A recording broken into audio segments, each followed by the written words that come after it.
This title is narrated with virtual voice, computer-generated narration for audiobooks. Threesome Mastery: The Art and Science of Seducing Two Women at the Same Time, by Ryan Jaunzemis. Prologue. Why I wrote this book. Dear friends, welcome to a journey unlike any other, a journey into the depths of seduction, desire, and the art of the threesome. For almost 2 decades, I've fully immersed myself within the secret underground world of pickup, dating, and seduction, exploring its nuances and uncovering its secrets.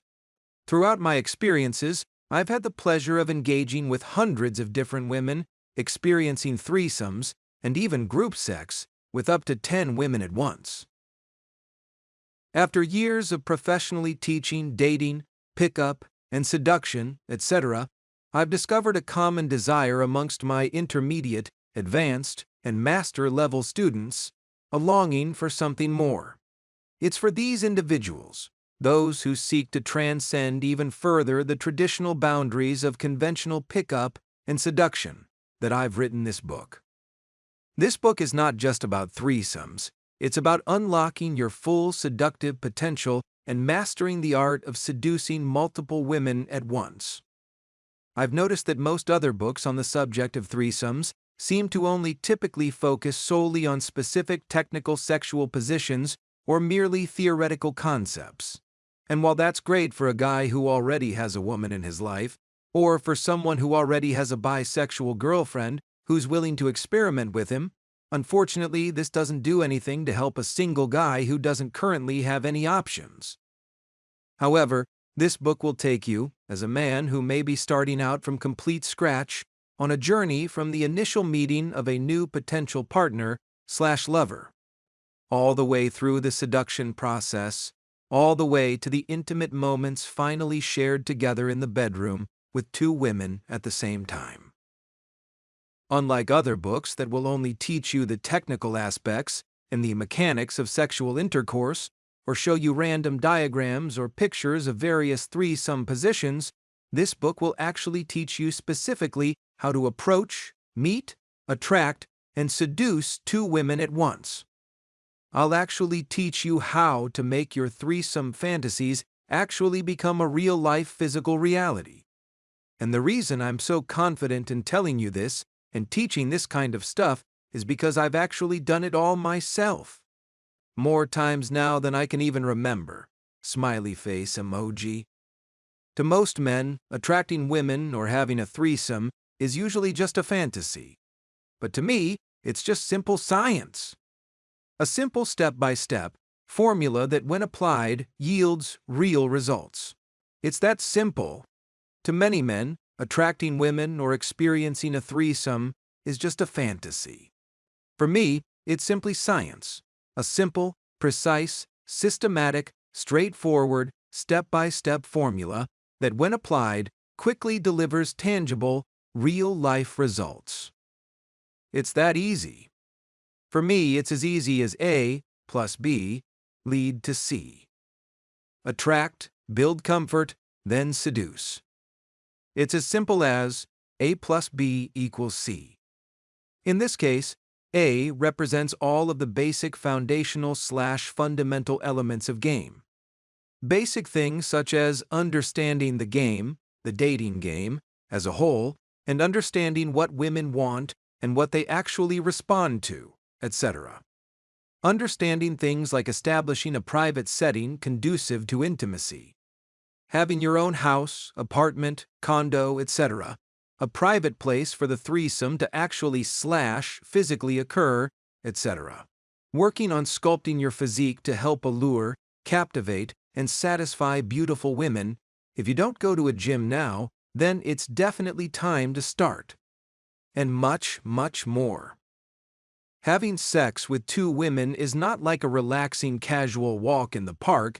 It's an extremely physically demanding experience and a full-body workout, so you will 100% need to be in shape and have great levels of strength, endurance, and stamina, etc. Also, you'll need to foster a willful mindset of determination and skill. You must become proactive in your dating life, and you actually have to be prepared to get out there and do the work and make this happen for you. B, on the other hand, signifies the real-life actionable steps. For example, actively going out and engaging with women, employing specific conversational tactics/strategies, etc., and working on forging/creating deep connections via possibly multiple dates, interactions, venue loops, the act of going to multiple different venues/dates, etc., which I'll discuss more on later, and creating shared experiences together. And finally, altogether, A plus B finally merge to equal C, the ultimate final crescendo of your efforts, the moment of full seduction and intimate connection with two women at once. This book serves as your guide, dissecting this equation into manageable components on both micro and macro levels. Each chapter further and further unravels the intricate complexities of seduction, providing you with the tools and insights needed to navigate this equation with total, utter, and complete finesse and mastery. Prepare to embark on a transformative journey.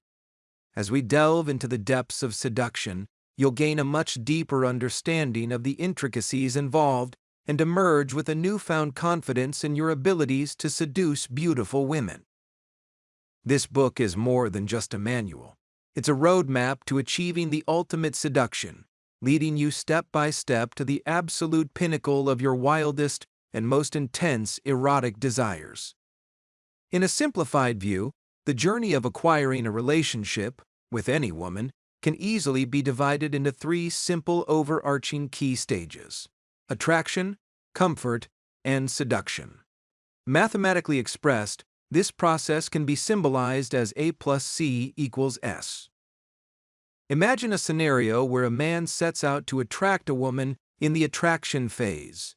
You might also call this the opening game or the pickup.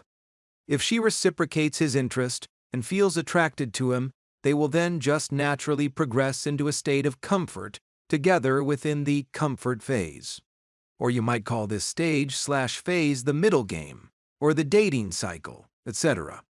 During this phase, they spend time together, fostering a sense of comfort, connection, commonality, and interest, etc., or what I like to refer to as TCCC, trust, comfort, connection, and commonality, etc.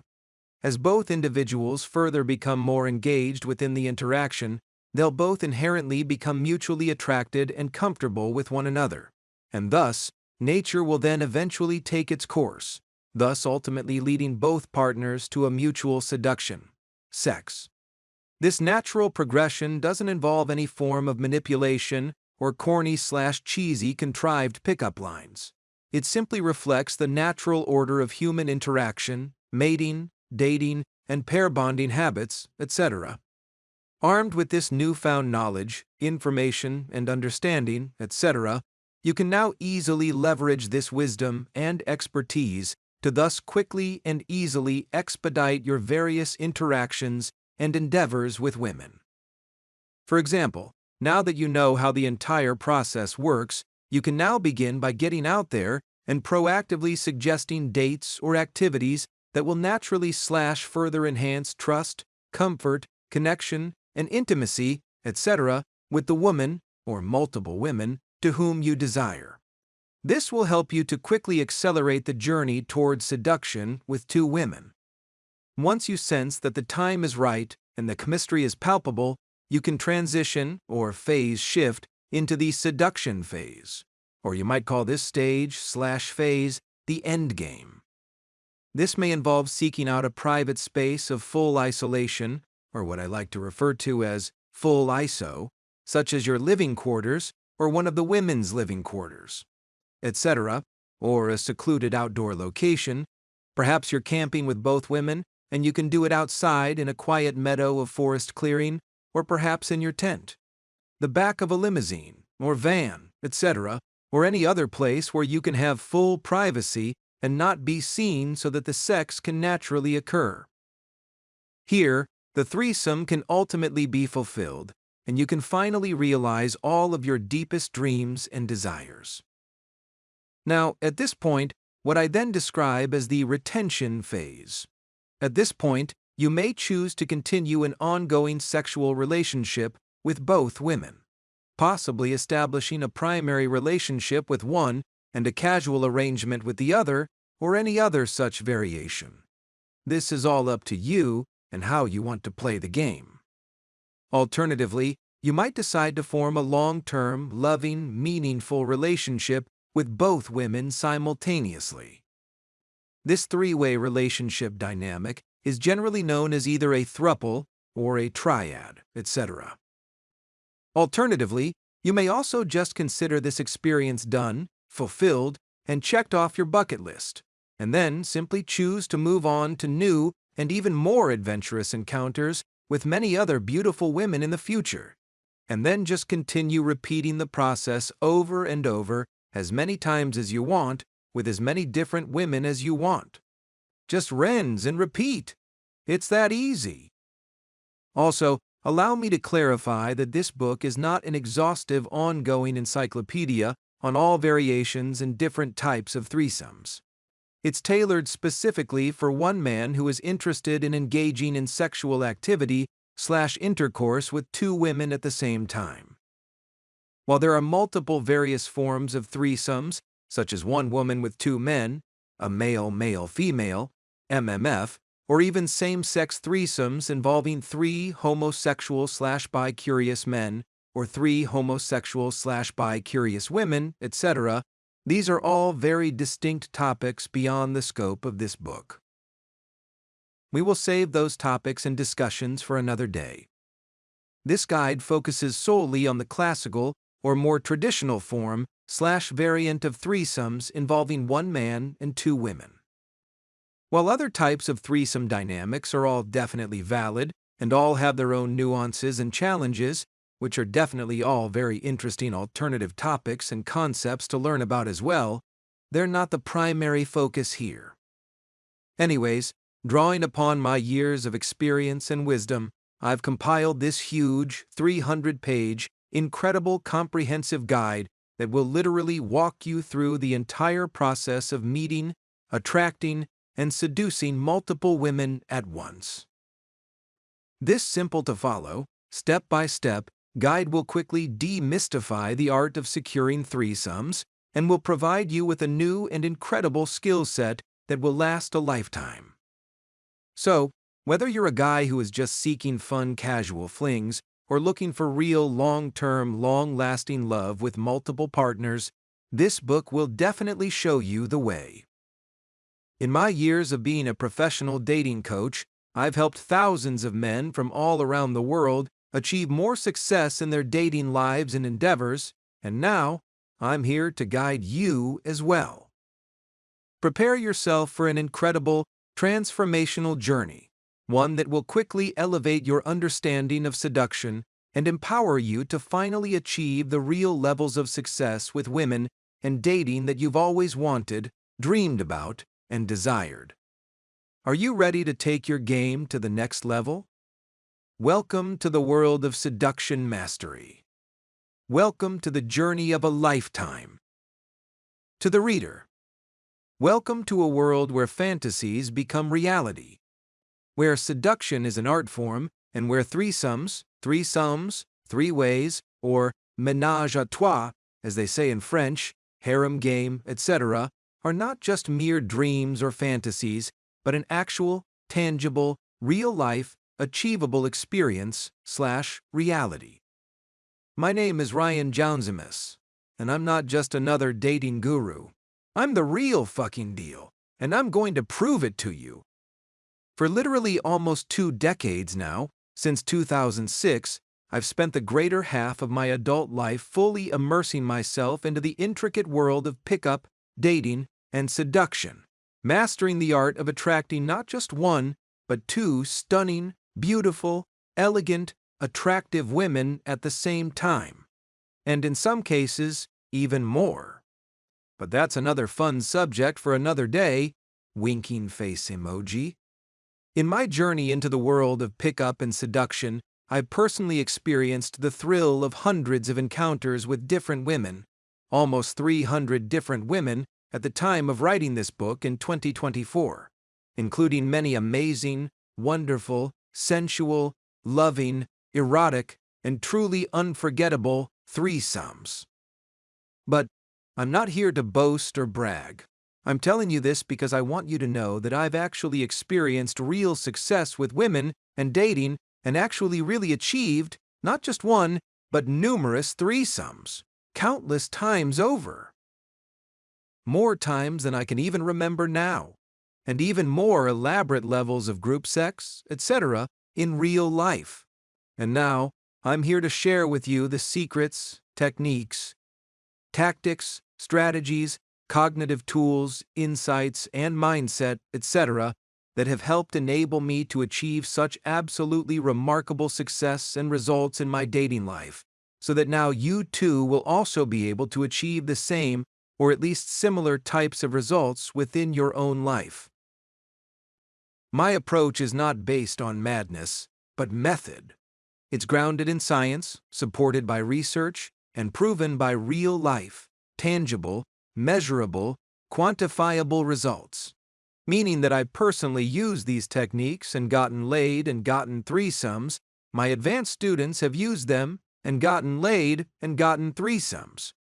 Again, this is the real fucking deal. In this book, I'll take you by the hand and guide you through the world of seduction and getting threesomes with hot women like never before. You'll learn the exact steps to take, the exact words to say, and the best mindset to adopt in order to easily meet, attract, and seduce two beautiful women at the same time. My method is not just a theory, it's a practical, actionable blueprint that literally any man can follow in order to achieve real results within his dating life. And it can happen fast if you really decide to focus in and really take what I'm teaching you to heart. As mentioned in the last section, whether you're looking for just a fun, casual fling with some random drunken thoughts/hotties in a nightclub, or you're trying to find and secure a real, meaningful, long-term three-way relationship with two beautiful women at the same time, this book will help equip you with all of the tools necessary in which you'll need to succeed. Yes, I do understand that the idea of seducing two women at once may seem daunting, mind-boggling, or even downright fucking impossible. But I 100% assure you that, believe it or not, it's actually really much more fucking simpler than you might think. And the method to achieving all of this has been designed to be simple, easy to learn, understand, and apply. And the results you're going to achieve, if you stick with it, will be nothing short of amazing and miraculous. This I promise you. By the time you finish reading through this guide, you'll have a much more clear and concise understanding of my proven methods and structure for achieving threesomes with high-quality, beautiful, attractive young women. You'll be armed and trained with the knowledge and confidence to approach any potential threesome situation with confidence and ease, and the ability to quickly, easily, and effectively turn your most wildest dreams and fantasies into reality. So, are you ready to embark on this incredible journey with me? Are you ready to learn the secrets of threesome mastery? If so, turn the page and let's begin. Your adventure awaits, my friend. Get Zoom video coaching now. Sparkles emoji. Mobile phone with arrow emoji. Sparkles emoji. Instagram, www.instagram.com/Jaunzemis vertical bar at Jaunzemis. Or call/text 702-417-7714. Chapter 1. Why are threesomes so important to men? Threesomes, from a biological standpoint and perspective, can generally be viewed through the lens of evolutionary psychology, where human behaviors are analyzed in terms of their potential advantages, in terms of survival and reproduction/replication, etc. The fundamental drive of life, as understood through the lens of evolutionary psychology/biology, etc., is to ultimately ensure the survival and reproduction of one's genes. The ultimate purpose of all life is survival and replication, which in humans is achieved via sexual reproduction. Essentially, the entire purpose of life and existence is to ultimately attract a mate, reproduce, and get your genes into the next generation before you die, so as to further continue the cycle of life. Failure in the ability to so this will result in one's genes being weeded out of existence. And, in terms of evolution, your history, and it will be over for you. In the context of human males, this drive manifests as an innate, hardwired, biological urge to seek out more mating opportunities with multiple partners, particularly those perceived as more young, attractive, fertile, fit, etc.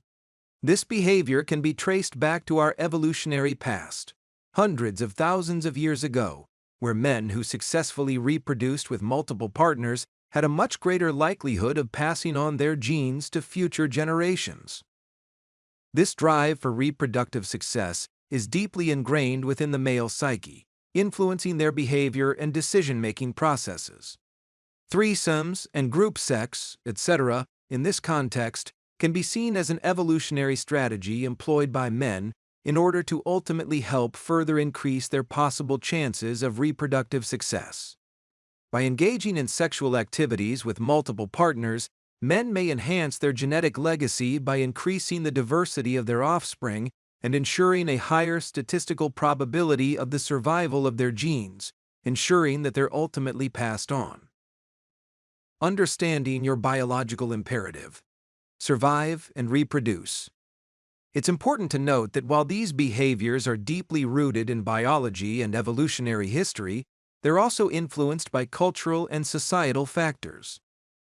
However, the underlying drive to seek out multiple mating opportunities remains a fundamental aspect of male biology, highlighting the complex interplay between biology, psychology, and culture in shaping human behavior.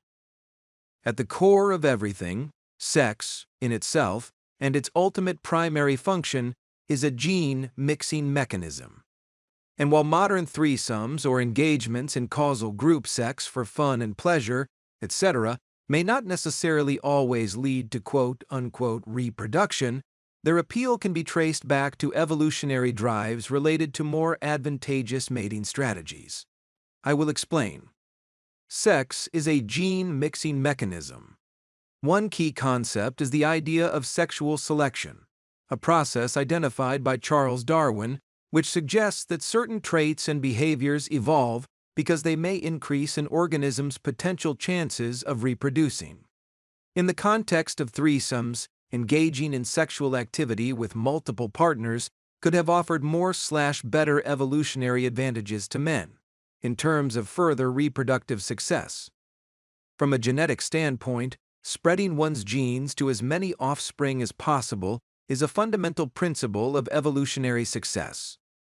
Threesomes, orgies, and group sex in ancient times could have served as a means for more stronger, better-looking, more physically attractive, higher-status males to mate with multiple females, thus increasing their likelihood of possibly passing on their genes to future generations, while the more lower-value and lesser desirable males would have had less sex with fewer partners, or even no sex at all, and these weaker, lower-value, lower-status males' genes would have eventually died out and become extinct. Thus, the stronger and more superior genes would live on to further reproduce and inherit the earth, while the weaker and more inferior genes would perish, die out, and eventually go extinct. Hence the statement, "Only the strong shall survive." Make sense? Additionally, the appeal of threesomes from a male perspective can also be linked to more possible sexual gratification and variety. Evolutionary psychology posits that men may have developed a preference for sexual novelty as a way to better or maximize their reproductive success and opportunities, etc. Thus, engaging in threesomes, therefore, could possibly be seen as a manifestation of this drive for variety and novelty in sexual experiences. Overall, while threesomes may not be 100% directly tied to reproduction in modern contexts, their appeal can easily be understood as a complex interplay of evolutionary, psychological, and cultural factors that have shaped modern human mating behavior over time. In short, men have an innate, hardwired physiological desire built into their biology to seek out and fuck as many young, hot, fertile females as possible. That's just the way nature has designed us, and this is not something any man should be ashamed of or ever apologize for. Fucking one girl is nice. Fucking two or more at the same time will ultimately lead to more potential reproductive success, and that's just the way it is. A woman's purpose. Conversely, on the flip side of things, women are much more inclined to prioritize selecting the absolute best, highest status, and most fit males as mates. This is because women ultimately bear the significant burden of pregnancy, childbirth, and raising offspring, which often requires a huge substantial investment of her time, resources, and energy, etc. As such, women are much more selective in choosing a mate who can provide genetic advantages and support for their future offspring. These behaviors align with evolutionary principles such as sexual selection, where certain traits and behaviors evolve because they can will increase an organism's chances of mating and reproducing, etc. A woman's reproductive strategy is often characterized by a focus on quality rather than quantity when it comes to selecting mates. Unlike men, whose reproductive success can be enhanced by mating with multiple partners, although, don't get me wrong, men do like quality as well, if they have the necessary amount of game needed to acquire it.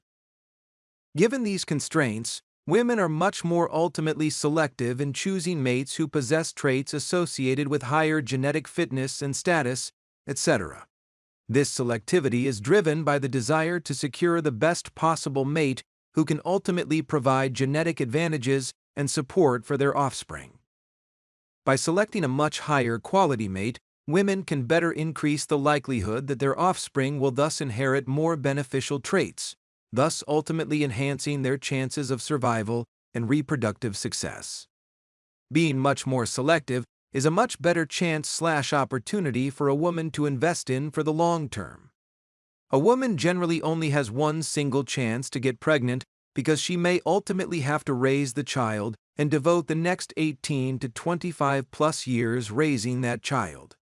Whereas a man can easily just fuck a girl for fun and get a quick nut and then move on to the next. It's not a very big deal or investment to him, but for the woman, it's an investment of possibly the rest of her entire life. This is why women don't just have sex with just anyone. They have to make 100% sure that the man to whom they have sex with, who might ultimately get her pregnant, etc., must be the absolute best possible option. Her life, and the child's life, depends on this. Whereas a man, he can just see a pretty girl, stick his dick in her for fun, enjoy a nice quick 22 minutes of pump and dump, come in her, and then move on to the next woman without even thinking twice about it. This focus on quality over quantity for a woman is a fundamental aspect of a woman's reproductive strategy, reflecting the evolutionary pressures that have shaped human mating behavior.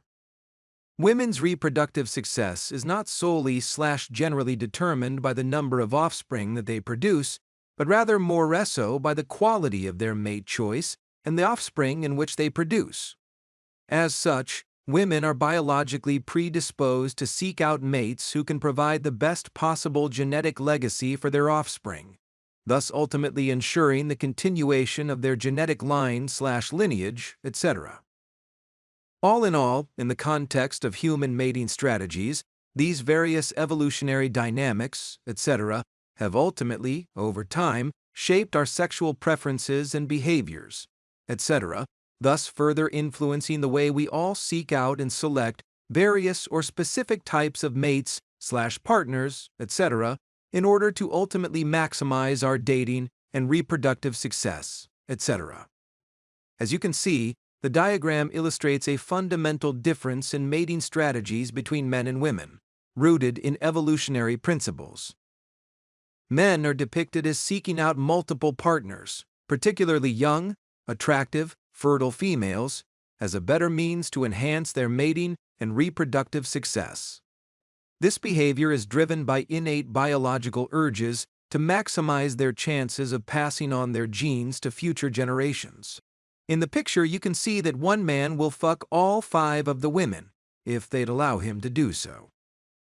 And, in contrast, women are portrayed as being pursued by multiple men, usually from a very young age, with the ultimate goal of selecting the absolute best and most fit males for dating, relationships, and reproduction, etc. This super-selective process is influenced by factors such as genetic fitness and physical appearance, height, facial structure/appearance, eye structure, etc., social status, resources, wealth, etc., as women seek to secure the best possible mate for the success of their offspring. In the picture, you can see that 5 men are pursuing one woman, and it's her job to selectively sift through all of her potential options and then choose the absolute best man, whom she feels is the most fit, most attractive, most highest value, who has access to the most wealth and resources, etc. Threesomes are highlighted as a point of divergence between men and women's attitudes towards sexual experiences. While most men often view threesomes as a valuable opportunity to fulfill their biological imperative for mating with multiple partners, whether consciously or subconsciously, women tend to generally approach threesomes with much different attitudes and motivations. For example, most women, especially those who are more inclined towards bisexuality, may enjoy threesomes more for reasons such as physical pleasure, emotional connection, and the excitement or adventurous spirit of the experience. Or even the joy of sharing a high-value man with a close friend to share in his good genes and attractiveness, etc. However, women typically do not generally think about or prioritize threesomes to the same extent as men do. Women instead often view them more as random, fun, and enjoyable experiences rather than more of a necessity for reproductive success. In short, a man can have a threesome and get both women pregnant and have multiple offspring from just one sexual encounter with 2 women, but one woman could have sex with multiple men every day for an entire month but can only get pregnant one single time. And women know that the one single time that they become pregnant, they want it to be with the absolute best possible mate they can secure. So, why is all of this scientific stuff so important for you to know? Because if you understand how all of this works naturally in nature and biology, etc., you'll then be able to better leverage it to your advantage. I will explain. These underlying lessons that I'm teaching you here are all rooted in understanding the biological underpinnings of human nature/behavior, etc., particularly within the realm of sexual desire and mating strategies, etc. For men, the desire for threesomes and multiple partners is simply a manifestation of evolutionary drives aimed at ultimately maximizing reproductive success. This innate urge, encoded deeply within our biology, is not a result of deviance or perversion, but rather a natural inclination to fulfill our natural biological imperative, which is to ultimately pass on our genes.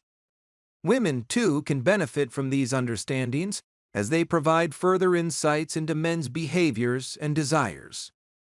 Recognizing that men are driven by biological urges can instantly help women to better navigate and better understand their partner's wishes and desires, etc., for having sexual relationships with multiple partners. By looking at and reframing these desires as a product of biology rather than personal preference, or even some type of weird, odd, disgusting kink or sexual perversion, etc., both men and women can instantly foster a much more empathetic and informed approach to relationships and sexual dynamics, etc. Moreover, simply understanding and embracing these many facts can instantly help to empower individuals to further explore their deepest and more erotic fantasies and desires and fulfill their natural inclinations in a better and more healthy and consensual manner, etc. Rather than viewing these desires as taboo or shameful, acknowledging their biological origins can foster a clearer and better sense of acceptance and self-awareness. Ultimately, by recognizing and embracing our natural biological drives, we can all better navigate our relationships and various sexual experiences, etc., with an enhanced and much greater understanding of ourselves and of each other. Understanding the 80-20 rule, or 90-10ths rule. The 80-20 rule, or in some cases, the 90-10ths rule, is a term describing the phenomenon of women's hypergamous nature, intending to only date/fuck the top 10 to 20% of men, while the bottom 80 to 90% of men generally get absolutely nothing. Or the bottom 80% are basically just fighting for the scraps left over by the more select/top-tier men. Women generally seek out only top-tier men, in terms of looks, social economic status, wealth, etc., whereas men will generally date/fuck any woman who just isn't fat. Women of all aesthetic ratings, all over the world, from all cultures and backgrounds, etc., whether hideously disgusting-looking 1/10th women, all the way up to hot/perfect 10/10ths women, all generally desire 8+ men, 8/10ths, 9/10ths, and 10/10ths men. Whereas men will generally date/fuck any woman that he can get. Women are generally all basically sharing the same exact top-tier men, while the rest of the guys out there, the bottom 80%, are basically just invisible to women. Unless they work hard to either improve their looks, money, status, and game, etc. A woman's sexual strategy is hypergamy. She wants to date up, or at minimum, she wants to date across or up. Meaning she only wants to date men whom she considers at least equal or greater in value to her. This is because she may only get pregnant or reproduce 1/4x in her life, so she needs to only reproduce with the absolute best of the best that she can get. Whereas, a man's sexual strategy is unlimited sexual access to an unlimited number of women. Meaning that a man just needs to spread his seed in as many young/hot/fertile females as possible in order to get his genes into the next generation. Hence the saying, men will fuck anything in a skirt. But this saying actually is generally 100% true, because that's how nature/biology/evolution, etc., has designed/created/programmed us, so as to ultimately give men a higher statistical probability for the further survival of their genes. This is important to know, because if you're one of the men in the top 10 to 20%, you'll naturally have a much easier time, or advantage, etc., within the dating game and having threesomes, etc. When you're a top-tier man, women will actively pursue you and seek you out for sex and relationships. You must do whatever it takes to step up your game and work on becoming one of these top-tier men. Even if it takes you the next 5 to 10 to even 15+ years. You need to actively work to increase every aspect of your game. This means doing things such as making more money, going to the gym, dressing better, buy a bigger house, a better car, have a better job, have more resources/wealth/provisions, etc. Gain better connections. Get more subscribers/followers on your social media, etc. Work on improving all areas/aspects of your life so that women will begin to view you as one of these top-tier/top quality guys. Otherwise, it'll be over for you. Remember, women would rather share the king than marry the court jester. As illustrated in the chart, the concept of women's hypergamy is explored more in depth, highlighting their inherent desire to only date up. This means that women are naturally attracted to men who are more superior to them in various ways/aspects, such as height, physical attractiveness, income, and social status, etc. Even a woman who may be considered much more unattractive or overweight, etc., will still aspire to be with a top-tier man. Despite her own appearance only physically matching that of a less desirable man, unfortunately, she'd not ever settle for such a match. This explains why in real life, we often see successful and attractive individuals paired together, average people with their average counterparts, and those considered less attractive or lower tier, etc., either mostly remaining either single or forming unsatisfactory relationships with other low-tier or less attractive individuals, etc. Understanding the difference between fantasy and reality. Debunking the Hollywood fantasy/illusion of spontaneous threesomes with strangers, etc. Unfortunately, many men have been influenced by unrealistic portrayals in the adult entertainment industry, porn industry, or Hollywood movies/media, etc., thus generally leading them to believe that threesomes simply magically materialize themselves out of thin air with two stunning random supermodels just magically appearing at their doorstep. Or a random seductive pizza delivery girl initiating a steamy encounter with their girlfriend, GF, and then the GF grabs the guy and they all start fucking each other's brains out. Sure, it would be great if swarms of beautiful naked women just simply rained down from the sky magically onto your dick, but unfortunately, these scenarios, at least for the most part, are usually just pure fantasy, and, for the most part, remain confined to the realm of fiction. Generally, in reality, such spontaneous encounters are exceedingly rare and typically occur under only extraordinary circumstances or extremely rare one out of a million random outlier cases, such as for celebrities or individuals of substantial wealth who are hosting extravagant events. For example, a rich billionaire who owns a yacht and private plane and is throwing a huge mansion party with his supermodel friends, sure, he might manage to get a spontaneous threesome, but not the average Joe who works at Target, Walmart, or Home Depot collecting grocery carts for $15 per hour. Yes, it might be possible, but unfortunately, very highly improbable. It's essential to recognize these fantasies for what they are, simply fantasies. So just get these ideas out of your heads, fellas. In the real world, threesomes have been statistically more likely to occur within the context of an already developed pre-existing relationship, particularly when the man's partner is already open to exploring her bisexuality and has expressed interest in engaging in such experiences together.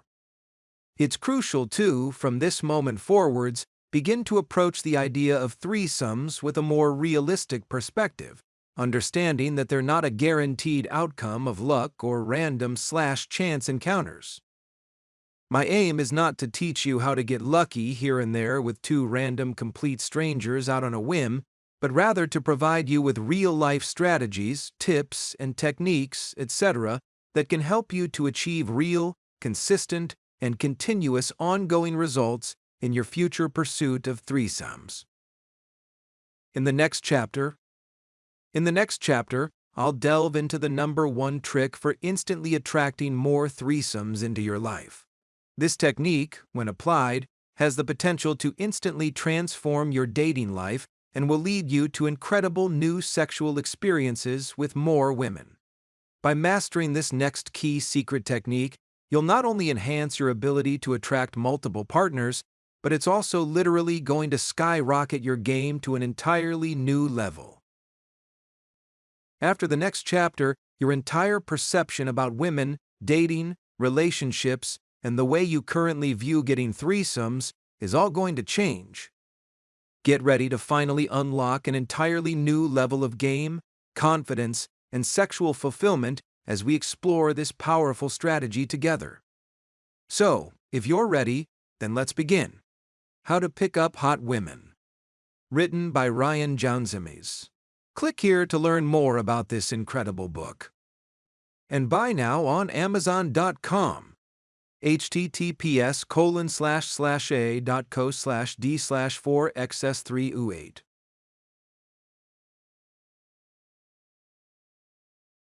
Chapter 2.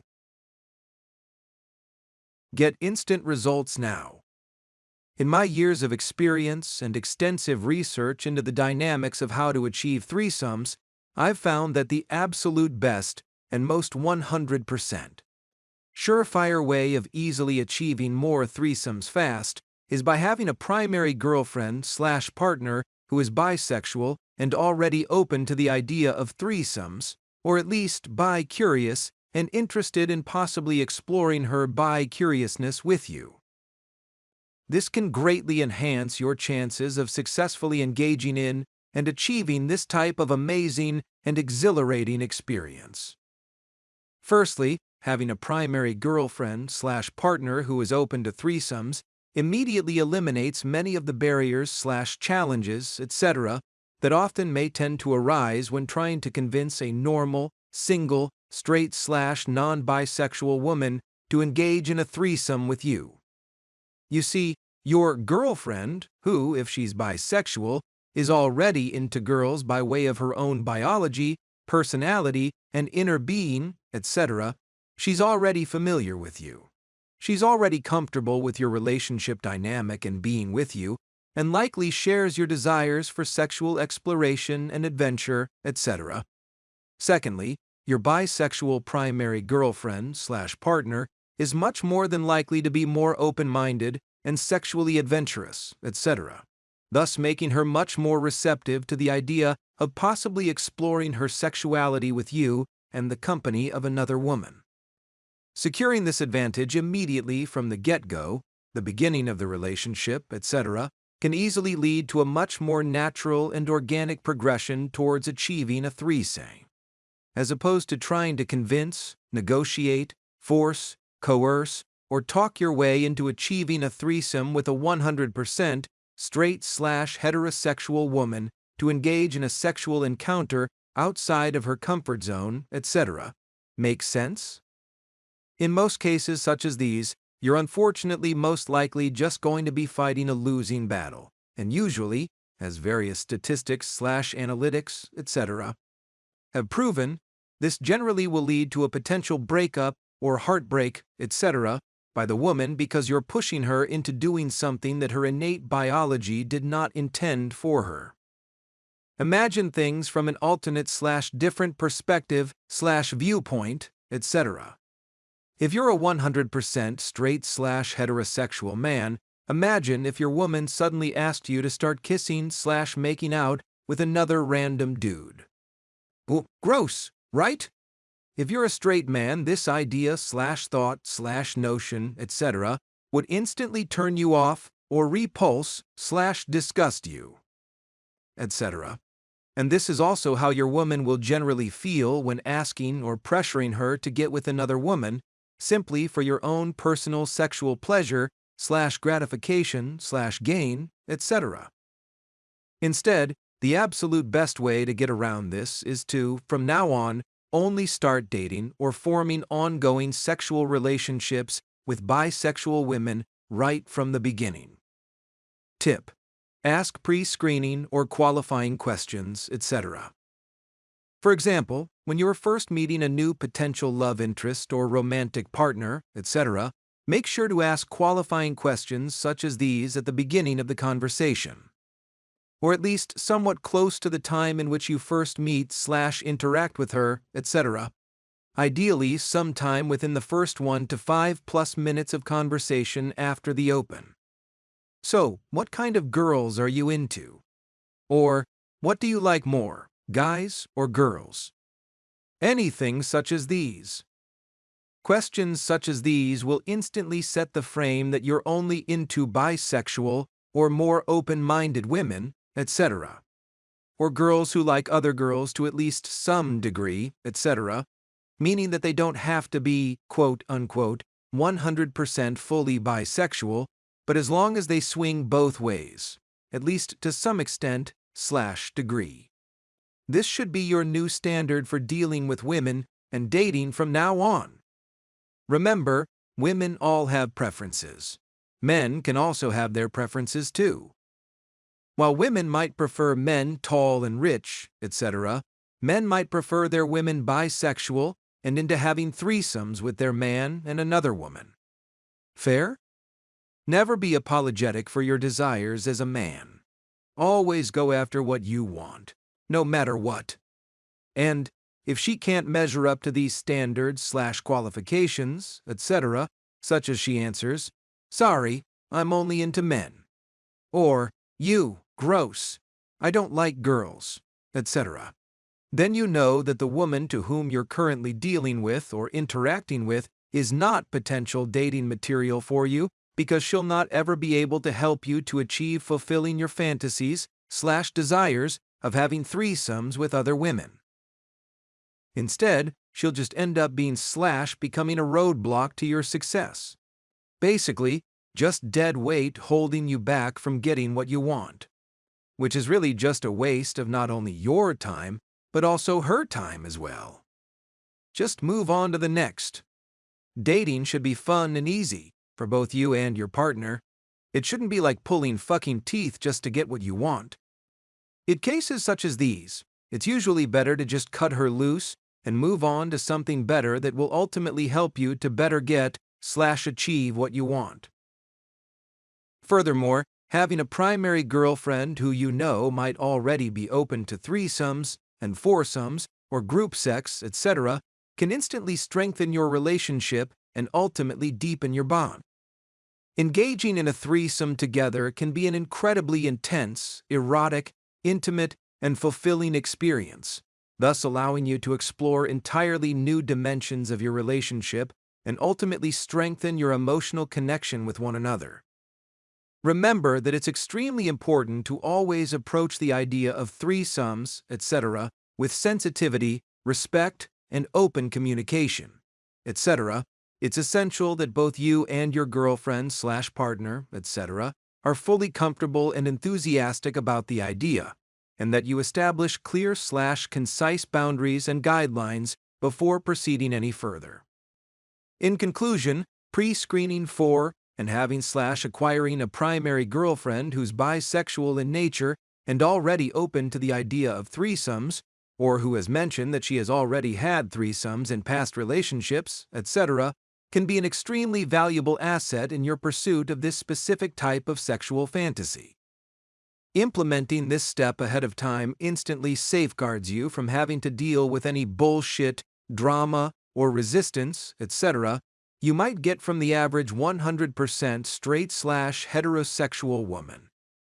Implementing this technique can simplify the dating process, enhance your overall experience, and even strengthen your relationship in the process.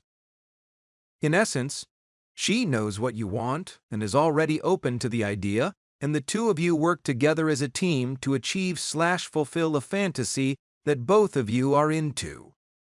Remember, if the woman is bisexual, then she likes and enjoys sex with other women, just as you do as well. So now let's delve further into the theory/idea of having a primary girlfriend who's bisexual and already open to the idea of threesomes. What have we learned? Shared interest and desire. When both you and your girlfriend share a mutual interest in exploring threesomes, it creates a strong foundation for open and honest communication.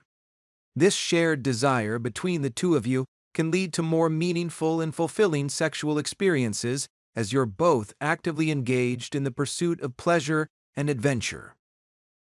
Enhanced trust and communication. Engaging in threesomes requires a high level of trust and communication between all parties involved. When you have a primary girlfriend who's open to threesomes, you've already established a level of trust and communication within your relationship, thus making it easier to navigate the complexities of a threesome. Emotional connection and support. Threesomes can be emotionally charged experiences, and having a primary girlfriend who's supportive and understanding can make all the difference. Your girlfriend can provide instant emotional support and reassurance, thus helping you both to navigate any feelings of jealousy and/or insecurity, etc., which may arise. Exploration and experimentation. Threesomes offer a unique opportunity for sexual exploration and experimentation. Having a primary girlfriend who's open to threesomes can create a more safe and comfortable environment for trying new things and pushing new boundaries, thus ultimately leading to a much more fulfilling and satisfying sex life in the long run. Strengthen bond and intimacy. Sharing a threesome experience between you and your girlfriend can instantly create an intense, deep sense of intimacy and connection. It can be a strong bonding experience that ultimately strengthens your relationship and brings you closer together, both physically and emotionally. Fantasy fulfillment. For many people, threesomes are a very common sexual fantasy. Having a primary girlfriend who is already open to threesomes can help you to fulfill this fantasy in a safe, consensual, and enjoyable way, thus enhancing your overall sexual satisfaction/gratification and fulfillment, etc. In conclusion, having a primary girlfriend who is bisexual and open to threesomes can offer a variety of benefits and advantages when it comes to exploring this specific type of sexual fantasy. It can further enhance trust and communication, strengthen your relationship/bond together, etc., and create a much more fulfilling and satisfying sexual experience for both you and your girlfriend. Understanding preemptive planting, seedling emoji. Preemptive planting, or planting the seed, etc., in the context of threesomes is a strategic approach aimed at preparing your primary partner for the potential of a threesome, effectively seeding the idea in the back of her mind without immediate expectation. Seedling emoji. This technique involves subtly introducing the concept of a third person expressing interest, creating a hypothetical scenario that allows your partner to explore the idea of a threesome in a safe, non-threatening environment. By first engaging in this technique, you can gauge your partner's receptiveness and curiosity regarding the possibility of a threesome, all while maintaining open and respectful communication. This method allows for the gradual acclimatization to the idea, ensuring that your partner is comfortable and ready should the opportunity arise or present itself, even if they have no prior experience in such scenarios. This top-secret seduction tactic is particularly effective in navigating the delicate dynamics of introducing a third party into your intimate relationship, offering a sly and strategic approach to planting the seeds of desire and curiosity in regards to threesomes, all while maintaining trust and respect within your partnership. Here's how it works. For example, you create a fake scenario. Let's call this example the potential threesome example. First, you inform your girlfriend that another woman, whom you've met and who finds her attractive, is interested in joining the two of you. For example, "Hey babe, I met this girl and she thinks you're hot and wants to hang out." You can tailor the setup to fit your specific situation and circumstance. But the goal here is to first plant the idea in her mind and get her subconsciously and psychologically ready and prepared for this possible future encounter, which could be happening later that same evening. Your girlfriend will spend the entire day preparing herself, both physically and mentally, anticipating the interaction and fantasizing about all of the possibilities. However, at the last moment, you then inform her that the other woman had to cancel, possibly due to a work commitment or a family obligation, etc. Again, you can custom tailor this routine/gambit so that it fits your unique situation, etc. This letdown, although disappointing, will then further reinforce and enhance her desire for the experience, thus making her much more open, eager, and possibly receptive to explore the idea of a threesome sometime again in the near future. It's kind of like putting out some bait to see if the fish will bite, or like what you have on the hook. Fish emoji. Fishing emoji. This technique can also be used to quickly gauge your girlfriend's potential interest in exploring her bisexuality or bi-curiosity, etc. By hinting that another woman finds her attractive and wants to hang out, you can quickly gauge and observe her immediate behavior and reaction, etc. If she responds positively with excitement and intrigue, etc., it indicates potential interest in exploring her curiosity. However, if she reacts negatively, it may suggest that she's not really open to such experiences, prompting you to reassess the overall compatibility of your relationship. If your girlfriend/partner, etc., instantly reacts very negatively to this test, you may want to consider replacing her with a better option who will ultimately give you what you want and desire as a man. Planting a Pavlovian seedling emoji. Pavlovian seed is like a psychological trick where you associate a simple cue, like a word or gesture, with a specific response or feeling. By repeating this pairing over time, the cue alone can trigger the response or feeling. It's like training your brain to react in a certain way to something that normally wouldn't cause that reaction. This concept is used in different situations, such as therapy or changing habits, etc., to help people better achieve the outcomes they want. This technique was named after Ivan Pavlov, a Russian physiologist. He is famous for his research on classical conditioning, where he discovered that dogs could be trained to associate a neutral stimulus, like the sound of a bell, with food, eventually causing them to salivate at the sound alone. This foundational work led to the naming of the Pavlovian seed concept in psychology. In the context of threesomes, a Pavlovian seed might refer to subtly introducing a thought, idea, or behavior that becomes associated with arousal or sexual excitement, etc.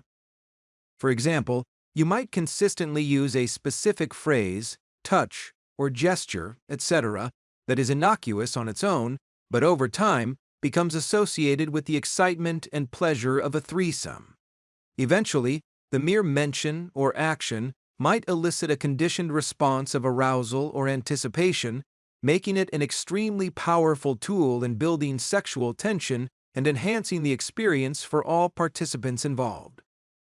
In the pursuit of a threesome with your primary girlfriend, employing the concept of a Pavlovian seed can be a subtle yet effective approach. By carefully introducing the idea during specific intimate moments, you can gradually build her curiosity and excitement towards the experience. Here are a few fun hypothetical examples. Whispered wonders. As you're tenderly kissing your girlfriend's neck and caressing her body, or going down on her licking her pussy, etc., you might softly say or whisper, "Imagine how hot it would be if we had another pair of hands here." This suggestion plants the seed of a thrilling, multi-sensory experience with another person, thus ultimately planting a small seed of desire. Seedling emoji. Visual voyages. During a moment of passion, as she's lost in the throes of pleasure, you might say, "I can't help but envision how hot/sexy it would be to watch you with another girl."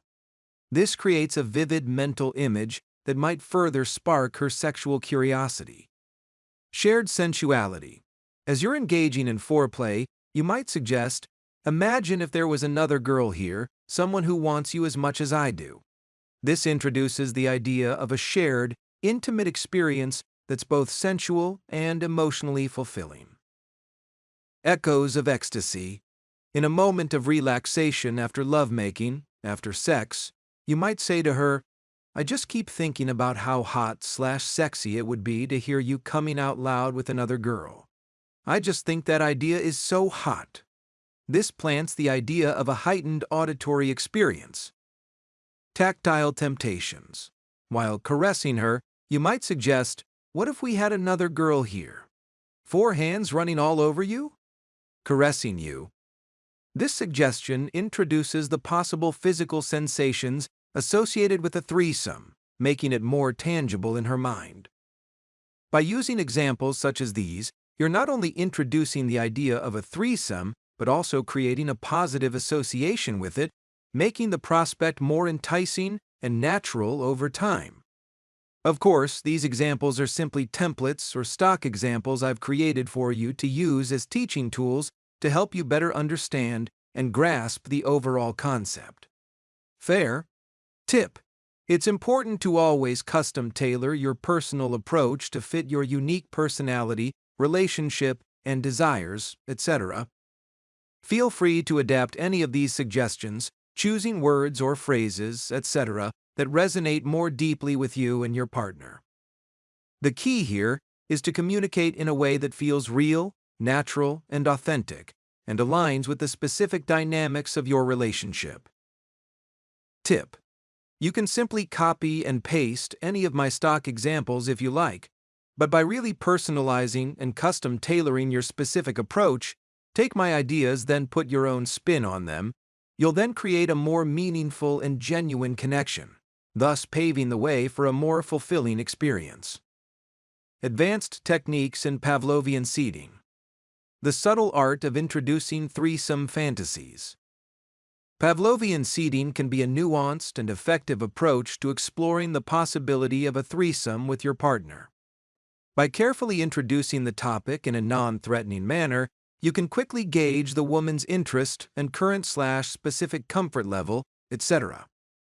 Here are some sophisticated ways for planting the seed. Sensual suggestions. While making love to your girlfriend, you might whisper in her ear, "Imagine how hot it would feel to kiss another woman."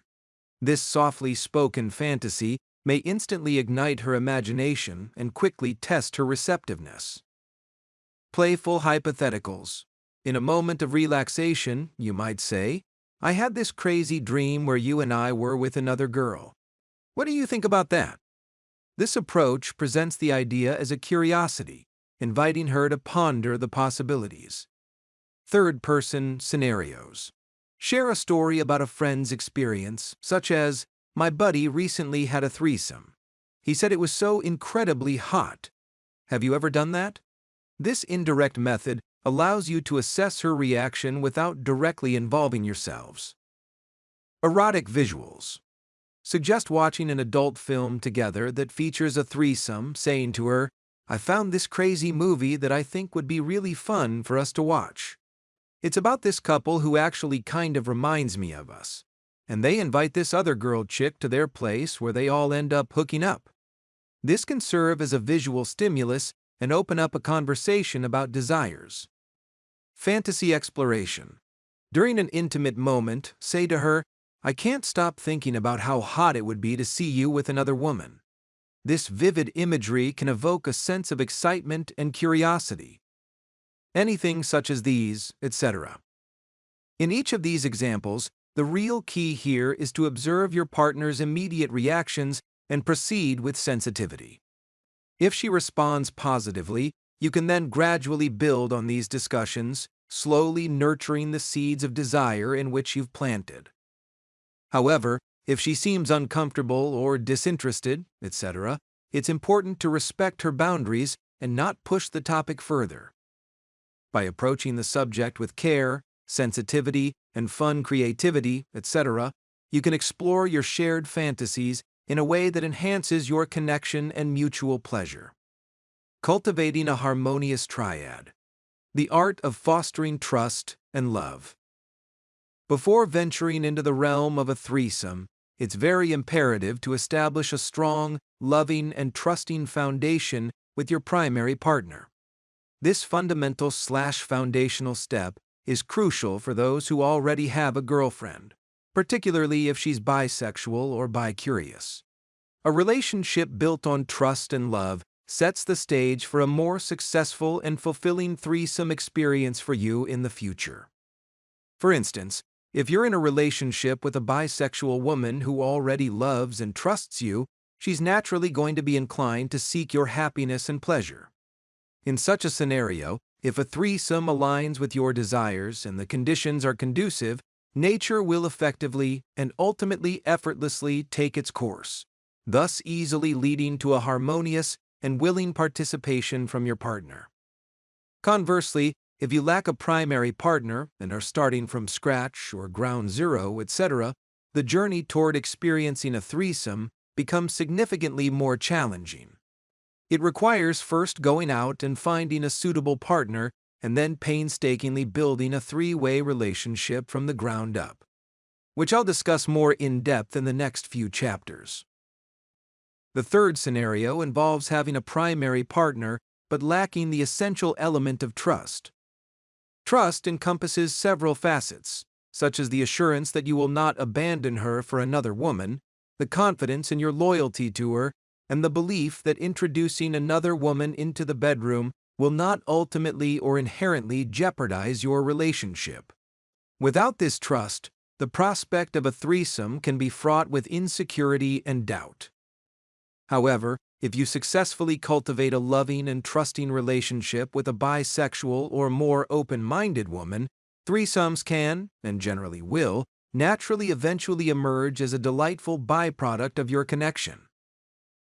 The key lies in nurturing a solid bond with your primary partner, thus ensuring that the addition of a third party will ultimately enhance, rather than undermine or cause problems, drama, hardship, etc. in your relationship. In this way, you can create a harmonious triad that's built on a foundation of trust, love, and mutual respect for all participants. The art of crafting the perfect threesome. A guide to compatibility and connection, etc. When presented with the opportunity for a threesome, it's always crucial to prioritize compatibility between all parties involved. Opting for two individuals who share a genuine connection with each other and with you is far more rewarding than simply choosing two random attractive strangers who may or may or not gel well together. In my experience, a threesome is truly most successful when there's a primary partner who's really deeply genuinely attracted to the third person, thus creating a much more overall harmonious dynamic, thus enhancing the overall entire experience for all participants involved. Rather than pressuring your girlfriend into a threesome with a random woman whom only you find attractive at a bar, instead, try focusing on building a situation/scenario/interaction/rendezvous, etc., where mutual attraction and chemistry are already inherently evident. This approach not only ensures a more enjoyable encounter, but also respects the feelings and boundaries of your primary partner, thus reducing the risk of unnecessary tension or conflict within the relationship, etc. Imagine a scenario where you and your bisexual girlfriend are out at a bar and you spot an attractive woman. Subtly gauge your girlfriend's interest by hinting at her. Hey, check her out. What do you think? Is she your type? If your girlfriend instantly expresses interest and the conversation flows naturally, leading to a genuine connection between all three of you, you're well on the right path to a more fulfilling and potentially ongoing threesome experience.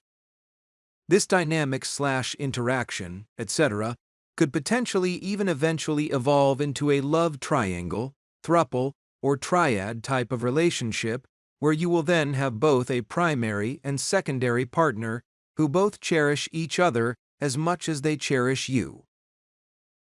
Such a relationship can ultimately lead to regular threesomes, thus transforming them from occasional random adventures/escapades, etc., into a normal, regular part of your everyday life. It's essential to remember that threesomes are not solely about the man's pleasure. The experience should be enjoyable and satisfying for all parties/participants involved. Tip: try to engage in activities that will cater to everyone's pleasure, such as mutual oral sex, various sexual positions, and tender touching/caresses, etc. By ensuring that everyone feels valued and satisfied, you further increase the likelihood of future encounters and build a deeper, more meaningful connection with both partners.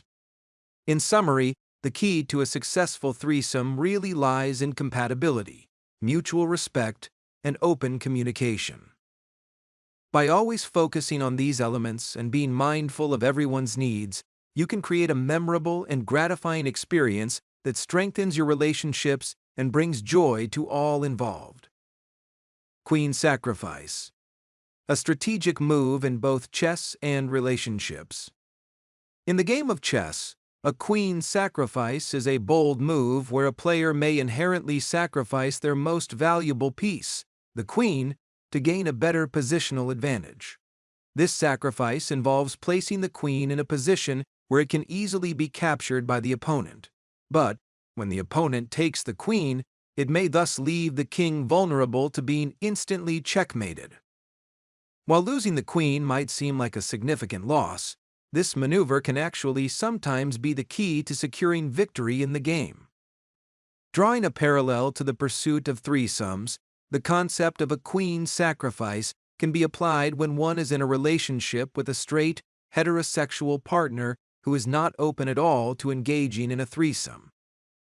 In this scenario, the queen sacrifice technique entails breaking up with or ending the relationship, or at least transitioning your primary partner to a less significant role in one's life, such as transitioning her from your primary girlfriend into more of a side chick or fuck buddy role, or a friend with benefits, FWB, etc.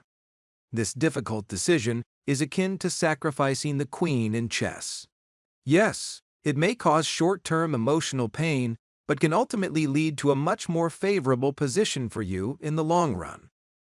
By making this sacrifice, one then creates the opportunity to then go out and start approaching new women. Women who are bisexual, or at least bi-curious, or open to potential girl-on-girl or three-way relationships/hookups, etc., and potentially form a relationship. This new partnership will ultimately align much better with your desires and goals, thus offering a much greater chance of ultimately fulfilling your fantasy of achieving a threesome sometime later in the near future. This strategic decision is termed a positional sacrifice because it involves a possible temporary step back from a seemingly good relationship that ultimately holds one back from achieving their true desires. Although this sacrifice may lead to a period of you being single again for a short time, it ultimately sets the stage for finding a more compatible partner in the future who can help realize the dream of engaging in threesomes with you. Make sense? In summary, the queen sacrifice technique, both in chess and relationships, involves a calculated risk that, while possibly painful in the short term, can better position one ultimately for long-term success and fulfillment of their desires. Notice in the diagram, upper left, White's queen moves diagonally from e5 to a6, offering a queen sacrifice to Black's rook. Black's rook gets greedy, upper right, taking the queen on a6. White's rook is now free to advance from d4 to d8, lower left, thus instantaneously back rank, checkmating Black's king. Black's king has no way to block the attack. It cannot escape because it is blocked by 3 pawns in front of it and the edge of the board behind it. No pieces are available to capture White's rook. Therefore, it's now checkmate and the game is over. White has won and achieved victory. Chapter Review. 3 Master Keys to Threesome Success. Old key emoji, old key emoji, old key emoji. In this illuminating chapter, you've now been introduced to 3 exceptionally potent techniques aimed at significantly enhancing your chances of engaging in potential future threesomes. The insights offered are not only practical, but also deeply rooted in a comprehensive understanding of human desires and social dynamics. These strategies have been proven effective by numerous individuals who have successfully experienced threesomes and who actively embrace a polyamorous lifestyle, myself included. Find a bisexual girlfriend or partner, left magnifying glass emoji, red heart emoji, woman emoji, pride flag emoji. The first lesson underscores the utmost importance of first establishing a relationship with a bisexual, or at least more open-minded woman. This approach is lauded as the #1 most effective technique for those seeking threesomes. The rationale is simple yet profound. A bisexual woman naturally possesses an inclination towards both genders, thereby astronomically increasing the chances/likelihood and statistical probability, etc., of ultimately achieving a threesome. In contrast, pursuing only straight, heterosexual women may thus inevitably lead to futile efforts, as convincing her to partake in a threesome can be challenging and potentially disrespectful. The chapter advises that it's generally much more beneficial to seek compatibility with a partner who shares more similar desires, rather than trying to change someone's naturally wants or sexual preferences, etc. 2. The Queen Sacrifice. Technique. Skull emoji. Drawing a parallel from the strategic game of chess, the second technique, known as the Queen Sacrifice, emphasizes the value of making a bold move for a greater advantage. In the context of relationships, this translates to the willingness to end a relationship with your straight/heterosexual girlfriend if it doesn't align with one's desires for a threesome. And while this decision may be difficult in the short term, it ultimately opens up the possibilities of forming new, and potentially much more fulfilling relationships with naturally bisexual women who are more likely to participate in threesomes with you, thus ultimately leading to a much more satisfying and adventurous romantic lifestyle/relationship, etc. 3. Planting the seeds of desire. Seedling emoji. The final technique focuses on subtly introducing the idea of a threesome into the relationship. By creating scenarios, either real or hypothetical, etc., that hint at the possibility of a potential three-way encounter, such as suggesting an additional pair of hands during a massage, one can gently/subtly plant the seeds of desire in their partner's mind. This method relies on the power of suggestion and imagination, allowing the idea to grow and potentially eventually manifest into real-life, physical reality. In conclusion, you've now acquired a fundamentally entirely new perspective on starting/beginning your new dating life. By following this advice, you'll soon have a hot, bisexual girlfriend/partner who is not just willing but eager to help assist you in finding other women and initiating threesomes. Armed with this newfound incredible knowledge, you'll be well equipped and well on your way to start planting the seeds of desire, thus opening up an entirely new world of exciting possibilities in your romantic endeavors. In the next section, I'll reveal even more powerful strategies and more actionable steps that will further empower you to take control of your dating and sex life and turn your threesome fantasies into real-life, physical reality. You'll discover how to finally step out of your comfort zone, approach new women with ease and confidence, and create new and exciting opportunities to explore your desires. Get ready to unleash your full potential and embark on an incredible journey of sexual exploration and adventure like never before. By implementing the tips, techniques, strategies, tactics, cognitive tools, and insights, etc., shared within this book, you'll soon quickly transform into a man who is naturally proactive, confident, and irresistibly attractive to women. You'll learn how to navigate the dating scene with ease, connect with more like-minded individuals, and create more meaningful experiences that'll fulfill your deepest and most erotic sexual desires. The path to fulfilling your ultimate threesome fantasies begins here, and I'm excited to guide you every step of the way. Get ready to take action, seize the moment, and make your dreams finally become a reality. And at that, if you're ready, then let's continue. Get personal 101 coaching now. Instagram, www.instagram.com/Jaunzemis @Jaunzemis. Or call/text 702-417-7714. Chapter 3. Time to take action. For those men who don't have the luxury of already having a bisexual primary girlfriend who is possibly open to exploring threesomes with you at the current time, the key to achieving this fantasy lies in going out and beginning to take massive action in the dating scene now.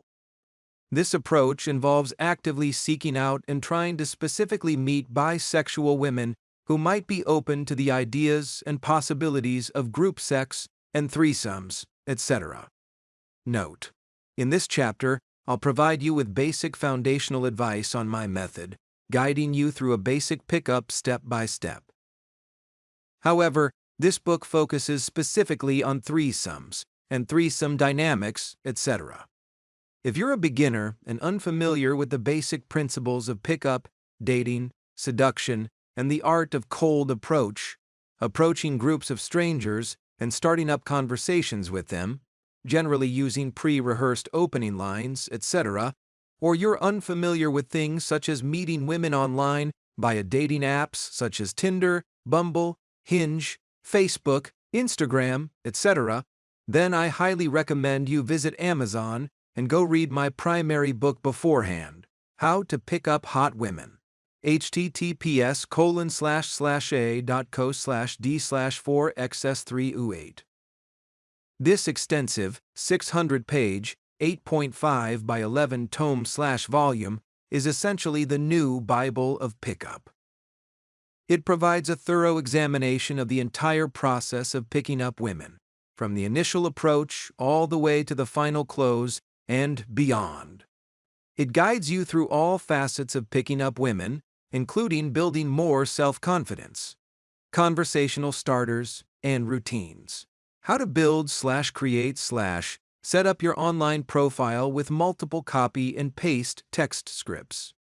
Dressing appropriately, advanced dating and seduction techniques, and much, much more. Basic tips to help begin your journey. Start going out and exploring multiple/diverse target-rich social settings and environments, etc., to maximize your chances of meeting more potential/compatible partners, specifically women who are more geared to your specific target market, which should now generally be bisexual, bi-curious, or at least more open-minded women, etc. It will be essential to you to go out and explore a variety of different target-rich or more target-specific environments or social settings.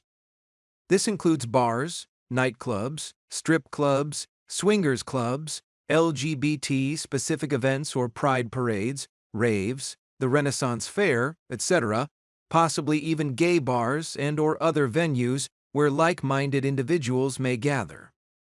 Additionally, bi/poly/BDSM online dating platforms and apps can also be extremely valuable tools for meeting/connecting with potential partners. Work on developing your communication and social skills. Remember that effective communication and social skills are crucial when approaching and dealing with potential hookup/relationship partners. Remember to be respectful, confident, and attentive, and make an effort to establish a real/authentic/genuine connection, etc. Showing genuine interest in the person to whom you're interacting with can go a long way in building more rapport, trust, comfort, connection, commonality, and interest, etc. Try to be open and transparent. When discussing your interest in threesomes, it's important to be open and transparent about your ideas and desires, etc. Clearly communicate your intentions and boundaries and listen attentively to the needs and boundaries of all your potential partners. Remember that mutual understanding and respect are key to a successful and fulfilling experience for everyone involved. Always respect boundaries and consent. It's essential to respect the boundaries and consent of all parties involved. Threesome should be a fun, consensual, and enjoyable experience for everyone, and no one should ever feel pressured, forced, or coerced, etc., into participating. Remember, there are plenty of women/people out there who are into this type of stuff, and there are plenty of people out there who are not. If the person to whom you are dealing with is not into this type of stuff, don't waste your valuable time trying to convince them or force them into doing something that they just don't feel comfortable doing. Just simply end the conversation with a pleasure to meet you, and then move on to the next. Educate yourself. Take the time to educate yourself about threesomes, group sex, and the dynamics of non-monogamous/polyamorous relationships, etc. Make it your personal mission to do so. Understanding these concepts can help you to navigate potential challenges and ensure a positive and respectful experience for all. Always remember to practice safe sex. Prioritize safe sex practices to protect yourself and your partners from possible sexually transmitted diseases/infections, etc. This includes using condoms and other barrier/protective methods, etc., as well as discussing STD testing and prevention with your partners. Navigating the quest for a bisexual partner. A more strategic approach to dating. If you're a man starting out from scratch, venturing into the nightlife scene on your own, in search of a potential bisexual partner, it's crucial to approach the situation with a clear and concise idea/strategy/battle plan, etc. Remember that you're not there to waste time or just chit-chat. You're there to pick up. As you engage in conversations, try to initiate qualifying questions into the conversation, such as, "So what kind of girls are you into?" Or, "So what kind of girls do you like?" Or, "Do you prefer men or women?" etc. These types of questions will quickly reveal her level of bisexuality or bi-curiosity, etc. And if she doesn't seem interested, then just move on to the next. Tip: dating is really all just a numbers game.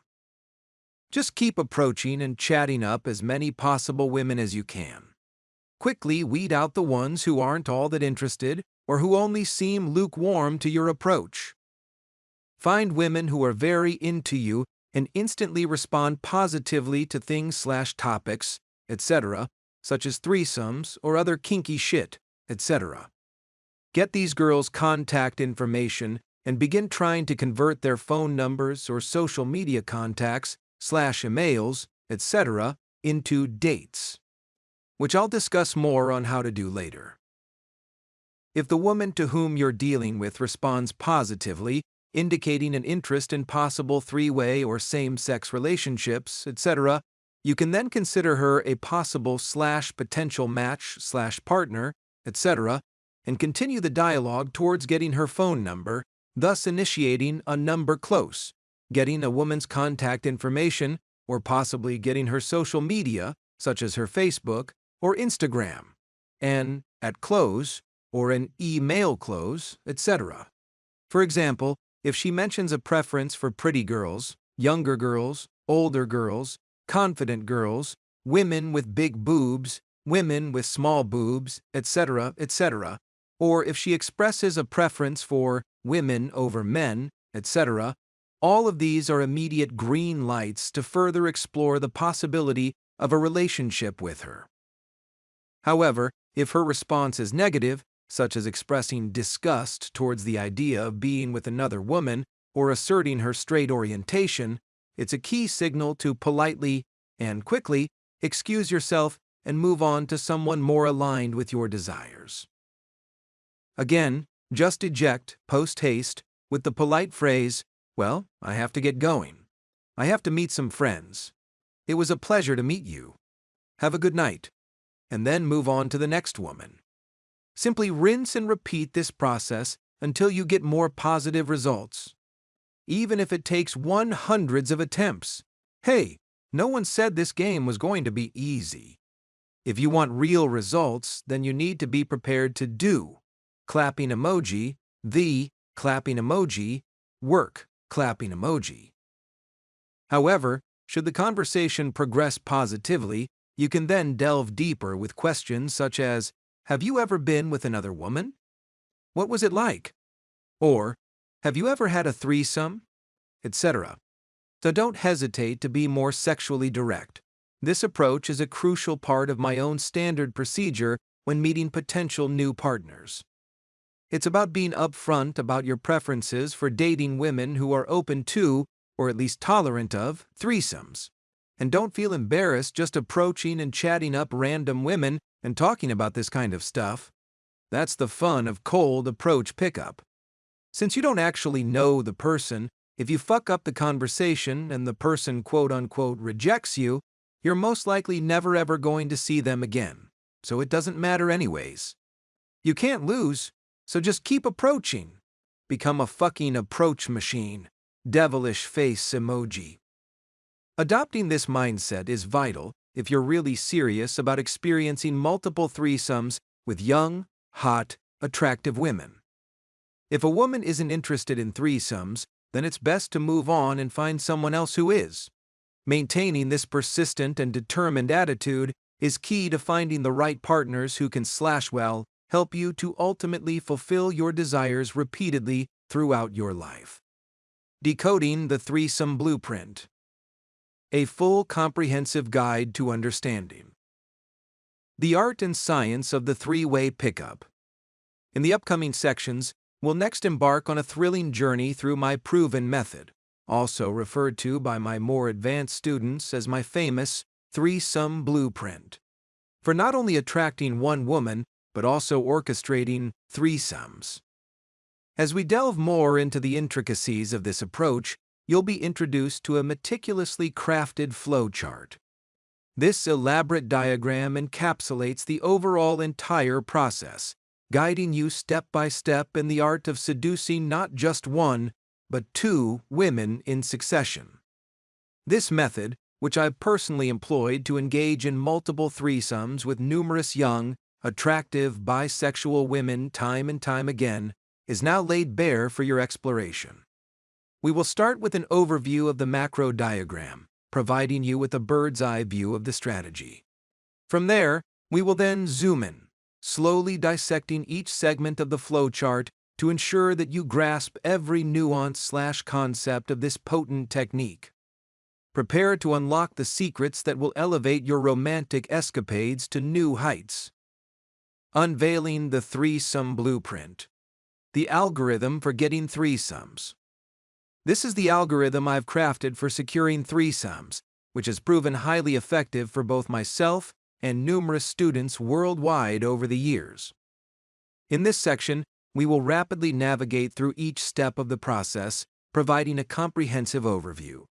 Subsequent sections will then delve deeper into each specific phase of the interaction. The journey commences with the phase marked by light gray ovals, representing distinct stages/phases within the game. Starting in the upper left-hand corner, we encounter the first oval labeled Target Market Assessment. This first crucial phase involves pinpointing your specific target market, which, given your interest in this book, likely comprises women open to threesomes, predominantly bisexual or bi-curious, open-minded, etc. Once your target market, or target demographic, is clearly defined, the next step is to begin frequenting places where these women are likely to congregate, such as strip clubs, bars, nightclubs, and even LGBT pride events/parades, BDSM events, clothing-optional hotels or resorts, etc., where you'll most likely find a plethora of young, attractive, bisexual women, etc., who may be interested in threesomes. You might call these places the attraction location. Alternatively, you may opt for online avenues, known as online game, where platforms like Facebook, Instagram, Tinder, Bumble, Hinge, polydating sites, adultfriendfinder.com, etc., and other relevant online forums become your hunting grounds. Here, you'll craft profiles, upload photos, pen bios, and engage in LGBTQ-related discussions to connect with more bisexual women. With your target market in sight, the game then truly begins. You'll advance to the next phase, attraction, symbolized by another light gray oval. This is where the opening moves or the pickup begins as you approach women, whether in person or online, setting the stage for what's to come. In this vertical alternate/flow chart, you find yourself at the outset in a stage known as the pre-game, comprising two critical phases: the target market assessment phase and the lifestyle mastery phase. During this initial stage, you dedicate your time to meticulously begin selecting your specific target market, pinpointing the exact types of women that you desire, discerning where they frequent, and deciding whether to approach them in person or online, etc. Simultaneously, you also embark on the lifestyle mastery phase, a journey of self-improvement aimed at enhancing your overall allure. This phase may involve doing things such as hitting the gym to shed body fat and build muscle, securing a better job, upgrading your lifestyle with a more impressive car or home, and further enriching your social media presence. It's an ongoing and continuous endeavor to elevate your attractiveness and finesse your game. As we transition to the next phase of the method, we then enter the attraction phase. This is the moment of the initial open or first contact with a woman you've identified as your target. From the approach and the initiation of conversation to reaching the social hook point, the point in the conversation where the woman becomes warm and receptive, signaling her interest in continuing the interaction with you, you navigate this phase with precision and confidence. Once you've reached the social hook point, you've then successfully navigated into the middle game. This phase generally stretches from the moment the woman feels at ease with you, through the acquisition of her phone number, and into the phone/text game, where you engage in conversation via phone and text. During this time, you may go on several dates, fostering a deeper sense of trust, comfort, and connection. As the relationship progresses and heavy making out commences, you begin to transition into the end game or the seduction phase. This critical juncture leads from foreplay to the ultimate goal of sexual intercourse, culminating in the moment of penetration. After successfully engaging in sexual intercourse with a woman, you then transition into the post-game or the retention phase, also known or referred to as the relationship/rotation management phase. This phase revolves around the decision of whether to either maintain a relationship with the woman, thus potentially either making her your girlfriend or determining that she wasn't quite what you were looking for and moving on to better prospects. If you choose to move on, you can ghost her, and she becomes part of the experience phase. In this phase, you collect reference experiences, reassess your situation or target market, and then proceed to the next potential partner. Should the relationship result in a pregnancy, you then enter the conception/replication phase, or the reproduction phase. This phase encompasses family planning, conceiving, and potentially marriage, etc. However, it's important to note that this particular phase is not covered in detail in this book. That is another subject/topic for another day. As demonstrated by the preceding flow charts and diagrams, there is a precise science and progression to human dating, meeting, and reproduction, etc. As a coach, my role is to first make you aware of the existence of this process and then to guide you through it step by step. By doing so, you'll begin to quickly see through the dating matrix, comprehending exactly how it all operates and understanding the complex intricacies of pickup. This knowledge empowers you to apply what you've learned, enabling you to go out, meet new women, and navigate them through the process of approaching, meeting, attracting, dating, and seducing, etc. In the following chart/diagram, you'll notice the natural progression of phases unfolds sequentially. Again, it begins with the Target Market Assessment phase, TMA, where you pinpoint your specific target market. This phase works hand in hand with the Lifestyle Mastery phase, LM, during which you focus on self-improvement, enhancing your value, and ultimately becoming a more attractive version of yourself. Next, you enter the Attraction phase, A, where you actually go out and meet and approach women, showcasing your value as a man and generating interest and attraction with your target. This often leads to obtaining her contact information or phone number and setting up your first date, usually facilitated through phone/text game. This phase acts as a bridge between the attraction and comfort phases. As you transition into the comfort phase, C, You may end up going on multiple dates or visit multiple different various venues to build the necessary trust, comfort, connection, and intrigue required to progress to the first kiss and other forms of physical escalation. Once you've established a first kiss and moved the girl into some physical form of isolation, feeling that the moment is right and there is a vibe that feels as it's on, you enter the seduction phase, S. At this point, the girl is both attracted and comfortable with you, and physical escalation generally leads to foreplay and eventually sex. Upon reaching sex and the moment of penetration, you have then successfully entered the retention phase, R/RM. Congratulations, you're now in a real sexual relationship, and you now have the option to make this girl your girlfriend, add her to your rotation, or just simply ghost her and move on to the next target. In the diagram, you'll notice looping arrows, recycle emoji, around the comfort, C, and seduction phases, S, symbolizing an ideal relationship balance between both comfort and sexuality. If a relationship maintains this balance, it's likely to last for the long term.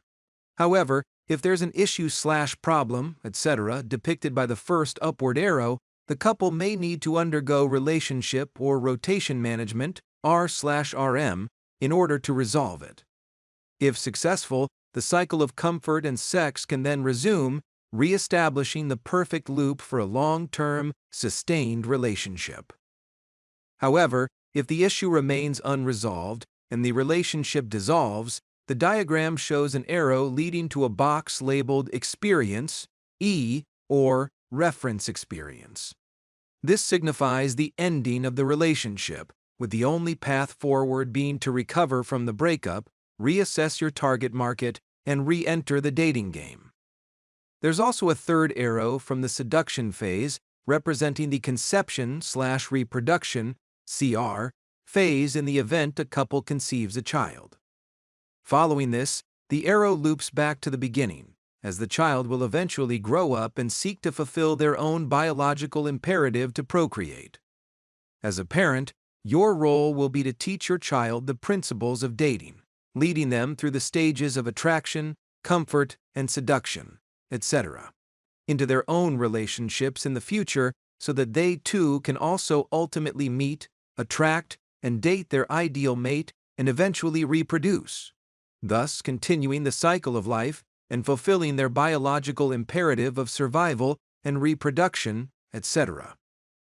This diagram serves as a guide not only for dating but for life itself, illustrating the cyclical nature of relationships and the continuity of life through generations.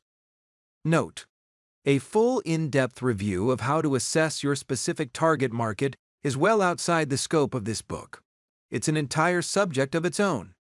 But in this quick note/subsection, I'd like to highlight another publication of mine titled Target Market Assessment Program. This book is specifically designed/crafted to help assist you in further identifying the exact types of women that you're most interested in before you even make an approach. The program is meticulously designed to guide you through the process of pinpointing your specific ideal target market, or target demographic, etc., in terms of the specific physical/emotional attributes of women to whom you desire, etc. Available in both paperback and Kindle ebook formats on Amazon.com. This full comprehensive guide/workbook is tailored to enhance your understanding of your personal preferences. It's equipped with multiple choice questions and fill-in-the-blank responses to help you better understand and refine your niche and determine your ideal types of women. The workbook covers a wide range of criteria, including race/ethnicity, skin color, skin tone, eye color, hair color, weight, personality traits, character archetypes, etc., thus enabling you to better and further clarify exactly what you find appealing and attractive in women and what you do not.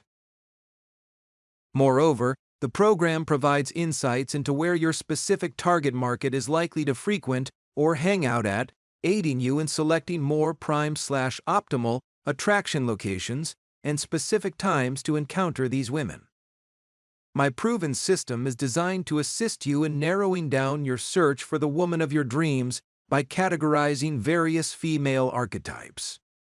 Whether you're specifically drawn to gothic/emo girls, party girls, businesswomen, nerdy girls, gamer girls, sophisticated girls, beauty queens, or women of specific ethnic backgrounds, etc., such as Black, Asian, or Latina, etc. This workbook offers a myriad of custom-tailored strategies for meeting, attracting, dating, and seducing each type. I highly recommend checking out the Target Market Assessment Program to elevate this crucial phase of your game. It's an invaluable resource that will undoubtedly enhance your ability to connect with the women who align with your specific preferences and goals. Target Market Assessment Program, written by Ryan Jaunzemis. Click here to learn more about this book. And buy now on Amazon.com. https://a.co/d/69 Lagu 7. In the preceding chart, we present a comprehensive overview of my entire dating strategy, offering a systematic breakdown for more enhanced comprehension. Again, the initial stage, known as the Target Market Assessment phase, marks the inception of this strategic approach. Here, individuals select their specific target demographic, which, in the context of threesomes, typically encompasses bisexual, bi-curious, open-minded, or more modern women, along with preferred physical attributes such as body type, skin tone, hair color, eye color, etc. This phase involves identifying the ideal profile of women to attract or date, including their habitual social venues attended and the most optimal times for engagement. Again, concurrently, individuals engage in the lifestyle mastery phase, focusing on self-enhancement and the cultivation of a higher value persona. This phase encompasses a more holistic approach to personal development, including physical fitness, wealth accumulation, nurturing familial and social relationships, leading an intriguing lifestyle, and optimizing social media presence, etc. The objective here is to evolve into a man who aligns with the desires of the specified target market. Upon establishing your target market and achieving personal growth, the attraction phase then commences. This phase, also referred to as the opening game or the pickup, is characterized by the first initial encounter with a new potential partner, termed first contact. It involves the actual physical approach and initiation of conversation using a verbal opener, icebreaker, conversational starter, or some other various form of verbal material, etc. For example, "Hey, I'm Ryan. I just wanted to meet you real quick." In this phase, the individual demonstrates value, showcasing their worthiness of the woman's time, affection, and validation.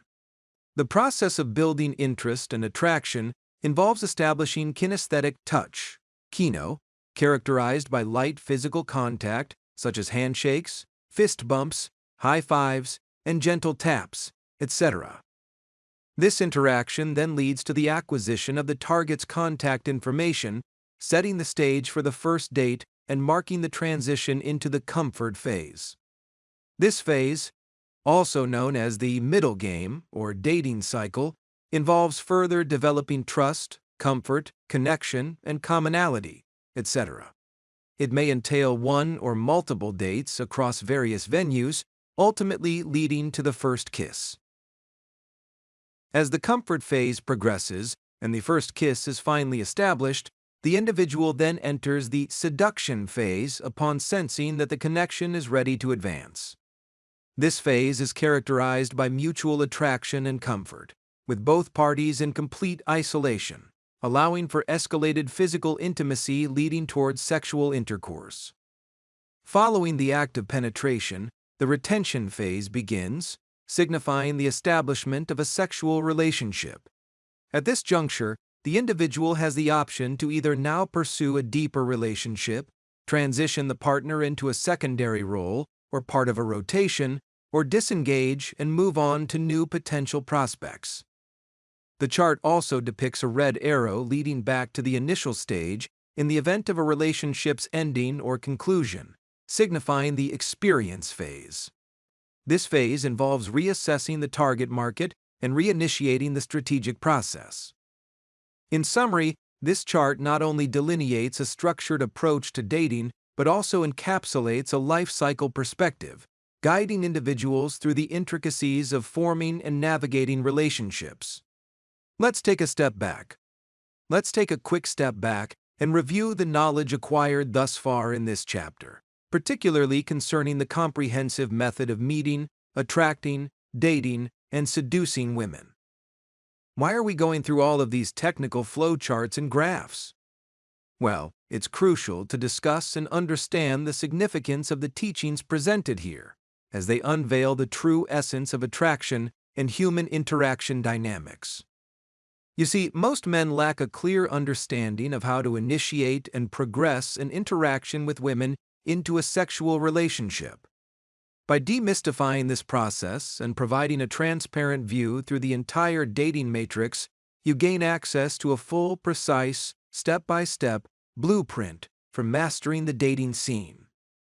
This journey first commences with conceptualizing your ideal partner in your mind, followed by personal development to become deserving of such a partner, and then strategically venturing out with a well-defined plan to approach and initiate a conversation with her. The pathway leads through the stages of attraction, comfort, and seduction, culminating in sexual intimacy and potentially forging a long-term relationship. Moreover, this journey then extends out beyond the initial conquest, empowering you to venture out again with your partner to meet, attract, and seduce a second woman. By comprehending these sequential steps and natural overarching phases of human courtship, and being able to swiftly identify your current position within each interaction phase, you instantly gain the ability to navigate the process with remarkable, lightning-fast speed. For instance, recognizing the advantage of targeting bisexual women for threesomes places you ahead in the game. Knowing the specific venues frequented by your desired demographic at particular times thus further amplifies your chances of success. Understanding the initial objective of initiating conversation to transition into the attraction phase, and then knowing to then continue progressing towards acquiring the woman's phone number to enter the comfort phase, instantly streamlines your approach. Recognizing that the goal of the comfort phase is to establish a sense of ease, leading to isolation, and the eventual seduction phase accelerates your progress towards the ultimate objective, sex. Realizing that the purpose of sexual intimacy is to establish a sexual relationship sets a clear direction for your efforts. Acknowledging that the underlying motive for forming a relationship is to build trust and comfort, thus ultimately enabling you to engage in the pursuit of threesomes, keeps you aligned with your goals. As you advance, securing a primary girlfriend and a secondary partner, the focus then shifts to fostering comfort with both individuals to facilitate a state of dual seduction, ensuring a harmonious triadic relationship. The ultimate goal/aim/objective is to sustain a long-term sexual relationship with both partners concurrently. By delving into and mastering this material at a more profound, or what I term as a more advanced, metagame level, you'll be empowered to navigate through the phases of interaction with increased momentum from phase to phase, thereby accelerating your progress toward your desired outcome. When you possess a clear and concise understanding of your current position within the interaction and can immediately identify the specific phase you're in, be it attraction, comfort, or seduction, you ultimately gain a much better strategic advantage. Knowing the subsequent phase to transition into and being adept at addressing the specific objectives of each phase allows you to traverse the dating landscape with greater efficiency and speed. This deeper understanding and comprehension of the interaction dynamics not only enhances your ability to move fluidly from one phase to the next, but also equips you with the foresight to anticipate and prepare for the challenges that each phase presents. As a result, you can make informed decisions and take more quick and deliberate actions that further align with your specific goals and desires, etc., ultimately leading to more successful and fulfilling interactions. Note: just another quick note in this subsection, as this book has limited pages, I'd like to clarify again that while this book provides a basic comprehensive overview, it does not delve into every single minute detail of pickup and seduction, etc. However, you can explore these intricacies in my other books and programs. And additionally, my YouTube channel offers an extensive library of over 200+ videos on dating and relationships, where I dive deep into the art of meeting, approaching, attracting, and dating women. Through engaging webcam discussions and PowerPoint presentations, I share valuable tips and techniques, many accompanied by high-definition graphics, similar to those found in this book. My channel serves as a resource for those looking to enhance their understanding and knowledge of pickup and seduction further. For direct access to all my dating advice videos, I highly encourage you to subscribe to my YouTube channel at www.youtube.com/Ryan Jaunzemis. By subscribing, you'll stay updated with the latest content and gain access to a further wealth of information that can help you elevate your dating game. Additionally, you can also connect with me on other social media platforms and websites, where you can download more materials or ask me questions directly. Take this opportunity to enrich your knowledge and take your dating skills to the next level. Click here to visit and subscribe to my YouTube channel, www.youtube.com/Ryan Jaunzemis.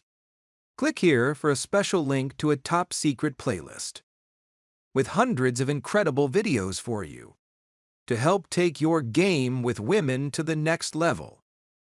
https://www.youtube.com/watch?v each JM6LQ66Q and list PLZHSDGX 1 0 WL5 VDSPXS Lekud 6 TH6Y6SC.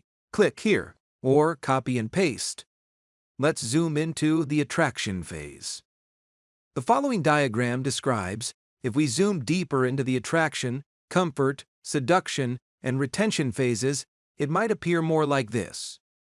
In this upcoming flow chart, you'll observe that at the top, there are generally 3 main lead sources, or places, where you will typically meet women. These are: online game. This includes dating apps such as Tinder, Bumble, Hinge, Facebook, Instagram, TikTok, Plenty of Fish, OkCupid, Match.com, eHarmony, AdultFriendFinder.com, and other similar sites, etc. Day game. This generally involves meeting women during the daytime at places such as malls, parks, beaches, casinos, lobbies, lounges, streets, grocery stores, etc. Night game. This generally consists of meeting women at bars, nightclubs, strip clubs, restaurants, streets, concerts, special events, etc. While there are more than 3 lead sources, such as potentially meeting women at work, church, or through your social circle, etc., I won't be discussing those in this book, as they have been proven to work with a much lower statistical probability. If you happen to randomly run into a woman at your job who is bisexual and wants to have a threesome, you can consider that a random outlier case, which would just be icing on the cake. However, I'm here to teach you a strategic method that's going to provide and yield real, tangible results time and time again. After acquiring new phone numbers, or what I like to refer to as leads, you'll enter a section called Leads Management. For instance, if you approach several women at a bar or nightclub, you might wake up the next morning with several new phone numbers from new hot leads in your phone. The next step is to work those leads by getting on the phone the following morning or afternoon, etc., and then trying to convert these leads into dates. This is done through phone/text game, where you call the girl and initially try to set up a first date. Tip: ideally, you want this to be a date straight back to your house, rather than a more traditional date like dinner or a movie, etc. For example, on the phone, you might suggest something like, "I was just going to hang out and watch a movie on Netflix. Do you want to come over and split a bottle of wine?" Or, "I just moved into my new apartment and was going to order a pizza and have a couple of drinks at my bar/jacuzzi, etc." Seeing if you want to hang out for a while and chill. The goal is to have the girl come over to your place, where the date can lead to sex, whether it's on your couch, bed, shag rug in front of the fireplace, or in your hot tub, etc. Sometimes you may need to take the girl on multiple dates. For example, if she's not comfortable with a private date at your house, you can take her on a public date for coffee or drinks at a nearby bar. During that date, you can try to bounce her back to your place for sex. If she's still not comfortable, you'll want to set up a second date, and then possibly a third or fourth, etc., each time building more comfort and ultimately trying again to get her back to your place for sex. However, I generally have a rule that if the date doesn't convert to sex by the fourth date, I consider it checkmate and the interaction a stalemate. Remember, your time is valuable. If the girl is making you wait that long, she's most likely just using you for attention, validation, free dinners, or drinks, etc., and it's a waste of your time when you could find a better girl who's more aligned with your threesome goals. If the date does close and sex is achieved, you'll then move into the retention or rotation/relationship management phase. At this point, you're now at a much better positional advantage to possibly get the girl to give you a threesome. Let's change perspectives. Consider this intriguing perspective. Once you've obtained your target's phone number, you can engage in phone/text game to secure a date. The key to accelerating the process is to bypass traditional dates like dinners/movies/concerts, etc., and instead aim for casual hangouts at your house, such as watching movies or enjoying drinks. This strategy places your target in a fully isolated environment, making it easier for you to seduce her and achieve your goal of having sex. However, if the woman prefers a public date rather than a private one, keep it simple with drinks at a bar near your house or coffee at a nearby Starbucks. Use this opportunity to suggest going back to your place, emphasizing its proximity and the prospect of continuing to hang out and enjoy drinks in a more relaxed/private setting. For example, while having drinks at a nearby bar, "I actually live just 2 minutes down the street. We should go kick it over there. I have a full-stocked bar, and we can get some drinks and watch some TikTok videos on my big screen TV or hang out in my hot tub." Or anything such as this to help lead the interaction back to your place, or hers, etc., where you will then be in full isolation so that the sex can occur. Let's zoom into the opening phase. In the attraction section, choose your lead generation location based on your preference: day game, night game, or online. To maximize your chances, ideally, you should utilize all three, thereby increasing your overall results through volume. Engage with as many women as possible and selectively sift through your options. Start by selecting your preferred location for gaming, then initiate the pickup process. Once you've engaged, quickly qualify your target to ensure she aligns with your criteria, and then aim to close by getting her number.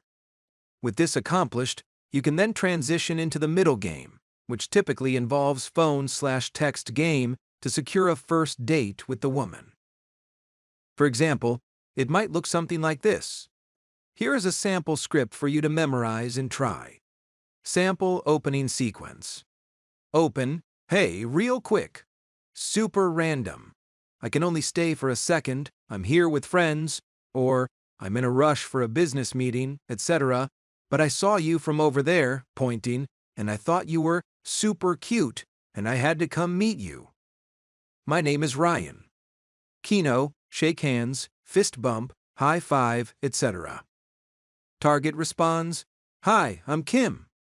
Continuing, "Nice to meet you." Add in fluff talk as needed. Add in qualification, questions. So what kind of girls are you into?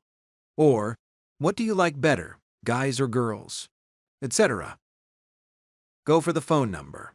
So, like I said, I have to get going, but you seem cool. If you give me your number, I can text you later on and try to convince you to come out and have a drink. Already holding phone in hand, expecting her to give you her number. Get her phone number or social media, email, etc. Target. Okay, it's 700-234X. Put target's contact information into your phone. Eject from set. Okay, cool. Pleasure to meet you, Kim. I'll text you later. Cheers. Eject. Walk away. Do not look back at her. Once you've successfully arranged a date with the woman, the objective then is to gradually progress towards a scenario of full isolation, full ISO. This progression might necessitate multiple dates, each serving as a stepping stone towards building more trust, comfort, and connection. The ideal outcome is to create an environment where both parties feel at ease, ultimately leading to a private setting where intimacy can thus naturally unfold/occur. By carefully navigating these interactions, you set the stage for a more intimate connection, thus paving the way for the desired outcome of a full-on sexual encounter. Start working massive volume. In the pursuit of dating success and achieving threesomes, one crucial principle stands out: the importance of working with massive volume. This concept is based on the simple premise that the more women you talk to, the higher your statistical probability of getting more results. These results can range from phone numbers and social media connections, etc., to more tangible outcomes such as dates and sexual opportunities, etc. Consider this from a mathematical perspective. If you don't make any effort to meet new women, your chance of getting leads is 0.0%, and consequently, your chances of having sex are 0. However, if you proactively approach and engage with several new women each night, or at least several nights per week, you open the door to more numerous dating opportunities. For those serious about achieving real results and experiencing threesomes, I recommend going out 5 to 6 nights per week and talking to at least 10 to 20 women per night, or more. Let's break down the numbers. If you interact with 10 different women each night for 5 nights, that's a total of 50 different women in a week. Even if you only manage to get phone numbers from a small percentage of these encounters, say 10 out of 50, those 10 new contacts, leads, then become potential dates. The next step is to follow up. Call up those 10 women and invite them out for a first date, whether it's a public or private setting. Out of those 10, some may be busy, but others might be interested. Imagine if 5 of them agreed to a date, and from those, you managed to advance to a sexual relationship with 2. By the end of the week, from talking to 50 different women, you've now gained +2 new sexual partners. But the real magic happens when you find a woman among these who is more inclined towards threesomes. She becomes a hot lead and a primary rotation girl with whom you can explore further adventures.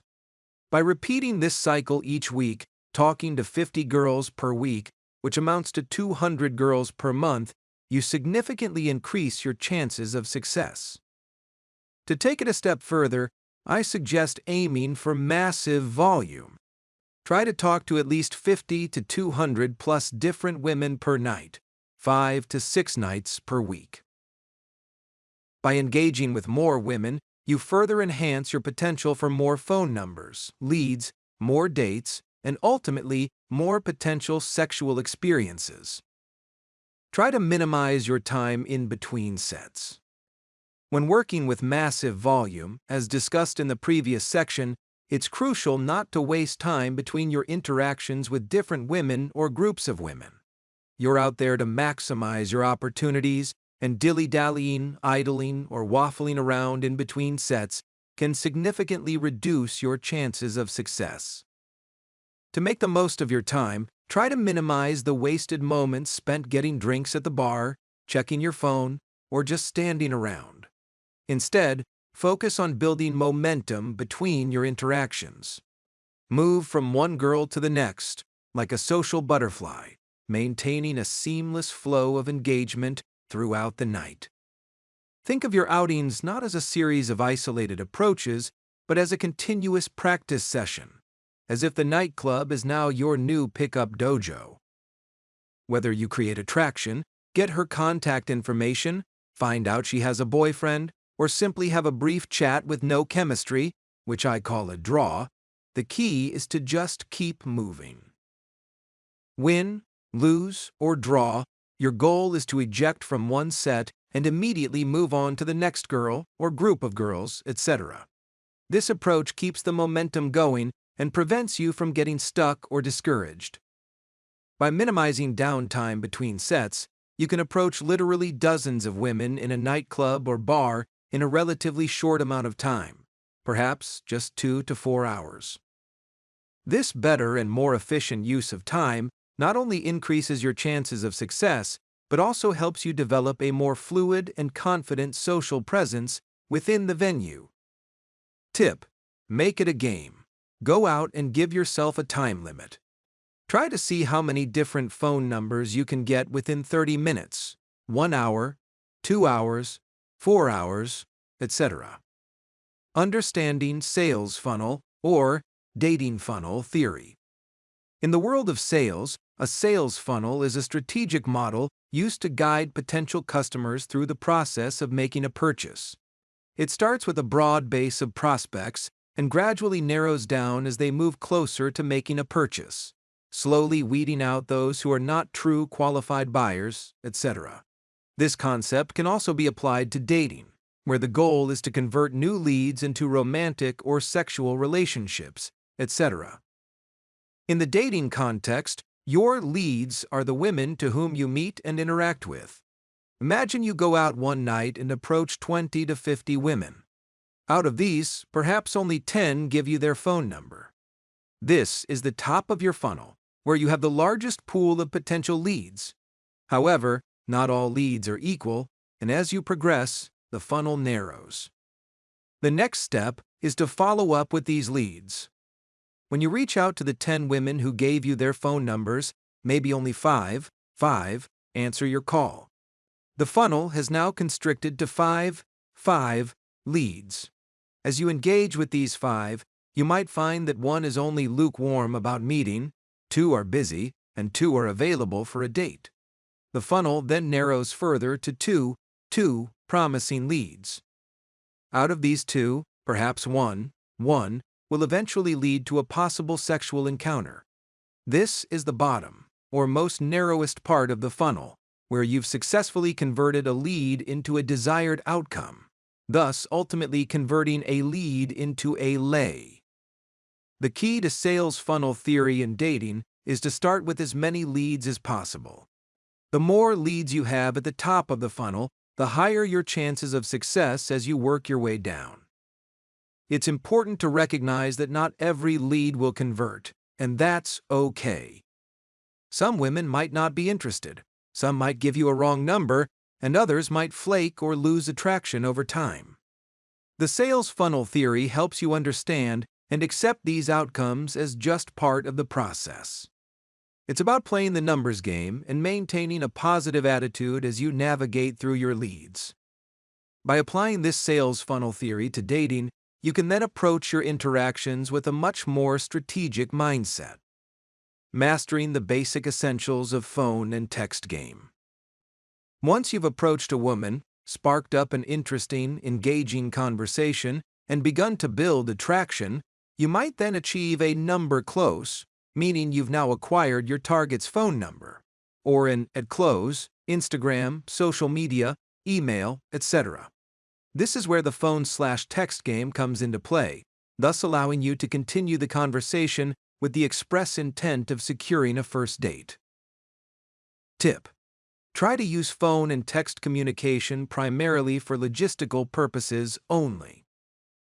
Try your best to save deeper conversations and getting to know each other for when you're actually on a date, whether it's a public outing at a bar for drinks or a coffee shop or a private meeting at your place or her place, etc. When texting, always keep the tone and topics fun, flirtatious, and lighthearted. Your texts should focus on simply arranging the meetup, providing logistical details, such as the specific meeting place, time, and any suggestions on what she might wear, etc. Tip: if you opt to call her, be brief and concise. You're not aiming to be her chatting buddy, but rather to express your interest in taking her out. A quick call might go like this: "Hey, this is Ryan. We met at the club last night. I thought you seemed cool. I'm actually heading to bar name for a drink. Just seeing if you want to hang out and kick it for a bit." If the conversation extends beyond the invitation, remember to just keep it short/brief, around 5 to 10 minutes or so, then suggest a meeting later. Once she agrees to a date, then you can use text to send the address and any other relevant details/information, etc. During the in-person date, whether in public or private, that's then your opportunity to delve into deeper conversations and get to know each other better. The sequence of interactions is crucial. Your initial approach is to spark interest, and the purpose of obtaining her number is to set up a date by a phone/text game. And the goal of the date is to build/establish further levels of trust, comfort, and connection, etc. Ultimately, you're aiming for a level of comfort that allows for intimacy back at your place or hers, thus ultimately leading to foreplay and eventually sex. Think of it like a football player running down the field towards the goal line for a touchdown. Your objective is to systematically advance through each phase within the game or pickup process, etc., completing the necessary steps to progress forwards into the next stage/phase and ultimately achieve your goal, which is getting laid. Sex. Remember, always focus on moving the interaction forward towards achieving the lay. Use phone and text communications for logistical purposes only. Just FYI, this book is not a full guide to texting. That is an entirely different/separate subject all on its own. If I included all of that advice here, this book would be 10,000 plus pages long.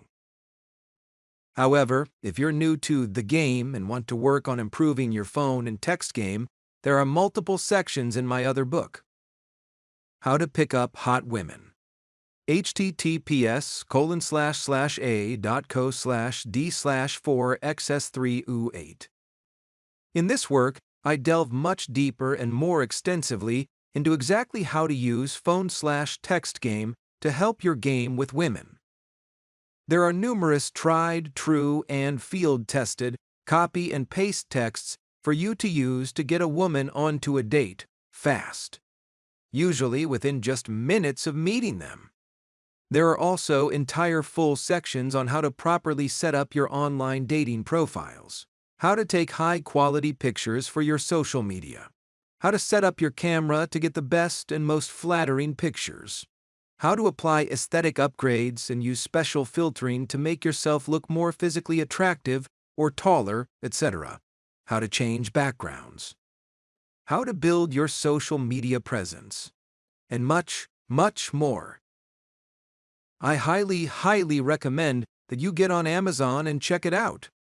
Let's zoom into the comfort phase.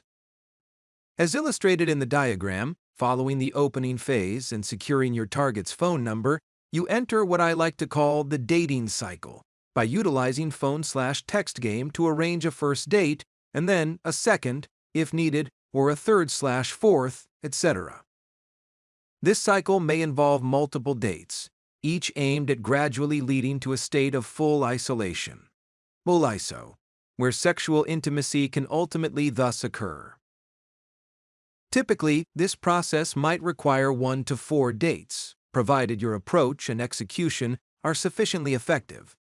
If sexual intimacy hasn't occurred by the end of the 4th date, it's then better advisable to redirect your efforts toward a more receptive woman to conserve your time, energy, and resources, etc. The diagram also presents a choice between public dates and private dates. Public dates might include outings to a bar, coffee shop, park, or similar settings, while private dates usually involve inviting the woman to your home for drinks and a movie or other intimate activities, etc. As the interaction unfolds, you will either successfully close the target, achieve sexual intimacy, or the interaction may lose momentum and fizzle out. I describe this latter scenario as checkmate or stalemate, marking the conclusion of the current pursuit and signaling the time to engage with a new potential partner. This phase is designated as experience or reference experience, etc. in my approach, offering valuable insights from any unsuccessful attempts to enhance your strategy for future encounters with new targets or women.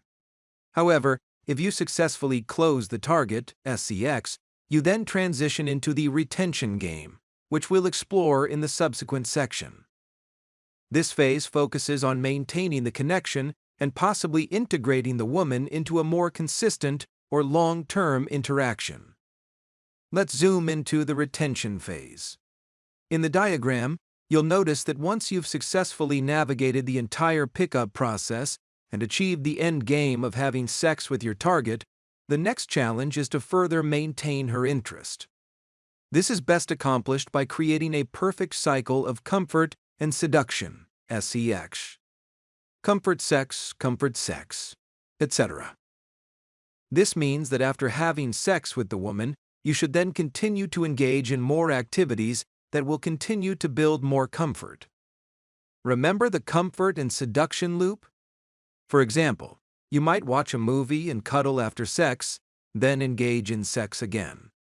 Following that, you could go to the beach, have a conversation, enjoy dinner, comfort, and then return to intimacy, sex.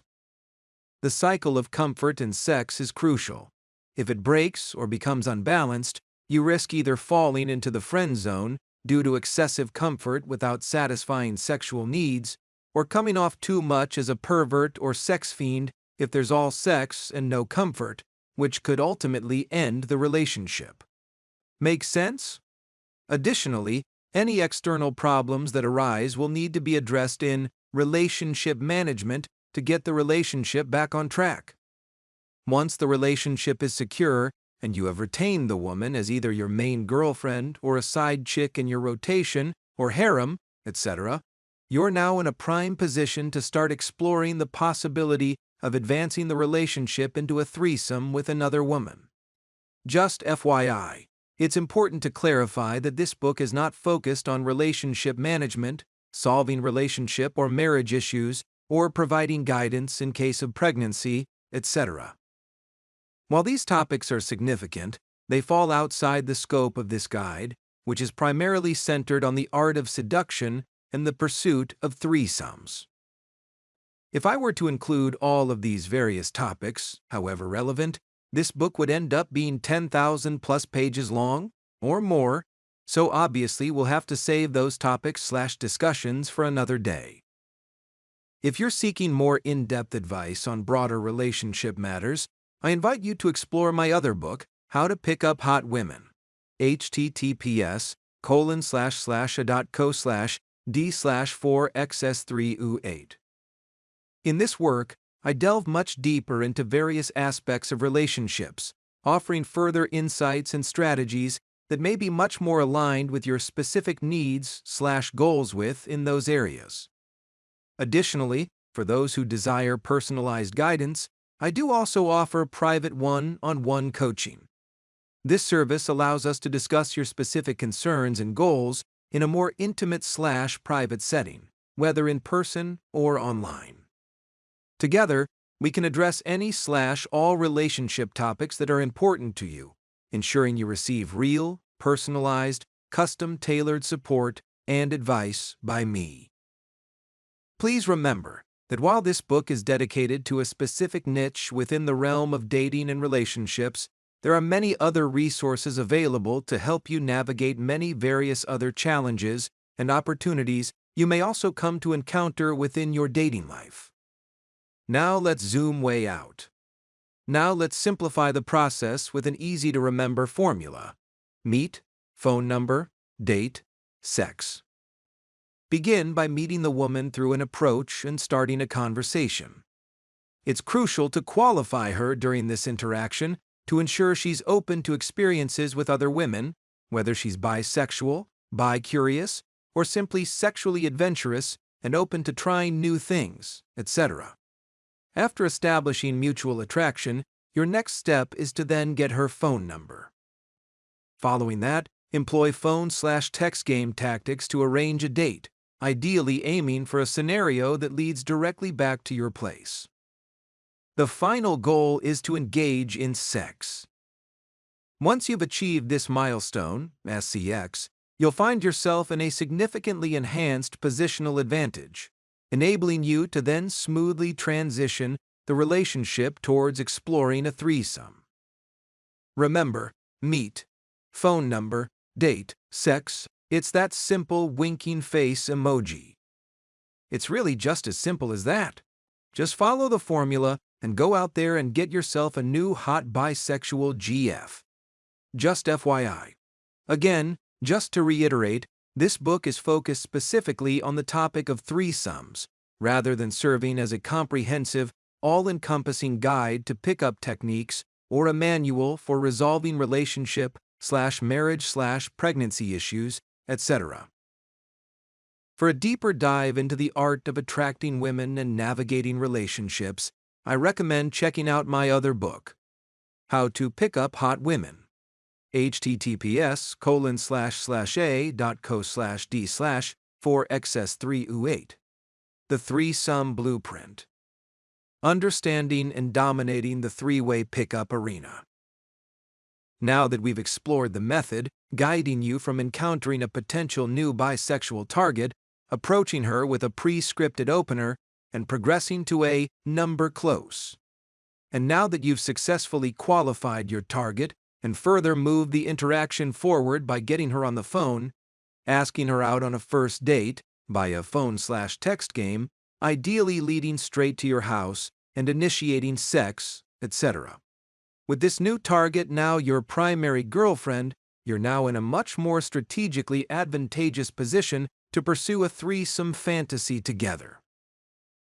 As seen in the flowchart, once you've reached this milestone, the process effectively repeats itself for a second seduction with another woman, which is the essence of what I call as my famous Threesome Blueprint. Together with your new bisexual girlfriend, you'll eventually venture out to a bar or nightclub, etc., or meet another woman online, etc., who is ideally also bisexual or open-minded to a threesome. Both you and your new GF will work together as a team to attract her and build comfort with her, possibly through multiple dates and meetups, etc., which I'll discuss more in-depth into later.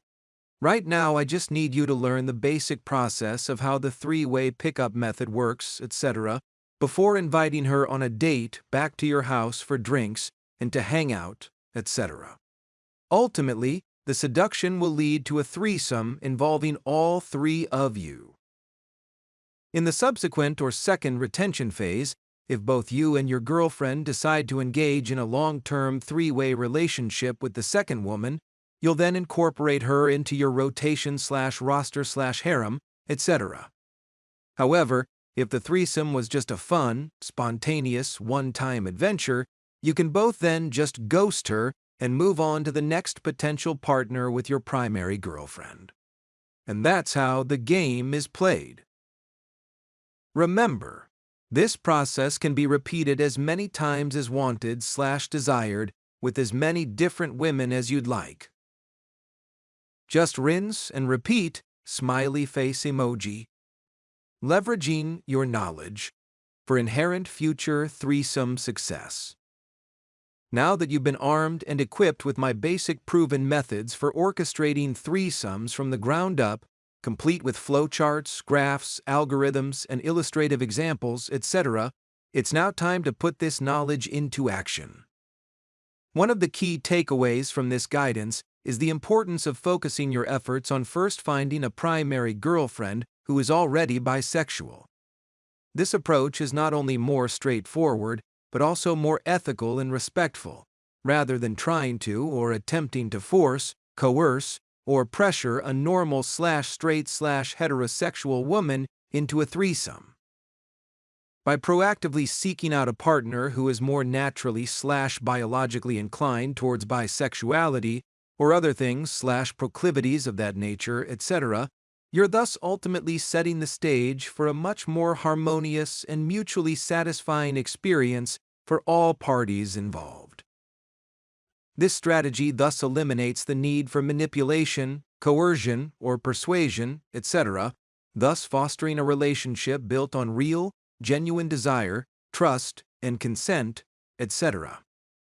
It's a win-win-win situation where all parties involved can explore their sexuality in a safe, secure, and comfortable environment. Moreover, this approach is far more sustainable in the long run compared to the elusive goal of just trying to go out and occasionally getting lucky with two complete random strangers. While such scenarios might be the stuff of fantasies and adult films, they're not generally a reliable or realistic expectation in real life. By grounding your aspirations more so in reality and purposefully focusing on building real, authentic, genuine, and meaningful connections with like-minded individuals. What I like to refer to as real solid threesome game, as opposed to just getting lucky. You're much more likely to achieve fulfilling and repeated threesome experiences time and time again for the rest of your life. So take these methods to heart and embark on your journey with confidence and respect. Remember that the key to threesome success lies in mutual attraction, clear communication, and real/honest/genuine/ethical behavior, etc. By adhering to these principles, you're not only enhancing your chances of achieving your desires, but also ensuring that the experience is enjoyable and consensual for all parties involved. Playing to win. Now that you've armed yourself with valuable insights, tactics, and strategies, etc., it's time to take the plunge and finally bring these teachings to life. The world is brimming with opportunities, and the nightlife and club scene offer target-rich environments teeming with sexy, young, hot, attractive, bisexual women. This is your playground, and now it's time to step into it with real confidence and purpose. It's time to get out there and finally make it happen. Embark on this exciting journey by actively engaging in the dating scene. Approach women with charm, confidence, and charisma, etc. Engage in meaningful conversations and showcase your best self. Remember, dating, as a whole, is all really just a numbers game, and the more women to whom you talk to and interact with, the higher your chances and statistical probability will be of finding a real, legit, high-quality partner who truly aligns with your ultimate goals and desires. Persistence is key. Embrace the process of meeting and connecting with numerous women. Each interaction you begin/initiate, etc., gets you one step closer to finding that special someone who not only captivates you, but is also open to the thrilling experiences you also ultimately seek. And finally, once you've found a woman who truly resonates with your aspirations, make her your primary girlfriend, partner, or fuck buddy, etc. But don't stop there. Share with her the knowledge and techniques, etc. that you've learned here. And then, together, you can become a dynamic duo, venturing out to meet another woman and possible threesome playmate, and exploring the possibilities of threesomes as a united front. This journey is not just about finding partners, it's about building real, authentic, and genuine connections, becoming more confident as a man, enhancing your social skills, and ultimately enriching your life with amazing and memorable experiences. So, embrace this adventure with enthusiasm and an open heart. The path ahead may be filled with many various challenges to ultimately overcome, but the rewards of finally fulfilling your desires and forming meaningful, wonderful relationships are immeasurable. Get out there, play the game, and let the magic unfold. In the next chapter. Congratulations! You've now laid the foundation by understanding the basic essentials of my top-secret method for orchestrating threesomes. But hold on to your hat, as we're about to delve even deeper in the upcoming chapter. Get ready to uncover more profound secrets that will not only help to amplify your allure and attractiveness, etc., but also enable you to skillfully navigate a woman's hypergamy and natural inclinations for more efficient, effective, powerful, and potent seduction. This journey is just getting started, and the upcoming steps will equip you with the tactics required to conquer the complexities of attraction with unprecedented ease and confidence. Keep your eyes peeled, as the road ahead is brimming with transformative revelations that will literally catapult your game to unprecedented heights. With the guidance I provide, you're well on your way to becoming the ultimate playboy and a master three-way Lothario with women. In the next section, I'll delve into the secrets of leveraging a woman's hypergamy to your advantage, going much more in-depth into the topic of lifestyle mastery and setting up your life for three-way success. Embrace this thrilling journey and gear up to unleash the full force and potential of your new seduction skills. So, if you're ready, then let's begin. How to Pick Up Hot Women, 2nd edition, full color version. Available now on Amazon. Kindle ebook, $6.99. Paperback, $97. Paperback on sale now, only $61.59. Buy now. https://a.co/d/4xs3u8. Chapter 4. Using women's hypergamy to your advantage. Now that you've come to understand that there is a real, precise, and scientifically based, proven, step-by-step process behind the intricacies of female nature, pickup/dating dynamics, as well as the art of seduction, etc., it's now time to delve deeper into some of the more fundamental concepts, starting with a comprehensive examination of women's hypergamy, which I briefly touched upon earlier. Hypergamy is a term used in social science and evolutionary psychology/biology, etc., to describe the practice or preference among females to seek out partners who possess higher social, economic, or genetic status, etc., who is generally either at least equal or ideally greater than themselves. This concept is rooted in the idea that selecting a mate with superior qualities can lead to improved social mobility or better genetic offspring, etc. In the context of dating, relationships, or marriage, etc., hypergamy suggests that women often desire partners who are equal to or surpass them in attributes such as wealth, social standing, and physical attractiveness, etc. This challenges the general/traditional belief that women prioritize personality or emotional connection, etc., in partner selection, thus indicating instead that women apply a much more comprehensive set of criteria. For example, if the woman owns her own business, then the man should own one as well. If the woman makes $50,000 per year, then the man should make at least $50,000 himself, at minimum, and ideally greater, possibly $100K plus, etc. Or, if she makes $1 million per year, then the man needs to also make at least $1 million per year as well, and ideally more. $2M plus, etc. If the woman has 50K followers on her social media, then the man should have at least 50K followers as well, and ideally more. 100K plus followers, etc. Make sense? Being at a woman's level, or greater, can help to naturally create more attraction with women. but being below her level generally equals no attraction. Understanding hypergamy can be empowering for men. It highlights the importance of self-improvement and adaptation, etc., to meet these broader expectations. By acknowledging this dynamic, men can use it to better enhance their sexual appeal in the dating scene. This encourages self-improvement in areas such as career advancement, increasing one's income and earning powers, lifestyle enrichment, and physical fitness enhancement, etc. As men begin to work on elevating their own status, they ultimately become more attractive to women, not just for superficial reasons, but because they're genuinely becoming men of higher value.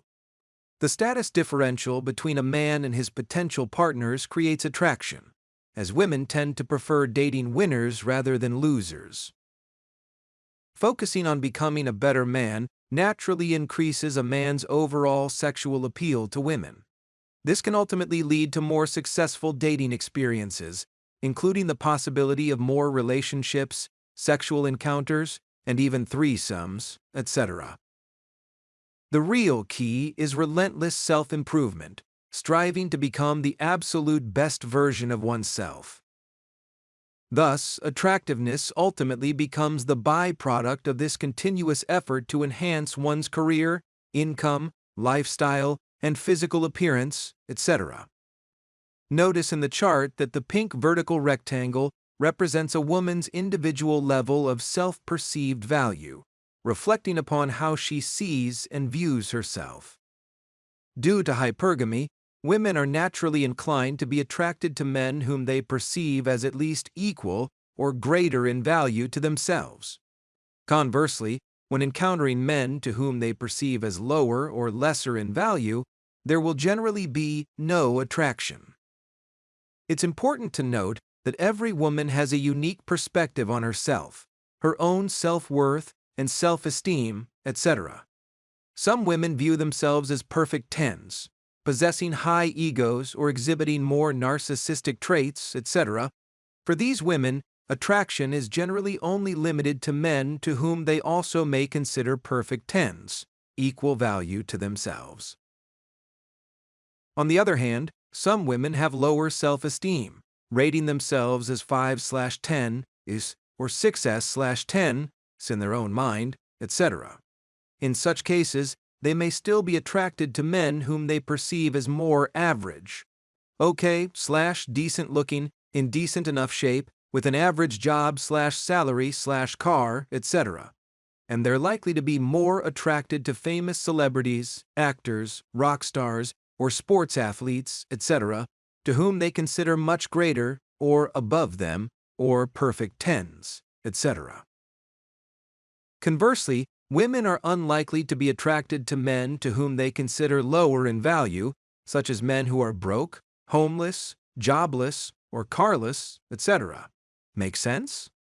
Note: it's extremely essential for men to understand a woman's hypergamous nature, as it influences their constant desire to level up or climb socially, etc. Women are inherently never fully satisfied, even when partnered with a man who might seem perfect compared to others. Despite a man's wealth, suitability, or qualities akin even to Superman, there may always be a part of her that feels generally unsatisfied, thus leading her to believe she might be able to find someone better.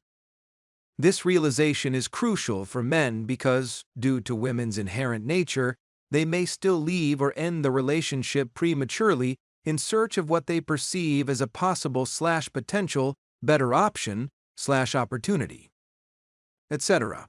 For example, a man with more money, a nicer car, a better living environment, higher social status, or a better job, etc.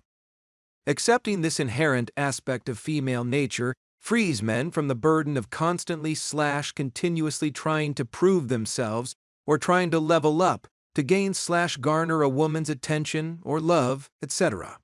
Instead, it's important to recognize that the odds may be stacked against you and simply just do your best.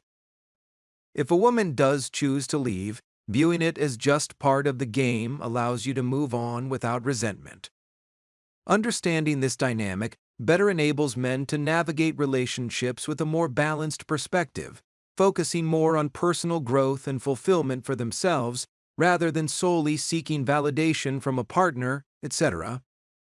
For instance, the meme I created above exemplifies the hypergamous nature of women. Despite being married to a man even as great as Superman, who possesses qualities such as the ability to fly, enhanced strength and physical fitness, six-pack abs, and possibly millionaire/billionaire status, etc., women may still wonder to themselves on some level, is he really the best I can get? This hypergamous mindset often leaves women perpetually unsatisfied in relationships as they're constantly seeking to level up in order to try and find a man who might be wealthier, more attractive, or of higher status, etc. Whereas, in contrast, men are generally content to settle down in a relationship as long as the woman therewith maintains a decent weight and shape, has a pretty face, and a kind personality. The takeaway is that, despite your best efforts, the inherent biology and nature of women mean that the odds may still be stacked against you. Therefore, focus on self-improvement as much as possible, but don't be discouraged if things don't go as planned. What do you bring to the table as a man? Let's delve into a critical question. What do you think you bring to the table as a man in a relationship? Why should a woman choose you over another man? To illustrate this point further, consider the following comparison. On the left, we have a man who is overweight, fat, balding, out of shape, and financially struggling. He spends his days masturbating to internet porn and playing video games in his basement, seemingly content with a sedentary and uninspiring lifestyle. This man might have a nice, pleasant personality and might be a nice person, but to a woman, this man would be perceived as low value and a loser. On the right, we see a starkly different image. A man who exudes high confidence, charisma, success, and vitality, etc. He possesses wealth, lives in a mansion, drives a luxury car, dresses in a nice sharp suit, and maintains an excellent physical condition. To women, this man would be considered high value and a winner. If you were a woman faced with the choice between these two men as a potential mate or partner, whom would you choose and why? The answer might seem obvious, but let's delve deeper into the implications of this choice. Choosing the man on the left might unfortunately lead to a lifestyle marked by major financial limitations, lack of ambition, and potentially poor health habits, etc. On the other hand, opting for the man on the right could instantly open the door to a life of comfort, luxury, and exciting opportunities, etc. This comparison raises important questions about what women find attractive in a partner. While physical appearance, such as having things such as six-pack abs, is certainly a factor, it's not the only aspect that matters. Women often seek a partner who can provide stability, security, and a fulfilling lifestyle.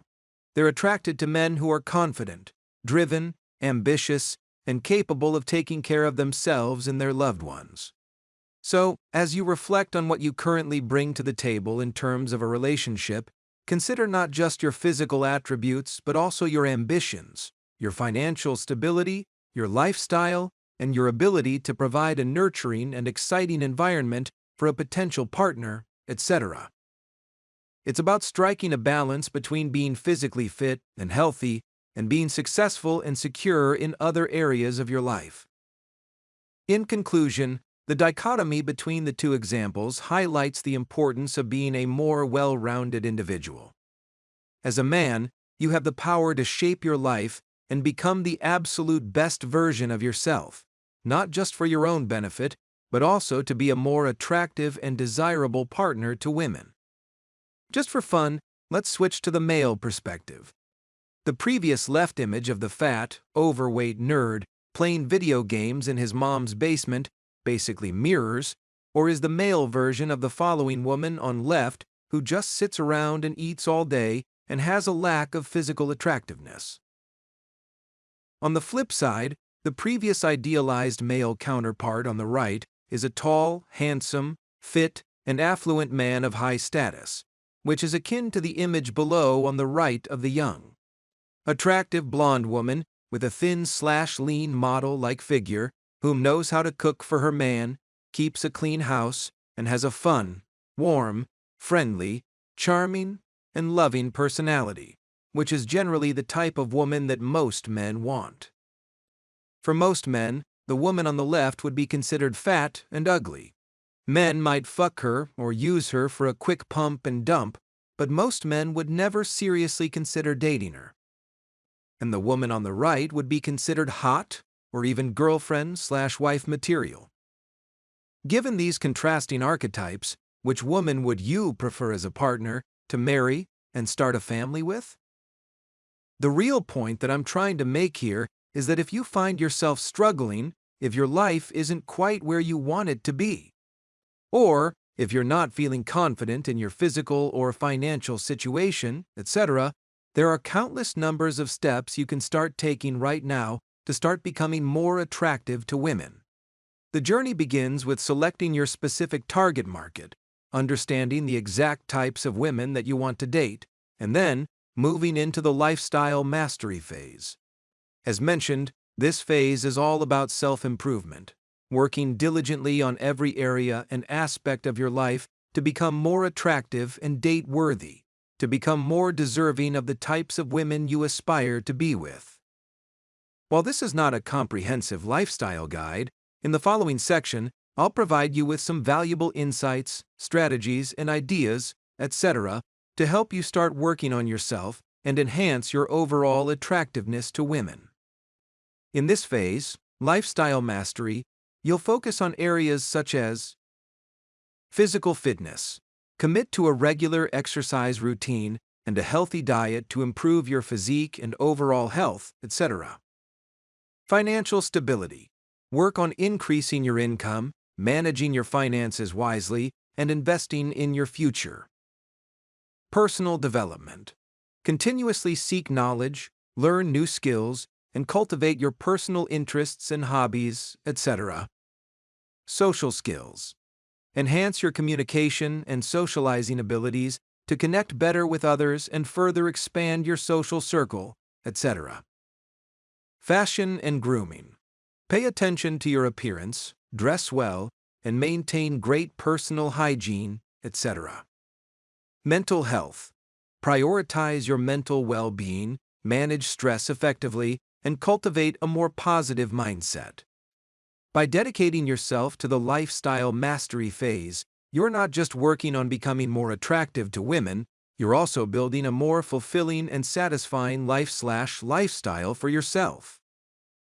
This journey of self-improvement is an ongoing, continuous process, and every step you take brings you closer to becoming the high-value man that women find irresistible and attractive, etc. Welcome to the lifestyle mastery phase of my method. Lifestyle mastery, strategies for enhancing your overall attractiveness and appeal as a man. In every stage of life and in the realm of dating, there exists an endless opportunity for self-improvement, thus ultimately leading to enhanced attractiveness and desirability to women. For instance, if you find yourself currently without stable employment, securing a new job/career will not only ultimately provide better financial stability, but will also instantly increase your economic attractiveness. To a woman, a man with money is going to be perceived much more attractive and higher value than a man without money. Similarly, committing to a fitness regimen and living a more healthy lifestyle can transform your physique over time, thus significantly boosting your overall physical allure and aesthetics, etc. A man who is lean, fit, and in shape is going to be perceived much more attractive than an overweight, fat, 500-pound dude who sits around in his boxer shorts on his couch playing Call of Duty, Halo, Fortnite, or Minecraft, etc., scratching his balls, jerking off to Pornhub, OnlyFans models and Instagram models, and eating Cheetos all day. Make sense? If your daily routine consists of boring/sedentary activities, such as sitting around and playing video games all day at home, then perhaps start venturing out to socialize and start engaging in more stimulating activities like hiking or traveling can quickly cultivate a much more fun, interesting, appealing, and more attractive lifestyle to women. Cultivating interesting hobbies, etc., whether they be sports, football, baseball, basketball, etc., artistic pursuits, fun activities such as vlogging, video editing, playing instruments, guitar, bass, drums, piano, violin, etc., or learning new skills, etc., can add new layers to your personality, thus making you a more captivating individual, and thus ultimately much more appealing and attractive to women. Taking the time to work on becoming the type of real, high-value, attractive man who led a fun, interesting lifestyle, like the one I'm suggesting to you here, is going to help you to take your game to an entirely new level with women. Doing this will instantly help to set you up to stabilize a much better positional advantage not only in the realms of the dating game, but also with business and with life. Also, working on enhancing your verbal, social skills, and communication skills, etc., is equally crucial. Taking the time to work on yourself and becoming a more effective and adept communicator, etc., and exuding higher confidence and charisma in social settings will help to instantly set you apart from all of the other men out there who are also vying for female attention. Consider the term game as a holistic concept encompassing all various facets/areas/aspects, etc. of your life, including working on acquiring better and more stable financial stability, improving your physical fitness and levels of physical attractiveness, your overall lifestyle and social skills, etc. Think of all of these aspects together to combine as your overall game as a man. By embracing this more comprehensive approach to self-improvement, you not only enhance your dating life, but also become a more well-rounded, high-value individual. This transformation opens up an entirely new world full of limitless possibilities, and thus, ultimately increasing your overall chances of forming more meaningful connections and experiencing more fulfilling relationships over time, etc. The essence of this chapter is to convey to the reader that a woman instantly assesses a man's social standing, wealth, occupation, vehicle, residence, and other such factors in determining his overall value, or game, as a man. While a man might be content to spend his days playing video games and hope that a beautiful woman will just naturally be attracted to him, this is not typically how attraction works in reality. Women are generally drawn to high-powered, high-status men who lead fun and interesting lives and are leaders in their fields. It is this inherent social status that generates attraction among women. If you find that you're not currently embodying the qualities of these high-value men, it is time to elevate your game and transform into a high-value alpha male. By doing so, you'll instantly become more noticeable to women.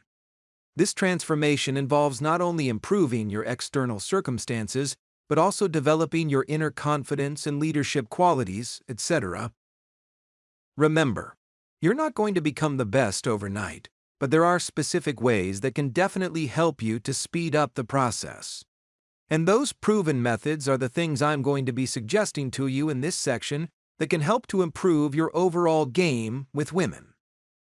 Tip: find your weak points and then go to work on yourself in whatever specific area you think that might be, whether health, wealth, relationships, lifestyle, business, social media, etc.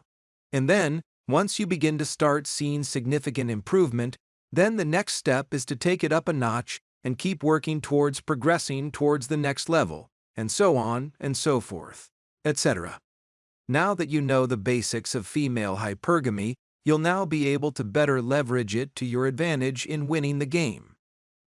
For example, understanding that generally all women have a hypergamous nature and inherently desire to be with a high-value man, you too can begin to adopt/don the traits and characteristics of a high-value alpha male. Start acting like one to attract more women. Essentially, like they say, fake it until you make it. To enhance your perceived value and cultivate a more interesting lifestyle, consider engaging in adventurous activities that showcase your courage and zest for life. For instance, rock climbing or skydiving, etc., are excellent ways to demonstrate that you're a bold and daring individual. These activities not only provide thrilling experiences, but also signal to women that you're a man who embraces challenges and seeks excitement, etc. Beyond these types of adventurous pursuits, there are also several other ways to elevate your status and lead a more captivating lifestyle. Remember, as a coach, I can't actually make/force you to do any of this type of stuff. All I can do is make suggestions or help to motivate/encourage you, etc., or open doors for you, etc., but you need to be the one to actually decide to take action and walk through these open doors. Meaning that you need to take the time, effort, dedication, and responsibility to make this stuff happen for you and become the absolute best possible version of yourself in order to ultimately become more attractive so that you can get more women in the future. At the end of the day, it's all about you. Get your own place. Having your own place is a crucial element in the art of seduction, particularly for men looking to enhance their dating and social lives. Here are several compelling reasons why having your own space is much more advantageous compared to living at home in your mom's basement or with a roommate, etc. Independence and maturity. Moving out and getting your own place demonstrates independence and maturity, qualities that are attractive to women. It shows that you are capable of taking care of yourself and managing your own life. Privacy. Your own place provides you with the privacy needed for intimate interactions. Sex. You can bring a woman back to your place without worrying about interruptions or the discomfort of being in a shared space, etc. Convenience. Having your own seduction location makes it more convenient to host romantic encounters. You can easily invite women over at any time, day or night, without having to navigate the restrictions of living with family. Social status.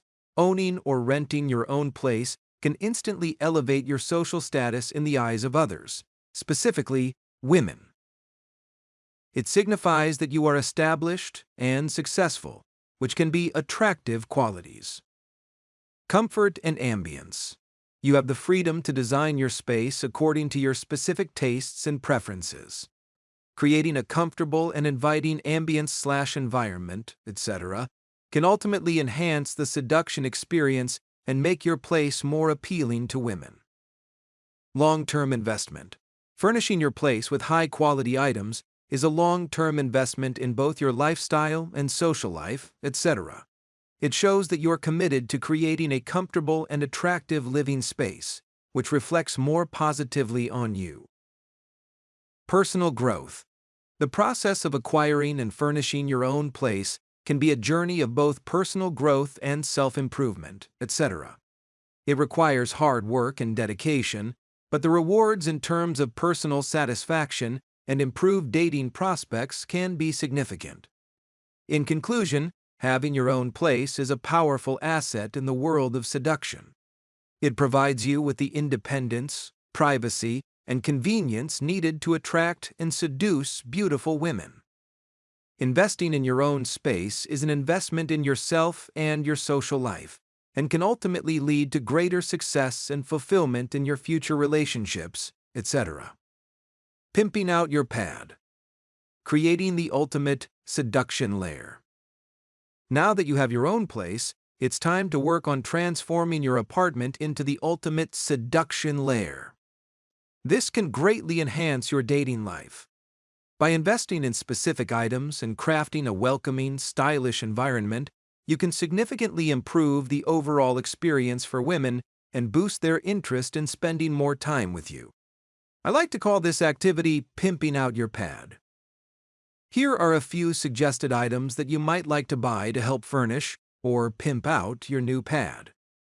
King-size bed. Investing in a large bed, such as a king-size 6x6 or an emperor-size 7x7, can significantly enhance attraction with women. A spacious and luxurious bed can create a sense of comfort and indulgence, making your bedroom more inviting and appealing, etc.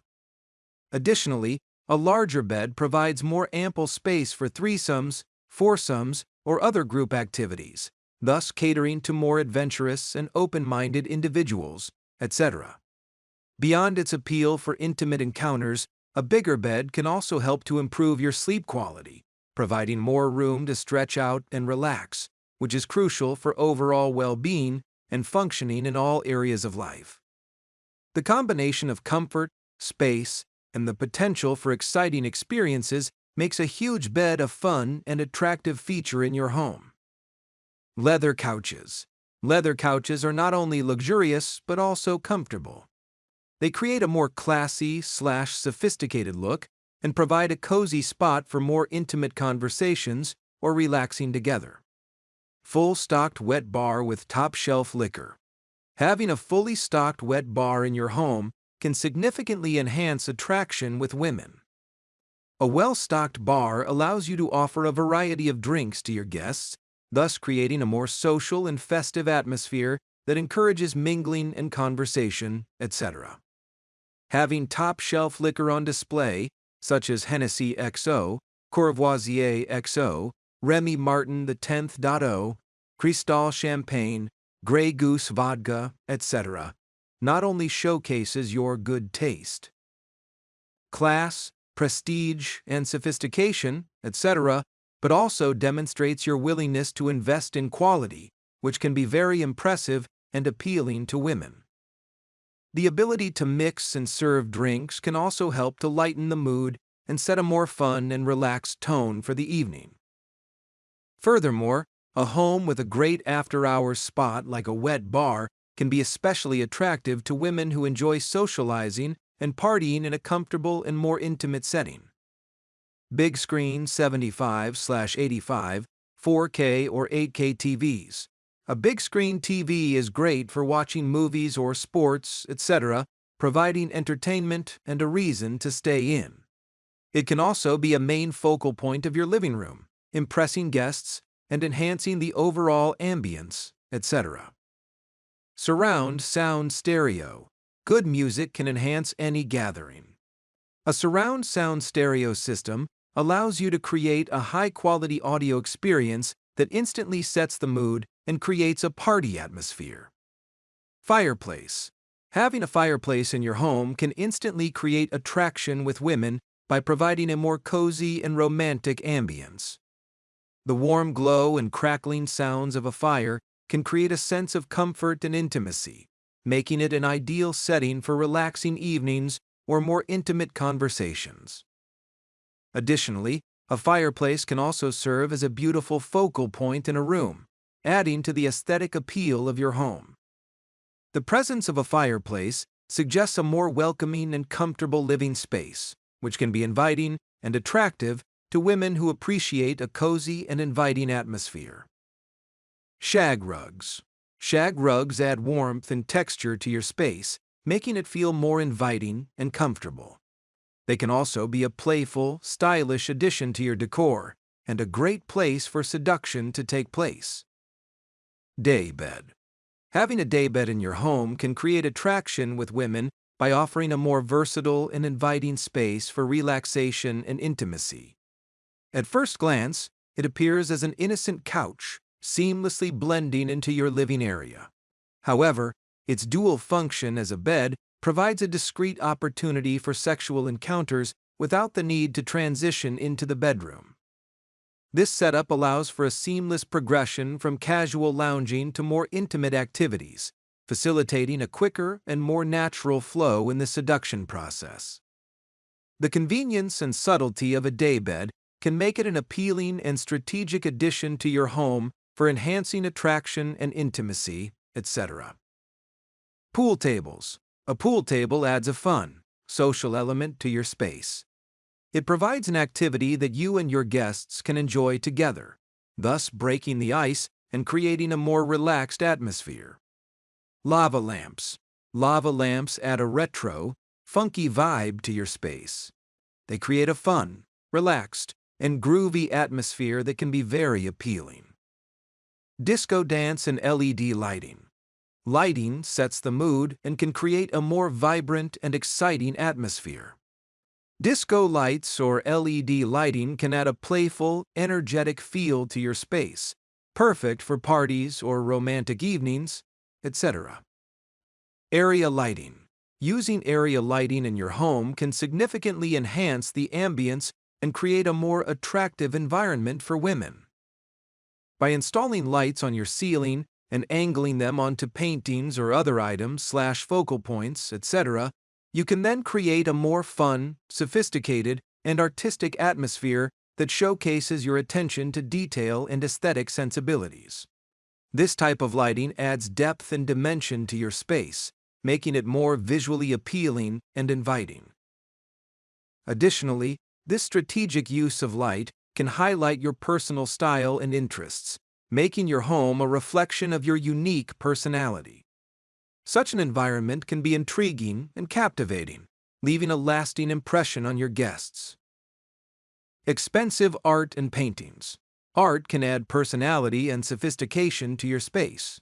It can also be a great conversation starter and a way to express your unique taste and style, etc. Hot tubs and pools. Hot tubs and pools are luxurious additions that can be very appealing to women. They provide a relaxing, sensual experience and can be a unique feature that sets your place apart. Barbecue. Having a barbecue allows you to host outdoor gatherings and cook meals for your guests. It's a great way to socialize and create a fun, casual atmosphere. Aquarium.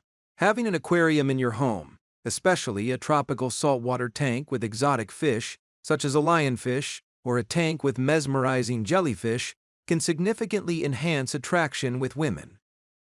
The vibrant colors and graceful movements of the marine life create a captivating and serene ambience that can be both relaxing and visually stimulating. An aquarium adds a unique and sophisticated touch to your living space, showcasing your appreciation for beauty and nature, etc. The relaxing/soothing sound of the water and the rhythmic swimming of the fish can create a tranquil environment, perfect for unwinding and fostering more intimate conversations. Overall, an aquarium can elevate the mood and vibe of your home, thus making it a more inviting and enchanting place for your guests. Ceiling chandelier. Adding a ceiling chandelier to your seduction layer can transform your space into a luxurious and inviting oasis that is sure to impress and captivate your guests, particularly women. Houseplants. Having live, interesting plants in your house can significantly enhance attraction with women. Plants like lavender, bamboo, bonsai trees, and small cute potted plants such as cacti, etc., can often add a more fun, vibrant, and lively touch to your home, creating a more inviting and pleasant atmosphere. The presence of plants can also improve air quality and provide a subtle, natural fragrance, thus contributing to a sense of well-being and relaxation. Additionally, the variety of colors and textures that plants bring can add visual interest and a sense of warmth to your space.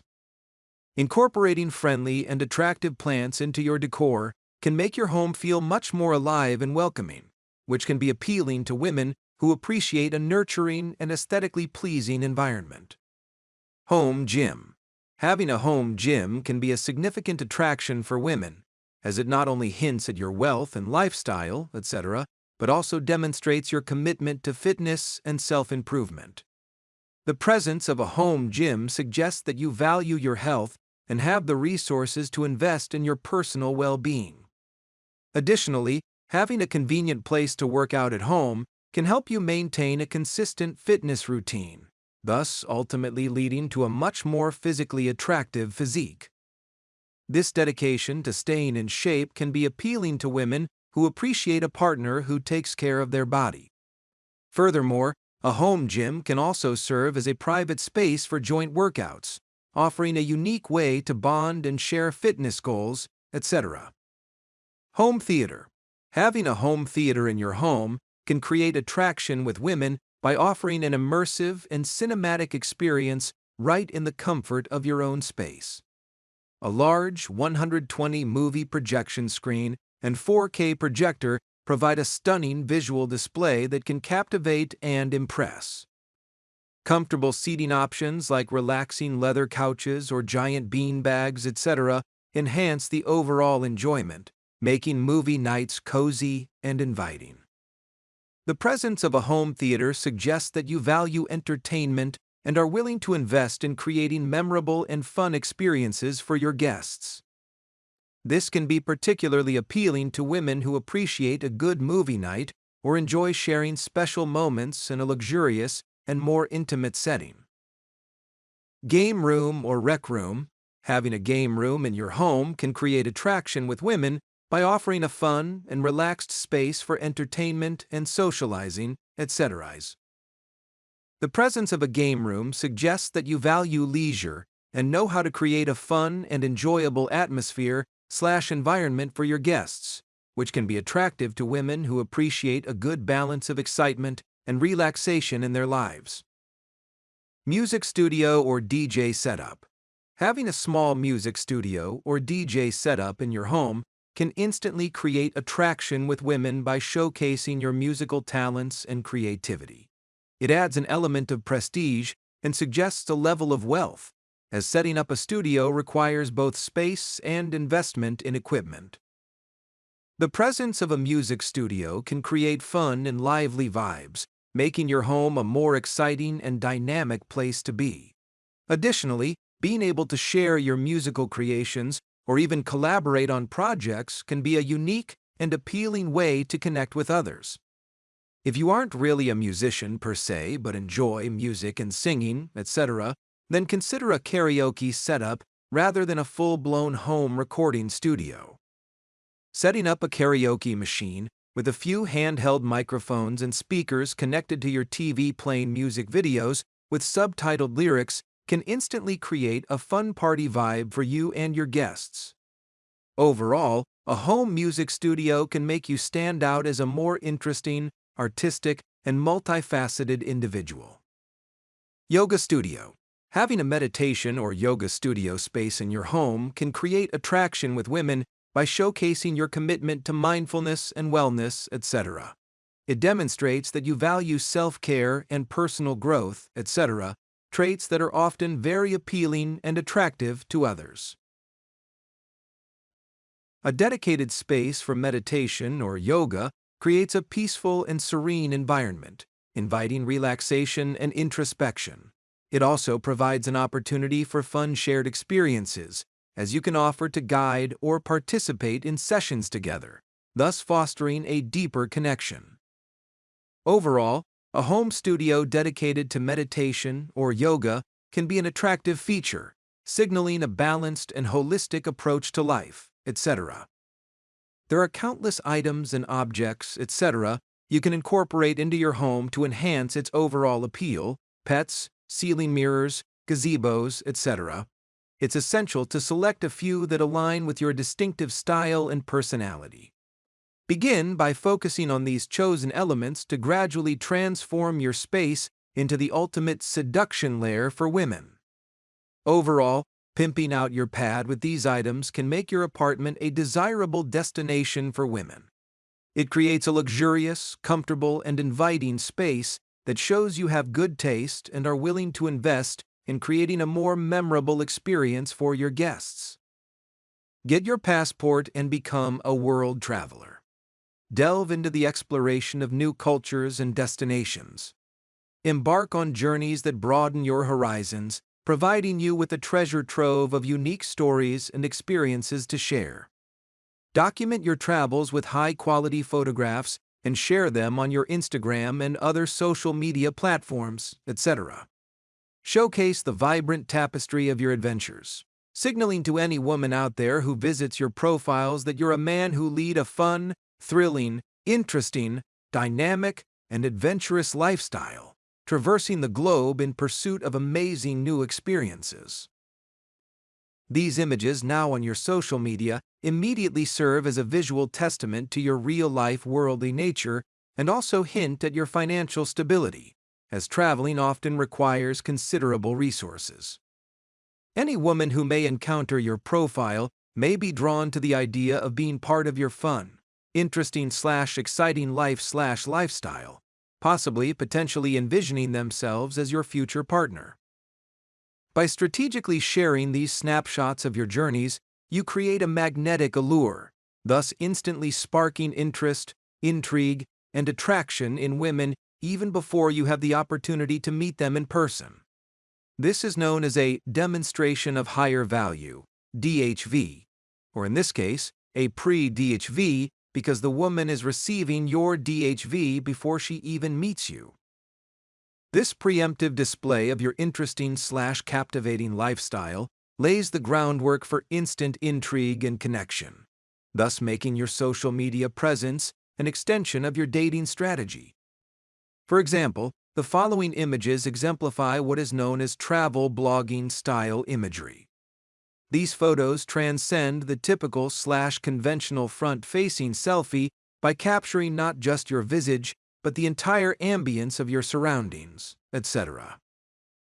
This style of photography instantly invites the viewer to embark on a visual journey, igniting their imagination and stirring a longing and fantasy to be there with you, exploring or relaxing and unwinding alongside you, or vicariously sharing a drink or meal with you, etc. While these pictures often encompass full-body shots, they're not strictly limited to this format.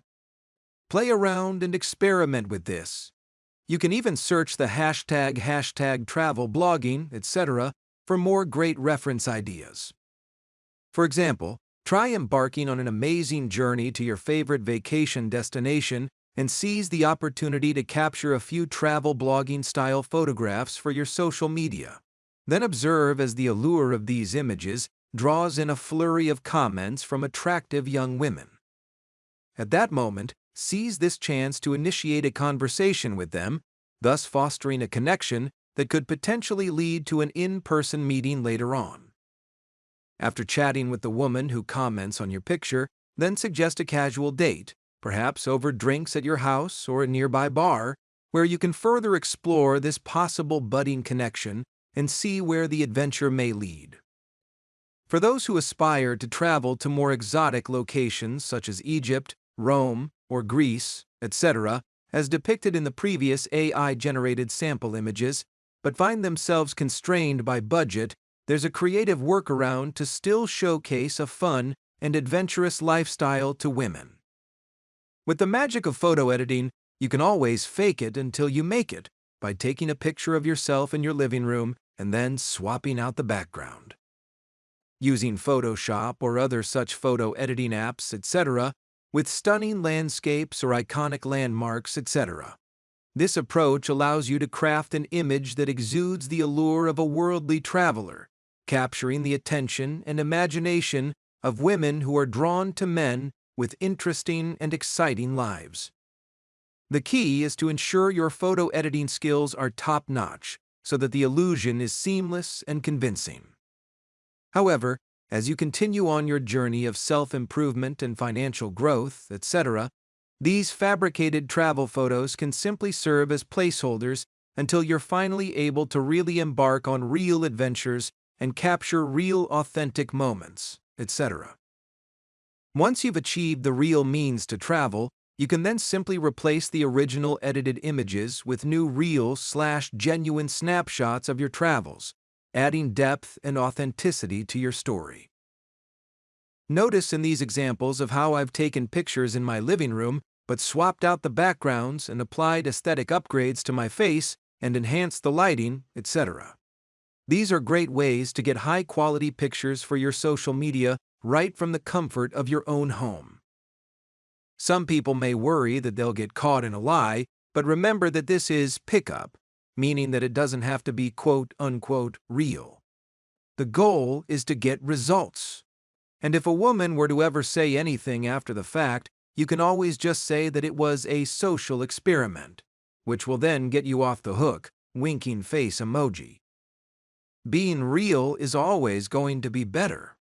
But remember that the only thing that matters is results, meaning creating attraction and getting laid. You can be real later on, after the fact.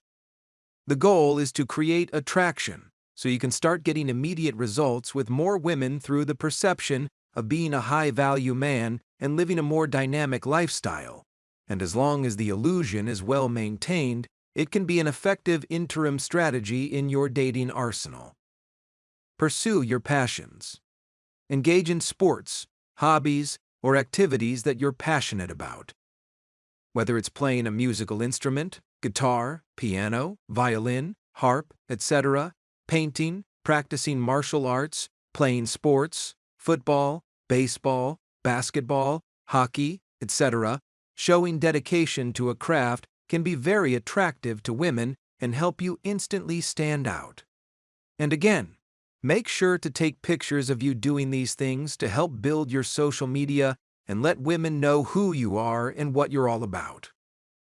Remember, if it's not on social media, then it didn't happen. Thus, your DHV, demonstration of higher value, is void and non-existent to women. Get in shape, weightlifter emoji, male sign emoji, flexed bicep emoji. Maintaining a regular exercise routine and a healthy lifestyle is not only about enhancing your physical appearance, it's a testament to your discipline and commitment to self-care. It's crucial to understand that you don't need the physique of a male supermodel or be huge and giant like Arnold Schwarzenegger to attract beautiful women.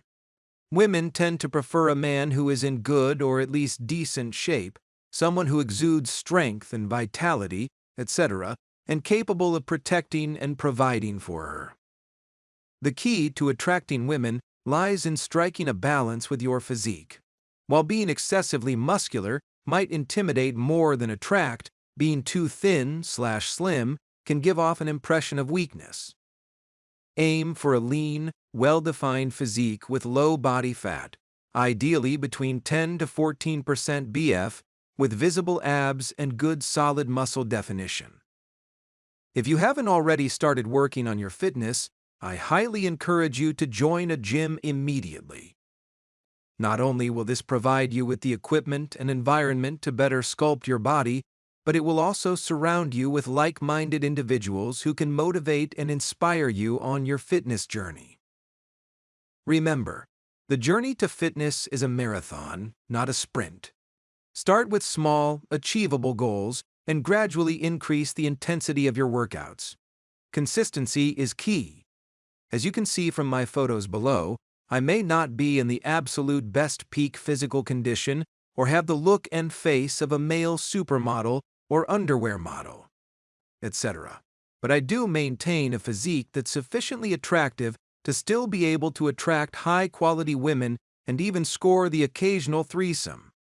This proves that quote-unquote perfection isn't really all that necessary to achieve results. Just being in reasonably good shape is often enough to make a significant impact. I'm not perfect, I'm just an average guy with average looks and average salary, but I've laid almost 300 different women. And if I can do it, then so can you. Winking face emoji. So, take that first step, join a gym, and commit to a healthier, more attractive version of yourself. Your future self and your future partner will thank you. Remember, you don't have to be perfect, you just need to be good enough to get laid. Proper diet and nutrition, salad emoji, red apple emoji, broccoli emoji.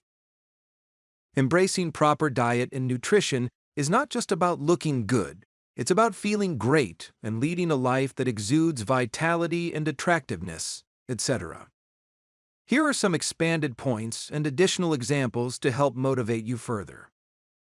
Work on elevating your fitness game. A balanced diet is the foundation of a solid fitness regimen. Consuming the right nutrients fuels your workouts, helping you build more lean muscle mass and burn fat more efficiently. This results in a more toned and attractive physique that is sure to catch the eye of women who appreciate a man dedicated to his physical health. Boost your confidence.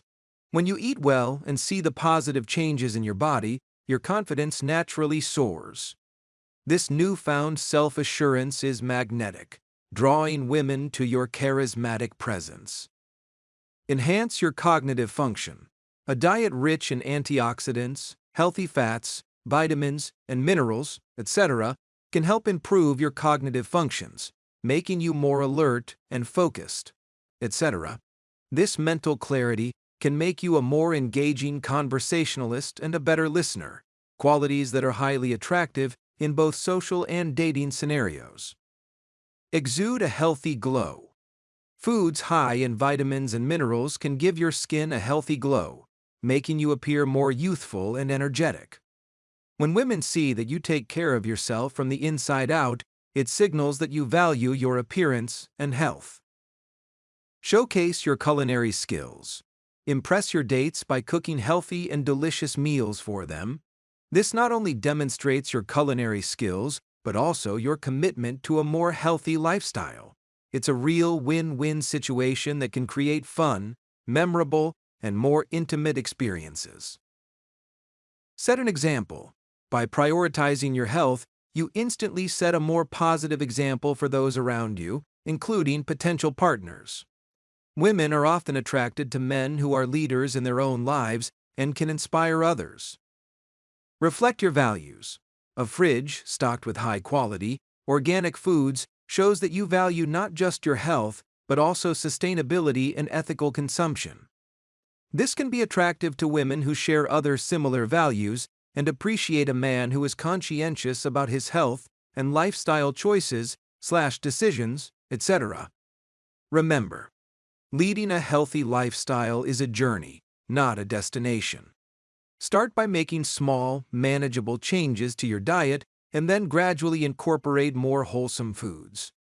As you nurture your body with the right nutrients, you'll soon quickly notice a transformation, not just in your physical appearance, but also in your overall mood and demeanor.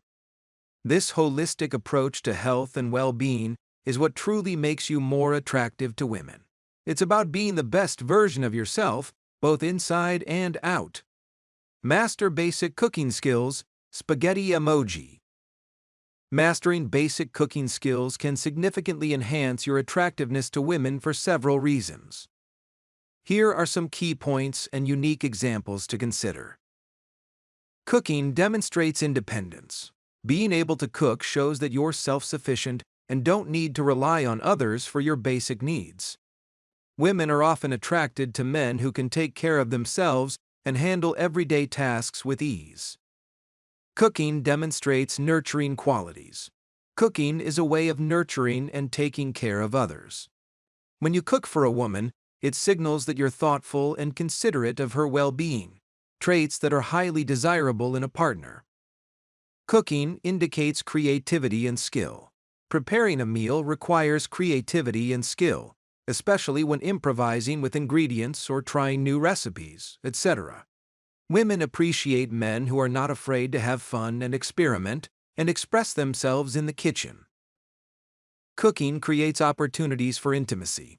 Cooking together can be a fun and intimate experience, allowing for collaboration and bonding, etc. It's a chance to share stories, laugh, and create fun memories, all of which can ultimately strengthen your connection. Cooking promotes a healthy lifestyle. If you cook healthy meals, it shows that you value nutrition and a balanced lifestyle, etc. Women are attracted to men who prioritize their health and can better contribute to a healthy relationship. Here are a few more fun ideas and examples, etc., of things you can do after mastering basic cooking skills. Host a cooking date night. Instead of going out, invite a woman over for a cooking date night. Plan a menu together, shop for ingredients, and cook the meal as a team. This can be a fun, unique, and memorable way to spend your time together. Take a cooking class together. Enroll in a cooking class with a woman you're interested in. It's a fun way to learn new skills, try different cuisines, and enjoy each other's company in a fun and relaxed setting. You'll also meet other women who know how to cook there. Prepare a surprise picnic. Cook a variety of dishes and pack them for a surprise picnic in a fun/interesting scenic location. This thoughtful gesture can show your romantic side and make for a fun, delightful outdoor date. Cook a signature dish. Develop a signature dish that you can serve when you have someone special over. Having a go-to recipe that you're confident in can impress your date and showcase your culinary skills. Share homemade gifts. Use your cooking skills to make homemade gifts, such as jams, baked goods, or infused oils, etc. These fun and thoughtful presents can show your creativity and care, making you more attractive to women who value more personalized gestures. By honing your cooking skills, you not only enhance your personal life, but also increase your overall appeal to women by showcasing your independence, creativity, and good nurturing qualities, etc.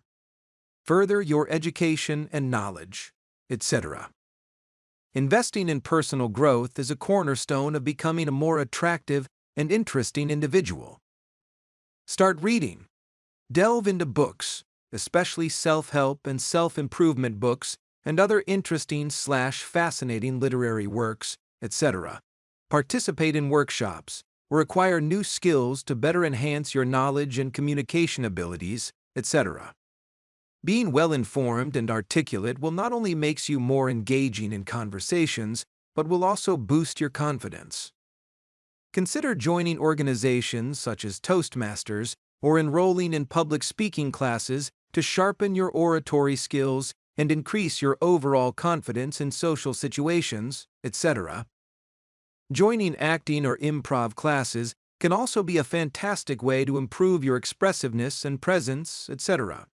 Additionally, pursuing college courses or online educational programs can broaden your horizons and provide you with a wealth of topics to discuss with women, whether you're in a social setting or on a date, etc. Here are a few more interesting/unconventional ideas to further enhance your personal growth. Take up cooking classes. Culinary skills are not only practical, but also a great way to impress dates and show off your creative side. Learn a new language. Mastering a new language not only opens up an entirely new world of cultural exploration, but also demonstrates your dedication to self-improvement and further intellectual curiosity. It can also help you to better communicate and connect with more women all over the world. Practice a martial art. Engaging in martial arts can quickly improve your physical fitness, discipline, and self-defense skills, all of which are attractive qualities. Explore creative writing. Writing poetry, short stories, or even a fun random blog post can greatly enhance your overall communication skills and provide fun and interesting conversation topics, etc. Go back to school. Going back to school, whether it's college, a trade school, or any other educational institution, etc., can offer numerous advantages when it comes to meeting women and improving your overall dating life. Here are some key reasons why. Instant access to a pool of young, attractive, educated women. Educational institutions are filled with young, vibrant individuals, including many attractive women. Being in this environment gives you regular opportunities to interact with them, whether in class, at social events, or in shared spaces on campus, etc. Joining a fraternity. If you choose to join a fraternity, you'll not only benefit from a strong social network of more like-minded individuals, but also gain access to social events and gatherings where you can meet women. Fraternities often host parties and mixers, etc., thus providing additional opportunities for socializing and meeting women. Higher education and career advancement. Going back to school can lead to higher education and better career opportunities, which can ultimately make you more attractive to women. Women are often drawn to men who are ambitious and have goals for the future. College parties, bars, and nightlife. College campuses are known for their vibrant nightlife, including parties, bars, and other social events. These environments offer great opportunities to meet women who are also looking to socialize and have a good time. Shared interests and passions. Being in an educational environment allows you to meet women who share your specific interests and passions, etc. Whether you're studying a particular subject or participating in extracurricular activities, you're likely to encounter women who also have similar interests, thus making it easier to connect with them. Networking opportunities. Going back to school also provides you with valuable networking opportunities, both socially and professionally. Building a strong network of friends, acquaintances, or even future potential business partners, etc., can not only enhance your social life, but also open up doors for future career opportunities. In conclusion, going back to school can be a great way to improve your dating life by providing access to a pool of young, attractive women, opportunities to join a fraternity, and special access to social events and nightlife, etc. Additionally, pursuing higher education can ultimately lead to personal and professional growth, making you a more well-rounded and attractive individual overall. Volunteer for a cause. You can also enhance your attractiveness through volunteer work. Volunteering is a powerful way to showcase your compassion and sense of responsibility, qualities that are highly attractive to women. Engaging in volunteering and/or community service, etc., not only enriches your own life, but also demonstrates your altruistic nature and commitment to making a more positive impact. Here are some ways that volunteer work can enhance your attractiveness and a few other creative ideas to consider. Demonstrates empathy. Volunteering shows that you care about the well-being of others and are willing to take action to help. This empathy and kindness can instantly make you more appealing to women who value emotional intelligence and compassion, etc. Builds leadership skills. Taking on leadership roles in volunteer organizations can showcase your ability to lead and inspire others. Women are often attracted to men who display strong leadership qualities. Expand your social circle. Volunteering provides opportunities to meet new people and expand your social network. By interacting with a more diverse group of individuals, you can demonstrate your social skills and abilities to connect with others. Offers unique experiences. Participating in volunteer projects can lead to unique and memorable experiences that you can share with others. These stories can help to make you more interesting and engaging in conversations. Here are a few more fun and outside-the-box ideas for volunteer work. Organize a charity event. Plan and execute a charity event, such as a fundraiser, auction, bake sale, or marathon, etc., to support a cause you're passionate about. This demonstrates your organizational skills and commitment to making a difference. Volunteer abroad. Do something bigger than yourself. Consider volunteering in another country to immerse yourself in a new culture and contribute to global causes. This adventurous spirit can be attractive and showcases your willingness to explore and help others. Mentor youth. Become a mentor for young people in your community, offering help, guidance, and support, etc. This shows your nurturing side and dedication to fostering the next generation. Environmental conservation. Participate in environmental conservation projects such as tree planting, beach cleanups, or wildlife protection, etc. This reflects your respect for nature and commitment to sustainability, etc. Offer pro bono services. If you have a particular skill or expertise, consider offering your services pro bono to nonprofits or individuals in need. This demonstrates your generosity and willingness to use your talents for the greater good. In summary, by engaging in volunteer work, etc., you not only contribute positively to your community, but also enhance your attractiveness by showcasing your compassionate, responsible, and dynamic nature. Career development. Working on building a successful career is a fundamental aspect of enhancing your overall attractiveness and appeal.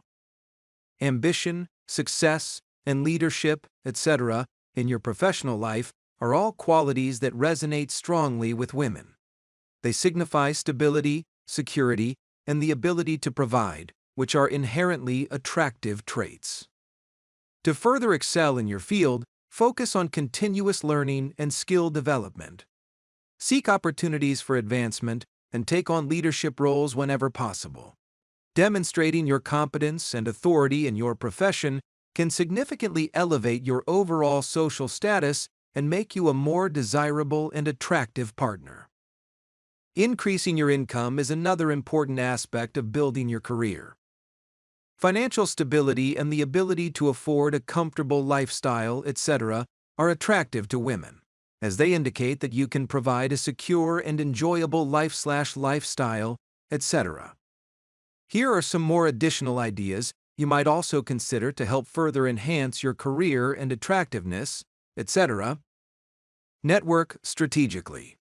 Build connections with high-powered, high-status, influential people within your specific industry. Attend industry conferences, join professional organizations, and engage in networking events to expand your circle of contacts. Start a side business or side hustle, etc. Entrepreneurship showcases your initiative, creativity, and ability to take risks. Even a small side business or side hustle, etc., can help to demonstrate your ambition and potential for success. Develop a personal brand. Establishing a strong personal brand can instantly set you apart within your industry. Utilize social media, blogging, or public speaking, etc., to showcase your expertise and build your reputation. Pursue mentorship. Seek out professional mentors who can provide guidance, advice, and connections, etc. Being mentored shows that you're committed to growth, while mentoring others demonstrates your leadership and expertise. Engage in community leadership. Taking on leadership roles in community organizations or local government, etc., can enhance your social status and visibility, thus ultimately making you more attractive to women.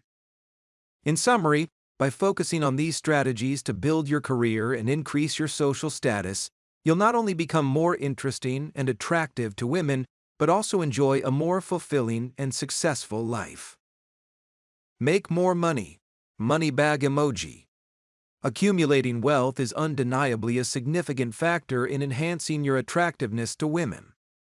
A substantial income allows you to lead a much more desirable lifestyle and invest in items/possessions, etc., that may signal to potential partners your ability to protect and provide, etc. Financial resources can facilitate the acquisition of a more impressive home or vehicle, as well as higher quality furnishings, etc. Moreover, having the means to invest in luxury items and experiences, etc., can significantly boost your sexual appeal and overall mate value. For instance, outfitting your living space with indulgences like hot tubs, pool tables, and fully stocked bars can create an environment that's not only enjoyable but also enticing and very attractive to women. Additionally, owning big-screen TVs, comfortable leather couches, and cozy fireplaces can make your home a more attractive place for social gatherings or more intimate encounters, etc. Beyond the confines of your home, possessing things such as luxury cars, wearing fine jewelry, displaying rare/exquisite art, and being able to afford expensive champagne, etc., are all markers of success and sophistication that can instantly captivate a woman's interest. These symbols of wealth not only reflect your financial stability, but also suggest a lifestyle of comfort and indulgence, etc., that many find appealing and attractive. Here are a few more examples of how you can leverage your financial resources to enhance your overall attractiveness to women. Travel in style. Being able to afford luxurious vacations and travel experiences can be a significant draw for women who enjoy exploring new places and cultures, etc. Fly first class. Flying first class can instantly make you more attractive to women as it signals a certain level of wealth and status, which are often associated with security and comfort. Additionally, the luxury and exclusivity of the first-class experience can reflect a taste for finer things in life, which can be extremely appealing to women who value sophistication and comfort, etc. Invest in personal grooming.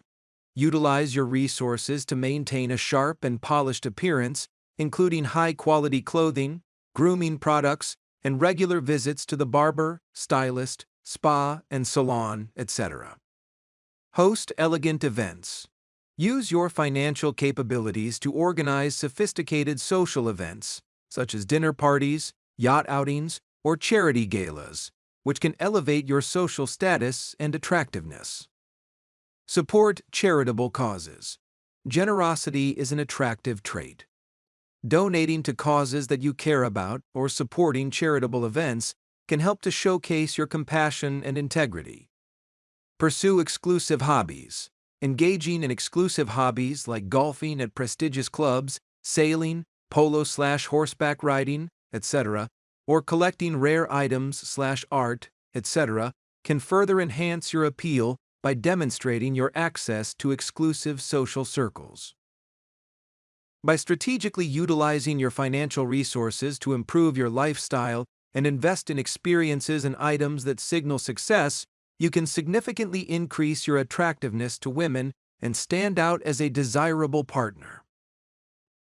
Work on improving your fashion. Groom emoji. Enhancing your fashion sense is a powerful way to boost your attractiveness to women. Clothing and personal grooming are not just about covering up. They are forms of self-expression and indicators of your social status and further attention to detail, etc. Here's why improving your fashion sense is crucial, and a few more outside-the-box examples you may want to consider. First impressions matter. The way you dress is often the first thing a woman notices about you.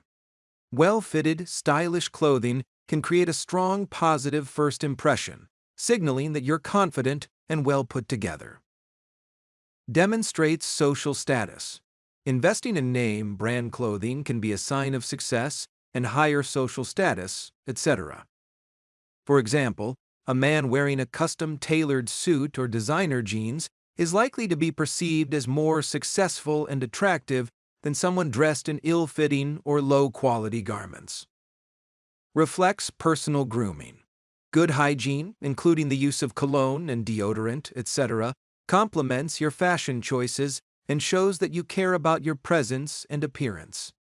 This attention to detail is often very attractive to women. Expresses your personality. Fashion is a way to express your personality and individuality, etc.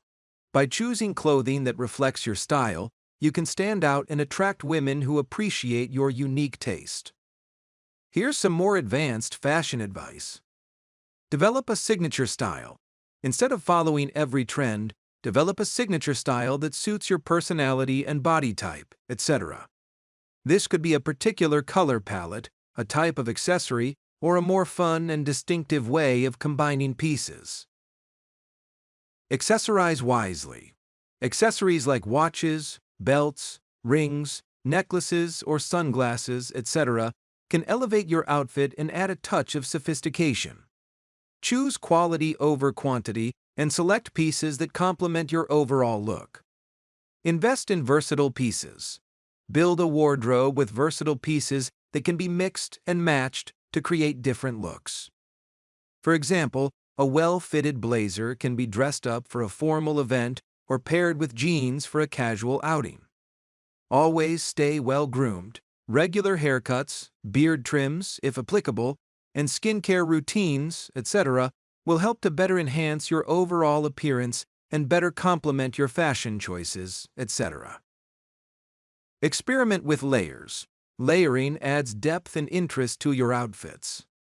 Experiment with different textures and patterns, etc., to create more visually appealing looks, etc. Seek professional help. If you're still unsure about your fashion sense, consider consulting with a personal/professional stylist shopping assistant, or fashion/image consultant, etc. They can help you choose clothing that flatters your specific body type and aligns with your personal style. Note: this is also an additional service that I offer as well. If you're interested in fashion advice or personal image consulting, etc., you can contact me directly at 702-417-7714 or DM me on Instagram at Jaunzemis for more information/details on this unique service, mobile phone with arrow emoji. By improving your overall fashion sense and paying attention to personal grooming, you can significantly enhance your attractiveness to women. Remember, the goal is to feel confident and comfortable in your clothing while expressing your individuality and demonstrating your value.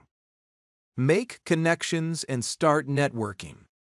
Building a strong network and forging connections with influential, high-value individuals is crucial in enhancing your attractiveness to women. The people you associate with can serve as a reflection of your own values, ambitions, and social standing, etc. Being connected with interesting or well-known figures can significantly boost your appeal for several reasons. Social proof.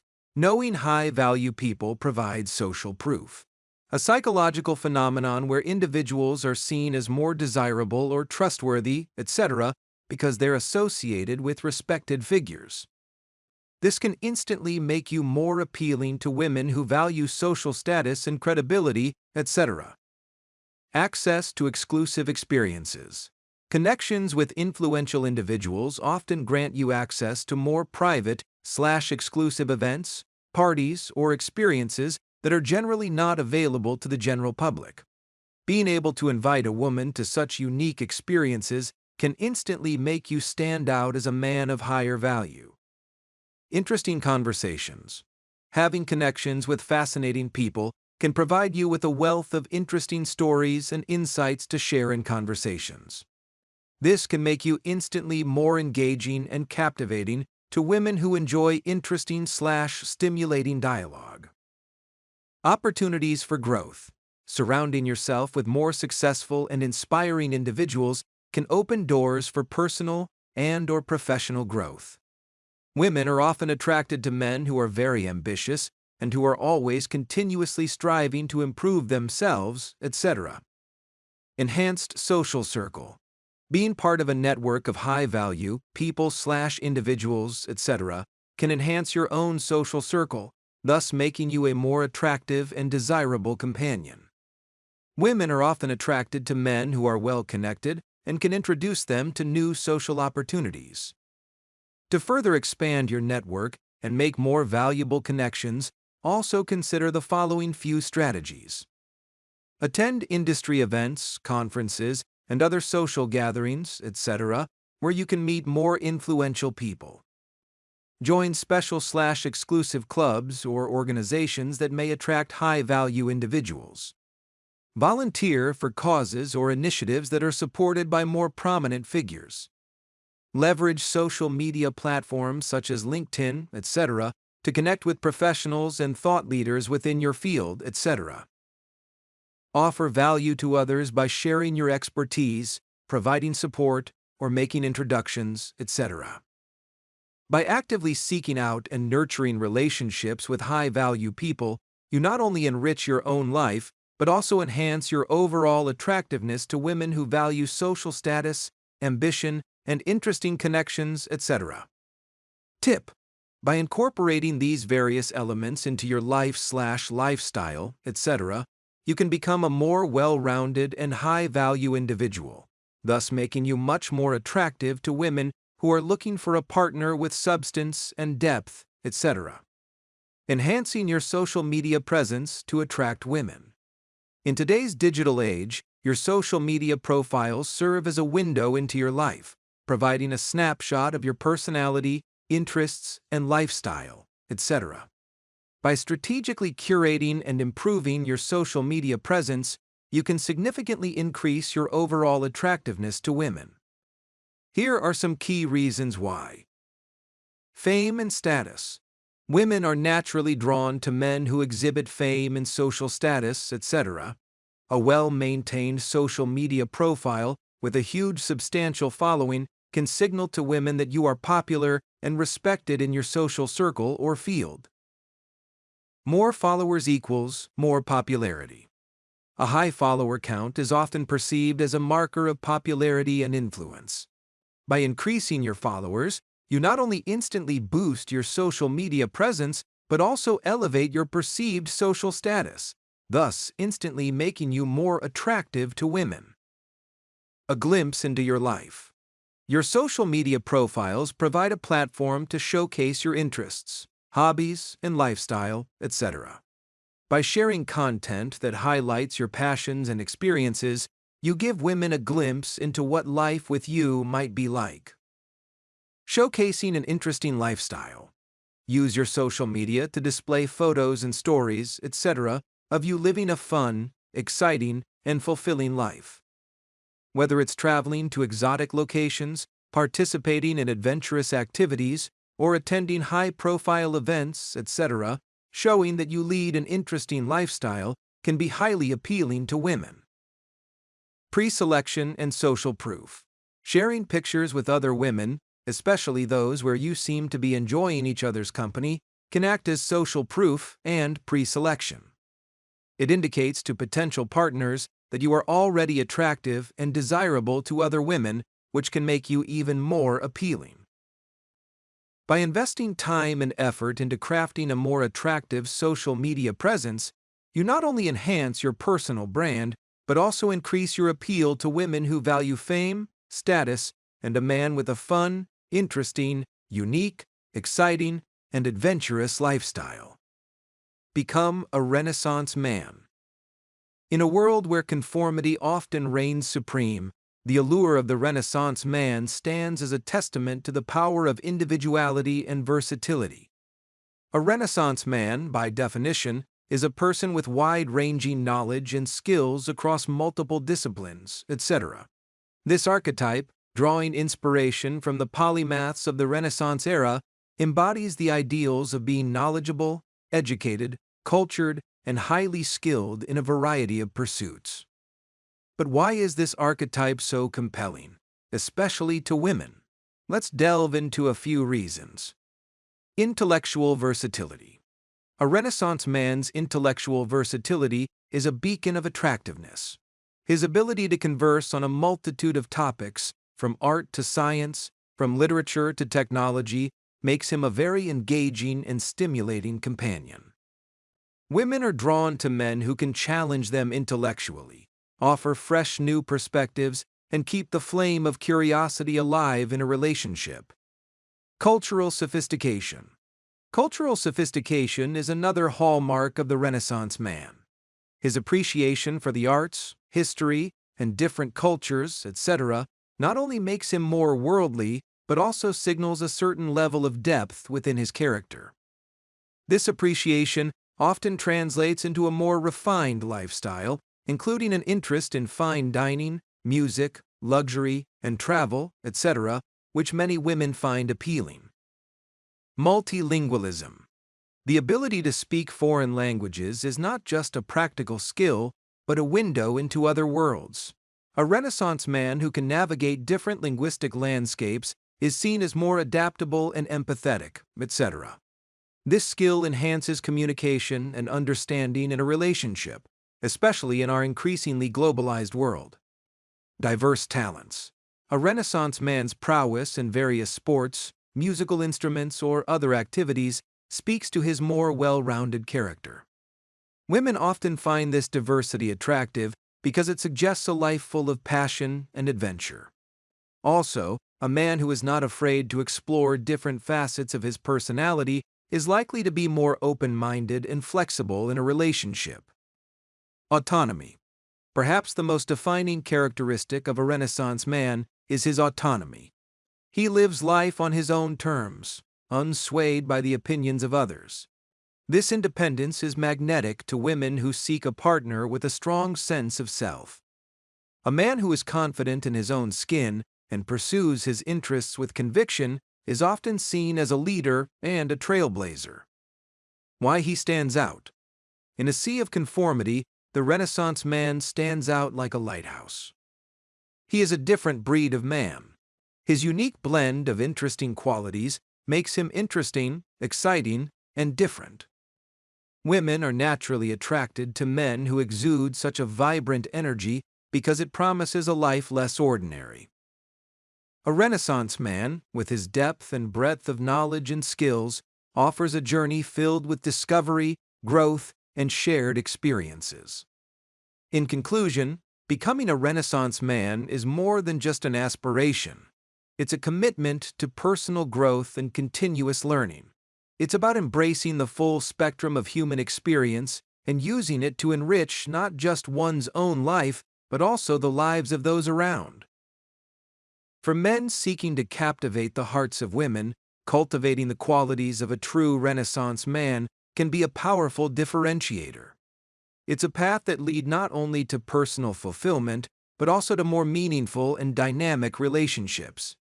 Becoming the ultimate high-value man that women desire.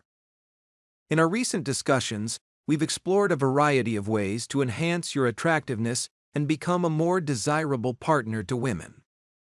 By focusing on self-improvement and cultivating a well-rounded, fulfilling life, you can transform yourself into the type of high-value man that women are naturally drawn to. A high-value man, as we've discussed, is not just about wealth or looks. He's someone who has all areas/aspects of his life in order. He's physically fit, financially stable, and emotionally intelligent. He has a comfortable home, a reliable car, and a fulfilling job. His social status is elevated, not just by his possessions, but also by his connections with other high-value individuals and his participation in a more dynamic social circle, etc. This man is not just a consumer of life, he's a creator. He knows how to cook, perhaps plays musical instruments, speaks multiple foreign languages, and has an engaging social media presence. He's not afraid to explore new hobbies, volunteer for causes which he firmly believes in, and continuously seeks personal growth. By embodying these traits, you become a beacon of attractiveness to women. You stand out not just for your material success, but for your character, your passion, and your ability to lead an exciting, interesting, and meaningful life. This is what sets you apart and makes you irresistible to women. So, as we conclude, remember that becoming a high-value man is a journey. It requires hard work, dedication, effort, sacrifice, and a willingness to step out of your comfort zone. But the rewards are immense. You'll not only attract more women, but you'll also enjoy a richer, more satisfying lifestyle overall. You'll have more opportunities for dates, romantic connections, and sexual experiences, etc. Now it's time to get to work.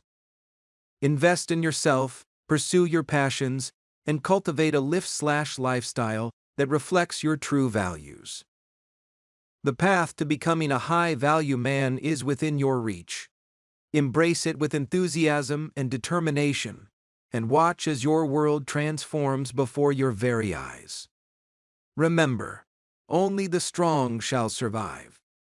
Note: it's important to note that this is not a full, comprehensive lifestyle advice guide, so we can't delve into every single minute detail of enhancing your game and improving your life here. However, I've explored this topic extensively in my other works and videos.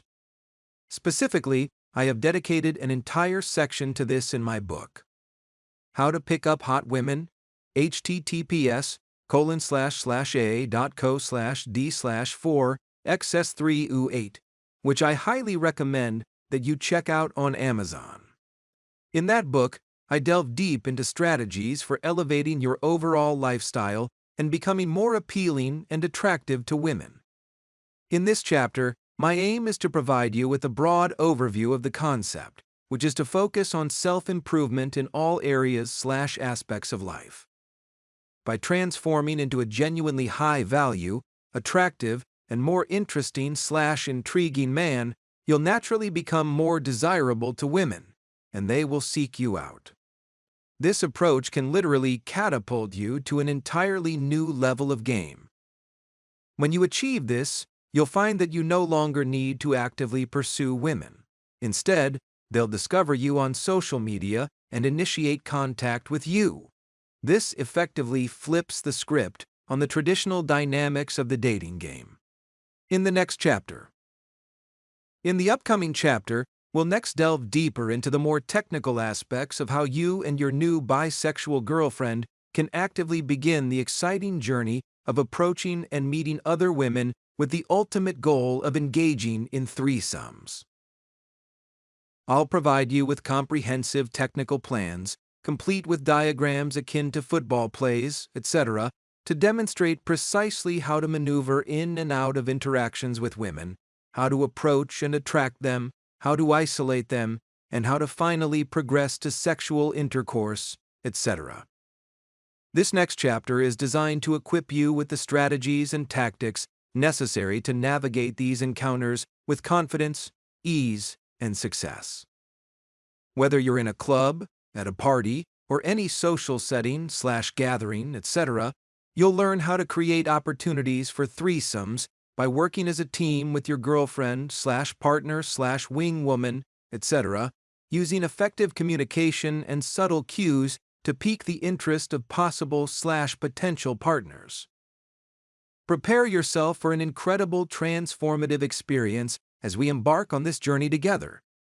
If you're ready to take your sexual adventures to new heights and explore the thrilling dynamics of threesomes, then let's dive in and start this next exciting chapter. Want more incredible lifestyle advice? Then make sure to check out my new #1 best-selling book, 10 Steps to Success. Available now on Amazon, available in both paperback, only $14.95. On sale now, only $10.19. And Kindle ebook versions, only $2.99. 10 Steps to Success, written by Ryan Jaunzemis. Click here to learn more about this incredible and amazing book.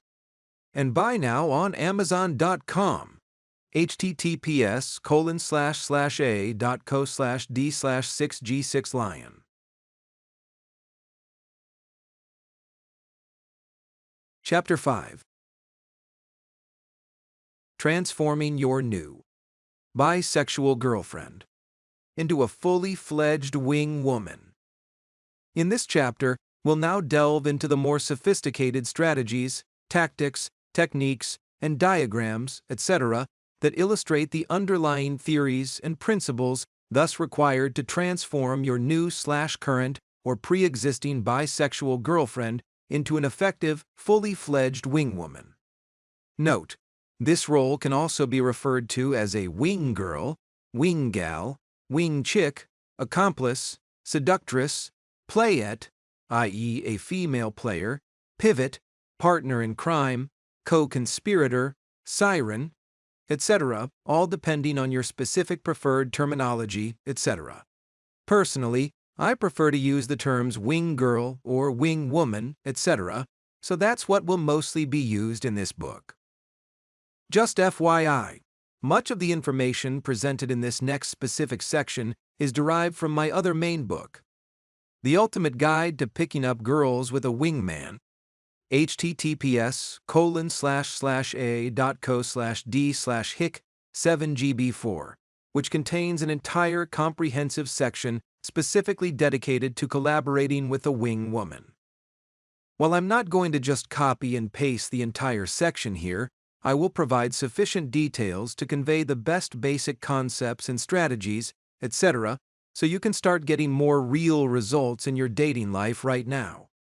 And for those students interested in further expanding their knowledge and exploring even more advanced, master, and grandmaster level strategies for working with a wing woman, etc., then I highly recommend consulting the aforementioned book. And at that, let's begin. First, let's look at the basic definition of what a wingman and a wing woman is. Wingman/wing woman a fellow pickup artist PUA, either male or female, whose job is simply to assist the primary or the lead, etc., in completing his/her goals/mission objectives, etc., with his/her target, aka the wing. Converting your girlfriend into a wing woman. WW. The process of turning your girlfriend into a wing woman may seem daunting, as it requires a level of training akin to the instructions I provide my students in mastering the art of seduction. But don't worry, I'll explain in great detail. Over the years, I've not only imparted this top-secret knowledge to my own previous wing girls, taking them out to bars, nightclubs, or engaging with other women online, etc., but I've also extended this training to multiple couples in committed relationships. And, via private coaching sessions, I've taught these couples the same exact strategies to facilitate threesome encounters and meet women.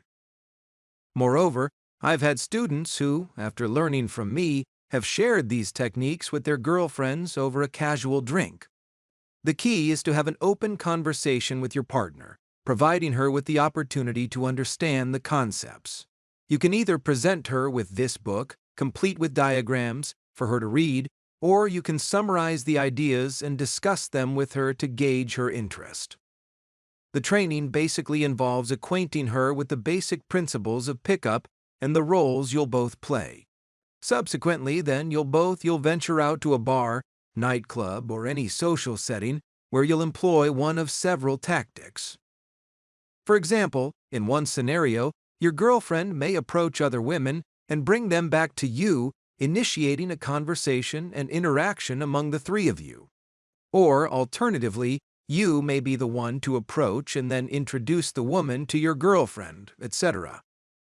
Going out with your wing woman to meet new women to share together in threesomes is also known as, or referred to as, tandem hunting, which I'll discuss in the next section. In the diagram above, there is a blue circle representing a man, you, a pink circle representing your wing woman, bisexual partner, or girlfriend, etc., with whom you're already connected with. The second pink circle represents your target or potential secondary partner. Understanding tandem hunting. Tandem hunting, or hunting in tandem, etc., is the act of seeking out and picking up a hot babe, HB, generally done so as a boyfriend/girlfriend, BF/GF, husband/wife, or as a PUA who might be in an open relationship with his main/primary rotation girl, etc. The term originates from hunting patterns of predators who team up together in the wild, and also from the act of parachuting/skydiving, where a first-time/beginner skydiver skydives tandem with an instructor via being harnessed and shackled together with him. Then, during the act of the skydive, the instructor pulls the ripcord. This allows for the beginner/trainee to experience skydiving, but without having the responsibility of having to pack the chute or pull the parachute cord, etc. Hunting in tandem is a particularly fun process for a PUA with a GF, or with a wing woman who is willing to do so. Tandem hunting is a specific skill set for those interested in testing the limits of bisexual and open/polyamorous types of relationships, in order to score threesomes/4, some/5, some/6 sums, or group sex, etc. However, tandem hunting is quite different than just using pivots or wings, etc. Pivots are typically used for social proof and flash game, and male wings are hunting partners.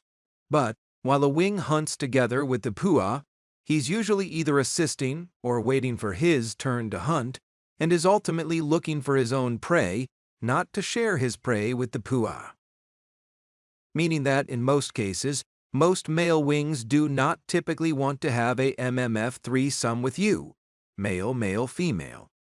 Unless you both are into that sort of thing, which can actually be super fun, because then the two of you can either tag team the target back and forth, one after the other, or split roast, the girl, one of you penetrating doggy-style position and the other getting head, etc., and do a pyramid high-fiving over the top of the woman who is currently on all fours getting fucked and giving head, also sometimes referred to as an Eiffel Tower, etc. But that's another fun lesson for another day. Winking face emoji. It's said by many puas that tandem hunting with a wing woman is actually much easier in general than solo game, and becomes increasingly easier the hotter one's WW/GF is. There are many benefits of this technique versus solo sarging. Maximizing attraction, the power of pre-selection and social proof with a wing woman by your side.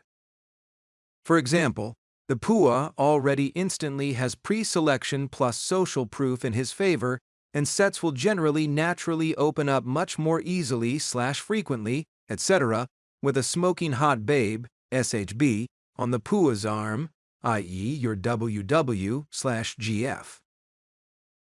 The wing woman effect, outsmarting obstacles for smoother seduction. For example, the WW/GF can easily distract and/or disarm any other obstacles, other people within the set, AMOGs, alpha males of the group, pronounced AMOG, CBs, cockblocks, or any other people/entities, etc., to whom you might encounter, etc., with much better efficiency, accuracy, effectiveness, and audacity, etc., than the pua could just do on his own. Disarming distrust, how a wing woman smooths the way for the pua. For example, the pua will generally, in most cases, get a pass on potential bitch shields, shit tests, and/or other general upfront trust issues, etc., that most women may have during isolation and/or extraction procedures, etc. Tactical edge, integrating a woman's perspective into field operations. For example, the pua has the benefit of a woman's intuition and perspective in field. The ultimate win-win. The fail-safe advantage of partnering with a wing woman in seduction. For example, working with a WW is the ultimate fail-safe, because if things don't work out and you and your WW/GF are unfortunately not able to attract any new partners for that specific night, then the two of you will generally still go home together and fuck each other. Sex. So, at the end of the day, you're still going to get some pussy whether you pick up a new woman or not, meaning that you're still winning. And then, the two of you can then continue gaming the next day for a new target for threesomes. Generally, the only disadvantage of tandem hunting is that the target must be desirable to both the pua and the WW/GF, and that she must be open to the idea/possibilities, etc., of threesomes, foursomes, etc. Note: in these specific types of situations/sarges, etc., rather than thinking of both a primary and a WW, your set, you and your GF/WW, should now rather be thought of or viewed as two primaries with one target or multiple targets, P plus PT, for both primaries to either share/split, etc. Similar in the case of two male puas who enjoy sharing one or more females together, P plus PT, as in the case of one pua sharing one of his FWBs with his wings. Or perhaps a pua who is married and wishes to share his wife with one of his wings, if he's into that sort of thing, or he and his wife wish to experience a 3RD/4T person fantasy, etc. Again, this all depends on you and how you want to play the game, and what specific results or end game that you want to achieve/experience, etc. Who is the primary, or lead? Let's take a quick step back for a moment. Before we go any further, let's take a quick step back so you can review some basics of how working with a wing works. If you already know this, then great. And if not, then let's quickly review. When sarging with a wing, or a group of guys, the primary, or the lead, is the person who chooses a target, a woman to whom he's interested in meeting. and will then attempt to approach her and thus begin gaming her. This is almost always the guy who opens the set. Most wingman teams generally consist of one primary and one wingman. Not to be confused with primary as in primary girlfriend, primary GF, which refers to a person's primary girl to whom he's closest with or to whom he spends the most time with, etc. A general rule of thumb in which most PUAs tend to follow is that whoever opens the set owns the set. Thus, the guy who opens the set gets dibs on whichever girl he wishes to pursue, and his wings, by default, need only to then befriend/occupy any potential obstacles within the set. Other people within the group, until the primary secures a close, generally a number close, getting the target's phone number or other contact information, etc., or achieves any other goals/mission objectives, etc., to which he might have, i.e., a pull or extraction, etc. In the context of this book, you are the primary or lead, and your new bisexual GF is your wingwoman. Also, the term primary can also be used to refer to the guy that a person or group of people/friends, etc., is trying to get hooked up together that evening. For example, one person might owe another person a favor, or perhaps it's a certain individual's birthday that day, etc., and the group will then give that person first pick when it comes to girls, even within sets that another person or people open. The wings will then begin to actively work the set in order to help ultimately get the primary laid. In the case of this example, the person who's owed or who's getting the favor, etc., would then be considered the primary. What is a wingman? In the shortest/easiest terms, a wingman is a friend/buddy of yours who acts as a temporary personal assistant for you in order to help you get girls. Or, in the reverse, you are doing/performing this act for him, meaning you are being a wingman for your friend/buddy, etc. In the case of practicing pickup, PU, and being out in the field with another person or any other people to whom you may be working with in order to get girls, would be considered your wingman or wingman team, i.e., your wing or squad. For example, in the movie series Batman, if the primary/lead were Batman, then the wingman would be his Robin. And in the case the wingman is female, she'd be his Batgirl, his Winggirl, or Wingwoman, etc. In almost all cases, having a competent wingman, or wing for short, that one can trust, increases the success rate/ratio of another person's pickup game significantly. When a person has a competent wings, they're then able to do many things in which they'd normally not necessarily be able to do all by themselves. For example, the wing can give the lead/primary instant social proof as a friend. He or she can entertain/occupy/distract/disarm/detain, etc., any other people within the set being worked, whilst the primary quickly isolates/closes his target, etc. He or she can assist the primary with any internal/external interrupts, or AMOGs, alpha male of the group, or CBs, cockblocks. And when two successful PUAs are working together as a team, they can both cross-merge groups for additional social proof. Note, for an APUA, aspiring pickup artist, incompetent wings or mediocre wings, etc., are even sometimes better to roll with than having no wings at all. However, they may also be hindrances or somewhat disadvantageous to a more advanced PUA in field, whose game can be hurt by the less experienced wings' handling of certain specific/situations/scenarios/obstacles, etc. Tip: when finding a wing, it's most important to assess each other's specific skill levels and compatibility as friends, aside from just the aspect of PU. If you were to think of this in terms of sports/basketball, you might use the visual of the primary would be the person shooting a three-point shot from the half-court mark/line, and the wingman is the player who, if the shot were a bit off, he's there waiting by the basket to jump up and catch the ball and then slam dunk it into the hoop so as to help get the score.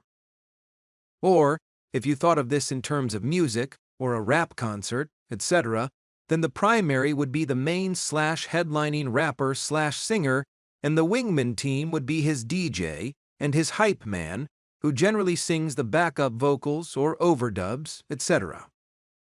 Or, in the case of the term's original meaning, which is generally in reference to Top Gun Navy fighter pilots or Air Force pilots, etc., the primary, or lead, for example, would be the person flying/piloting the F-14 fighter jet and firing on enemy aircraft, i.e. the gunner, and the wingman is a pilot of a secondary aircraft whose primary mission is to support the primary/lead aircraft during a potentially dangerous/hostile mission/situation, etc. The wingman aircraft traditionally flies to one side or slightly behind the primary/lead aircraft, generally in an off-right or off-left flanking type of position. This allows for a second pair of eyes, more safety and rescue options, etc. during a dangerous situation. This also enhances/increases/doubles the armament/artillery/firepower/guns/bullets/missiles/nukes/warheads, etc. Or, in a different aspect, the primary would be the pilot of the fighter jet, and the wingman, in this case, is the person in the jet sitting in the rear who handles/maintains the weapons and defense systems, communications, and other aircraft operations, etc. In the United States Navy, this position was formerly known as Radar Intercept Officer, RIO, just like Goose in the movie Top Gun.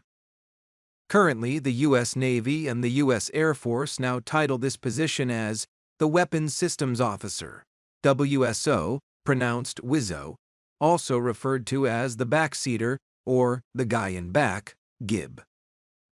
You can even see this exact same technique/tactic demonstrated in the movie Star Wars, where Luke Skywalker is the fighter pilot in his X-Wing starfighter and R2-D2, his droid, is acting as the WSO, his wingman. When flying in combat, just like in practicing POO, the primary or lead aircraft can be accompanied by one or more wingman aircraft.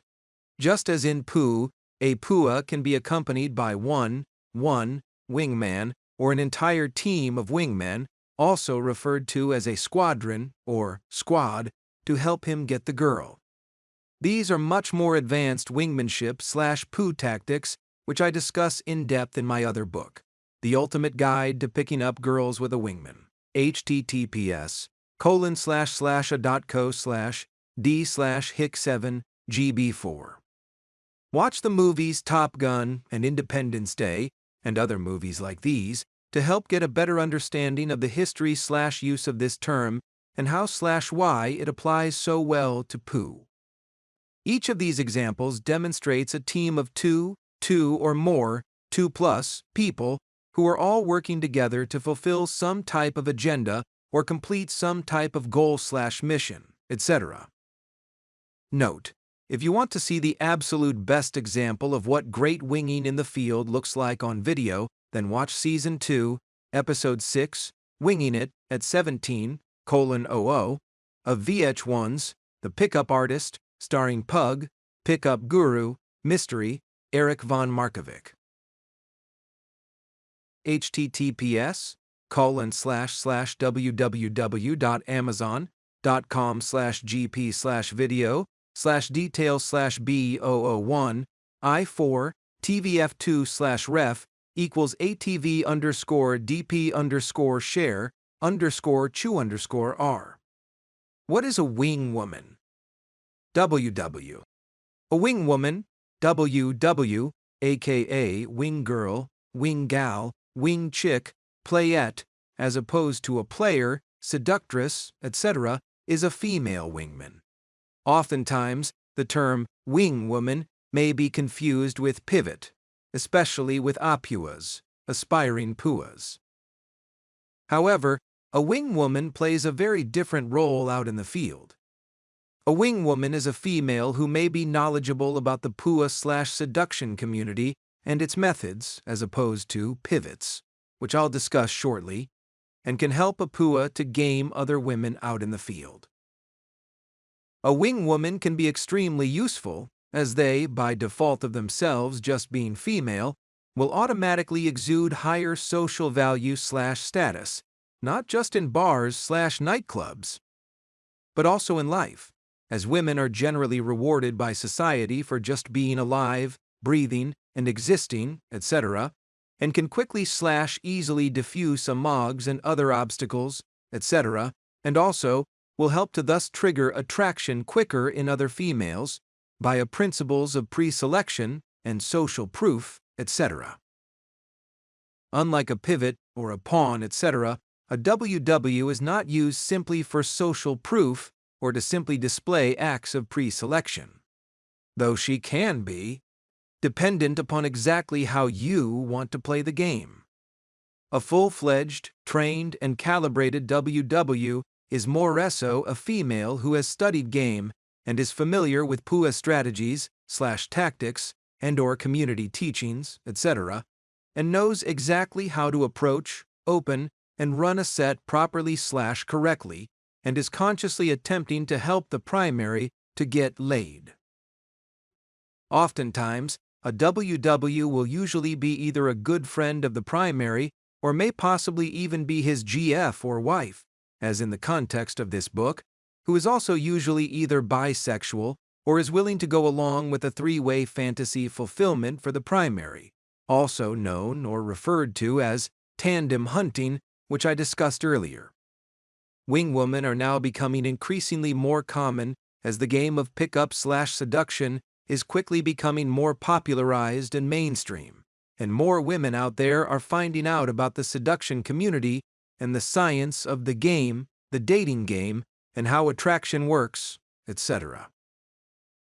Women are naturally interested in subjects such as psychology and relationships, etc., so learning about POO is actually a natural step for many women. Many POO companies have begun to employ professional wingwomen for hire, who thus help guys practice their approaches and help them out in the field during training/boot camps/sarging, etc., thus giving them advice/input/feedback that only a woman would be able to offer/deliver, etc. A number of PUA and seduction layers around the world, aka PUA layers, etc., and other online seduction forums, etc., have also begun to open up their memberships and web pages to females as well.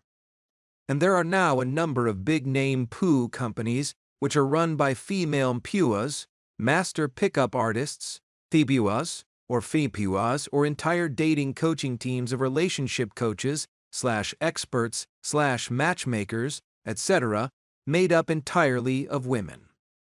Ends, who help guys to get laid by hiring professional wingwomen or private escorts, etc., so as to help provide the clients/APUAs, aspiring pickup artists, a certain level of social proof while their clients are working/practicing/drilling, etc., in field. One of the most famous female PUA coaches in the world right now is Kezia Noble, www.youtube.com/Kezia Noble dating expert. She has several published books and many YouTube videos on dating, relationships, and seduction, etc. I definitely recommend checking it out. It's very interesting to sometimes see a professional female perspective on all of this type of stuff. Female wings usually get into game to help out their close guy friends or their brothers/cousins, etc., who are completely clueless with women and are generally compensated for their participation and helping their friend/brother/cousin, etc., or the dorky kid in middle school or high school, etc., to hook up with a friend of hers, or another random woman at a club or at their school, etc., in exchange for free alcohol, money, or some other favor, etc. For example, one of the most powerful FIWA, female PUA, or wing woman techniques is to approach a PUA/a PUA, etc., while he's gaming a girl, then walk up to him and start talking to him. This instantly conveys to the set/target and anyone else who might be watching, etc., that the PUA is not alone and is there with friends, specifically/ideally a young/hot/attractive female friend.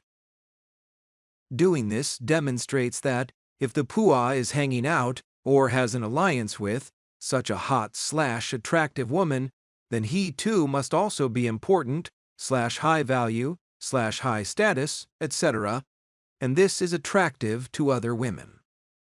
You can see this exact technique demonstrated by hired FIU, Tara, on Season 2, Episode 5, Bikini Models, at 2540 of VH1's The Pickup Artist, starring Pug, Pickup Guru, Mystery, Eric Von Markovic.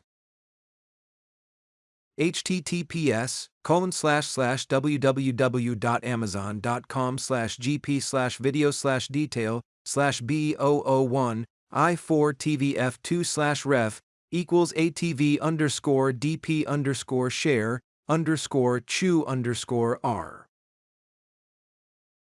Both Seasons 1 and 2 of this classic 2008 PUA show are incredible to watch and absolute gold in terms of value to help improve your game.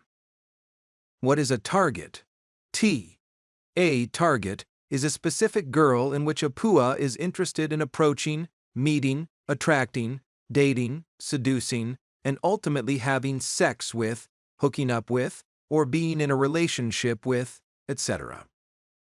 In a set with multiple people, multiple obstacles, it's important for a PUA to quickly identify the girl in which he's most interested in, especially when working with a wingman, so that both the wing and the lead/primary can work together as a team rather than against one and other. Note: failing to identify a target quickly could potentially result in a PUA losing all of the girls within the set.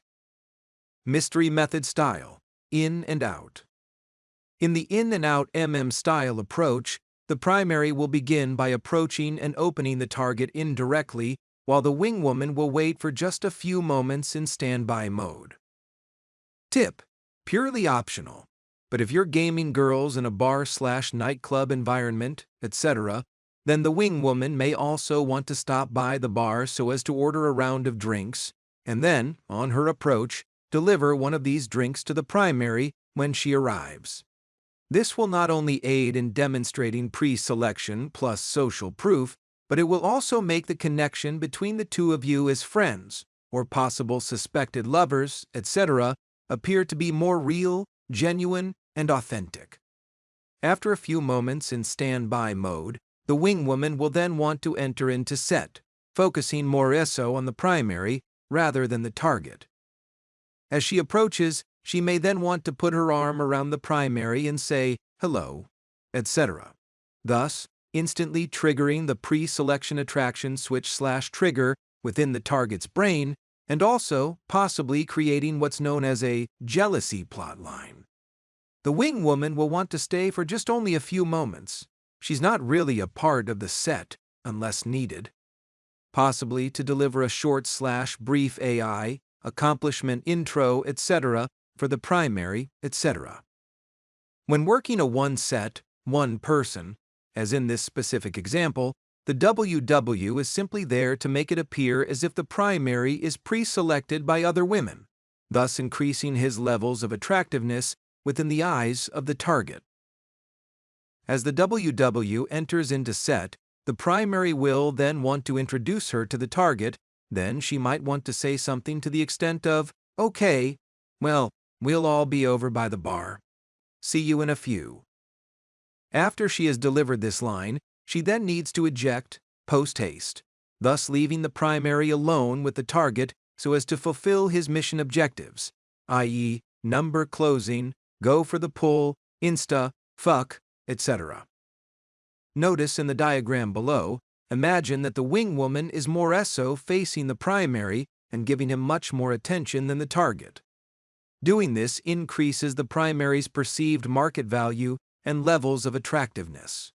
However, she can still turn slightly and give the target some minor attention as well. Intermittently. Remember, the wing woman needs to be much more engaged with the primary as if he were the higher value between the two. The wing woman will want to be pleasant, upbeat, and cheerful with the target, and not showing/demonstrating any signs/signals of jealousy, etc. But she may also want to give the target some kind of preconceived notion or false perception, etc., that she may in fact be romantically interested in the primary, so as to thus trigger higher or more intense levels of pre-selection. Once this objective has thus been achieved, the WW should then return back into standby mode. Essentially, she's in and out in this certain/specific play or style of game, etc. So, just to recap, the WW goes in. She then instantly spikes levels of pre-selection and social proof, thus instantaneously increasing the primary's overall levels of value and attractiveness, etc. Just by the simple presence of her physically being there, she makes it appear to the target that other women also want him, the primary, and that he's an attractive, high-value man and in high demand, etc. And then, the WW temporarily leaves or ejects from set while the primary then quickly finishes up getting the number close or setting up a date/day to, etc. with the target. Easy breezy. After the wing woman returns to standby mode at this time, the primary should have now established a good solid lock-in position within the set, and then he'll want to either go for a number close and build a time bridge, etc., or go for the pull or insta date, etc. Again, this is all to be decided at your own discretion and dependent upon how you want to play the game. Mystery method, alternate version, pick up and drop off. Alternate to the in and out wing woman play/pattern/method, etc. This reversed, pick up and drop off. WW tactic is also quite commonly used by many PUAs within the community as well. In this tactic, the WW will be the one to make the first initial approach and open the set. She'll then attempt to befriend the target and assess the validity of the set by first screening for logistics and finding out first if the target is actually, in fact, single/available, etc. She'll then want to proceed to begin AI, accomplishment introduction, the primary, who will be temporarily remaining in standby mode. For example, the WW approaches and opens the set/target and begins speaking highly of the primary. She might say to the target, "Hey, I was looking for my boyfriend. We were drinking and I went to the bathroom. He's like a big-time DJ at the Palms Casino. Do you like dance music? I really like your outfit, by the way. That dress is super cute," etc. This is an accomplishment introduction for the primary because she's telling the target that you are a big-time DJ at a prestigious nightclub, the Palms Hotel and Casino. Having your GF/WW give you an AI is like a pre-DHV. Now that the target knows that you're a big-time DJ, she will already assume that you are famous and have money. And because it was said to her by your GF or a beautiful WW, it'll thus also give you pre-selection and social proof, thus helping to create attraction with the target before you've even met her yet. Make sense? This is how the game is played, fellas. And then, finally, she'll then need to move the target so as to come and meet the primary where he should be holding position back in standby mode. Perhaps sitting at / nearby the bar having a drink, or is walking close by talking on his cell phone, etc., possibly making it appear as if he's either in the middle of a huge business deal or on the phone with a client, etc., making him appear like a boss, i.e., high value. Money, resources, leader of men, etc. Or talking to another woman, as this will also help to demonstrate even more elements and subtle hints of pre-selection and social proof, etc. The first thing that you'll want to do, as a team, is to select a specified home base or rendezvous point/area, etc., a place within the venue where the primary will be waiting in standby mode, i.e. a VIP booth, a table with friends, the bar, the dance floor with friends, near the bathrooms, sitting down at a slot machine, or playing pool/darts, etc.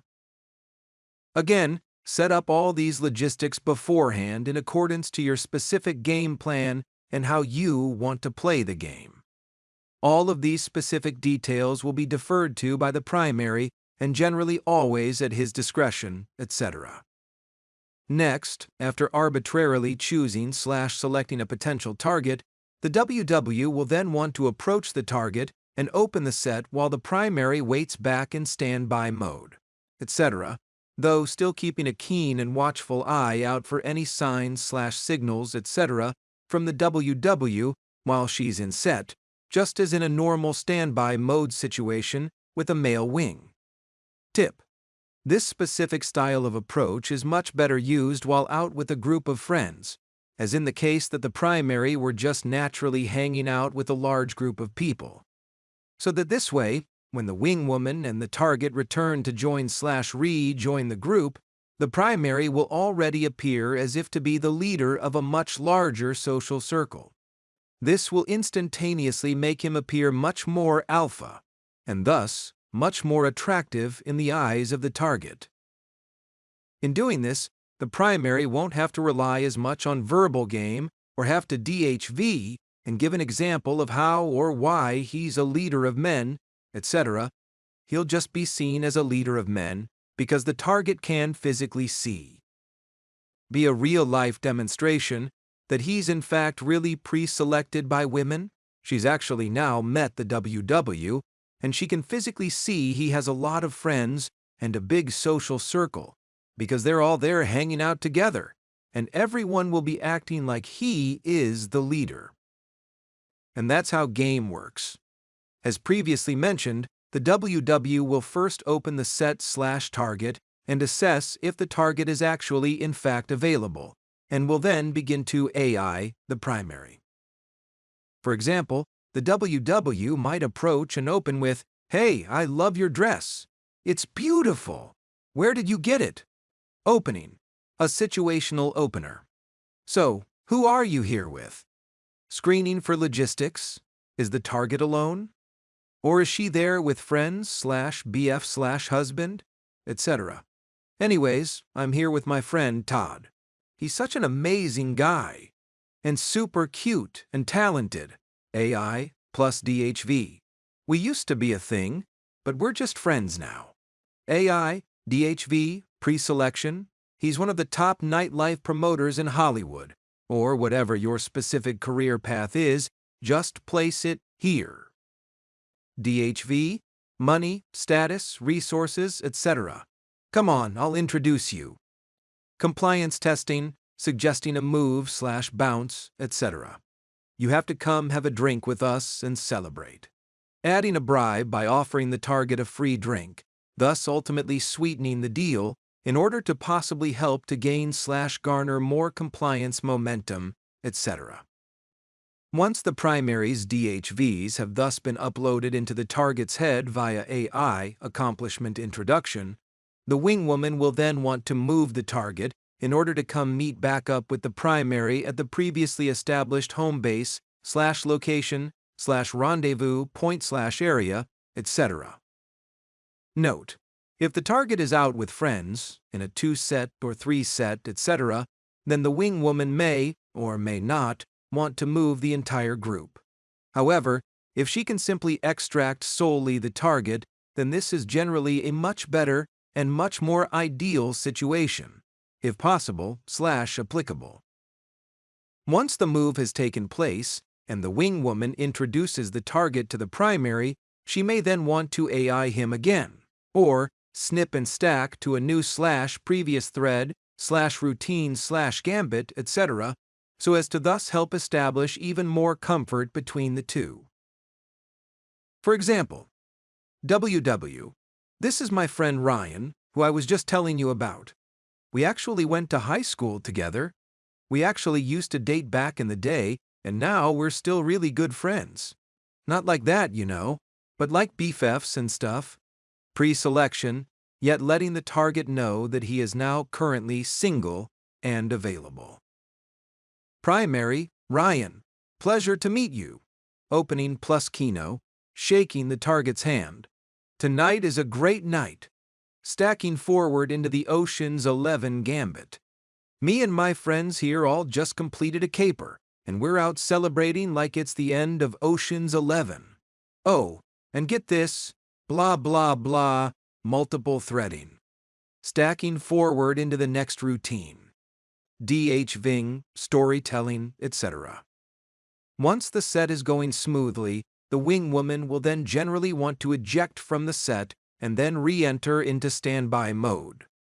Or she may want to rejoin the rest of the people within your group, if you're there with friends, etc., thus allowing for the primary to fulfill any further mission objectives, i.e., number close, bounce, pull, insta-date, insta-fuck, etc. For example, WW, hey Ryan, I'll be back. I need to go check on Jess. She drank a lot and was puking earlier. Primary, no way. She was. Is she all right? Do you need some help? Target, wait, who's Jess? WW, haha, Jessica, she's our friend. She's drunk. She had a fight with her boyfriend and threw up earlier. She'll be fine. Primary, yeah, haha, Jess and her dude, they're like fucking toxic together. Always fighting and breaking up, and then getting back together again. You probably have a friend like that, don't you?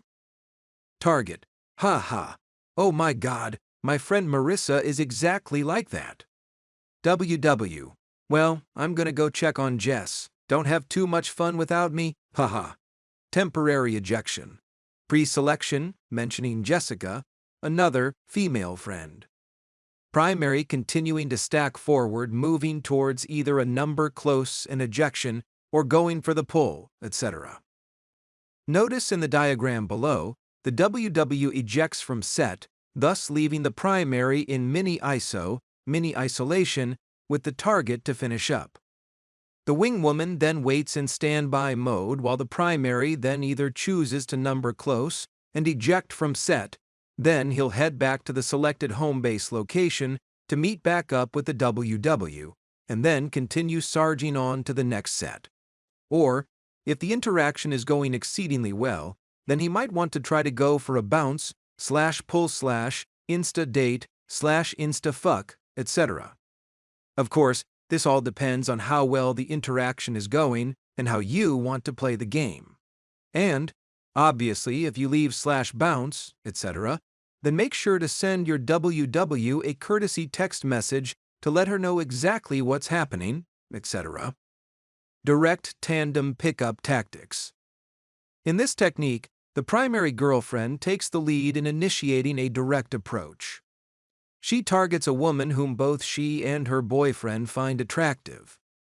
Unlike the more indirect style approach, where the conversation might begin with a general question before revealing the presence of the boyfriend, etc., this method involves a straightforward and sexually direct proposition. For example, your girlfriend might approach the target and say something along the lines of, "My boyfriend and I think you're really hot. Wanna come hang out with us?" This approach is characterized by its much more explicit nature, as it directly communicates the couple's sexual interest in the woman. It sets a clear and intimate tone, thus openly inviting the woman to join them in a context that is more already openly sexual. The success of this technique depends on the comfort and preferences of both the girlfriend and the boyfriend in being forthright about their desires, etc. If the woman responds positively and decides to join the couple, it indicates her potential openness to the idea, thus provided that the interaction remains comfortable and no off-putting behavior occurs. At this point, the girlfriend can further gauge the woman's interest by asking more direct questions such as, "So, have you ever had a threesome?" Or possibly making flirty / sexually suggestive comments such as, "I think it would be really hot to watch you make out with my boyfriend." The couple might then suggest an instant date that happens right there on the spot, perhaps heading to a nightclub for dancing and drinks. This setting allows for a natural progression of physical intimacy. For example, the two women can start by dancing and grinding together, with the boyfriend joining in as the atmosphere begins to heat up. A three-way kiss could be the next step, elevating the level of intimacy. The girlfriend might even ask, "Have you ever had a three-way makeout?" This question can serve as a catalyst for even further physical escalation, moving from dancing and light touching to kissing, foreplay, and potentially leading to a possible sexual encounter later on. This direct approach technique, when executed with confidence and respect for boundaries, can be a highly effective way to initiate a threesome. Extra tips when working with a wing woman. If you're in a dance club environment, make sure to dance around with the wing woman, i.e. on the dance floor, by the bar, or in close proximity to your target, etc. Try and make sure you're seen with the WW, laughing together and having fun to create more elements of pre-selection and social proof. The wing woman can quickly be used so as to thus convey to everyone else around you within the vicinity that the primary is a fun, cool, social guy who has beautiful women in his life. This tactic quickly displays to all of the other women who are currently present nearby that the primary is the man. A man who must obviously live a fun and interesting life/lifestyle, etc., in which many other beautiful women seem to already enjoy being a part of, as shown/demonstrated by the WW as real-life proof. In short, use the wing woman to help social proof the entire room. Also, make sure to have the WW hug you, hang on you, or all over you, etc., and give you fun little kisses on the cheek, etc. Walk around, arm in arm, and skip around together like little kids. The primary can also be dancing with her and spinning her around on the dance floor, etc. But, remember, these techniques are best used in a fun and playful-like manner, not in a romantic/sexual sense. In other words, you should appear to be best friends. And when I say best friends, I do not mean just a friend, and also, I do not mean boyfriend/girlfriend, etc. I mean that the two of you, when together, should really look like you actually have a real, genuine, true, amazing friendship together. Possibly the two of you dated at some previous point within your lives, and that's fine. But now, presently, the two of you are just really good friends, etc. Possibly even still friends with benefits, FWB, or fuck buddies, FB, or are perhaps in a no-strings-attached, NSA, relationship. Any dynamics such as these are fine. A particular line in which I've had my WW use whenever a target would ask if her and I were, quote-unquote, together would be, "Well, we've gone there, but that was a long time ago. I mean, we're not like together or anything like that. Just good friends, you know." Pre-selection plus possible availability. Dance floor game with your wing woman. Imagine a scenario where you and your girlfriend spot a woman who catches both of your interests. In this situation, your girlfriend takes the initiative by first opening and joining the woman on the dance floor, engaging in flirtatious conversation and dancing, etc. The goal is for your girlfriend to first build rapport with her, eventually leading to a playful and consensual makeout session with her. As the two women enjoy themselves and a sense of attraction, comfort, and connection thus begins to develop, this is then your cue to make your entrance. Approach them confidently and say something along the lines of, "My girlfriend and I find you incredibly attractive," or, "We both think you're stunning," or, "We both think you're really hot." Your girlfriend then formally introduces you by saying, "This is my boyfriend, Ryan." A casual greeting can follow, such as a handshake or a fist bump, and you can join in the dancing to maintain the relaxed and fun atmosphere. At this point, you begin to lay the groundwork for taking the interaction further. You might suggest, "Why don't you join us for some drinks? We live nearby and have an awesome hot tub." Or, "We have a fully stocked bar at our place." Tailor this invitation to your specific situation and what you feel comfortable offering. If the woman is receptive, the three of you can then take an Uber or taxi or drive back to your place. Once there, you can then enjoy some drinks, put on some relaxing music, and let the evening unfold naturally. Depending on how the night progresses and the specific mutual comfort levels, this could lead to a threesome in your hot tub, on a cozy shag rug in front of the fireplace, or in your bedroom, etc. As always, the key is to ensure that all parties are comfortable and consenting as you navigate the dynamics of the evening. Covert tandem direct, or sexually direct, etc. In addition to your girlfriend openly initiating conversation with a target on the dance floor or in a hotel lobby, etc., it's also important to remember that, as a woman, she has the unique advantage of being able to approach the target in much more private settings, such as the women's restroom. In contrast, as a man, you generally cannot enter these spaces. For instance, if both you and your girlfriend are attracted to a specific woman and you notice that she heads into the women's bathroom, this presents an opportunity for your girlfriend to follow her in and engage her in conversation. Approaching and opening. Women tend to be much more relaxed and chatty in restroom environments compared to men who typically tend to quickly focus on their business, in silence and without eye contact, and then leave without much interaction. In this more intimate setting, your girlfriend can easily strike up a casual conversation with the target. She might start with a light compliment about her outfit, or even be more sexually direct by saying something like, "My boyfriend and I think you're really hot." Such an approach can be more disarming and natural in the informal atmosphere of a restroom.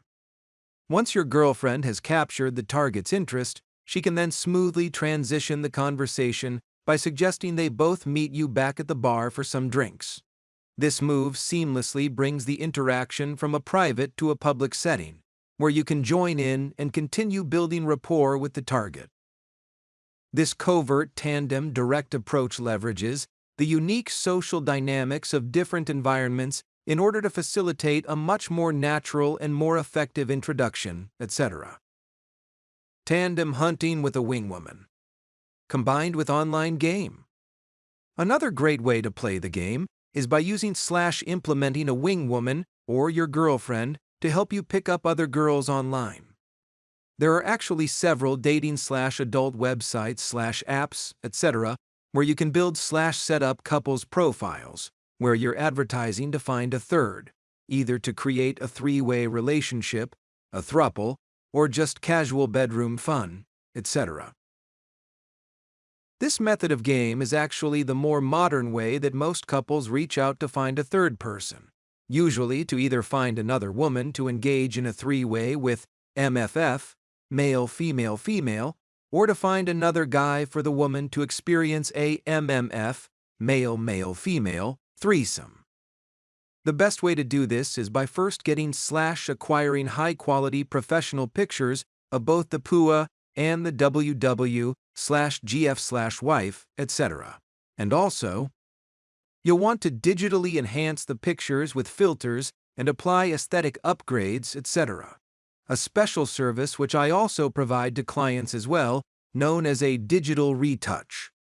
This is where clients from anywhere in the world can email me their photos/pictures for a price, $99 minimum, and I can digitally enhance them, swap out backgrounds, or make any other types of edits/fixes to help make you look more physically/aesthetically attractive. Contact me direct at 702-417-7714 or DM me on Instagram at Jaunzemis to inquire further about this unique service, mobile phone with arrow emoji. You and your partner will want to look your absolute best in all of your pictures, as this will help to create/generate/trigger more attraction in any future potential targets, and will thus help you to get more potential swipes matches/dates, etc.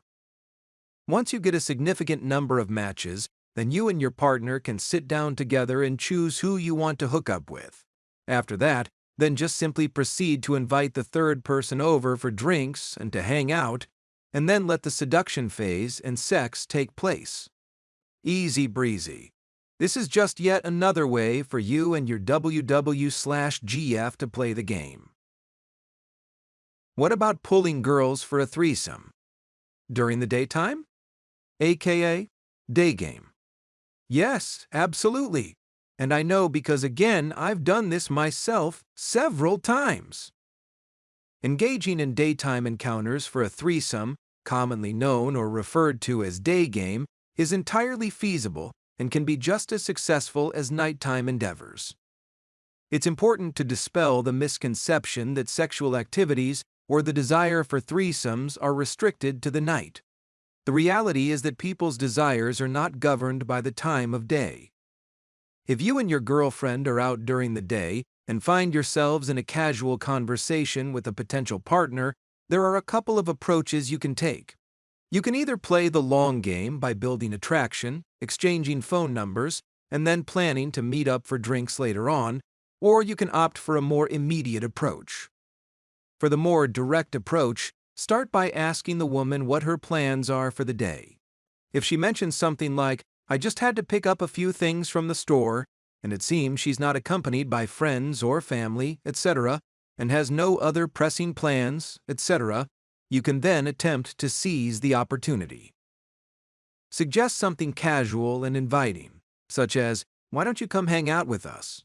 We were just about to head back to our place to unwind, have some drinks, and maybe hop in the hot tub."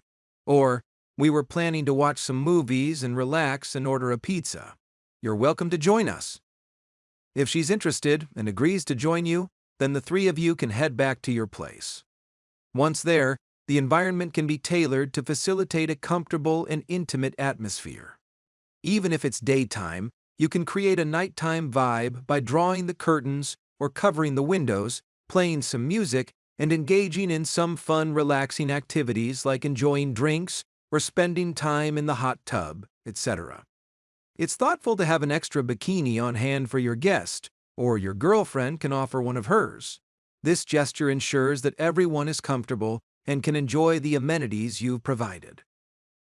As the encounter progresses and everyone is at ease, you can then naturally begin transitioning into a more intimate/physical experience. The key to a successful daytime threesome is creating an inviting and relaxed environment, clear communication, and ensuring that all parties are comfortable and consenting. Advanced texting techniques, the power of group chats. In the digital age, communication has transcended traditional boundaries, and texting has become a pivotal tool in building and maintaining connections. One potent strategy that stands out in the realm of dating and threesomes is the initiation of a group chat. This approach not only fosters a sense of camaraderie and mutual attraction amongst all of the participants, but also sets the stage for seamless planning and anticipation of possible future encounters. By creating a group chat on platforms such as WhatsApp, Instagram, or even standard SMS messaging services, etc., the three of you can then engage in flirtatious banter and conversation throughout the day. This continuous interaction thus helps in establishing more comfort, chemistry, and a shared understanding of each other's desires and boundaries, etc. As you all chat and flirt together, the group chat becomes a virtual space where you can all then collectively brainstorm and agree on plans to meet up. The beauty of this technique lies in its ability to build excitement and anticipation, etc., for the actual physical meeting later on, where the real magic and intimate connections can unfold. In summary, leveraging a group chat as part of your advanced texting techniques can significantly enhance the overall dynamics of your threesome interactions, thus ultimately leading to more fulfilling and enjoyable experiences for all parties involved. Tip: beyond Tinder, Bumble, Hinge, and other vanilla dating sites, there are also threesome-specific, dating apps, or swinger apps, for people interested in living more alternative or polytype lifestyles, etc. You and your GF can make a dual profile with pictures of both of you, and this way, you'll now both have your app and profile on your phone and can match/interact with a potential third party. You'll then attract her via your pictures and profile bio, etc., and then begin texting back and forth. Then, you'll switch from texting in the app to texting on the phone, or via Instagram, Facebook, WhatsApp, or other SMS texting services, etc. And then, ultimately, the three of you texting and flirting together can transition into inviting the woman back to your place for drinks, etc., and eventually lead to the physical escalation towards sex. Tip: remember also that once you have your established primary bisexual girlfriend, that you can have not just one, but as many potential threesomes with third girls as you want. So, in the example of creating a group text, you don't just have to have one single group text going with one potential new target for a potential threesome. You can have multiple group texts with multiple girls that you and your bisexual girlfriend are talking to, and just work on converting them to threesomes one at a time.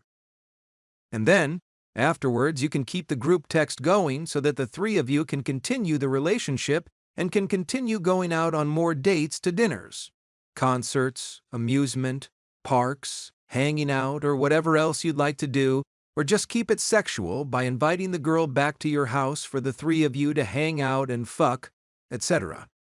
Tip: you can make joint accounts on Tinder and other threesome or poly-type dating apps, etc., but also keep in mind that you can simply have your regular Tinder profile as well. In your bio, mention that you're in a relationship with a woman and looking for a third. This immediately sets the frame/context for other girls who might already be potentially into threesomes. Then, once you connect with a potential target, you'll then be able to see her pictures and text her something to the extent of, "I showed your pictures to my GF and she thinks you're hot and wants to meet you." This is yet another great way to play the game and collect even more leads and more future potential targets. Tip: another great tip for online dating sites such as Tinder, etc., is if you have multiple SIM cards, or multiple phones, or IP addresses, etc. You can have not just one, but multiple, and theoretically as many online dating profiles as you'd like. Many guys that implement this technique may have 3 to 5 plus or even more separate Tinder profiles, thus enabling them to match with more potential targets, and theoretically collect much more leads than they would if they only had one single account. This is just something to keep in mind, and it's another great way to play the game. Remember, having a great wing woman in the field to work with is generally always going to be better than even the absolute best wingman. This is because when you're already pre-selected by another beautiful woman, you're instantly already that much more attractive to women. Having this advantage in play thus bypasses the need for a new girl to further evaluate/vet you, as you're already seen as attractive in her eyes. And coming from this perspective and better vantage point, it'll help you to advance much faster in the game. Hence, after you meet your new target, via the accomplishment introduction of your wingwoman, she'll already now be attracted to you, and you can almost instantly start the game in the comfort phase/section, etc., without having to prove yourself. Make sense? In the next chapter. Congratulations on completing this most vital segment. You've now acquired the knowledge to transform your bisexual girlfriend into a fully fledged wingwoman. By mastering these techniques, you're setting the stage for an elevated game. Together, you can venture out as a dynamic duo, confidently approaching and attracting other stunning, attractive women, thus paving the way for more thrilling threesome experiences later on in real life. As we move forward, in the upcoming section, we'll next delve into the intricacies of focusing on your primary girlfriend during a threesome. This is crucial for maintaining harmony and preventing any future potential feelings of jealousy, etc. It's about striking the perfect balance and ensuring a fulfilling experience for everyone involved. So, stay tuned and continue this enlightening journey with me. There's so much more to explore and master as we navigate the exciting world of threesomes and relationship dynamics, etc. If you enjoyed this last section with real play-by-play strategies and want to learn even more advanced top-secret plays and formations, etc., to help work with a male wings in field and take your game to an even greater level, then definitely consider checking out my other main book, The Ultimate Guide to Picking Up Girls with a Wingman. Available now on Amazon in both paperback and Kindle ebook editions. Prepare to be absolutely blown away by these super grandmaster level secrets of seduction and more. The Ultimate Guide to Picking Up Girls with a Wingman. Second edition, full color version. Available now on Amazon. Kindle ebook, $6.99. Paperback, $97. Paperback on sale now, only $79.72. Buy now. https://a.co/d/hic7gb4.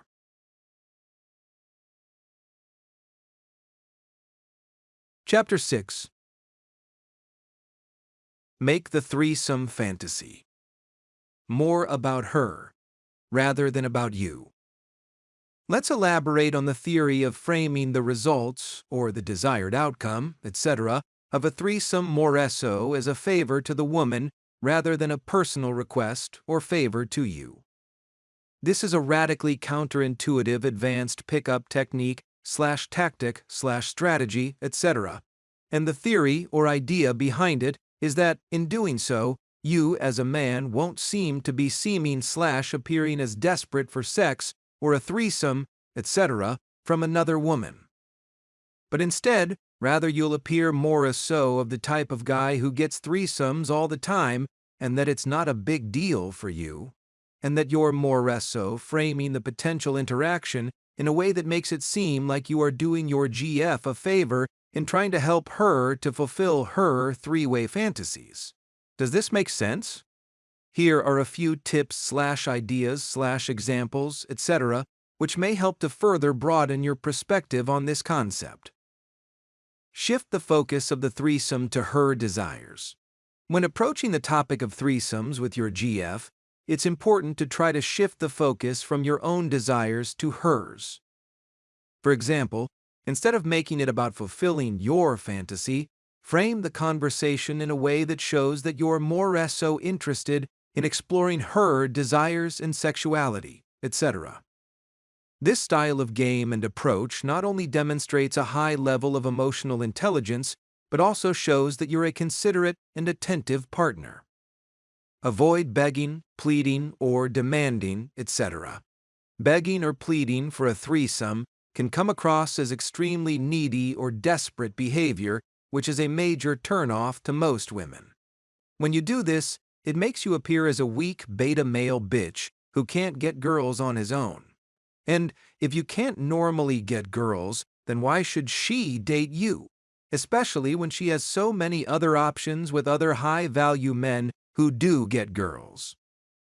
By framing the conversation in a way that suggests more so that you are offering to fulfill her desires, you're then thus presenting yourself as a confident, high-value, and self-assured alpha male who values mutual pleasure and sexual exploration, etc.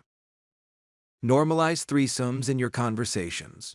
By presenting threesomes as a normal / natural part of your sexual repertoire, you're thus immediately framing the conversation / interaction, etc., that this type of behavior / rendezvous, etc., is normal for you. Thus now you've quickly / immediately removed / eliminated the stigma or taboo, etc., that may be generally associated with the act.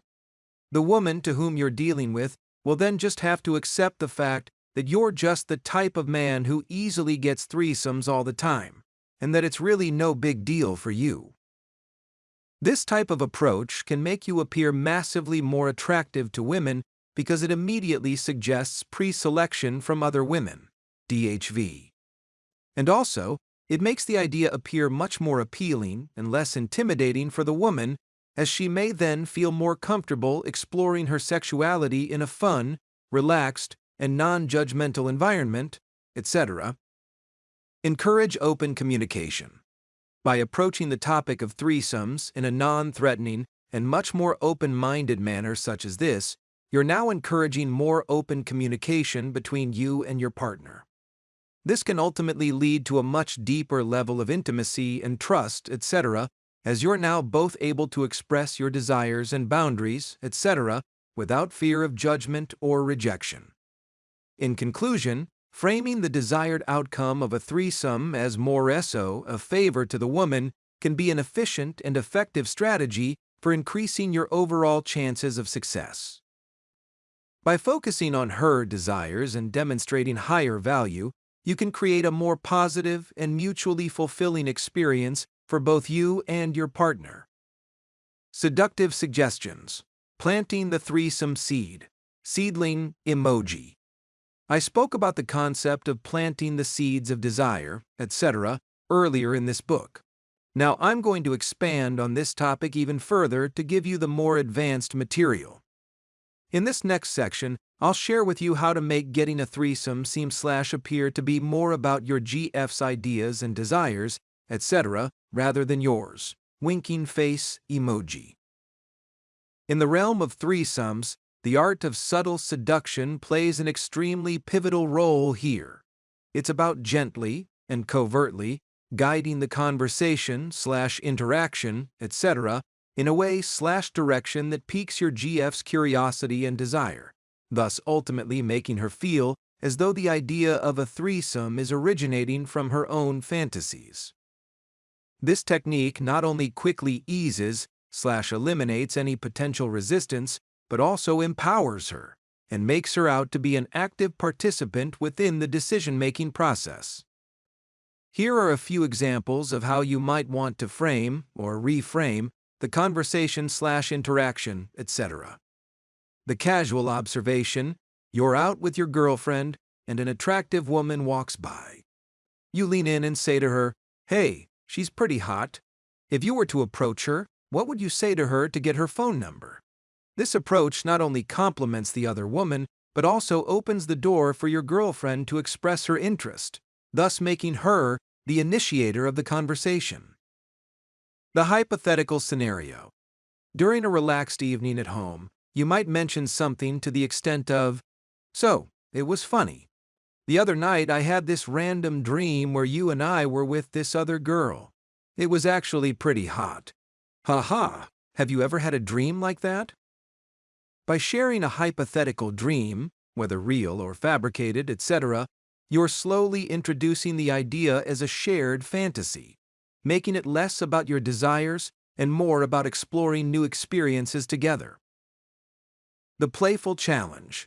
While watching a movie with a seductive scene, you might playfully nudge her and say, "I bet you could hook up with that girl way faster than the guy in the movie, ha ha." How would you do it? This not only frames her as the seducer, but also adds a playful element to the conversation, making it appear more about fun and less about pressure. The compliment swap. Compliment your girlfriend on a specific trait, such as her smile, or her nose, or her sense of humor, etc. Then, when you see another woman with a similar/specific trait, point it out and say to her, "She kind of has a smile like yours. I think it's attractive. Do you think she's hot?" This subtly associates your girlfriend with the other woman, making the idea of a threesome seem like a natural extension of her qualities. The fantasy exchange. Try initiating a conversation about fantasies, encouraging her to share hers first. Then, when it's your turn, mention a threesome in a way that highlights her as the center of attention. Such as, "I've always fantasized about you and another woman, and me. Have you ever thought about that?" This positions a possible threesome as a way to fulfill her desires rather than just yours.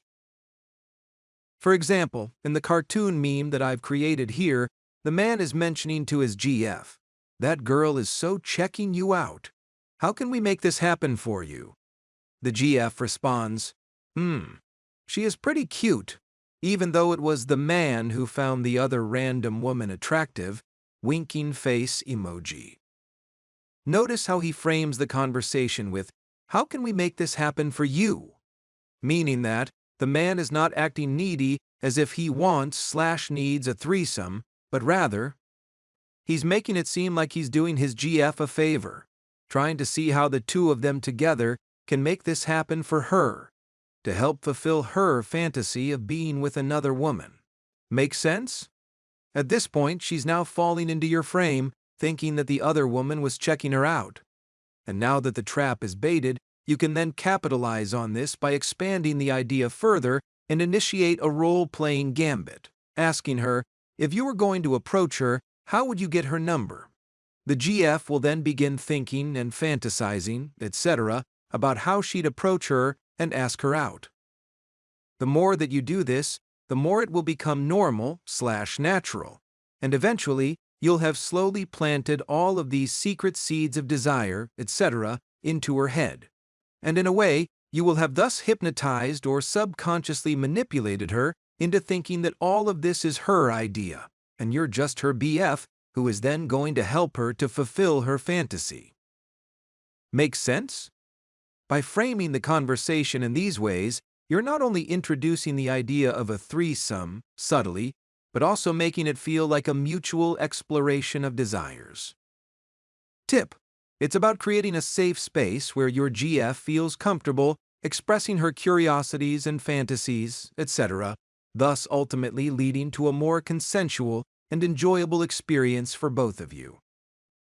In the next upcoming chapter, I'll delve into the art of maintaining your focus on both your primary partner and the other woman at the same time by mastering and understanding a technique/process, etc., that I like to refer to as splitting your attention or dual engagement dynamics, etc.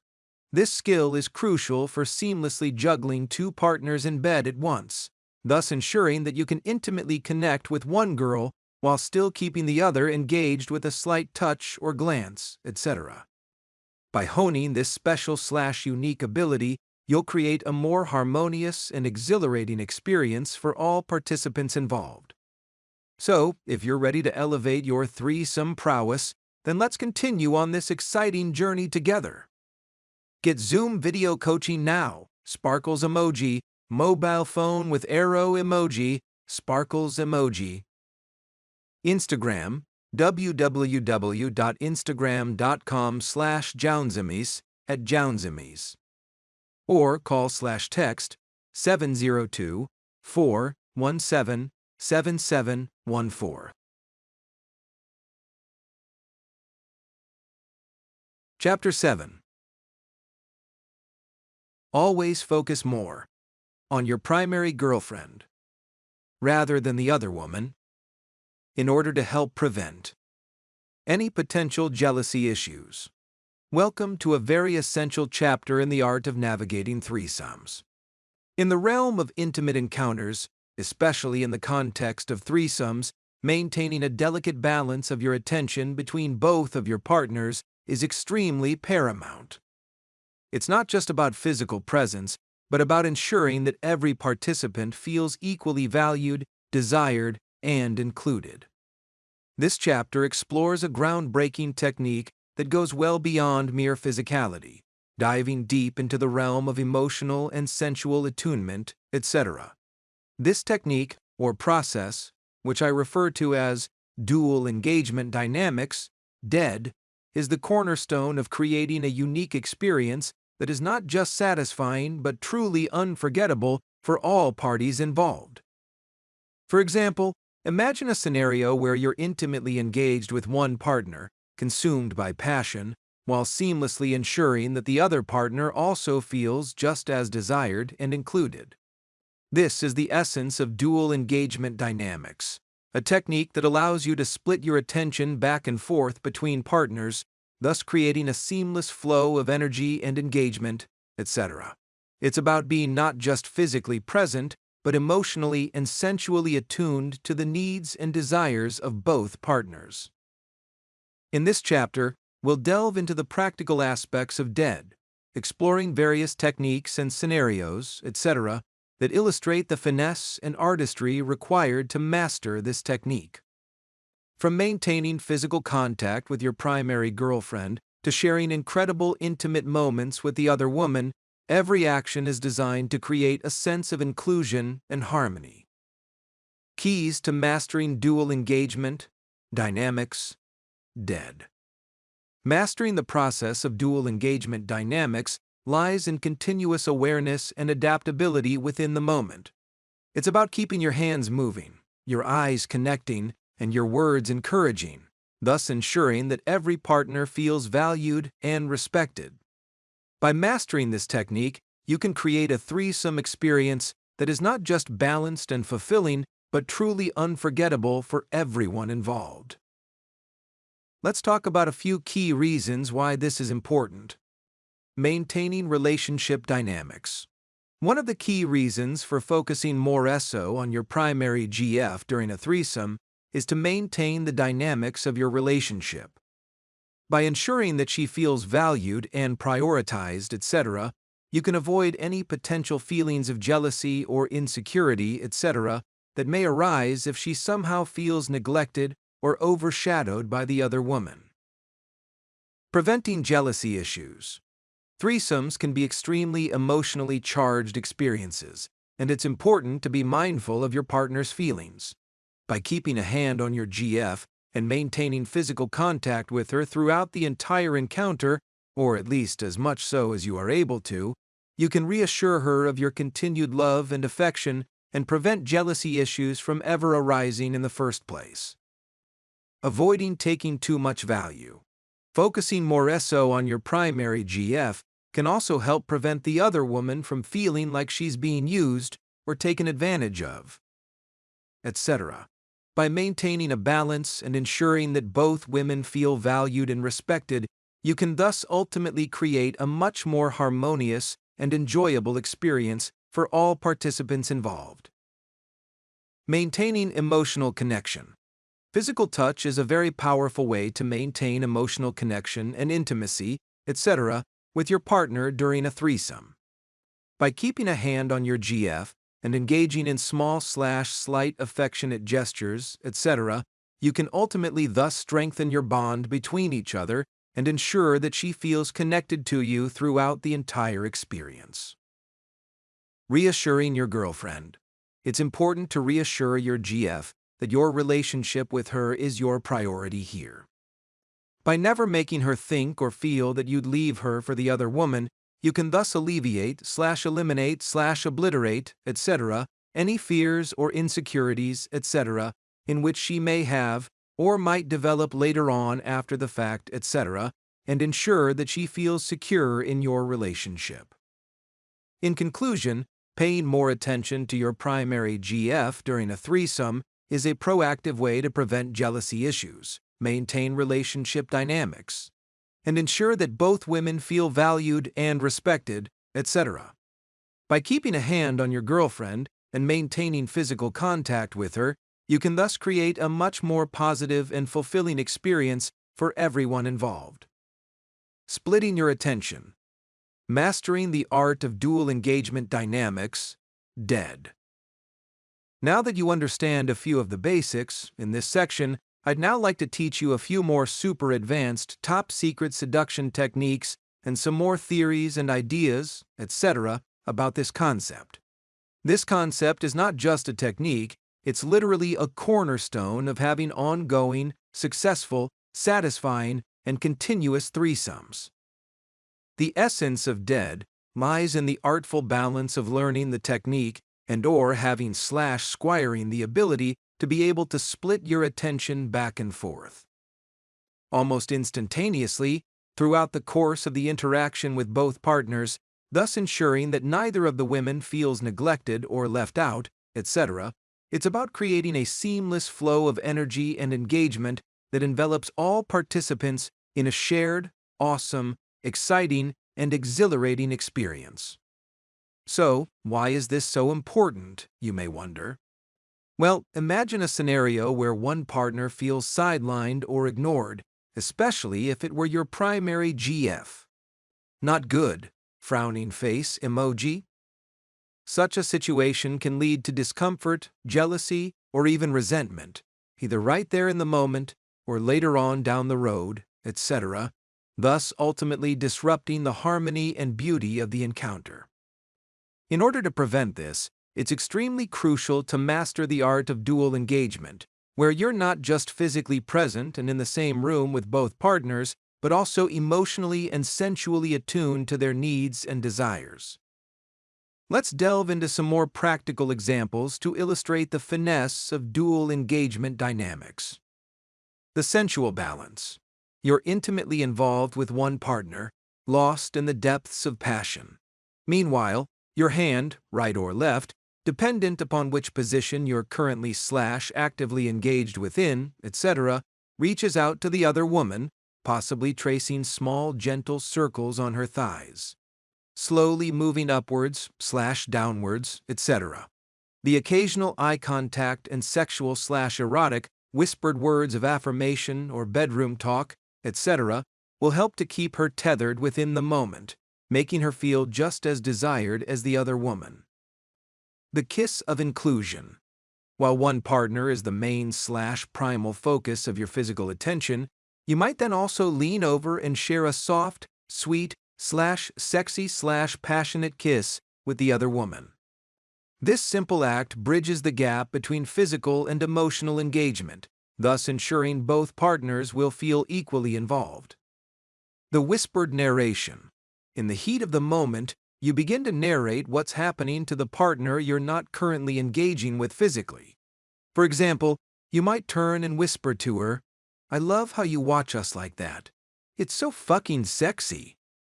This verbal connection keeps her mentally and emotionally in the loop, thus heightening her anticipation for when the primary focus shifts back to her. You might then even sexually say to her, "You like watching me fuck her like that?" She will reply, "Oh yeah." You'll then reply, "You're next." The alternating focus. You seamlessly transition between partners, ensuring that each receives their share of attention. For example, while one experiences the depth of your kisses, the other savors the tantalizing touch of your fingers. It's a dance of desire, where everyone is a part of the rhythm. The key to mastering the process of splitting your attention or dual engagement dynamics, etc., is consciously having the continuous awareness and adaptability within the moment. It's about being physically and emotionally in tune with both partners' responses and needs, thus ensuring that your actions are inclusive and harmonious. Always keep your hands moving, your eyes connecting, and your words encouraging, etc. By doing so, you'll thus create an ultimate threesome experience that is balanced, fulfilling, and unforgettable for all parties involved. Prioritizing your partner's experience. Building a solid foundation for ongoing future threesome success. Imagine this scenario. You're in the throes of passion, engaging in missionary position, man on top, with the other woman, while your primary GF sits or lays beside you, eagerly observing the sensual dance between you and your partner. As you immerse yourself in the intimate connection with the other woman, you still maintain a heightened awareness of your GF's presence, thus ensuring she remains an active participant in the experience. Despite the intensity of the moment, you still effortlessly turn your head towards your GF, reaching up your hand and touching her face, capturing her lips in a tender kiss. Your touch is gentle, yet deliberate, as your hand glides over her skin, tracing small, tender, delicate patterns of desire. These gestures not only keep her engaged, but also strengthen and deepen the emotional bond between the two of you, thus ultimately reaffirming your love and commitment amidst the passionate encounter. Furthermore, your physical interaction with your GF serves as a bridge between the two worlds, thus blending the boundaries of pleasure and intimacy, etc.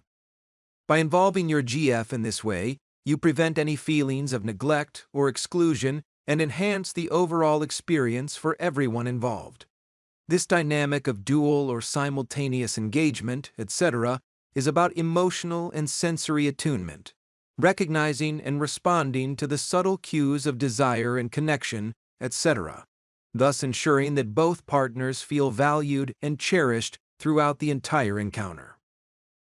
Remember, ensuring that she never feels left out or threatened by the presence of another woman is crucial, not only for the current threesome experience, but also for the future of your relationship dynamics. In essence, this approach thus transforms a sexual encounter into a more deeply intimate and fulfilling experience, where every touch, kiss, and caress is a testament to the bond you share with your primary GF. When your GF feels valued, prioritized, and loved during a threesome, she is less likely to experience jealousy or insecurity, etc. This then eliminates any fear she may have of you leaving her for someone else after the threesome or later on in the future, etc. By investing in her emotional well-being and demonstrating your commitment to her, you are essentially investing in your future self. When your GF feels secure in your relationship and trusts that you prioritize her above all else, she becomes more open to the idea of future threesomes for you. She sees these experiences not so as a threat, but as a shared adventure and experience that ultimately strengthens your bond. This mindset shift can lead to more frequent and fulfilling threesomes for you in the future, thus creating a more positive cycle of trust, intimacy, and exploration, etc. By prioritizing your GF's emotional needs and ensuring she feels secure and loved during threesomes, you thus enhance the current experience and set the stage for a future filled with even more exciting and fulfilling sexual adventures. In the next chapter, we will delve into the art of seduction, focusing on the thrilling journey of dating and captivating not one, but two women simultaneously. This segment is designed to better equip you with the strategies and insights necessary to create an irresistible allure that draws both women into your orbit.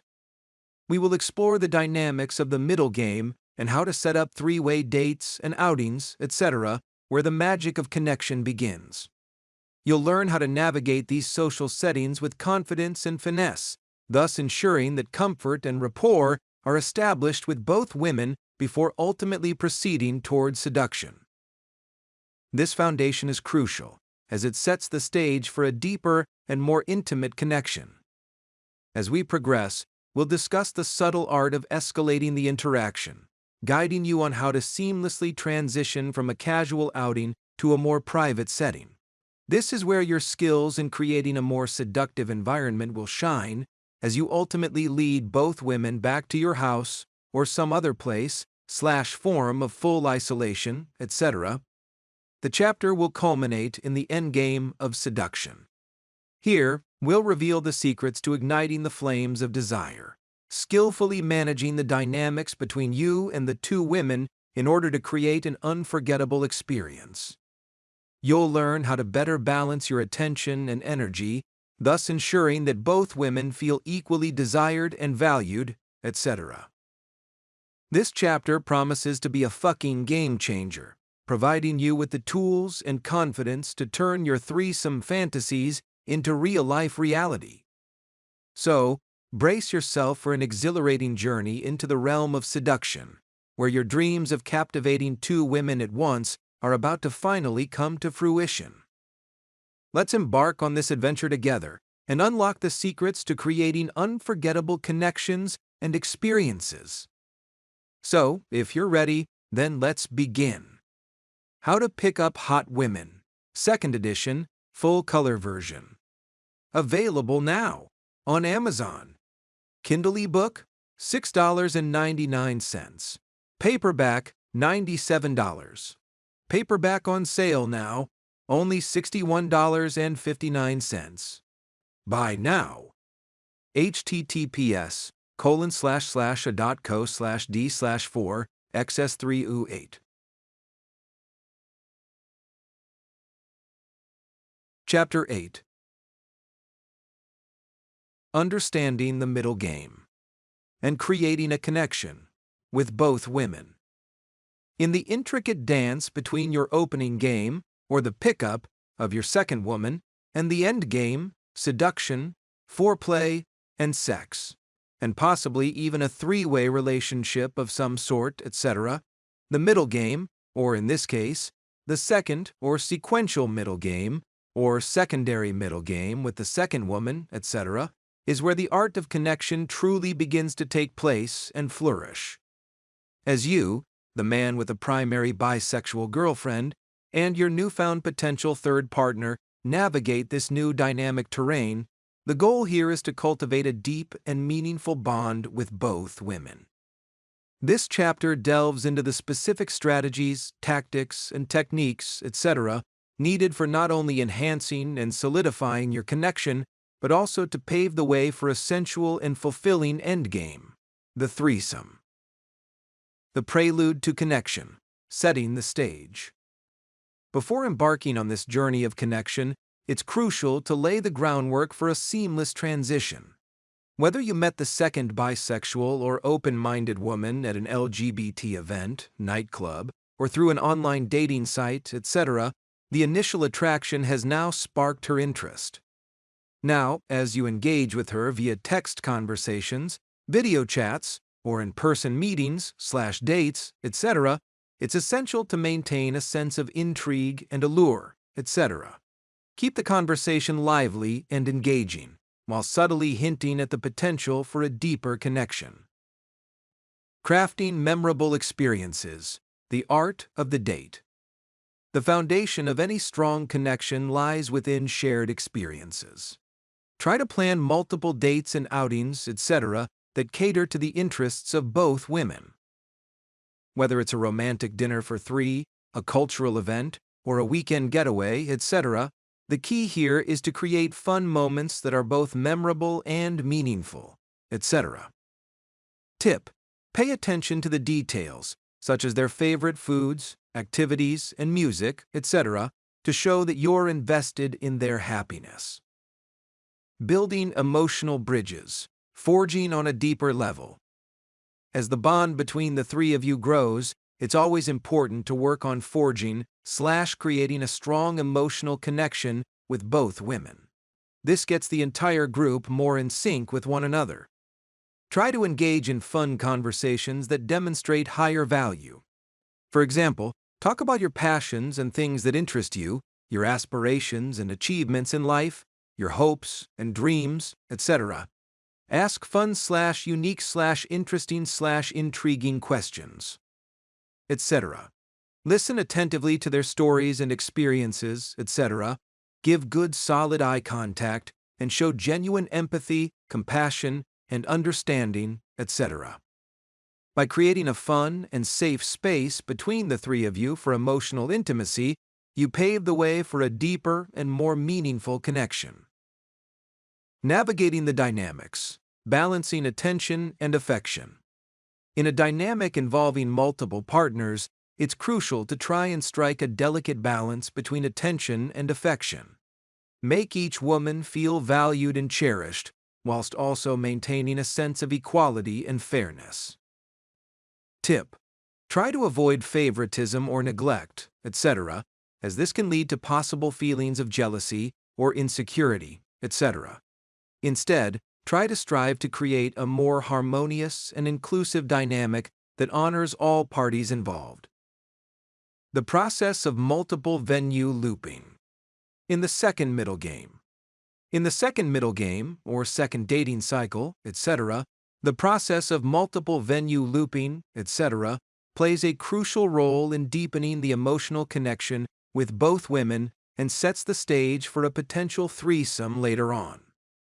This strategy involves possibly going on multiple different dates with both women at the same time, if applicable/needed, etc., in order to create a deeper bond and increase the levels of trust, comfort, connection, and intimacy, etc., in the relationship.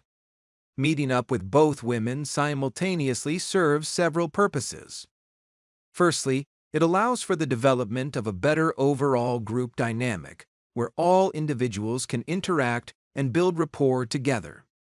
This group setting can help to alleviate any potential jealousy or discomfort between both women, as they can see firsthand the mutual respect and connection that exists between all parties. When meeting up with both women, it's important to approach the interaction with a sense of openness and inclusivity. Try to make each woman feel valued, appreciated, and understood, etc., thus ensuring that the conversation flows naturally and that everyone involved feels included. This approach sets the stage for a much more relaxed and enjoyable interaction, where all individuals can express themselves freely and authentically. Note: avoid displaying neediness or feeling the need to try and rush the process of achieving a threesome. Similar to the initial stages of dating and building comfort with your primary partner/GF, attracting and establishing comfort with the second woman may also require several interactions/dates/meetups, etc., in order to progress the dynamic of the relationship. While an immediate connection leading to a threesome on the first night may be ideal, it's equally acceptable if it takes 2 to 3+ dates to reach that point. Remember that patience and persistence are key. It doesn't have to happen all at once. Just continue putting in the effort and remain dedicated to the process. Physical escalation and touch. Building sexual tension. Physical escalation and touch play a crucial role in building sexual tension and attraction between all parties.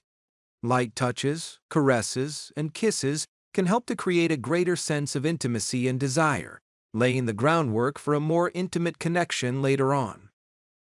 Remember, it's important to gauge the comfort levels of both women and to proceed at a pace that feels natural and mutually satisfying.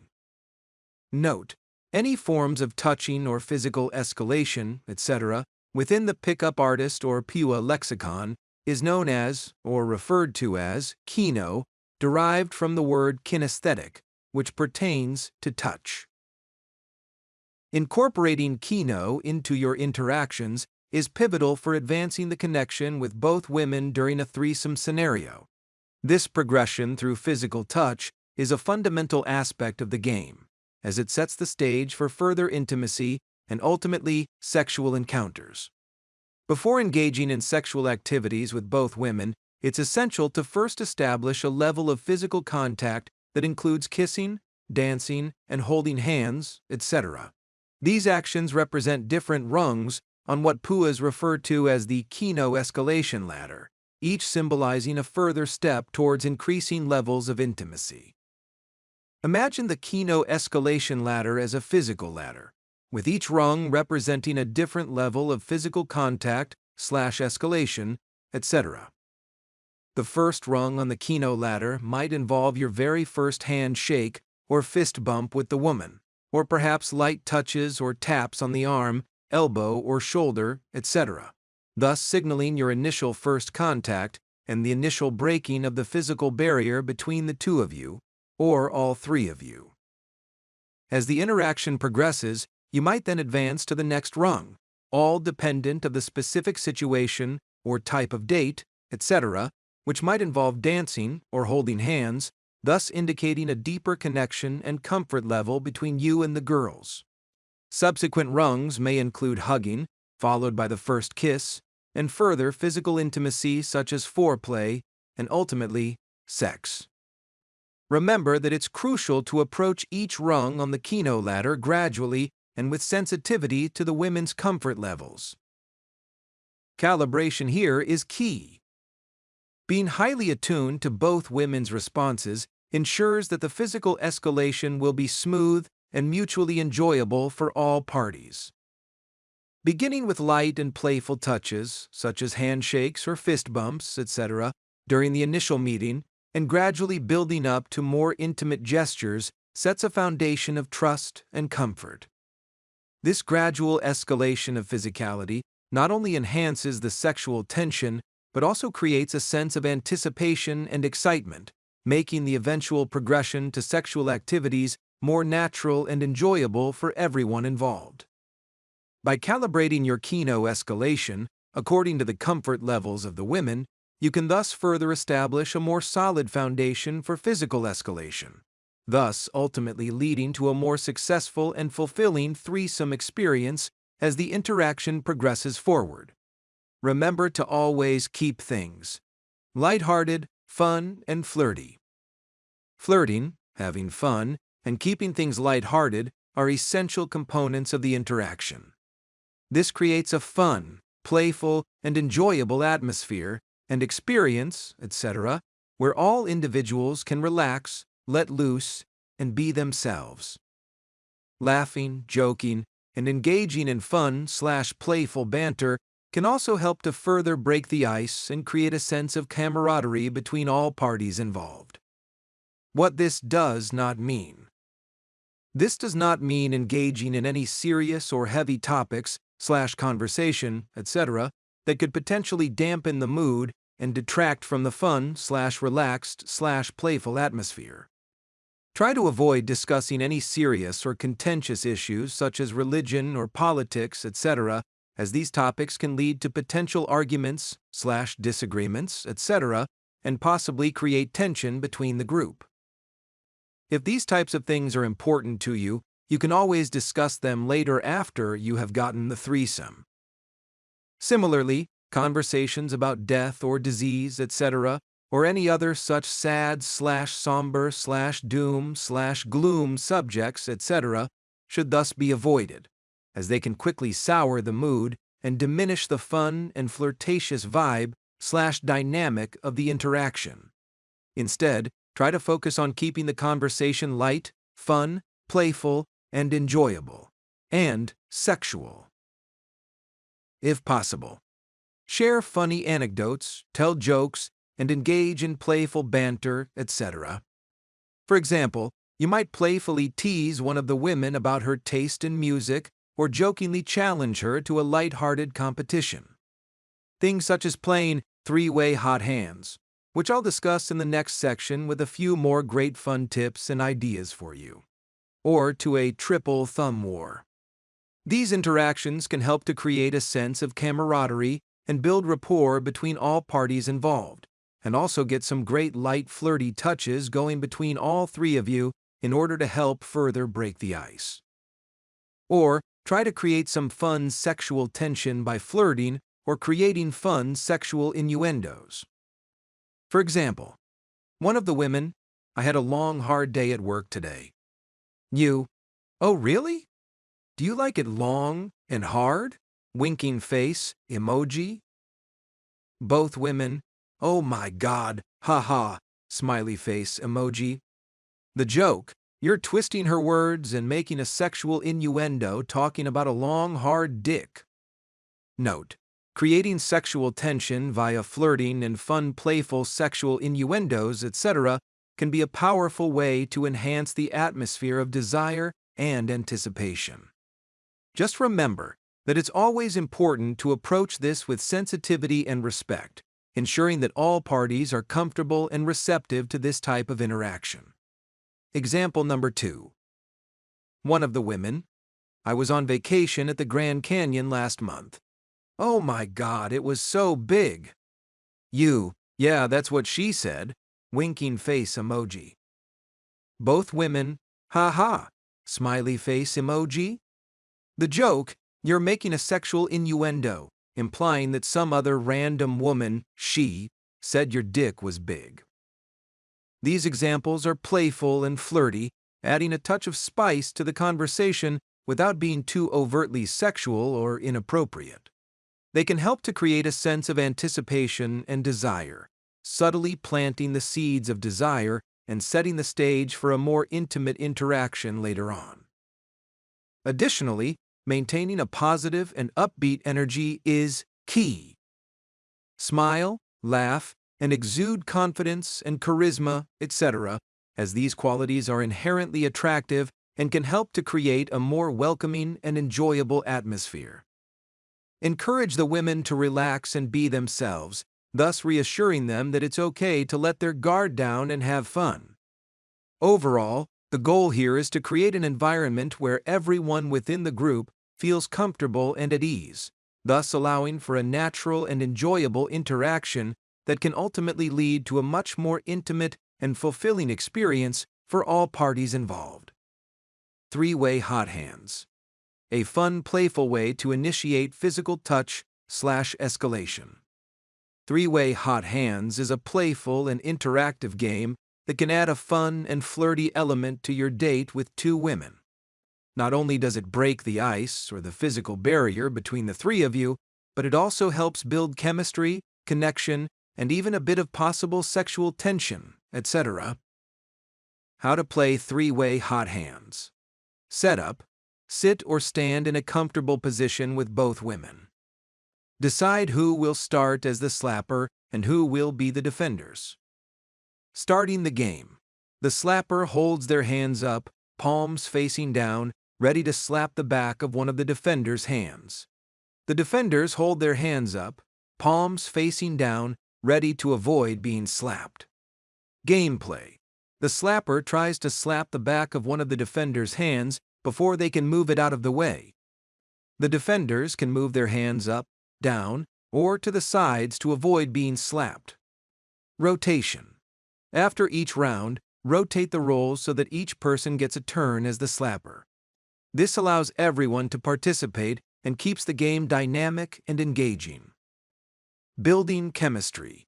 Three-way hot hands is a great way to introduce light touching and physical contact between all three of you. It breaks down barriers and helps create a sense of fun, camaraderie, and intimacy. Adding flirtation. Use the game as an opportunity to flirt with both women. Make playful comments, maintain eye contact, and use the physical contact to help build sexual tension in a fun and lighthearted way. Enjoying the moment. Remember, the goal of the game is to have fun and enjoy each other's company. Use three-way hot hands as a way to relax and let your personalities shine. Remember, never get too overly competitive or serious when doing techniques such as this or any other playful gambits, etc. The goal here is not to really compete or win, etc. The goal is to flirt and touch in order to break the physical barrier between you and both of the women and continue your advancement further up the Kino escalation ladder. So, next time you're on a date with two women, consider adding this fun, playful game to your repertoire and watch as it helps you to build more chemistry and connection in a fun, unique, exciting, and flirtatious way. Three-way thumb wars, or triple thumb wars. A fun, playful way to initiate physical touch/escalation. Having a three-way thumb war is a delightful variation of the classic game that adds a fun twist to your date with two women. It not only serves as a playful activity, but also helps to break the touch barrier and sets the stage for further physical escalation later on. How to play three-way thumb war. Setup. Position yourselves in a triangle-like formation, with each person facing the other two. Decide who will start the thumb war and establish the order of play. Starting the game, the first person, player A, initiates the thumb war by extending their hand with the thumb raised, ready to engage with the person on their left, player B. Player A and player B will each use their thumbs to try to pin down the other's thumb. You'll initiate this by saying the phrase, 1, 2, 3, 4, I declare a thumb war. Gameplay.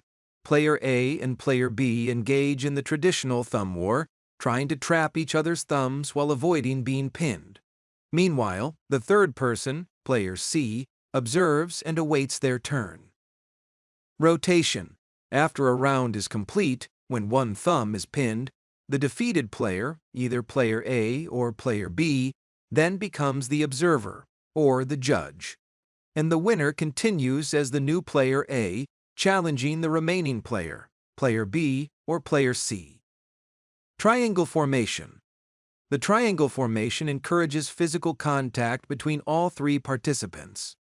As players reach across to engage in the thumb war, they naturally come into close proximity, thus breaking the touch barrier in a playful and non-threatening manner.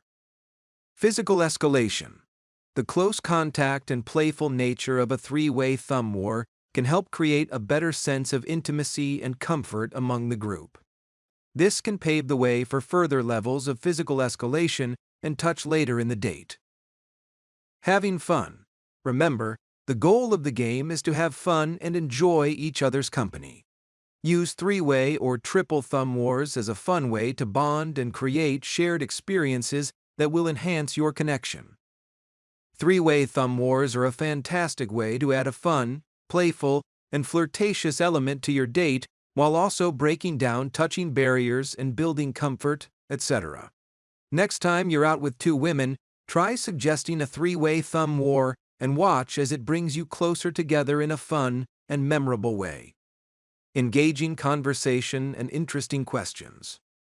Engaging in meaningful conversation and asking interesting questions is key to keeping both women engaged and interested. Show a genuine interest in their lives, thoughts, and opinions, and listen attentively to what they both have to say. This demonstrates that you value their input and are genuinely interested in getting to know them on a deeper and more intimate level. Fun date ideas and activities, etc. When planning dates with both women, try to think outside the box and consider activities that are fun, exciting, and memorable. But also remember the end goal in mind, which is getting sex and a threesome. So don't do anything too serious or too over the top, etc. Remember to keep it fun, lighthearted, and flirty, etc. Things such as going out dancing, /clubbing, drinking, going out to a strip club together, or relaxing in a hot tub back at your place can create a sensual and intimate atmosphere, perfect for building more attraction and connection, etc. Staying focused on the goal. Throughout the interaction, it's extremely important to always stay focused on the ultimate goal, which is to lead the interaction towards sex. This doesn't mean being too overly aggressive or pushy or sexual, etc., but rather maintaining a sense of purpose and direction in your actions. Keep the conversation and activities focused on building more sexual tension and desire, etc., subtly planting the seeds of desire in both of the women's minds. Remember, always be moving the interaction towards the lay, or, in this case, the threesome. Holding frame. Mastering the art of confidently handling/dealing with multiple women at once. In the realm of attracting multiple women, exuding confidence is paramount. A man must always embody the essence of cool, calm, and collected, maintaining a firm grip on his emotional masculine frame. Here's why it's crucial and how to do it with finesse and ease. The power of confidence. Confidence is magnetic. It draws women in and demands/commands respect. When you're confident, you radiate a sense of self-assuredness that is inherently attractive. It signals to women everywhere that you're a man who knows exactly what he wants and isn't afraid to go after it. This assertiveness is a key component of the alpha male persona and mindset, etc. Grounded and solid body language. Alpha males carry themselves with a sense of dominance, assertiveness, and groundedness, etc. They stand tall, shoulders back, and move with purpose. Try to avoid any fidgety or nervous movements. Instead, aim for relaxed, controlled, and deliberate/purposeful actions that convey high levels of strength, stability, and high social status, etc. Engaging in fun, playful banter. Fun, witty banter is a powerful tool for instantly building more rapport and creating a more fun/playful atmosphere. It shows that you're quick-witted and able to keep up with multiple women. Humor. Use humor to lighten the mood and create a sense of camaraderie. Playful teasing can also create sexual tension in a fun/playful/lighthearted manner. Demonstrate high value. High-value men are attractive because they have something to offer. Try to showcase your strengths, whether it's intelligence, humor, or charisma, etc. Avoid bragging or boasting. Let your actions speak for themselves and allow women to recognize your value. What not to do. Avoid weird, nervous, or anxious behavior. This includes fidgeting, rocking back and forth, or mumbling or slurring your speech, etc. Try to maintain control of your emotions. Don't let yourself become too overly jittery or overly excited, etc. Always stay composed and in control of the situation. Leading the conversation. Take charge of the conversation by asking questions and actively listening to the women's responses. Try to guide the conversation towards topics that can showcase your confidence and masculinity, such as your passions, ambitions, and desires, etc. Continually staying focused on the goal, sex. Try to use fun sexual innuendos and subtle jokes, hints, etc., in order to steer the conversation towards a more intimate direction, without being too overtly sexual. Example scenario. Imagine you're at a social gathering with two attractive women. Lean back in your chair, maintain eye contact, and engage them in fun/light-hearted conversation. Ask about their interests, share amusing anecdotes, and sprinkle in a few light compliments or show appreciation for their input, etc. When the opportunity arises, subtly steer the conversation towards even more flirtatious/sexual topics. Remember to use humor and charm to keep the mood light, fun, and playful. Remember to stay grounded in your confidence and always maintain control of the interaction. Lead the conversation while still remaining attentive to the women's responses. Conclusion: confidence is key when it comes to attracting and dealing with multiple women at once. By staying cool, calm, and collected, and maintaining a strong masculine frame, you can thus create a more magnetic/attractive presence that will draw both women to you. Try to use playful banter, demonstrate high value, and always stay focused on the goal, which is getting the sex, all while avoiding nervous or anxious behavior. Mastering these skills will help you confidently navigate your future interactions with multiple women at once, and thus increase your overall statistical chances of future threesome success. Examples of what not to do.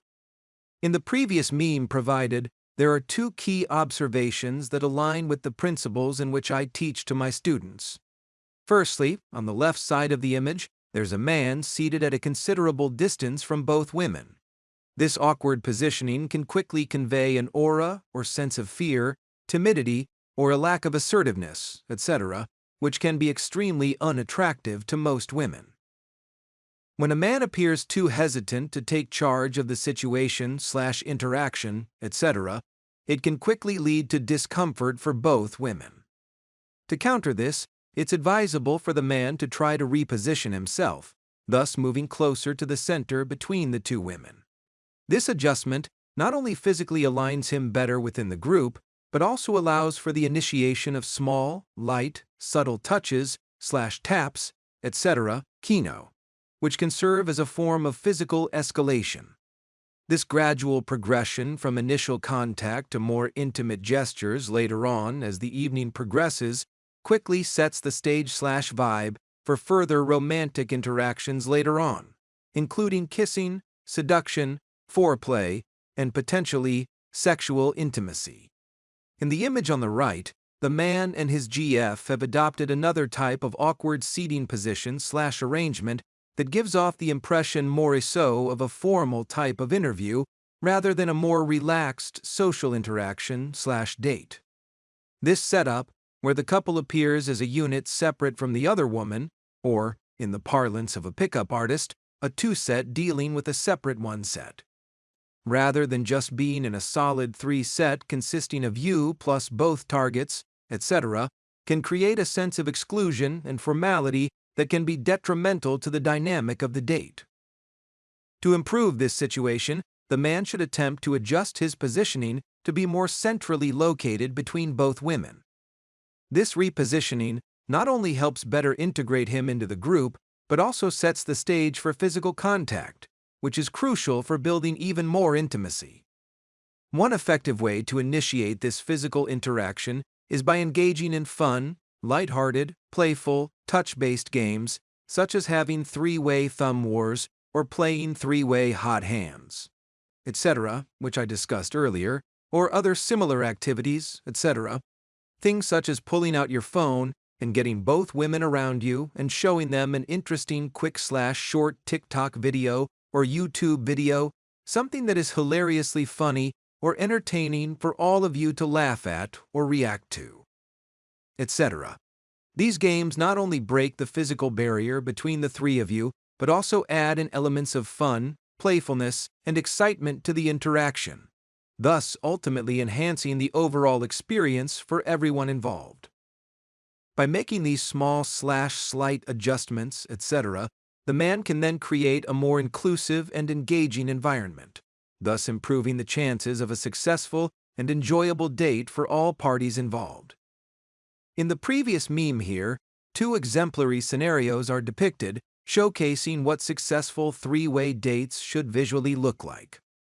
On the left side, a confident man is seated between both women, thus demonstrating a more relaxed and intimate demeanor. He's controlling the situation and the frame of the interaction. He is gently touching both women simultaneously with his arms around their backs and his hands on their shoulders or hips/waist, etc., thus instantly fostering a sense of connection and intimacy, but without being too overtly/overly sexual.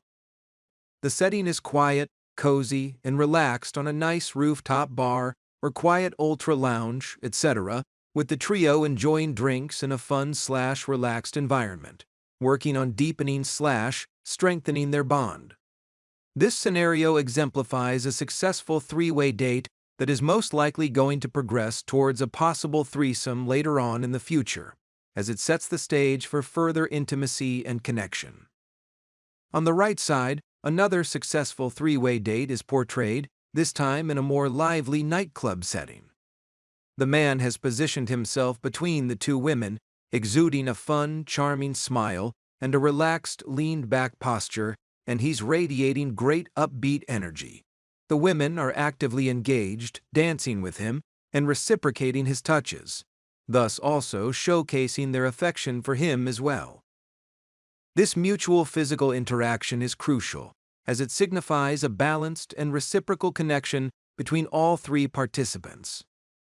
The man's approachable demeanor combined with the fun/playful atmosphere of a nightclub or dance club all contribute to a more successful and enjoyable experience, thus setting the stage for potential future intimacy later on.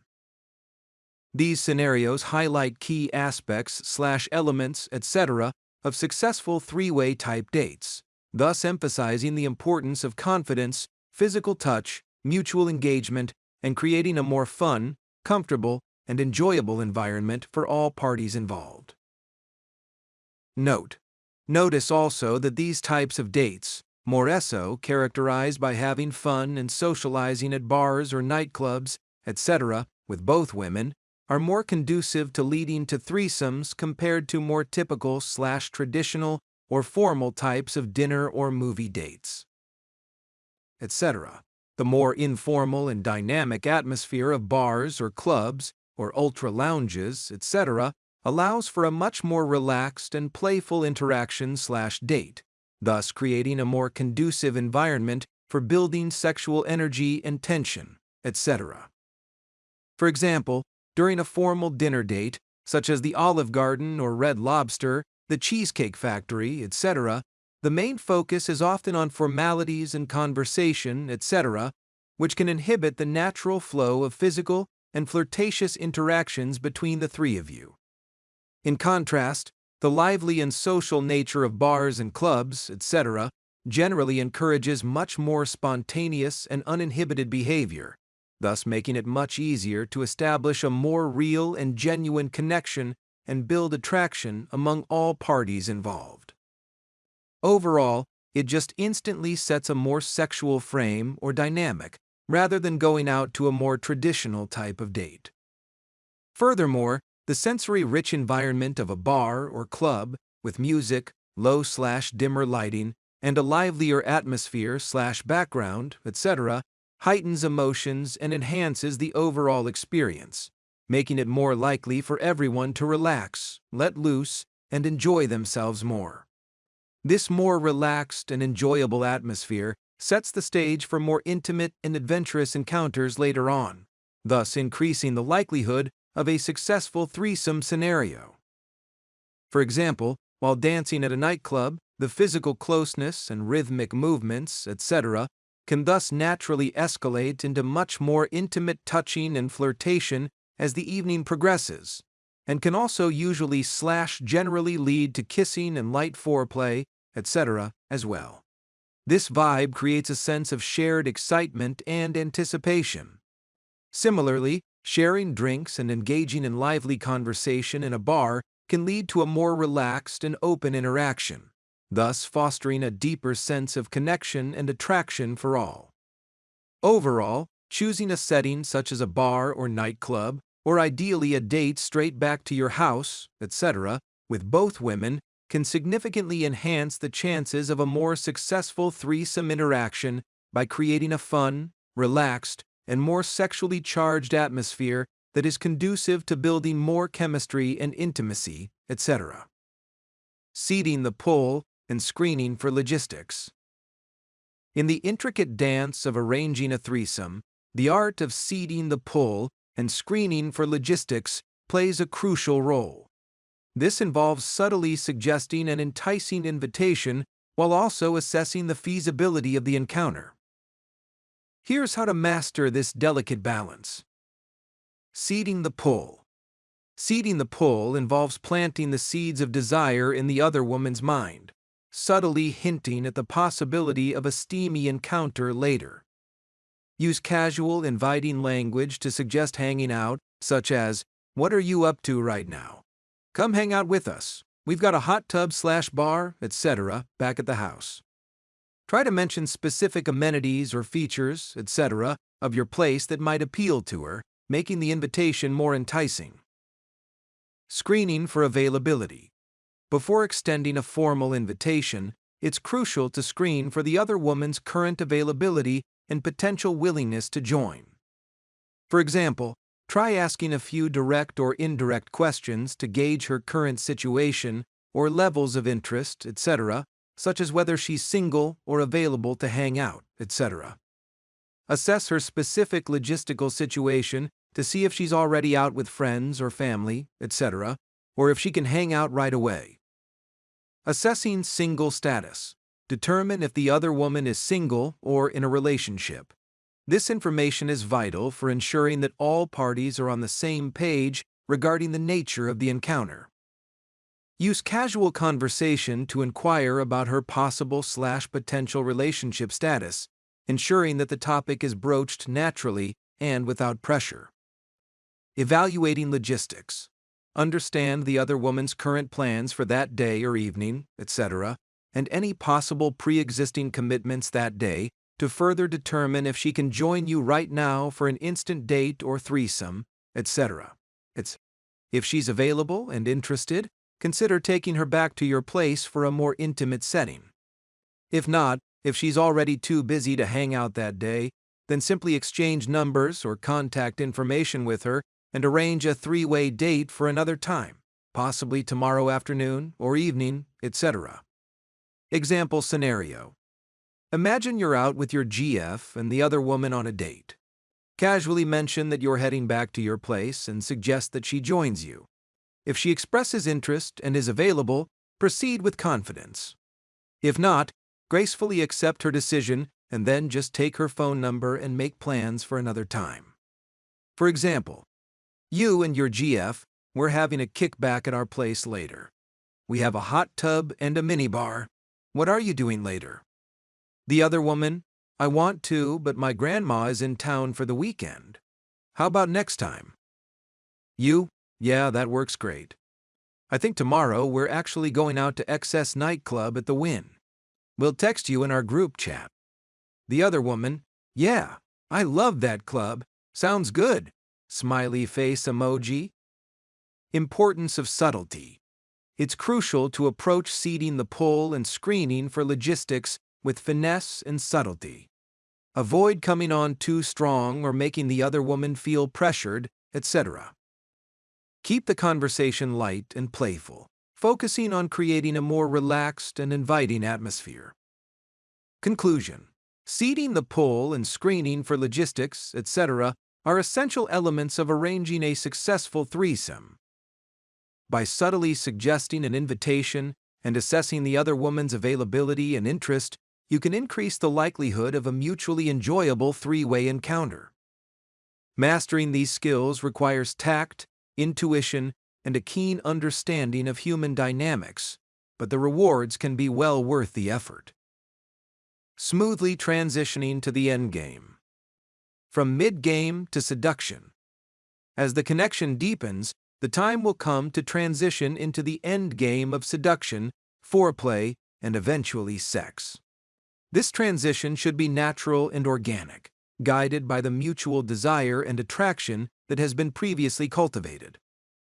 Set the mood during your dates with romantic gestures, intimate conversations, and sensual touch, etc. Allow the chemistry between you to guide the progression, thus ensuring that all parties feel comfortable and enthusiastic about taking the next step forward. In conclusion, the middle game is a pivotal phase in the journey of seduction and connection. By focusing on creating meaningful experiences, building emotional bridges, and navigating the dynamics with care and respect, etc., you can thus forge a more deeper and longer-lasting connection with both women. As you embark on this journey, remember to stay true to yourself and your ultimate intentions/desires, etc., honoring the unique bond that you share with each individual. In the next chapter, welcome to the thrilling conclusion of your journey towards the ultimate threesome experience. In this next chapter, we delve into the exciting realm of the end game, where your efforts culminate in the fulfillment of your deepest erotic desires. Having now successfully navigated through the second middle game with the second woman, you're now poised to take the final steps towards achieving the ultimate threesome of your dreams. As you enter the second end game in my method, remember that you've now already demonstrated your skill and finesse, etc., in attracting and connecting with multiple women at once. Great job! This is master-level game. You've built a strong foundational connection of trust, respect, and desire, etc., thus setting the stage for a very memorable and fulfilling experience for all parties involved. Now is the time to embrace your confidence and game, etc., leading the way towards a truly unforgettable encounter. With your newfound understanding of the dynamics at play, you can now confidently guide the interaction towards its ultimate goal: sex with two women at the same time. Winking face emoji. Throughout this chapter, we'll explore various aspects of the end game, including strategies for initiating the threesome, techniques for enhancing the experience through seduction and foreplay, etc., and tips for ensuring that everyone involved feels comfortable and respected. I invite you to approach this next chapter with an open mind and a sense of excitement, knowing that you're on the brink of a truly transformative experience. Embrace the challenges and opportunities that lie ahead, and prepare yourself for the ultimate culmination of your efforts. So, dear reader, I encourage you to dive into the endgame with enthusiasm and determination.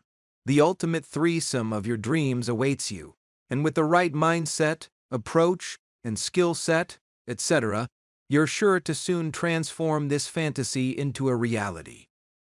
So, if you're ready, then let's begin the final journey. Get live coaching now. Introducing the Diamond Package, Sparkles Emoji, Gemstone Emoji, Sparkles Emoji. 8 hours of live, 1 ON, 1 personal coaching. Only $1,999. Instagram, www.instagram.com/Jaunzemis @Jaunzemis, or call/text 702-417-7714 for more detail. Easily payable via PayPal or Zelle. www.paypal.me/Jaunzemis. Chapter 9. Welcome to the End Game. The final stages of achieving the ultimate threesome of your dreams. Welcome to the chapter that I know you've been eagerly anticipating and waiting for, where all of my most deepest secrets to mastering the art of seduction and threesomes will finally be revealed to you. Just as in the game of chess, where willful intent and well-planned, specifically thought-out, strategic positioning, etc., ultimately lead a player to ultimate victory. In the realm of seduction and three-way sex, careful planning and precise execution of everything I've been talking about and discussing will ultimately and inherently culminate a moment of intense physical passion, pleasure, and connection amongst you and both of your targets. This chapter is your secret gateway to unlocking the deepest secrets of seducing two women at the same time, igniting their desire, and orchestrating a truly unforgettable three-way experience. Prepare to embark on a journey of discovery, where you'll learn the secret techniques, mindset, and strategies needed to achieve the absolute ultimate seduction and conquest. A threesome with two beautiful women. So, if you're ready, let's dive right in. Get ready to embrace the knowledge, wisdom, and professional expertise that awaits you, and get ready to transform your approach to seduction and achieving threesomes forever. This is the real deal. I promise that the secrets you're about to uncover here will ultimately forever change the way you view threesomes and further empower you to create all of the real-life experiences that you've always ever dreamed of. Let's begin. Welcome to the end game. This is it. Congratulations, dear reader, for reaching the final stage of your threesome seduction journey. Welcome to the end game. You're at a point now where you've fully traversed through the opening game, where you met, approached, and attracted a beautiful woman. You've smoothly navigated the middle game with her, building chemistry, emotional connections, and trust, etc., possibly over multiple different dates and venues, etc. You've managed to get her alone and fuck her. Then, you revealed your desires to her about having three-way sex with her and another woman. You took the time to teach her the game, and the two of you have gone out together as a team and attracted a second woman to help fulfill this threesome fantasy. You've attracted her. The three of you have possibly gone on a date, or even several different dates. You've built up trust, comfort, connection, and sparked romantic chemistry and interest between the three of you. And now, you stand here on the precipice of finally fulfilling your deepest, most erotic fantasies and desires, having sex with two women at the same time. This moment is the final culmination of everything that you've thus learned and trained for by reading this book. You are one of the few men who've managed to reach this stage in the dating game, and the possibilities and opportunities, etc., which are now standing before you are literally limitless. You're about to experience a level of pleasure and satisfaction that most men can only ever dream of. As you enter the final endgame here, remember all of the strategies and techniques, etc., that you've learned. Be confident in your abilities and trust in the process. This is your time to shine and to show the women in your life the passion and desire that burns within you. You've gotten this far, now it's time to take it all the way home and win this game. Embrace this moment with all your heart, body, mind, and soul, for it's a true testament to your dedication and perseverance in this game. You're about to finally achieve an incredible victory that few ever do. So, take a deep breath, gather your courage, and step boldly into the final level of the threesome game. In this chapter, I'll delve deeper into the final cultivation of the seduction process. Every aspect, from setting the mood with both women to building anticipation, building sexual tension and arousal, etc. All of this will be covered in great detail. Trust in yourself, trust in the process, and know and believe that absolute victory will soon be well within your grasp. Continue reading, my friend, and prepare to embark on the most thrilling and rewarding journey of your life. The end game awaits you, my friend, and your dreams of being with two women at the same time are about to finally become a reality. Understanding the concept/moment of breaking through, or the point of no return, etc. The term breaking through, or the point of no return, etc., within the realm of seduction and threesomes, generally embodies the time or moment during the final stages of a dual seduction, of intense passion and connection between you and both of the women, where the carefully laid groundwork and everything else that you've done thus far in order to culminate the situation/scenario/interaction, etc., now ultimately ignites into a fiery crescendo of passion, arousal, intimacy, and sex. Imagine the scene. Two women, now both drawn and attracted to you with an incredible and irresistible magnetism, their eyes sparkling with anticipation. The air is charged with electricity as the three of you now come together, their bodies pressed up against yours in a three-way symphony of desire. Slow, soft, and tender, eager kisses are exchanged, and each sensual touch igniting a spark of longing and passion. In this moment, time seems to truly stand still as you thus begin to navigate the situation towards fulfilling your dream. Your movements are deliberate, yet fluid.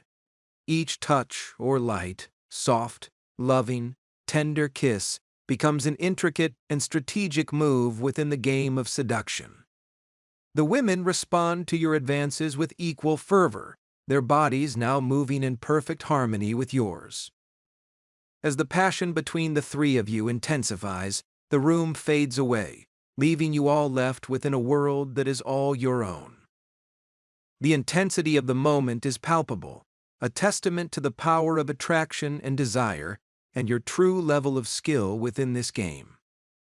In this moment, this is the act of breaking through, meaning that you're now finally transitioning from just hanging out as friends and now phase shifting into the final stage of the seduction, thus ultimately heading down the road on the final steps towards finally securing your dream threesome. When you arrive at this point in the game, just remember to relax, stay cool, confident, collected, and level-headed. Remember, don't be in a rush or get too overly excited here. Remember to always keep your cool. Once at this point, remember to always continue to hold a solid, dominant, masculine frame. Act as if you've done this 1000x before and that it's no big deal. Stay focused, understand, and realize that you've arrived at the destination you were looking for, and that the threesome of your dreams is now just mere moments away. At this point, just keep slowly progressing the interaction and keep moving things forwards towards penetration and achieving the threesome. Meaning to continue progressing and transitioning from where you're currently at, the point of no return, or the breaking through point, etc., generally at the moment, or around the time thereof, of more sensual/sexual kisses/kissing/touching, etc., which will generally happen once in private or full isolation has been achieved with both women, full ISO, where the three of you are now in private and won't be disturbed, etc. This is where you'll know that real intimacy and possible sex is finally imminent. At this point, you'll now begin moving into foreplay and finally full vaginal penetration, sex, with both women. Generally, first with one woman. In most cases, this will be your primary GF, but not always. You can fuck the other girl first if you feel that it's the right thing to do. This will generally be by specific situational basis, etc. And then the second woman, and then generally switching/transitioning back and forth between the two of them at your leisure. And then, voila! You've done it! You've just officially won the threesome game! Congratulations! You did it! You deserve it! Clapping emoji, clapping emoji, clapping emoji. Ideal after sex. Positioning. After the intense and intimate experience of a threesome, the positioning of yourself can play a crucial role in maintaining the dynamic and ensuring that everyone feels satisfied and appreciated. Ideally, positioning yourself in between the two women, with both of them leaning in and caressing you, etc., can create a sense of connection and closeness that is both physical and emotional. This positioning allows you to bask in the afterglow of the experience and feel the mutual affection and desire from both partners. However, it's also important to consider the feelings and desires of your primary GF. Giving her the central position, with both you and the other woman leaning in and focusing on her, can make her feel like the center of attention and reaffirm her importance in the relationship. This gesture can be incredibly rewarding for her and strengthen/deepen the bond between the two of you. Ultimately, the choice of positioning depends on the dynamics and agreements, etc., within your specific three-way relationship. Whether you choose to position yourself as the center of attention or give that role to your GF, the most important thing is to communicate openly and ensure that everyone feels valued and respected. By navigating this delicate balance, you can enhance the intimacy and connection of your threesome experience. More on this later. Tips for setting the mood. Let's delve into some exciting and innovative ideas to help enhance the mood once you have both women back at your house in full isolation. Here are several ideas and things for you to consider. Music selection. Curate a playlist that sets the tone for the evening. Choose music that is sensual and conducive to relaxation. Consider genres like jazz, R&B, lo-fi hip-hop, or ambient electronic music. For example, tracks with a slow tempo and soothing melodies can help create a relaxed atmosphere. Or try an upbeat pop-style mix that sets a more upbeat party vibe to drink, dance, and socialize, etc. Food and drink. Consider ordering food that is easy to share and enjoyable for everyone. Pizza is a very popular choice, along with finger foods like mozzarella sticks, chicken wings, or sliders, etc. These options are not only convenient, but also encourage casual dining, fostering a sense of camaraderie among the three of you. As for drinks, offer a variety of options, including alcoholic beverages, to help everyone unwind and feel more at ease. Having a wine and cheese spread is also a great option to choose. Or do all the above and make it a party. Champagne is also a great choice. Ambient lighting. Lower the lights to create a warm, inviting ambience/atmosphere. Use candles, lava lamps, fairy lights, or Christmas lights, etc., to add a warm, soft glow to the room. If you have a fireplace, consider lighting it to enhance the cozy atmosphere. Cleanliness and presentation. Ensure that your house is always clean and tidy, thus creating a more welcoming environment for your guests. If you plan to engage in sexual activities on your new shag rug or bed, etc., make sure they're clean and well maintained. For instance, vacuum the rug and ensure that the sheets, blankets, and quilt on your bed are fresh and inviting. Hot tub preparation. If you have a hot tub, always ensure that it's clean, heated, and ready for use. A hot tub can be a fantastic setting for relaxation and further intimacy. Consider adding some essential oils or bath salts, etc., to enhance the experience even further. Entertainment and relaxation. Provide entertainment options such as music, movies, board games, video games, etc., to help keep the mood more lighthearted and enjoyable. A giant big-screen TV can be a great addition, especially if you plan to relax in the hot tub with it on in the background. Physical touch and connection. Initiate physical contact, kino, such as light/gentle touching, rubbing, massaging, or kissing, etc., to help build more intimacy and connection. These gestures can help create a sense of closeness and comfort among all three individuals. Always maintain a light-hearted atmosphere. Always keep the conversation light, fun, and flirty. Avoid discussing serious topics or engaging in any drama. The goal here is to create a fun, playful, and carefree vibe, similar to a party atmosphere, just as on your three-way date. Relax and enjoy. Remember to relax and enjoy the moment. Stay confident and continue to guide the interaction forward toward the sex. Your positive energy and enthusiasm will help keep the mood upbeat and exciting. Focus on the experience. Emphasize the importance of enjoying the experience and the company of everyone involved. By focusing on creating a more fun, relaxed, and enjoyable atmosphere, you can ensure that everyone will have a wonderful, memorable, and fulfilling experience. Sparking three-way chemistry and sexual fire. As the evening progresses and the atmosphere becomes more relaxed and intimate, you can begin to ignite the sexual fire and chemistry between all three individuals. Here are a few ideas for you to consider. Three-way massage. Suggest or initiate a three-way massage session. This can be a more sensual and intimate way to connect with both women. For example, start by massaging one woman while the other watches. Then switch to ensure that everyone gets a turn.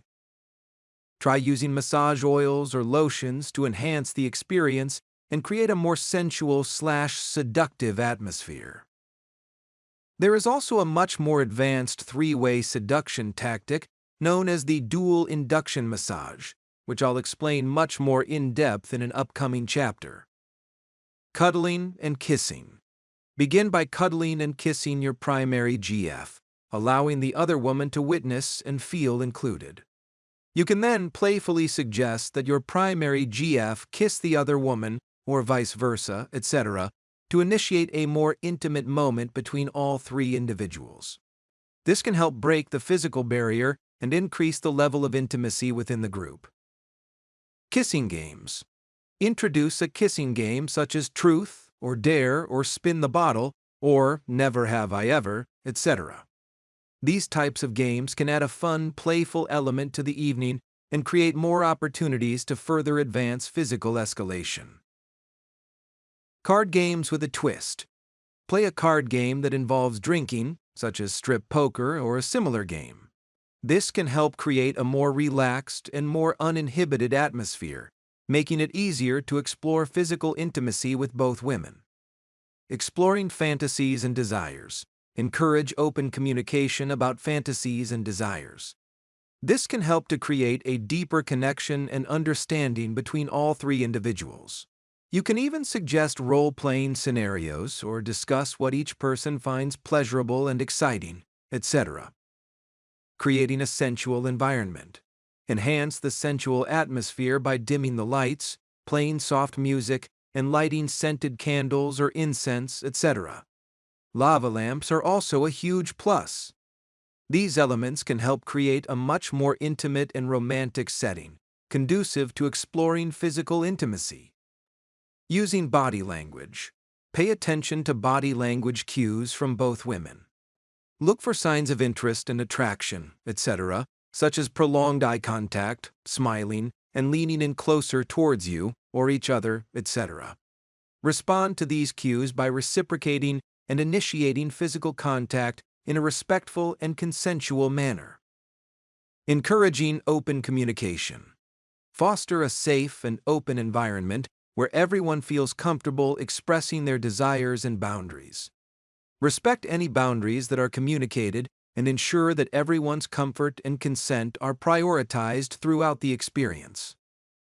By incorporating these ideas and approaches, etc., you can help ignite the sexual fire and chemistry between all three individuals, thus creating a more fulfilling and enjoyable experience for everyone involved. In the next chapter, congratulations on making it through the entire process of planning, initiating, and enjoying a threesome.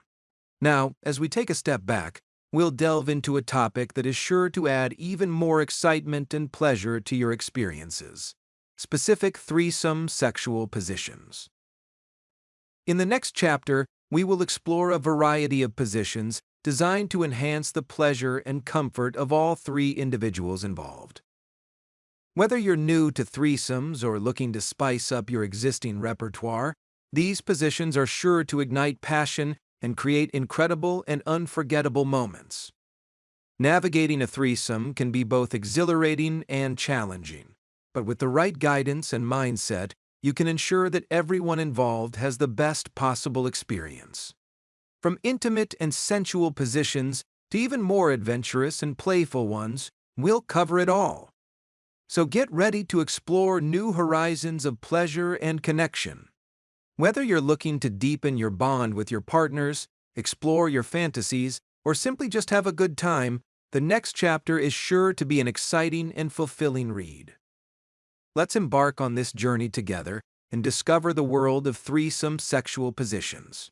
Stay tuned for an enlightening and arousing chapter that will take your threesome experiences to new heights. Let's begin. Get live coaching now. Introducing the Gold Package: Sparkles Emoji, Trophy Emoji, Sparkles Emoji. 4 hours of live, 1 personal coaching. Only $997. Instagram, www.instagram.com/Jaunzemis @Jaunzemis. Or call/text 702-417-7714 for more detail. Easily payable via PayPal or Zelle. www.paypal.me/Jaunzemis. Chapter 10. Basic Threesome Positions. Before we delve into this chapter on threesome sexual positions, it's crucial to establish the right expectations here. This book isn't an ongoing and continuous exhaustive encyclopedia of acrobatic circus acts or antics, or wild flexible contortionist bedroom maneuvers, etc. Instead, it's a practical and technical guide/manual on successfully attracting and navigating threesomes, focusing on fundamental ideas to confidently engage with two partners. Meaning that this is not a book on how to do threesomes. It's a book on how to get threesomes. While books like the Kama Sutra or Tantric sex encyclopedias, etc., may offer more detailed descriptions of intricate positions, in my opinion, it's mostly just minutiae. An overwhelming and endless amount of information that is usually never practical in real-life threesome situations, whereas this book takes a much more grounded approach. I'll provide practical insights and techniques to help you to secure and enjoy threesomes without overwhelming you with super advanced level complex threesome sexual positions requiring more advanced flexibility, etc. My real goal here in this chapter is to not only teach you basic threesome positions, but also empower you to navigate these situations more easily and effectively. This includes smoothly transitioning between positions during sexual engagement with both women. Tip: your threesome positions should be smooth, fluid, and easy to shift from one to the next, without any awkward pauses or disruptions, etc. While this book won't cover super extravagant positions like the upside-down wheelbarrow position or other acrobatic feats, such as having the women trying to do backflips in bed and landing in the full splits position on your hardcock, I will definitely teach you the basic fundamental positions to enhance your overall threesome experience. These basic positions are designed to satisfy both partners, achieve orgasms quickly, and fully enjoy the threesome experience. Remember, it's not an all-night-long marathon love-making session. For most of you reading, it'll be the very first threesome of your life. You want a time of about 30 to 45 plus minutes to possibly an hour or so. In that time, you might switch positions 3 to 5 plus times or make small, minute maneuvers or variations in these positions and make both women come, and then you can finish. Then it'll be time to relax and bathe in the afterglow of after sex, thus breaking you through past the seduction phase and into the final retention phase with both women, which will all be discussed in depth within the next chapter. Note: while other books and techniques all definitely have merit, here we'll focus more on the basics to ensure that you're well prepared and well equipped for your first threesome experience. My goal of this book is to help you to get your first threesome with 2 attractive women. After that, if you want to become even more advanced in the threesome game, you can always get private one-on-one coaching with me where I can teach you even more secret threesome techniques, etc. Switching positions. Mastering the art of smooth and seamless transitions. In the bedroom. In the realm of threesome dynamics, the ability to fluidly switch positions is a hallmark of masterful three-way engagement. A man who navigates these transitions with confidence and ease exudes attractiveness to women. This skill goes far beyond just physical agility. It speaks to leadership and decisiveness, qualities that most women find deeply appealing in the bedroom. Tip: imagine yourself as the coach or captain of a football team, orchestrating plays and leading your partners to new heights of pleasure. While it's crucial to listen to both women's desires and preferences, your mindset should be one of direction and control, thus guiding the experience with dominance and authority. Avoid the pitfall of passivity. Instead, take charge and direct the action. For example, suggest a position that excites you, such as having both women lay on their backs, dual missionary position. Then, with a smooth transition, guide them into this position and proceed with your desired actions. This more proactive approach not only demonstrates confidence, but it also ensures a seamless flow of energy and pleasure. A crucial aspect of switching positions is to avoid what is commonly referred to as amateur hour. This term describes the awkward and uncoordinated movements that can occur when transitioning between positions. Instead, think like a super grandmaster level chess player, strategically assessing the board, your bed, and the pieces within it, both of the women and yourself. Look for simple and effective moves to transition into the next position, and so on and so forth, etc. For example, if both women are lying on their backs, a smooth transition might involve having one woman then turn and lay on top of the other, allowing for simultaneous penetration of both from below. Alternatively, if they are in a 69 position, you can maneuver to penetrate from either side, seamlessly transitioning between vaginal, anal, and oral stimulation. A 69 with a twist. Even though the women haven't really moved or repositioned all that much, the entire overarching position has been changed. Makes sense? This is key knowledge to successfully navigating a three-way scenario. By mastering the art of switching positions easily and effectively, you'll not only enhance the physical experience, but also establish yourself as a confident, dominant, and skilled partner.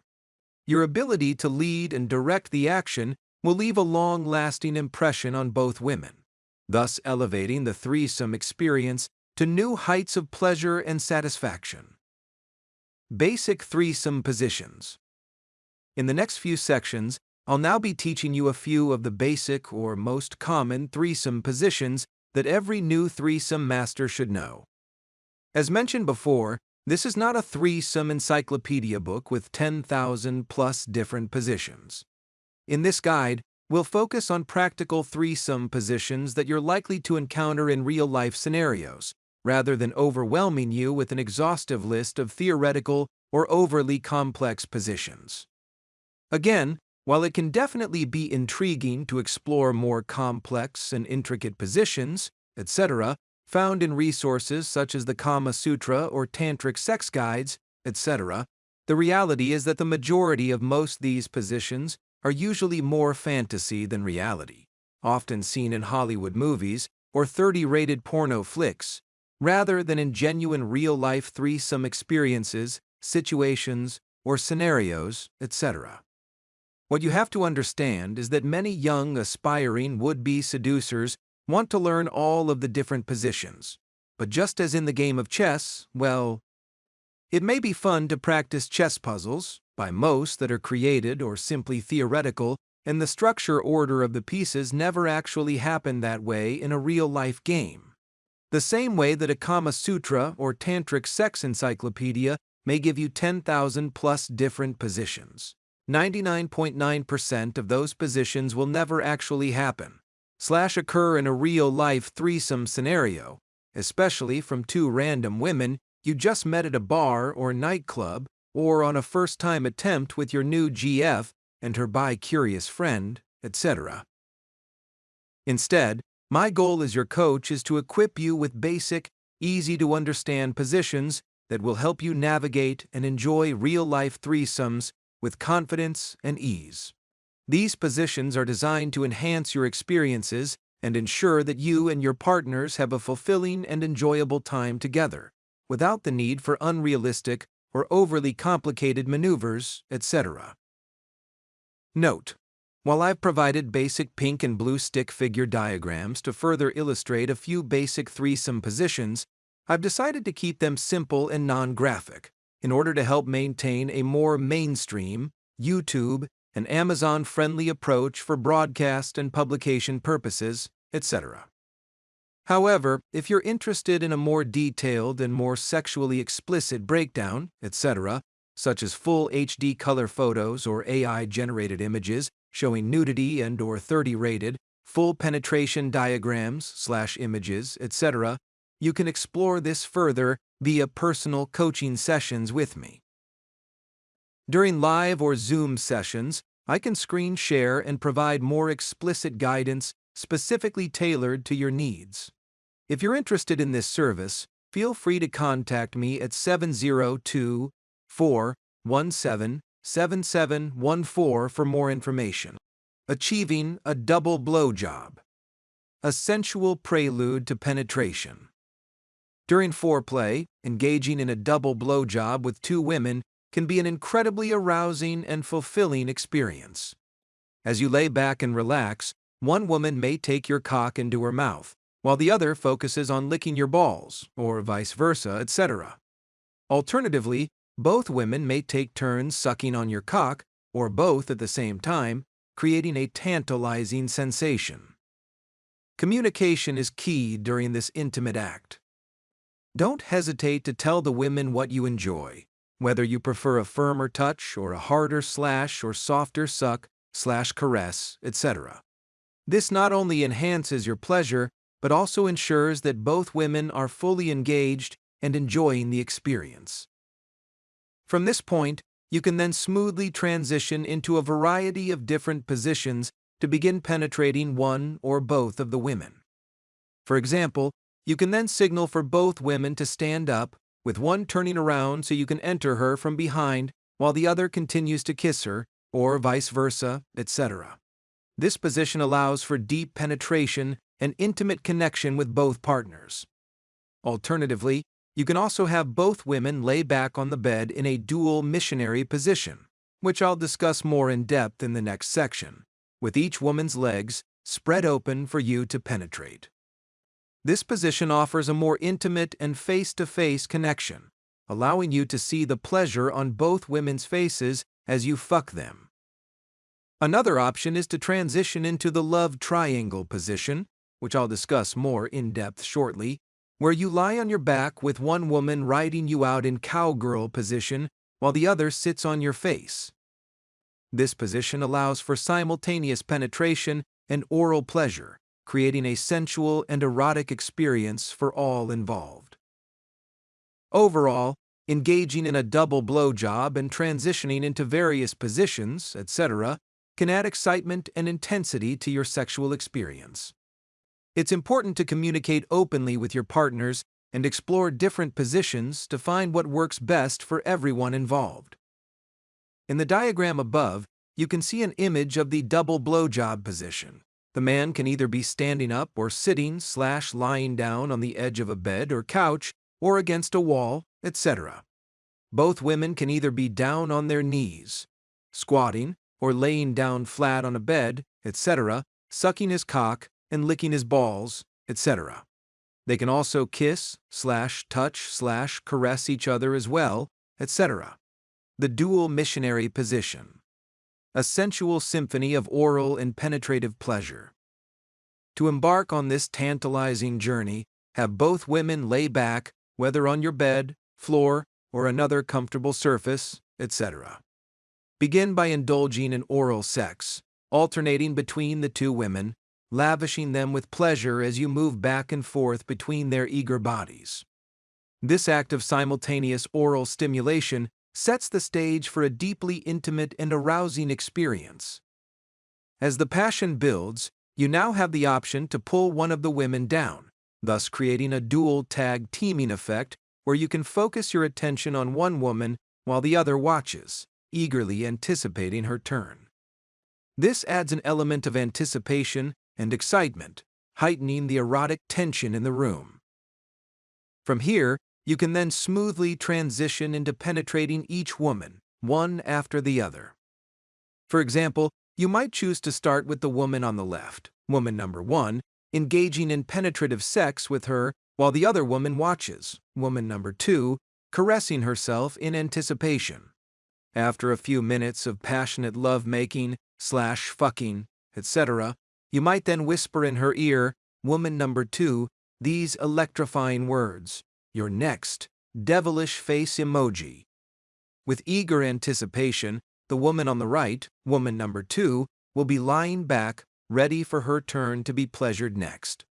You then switch partners, indulging in penetrative sex with the second woman while the first watches. Feel free to transition back and forth as many times as you like with both women until you come. This fluid transition between oral and penetrative sex, combined with the anticipation and excitement of switching partners back and forth, creates a sensual symphony of pleasure and desire. Remember, it's important to communicate openly with both women, ensuring that everyone is comfortable and enjoying the experience. This level of communication and attentiveness, etc., will not only enhance the physical pleasure, but can also work to deepen and strengthen the emotional connection/bond between you and your partners, thus ultimately creating a truly unforgettable experience for all parties involved. In the diagram depicted above is an image of the dual missionary position. This is the most common and basic MFF threesome position where both women are lying on their backs. The man can go down on both women, eating them out. Woman number 2 can join in on the fun with the man and also lick woman number 1's pussy.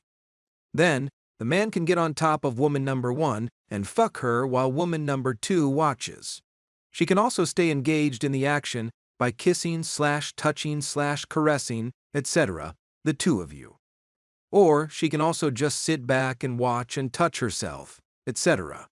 The man can then switch to fucking woman number 2 and continue switching back and forth as desired, etc. The double doggy style position. A sensual symphony of pleasure.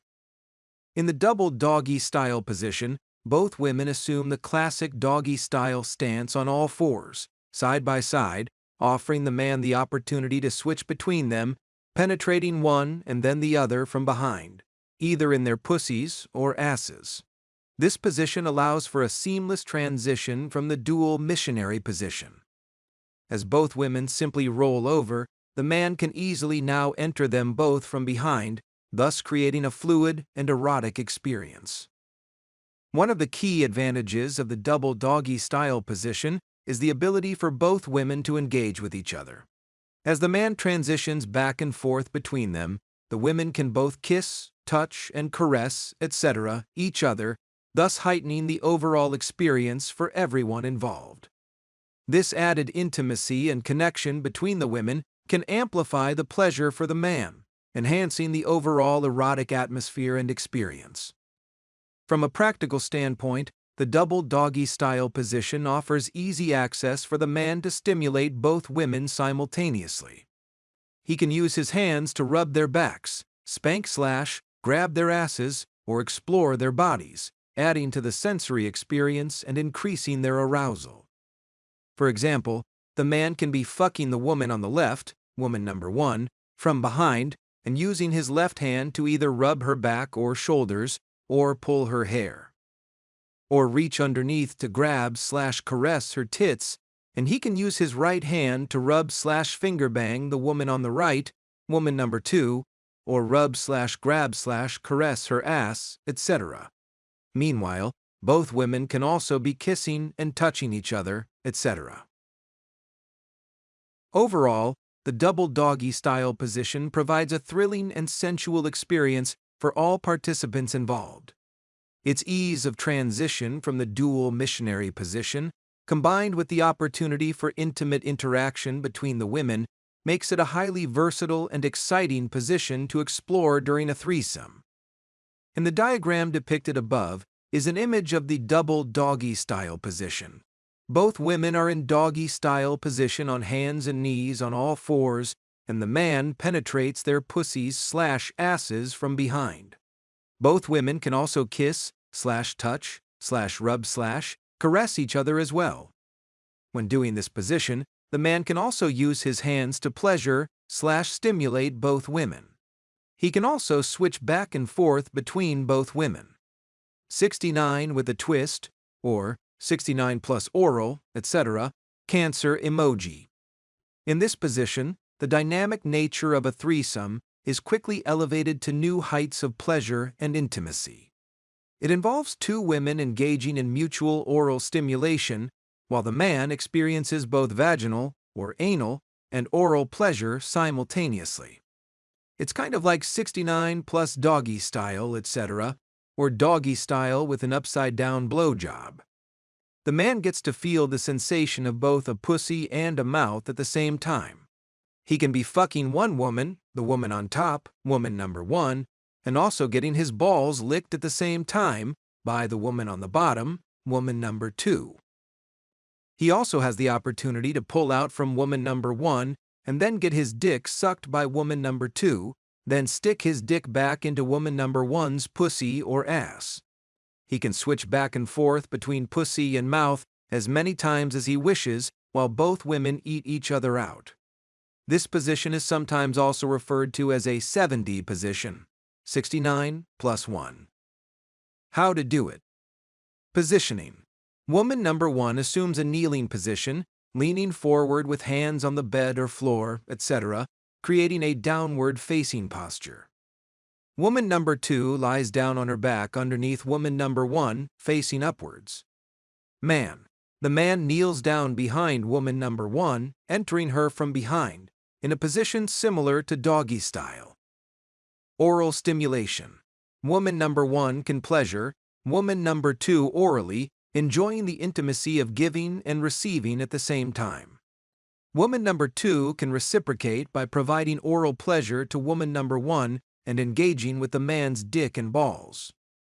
Vaginal/anal plus oral pleasure for the man. The man experiences the sensation of vaginal/anal intercourse with woman number 1 while also receiving oral stimulation from woman number 2. Woman number 2 can also alternate between stimulating woman number 1 and pleasuring the man, thus providing a continuous flow of pleasure for all three. Benefits. Mutual pleasure. Both women can enjoy the intimacy of simultaneous oral pleasure, enhancing their experience of the threesome. The man receives double stimulation, experiencing the sensation of both a pussy and a mouth, or an ass and a mouth at the same time, intensifying his pleasure. Variety and novelty. This position offers a unique and exciting way to engage in a threesome, adding variety and novelty to sexual experiences. Bonding and connection. The closeness and physical interaction between all three participants can foster a sense of bonding and connection, thus enhancing the overall experience. Equal focus on pleasure. Each participant now has the opportunity to give and receive pleasure, thus ensuring that all three are equally involved and satisfied. Exploration of fantasies. This position allows for the exploration of various fantasies and desires, thus creating a safe space for sexual experimentation and fulfillment. In the diagram depicted above is an image of the 69 with a twist position. Both women are 69ing.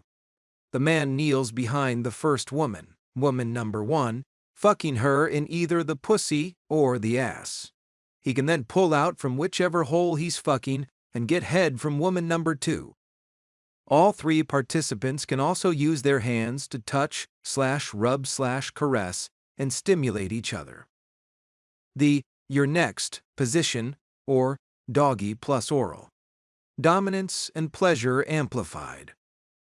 In this commanding position, one of the women is on all fours in the classic doggy-style position / stance, while you penetrate her from behind. Simultaneously, she's also pleasuring the other woman lying on her back in front of you.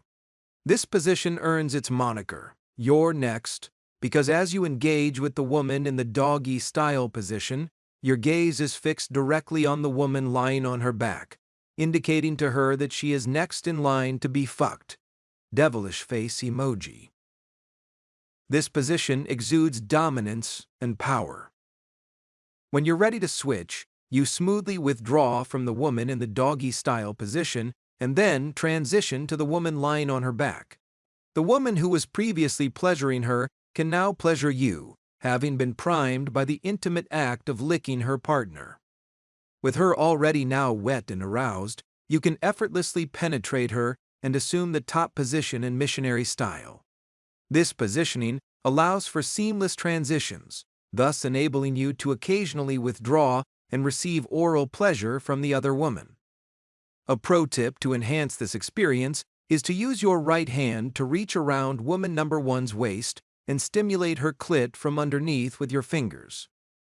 Additionally, while engaging with woman number 1 in the doggy-style position, take advantage of moments to pull out momentarily and then bend down and pleasure her with your mouth or hands, eating her pussy and ass from behind.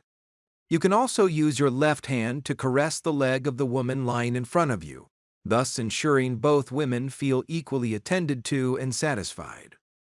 The "you're next" position is not just about physical pleasure, it's also about asserting dominance and control while maintaining a balanced focus on both partners. This position allows you to orchestrate the encounter like a skilled conductor, thus ensuring that both women are fully engaged and satisfied. This position may also be known as doggy plus oral, or doggy with a biscuit, etc. In the diagram above, you see an image depicting the doggy with a biscuit position, or the "you're next" position, also referred to as doggy style plus oral, etc. The man is kneeling down on either a bed or the floor, fucking woman number 1 in doggy-style position. Woman number 1 is eating out woman number 2's pussy. As the man is fucking woman number 1, he can give direct eye contact towards woman number 2 as if to say, "You're next." Then switch. The love triangle. Position. A triad of sensual connection. Probably the most famous and iconic of all MFF threesome positions, the love triangle position, named for the triangular formation formed by you and the two women, this position is a visual and sensual delight. Also sometimes called a dual straddle position, etc.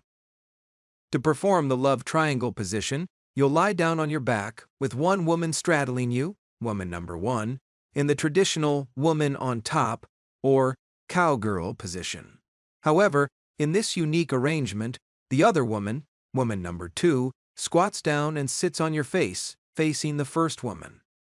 This allows them to kiss each other, hold hands, and explore/caress each other's bodies, etc., while you pleasure them both with your dick and your tongue, etc. As the woman rides you out, you can then use your hands to enhance the overall experience, caressing her breasts, rubbing her legs, etc. Caress her legs, squeeze her ass, or run your hands up her back and over her breasts, etc.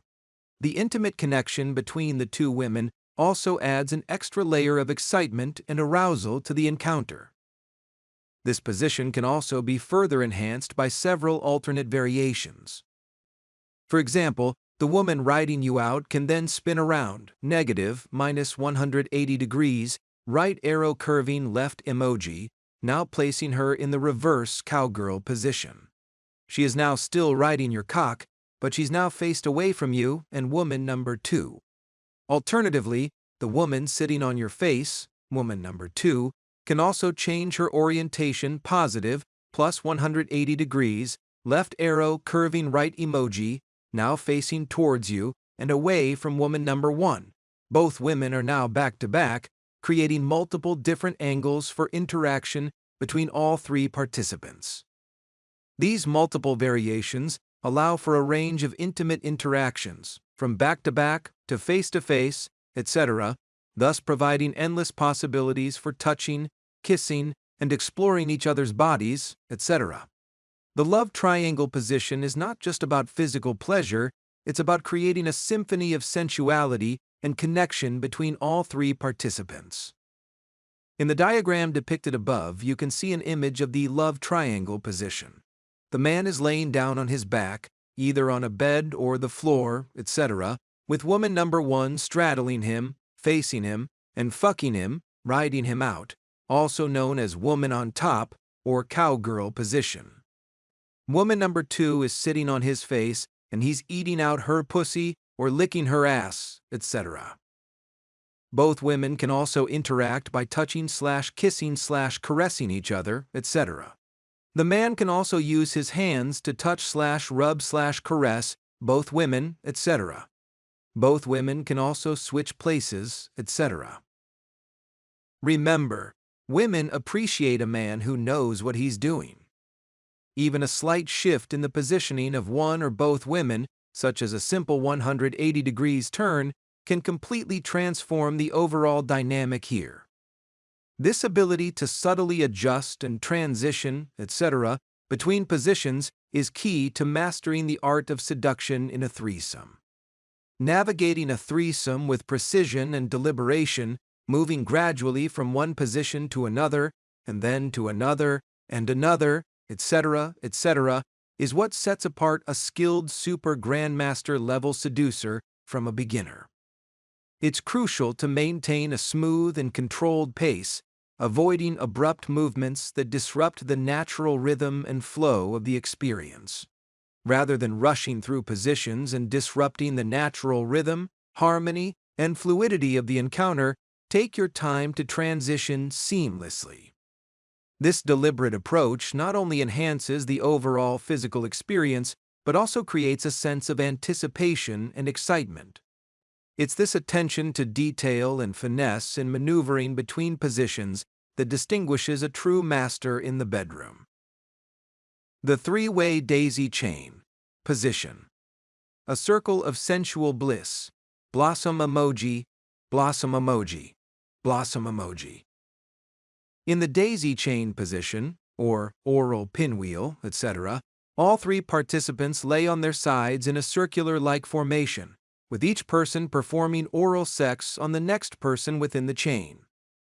The man typically starts by pleasuring the first woman's pussy, who then pleasures the second woman, and the second woman then pleases the man with a blowjob.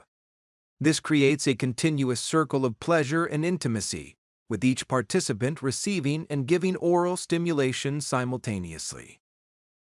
One of the key aspects that make the daisy chain position so incredibly powerful and amazing is the equal focus on giving and receiving pleasure. Each participant is actively engaged in pleasuring another, thus creating a sense of mutual satisfaction and connection. This position also allows for a more unique level of intimacy, as all three partners are closely intertwined, both physically and emotionally. From a practical standpoint, the daisy chain position offers easy access for everyone to pleasure each other. The circular-like formation allows for seamless transitions between all partners, thus ensuring that the pleasure is continuous and uninterrupted.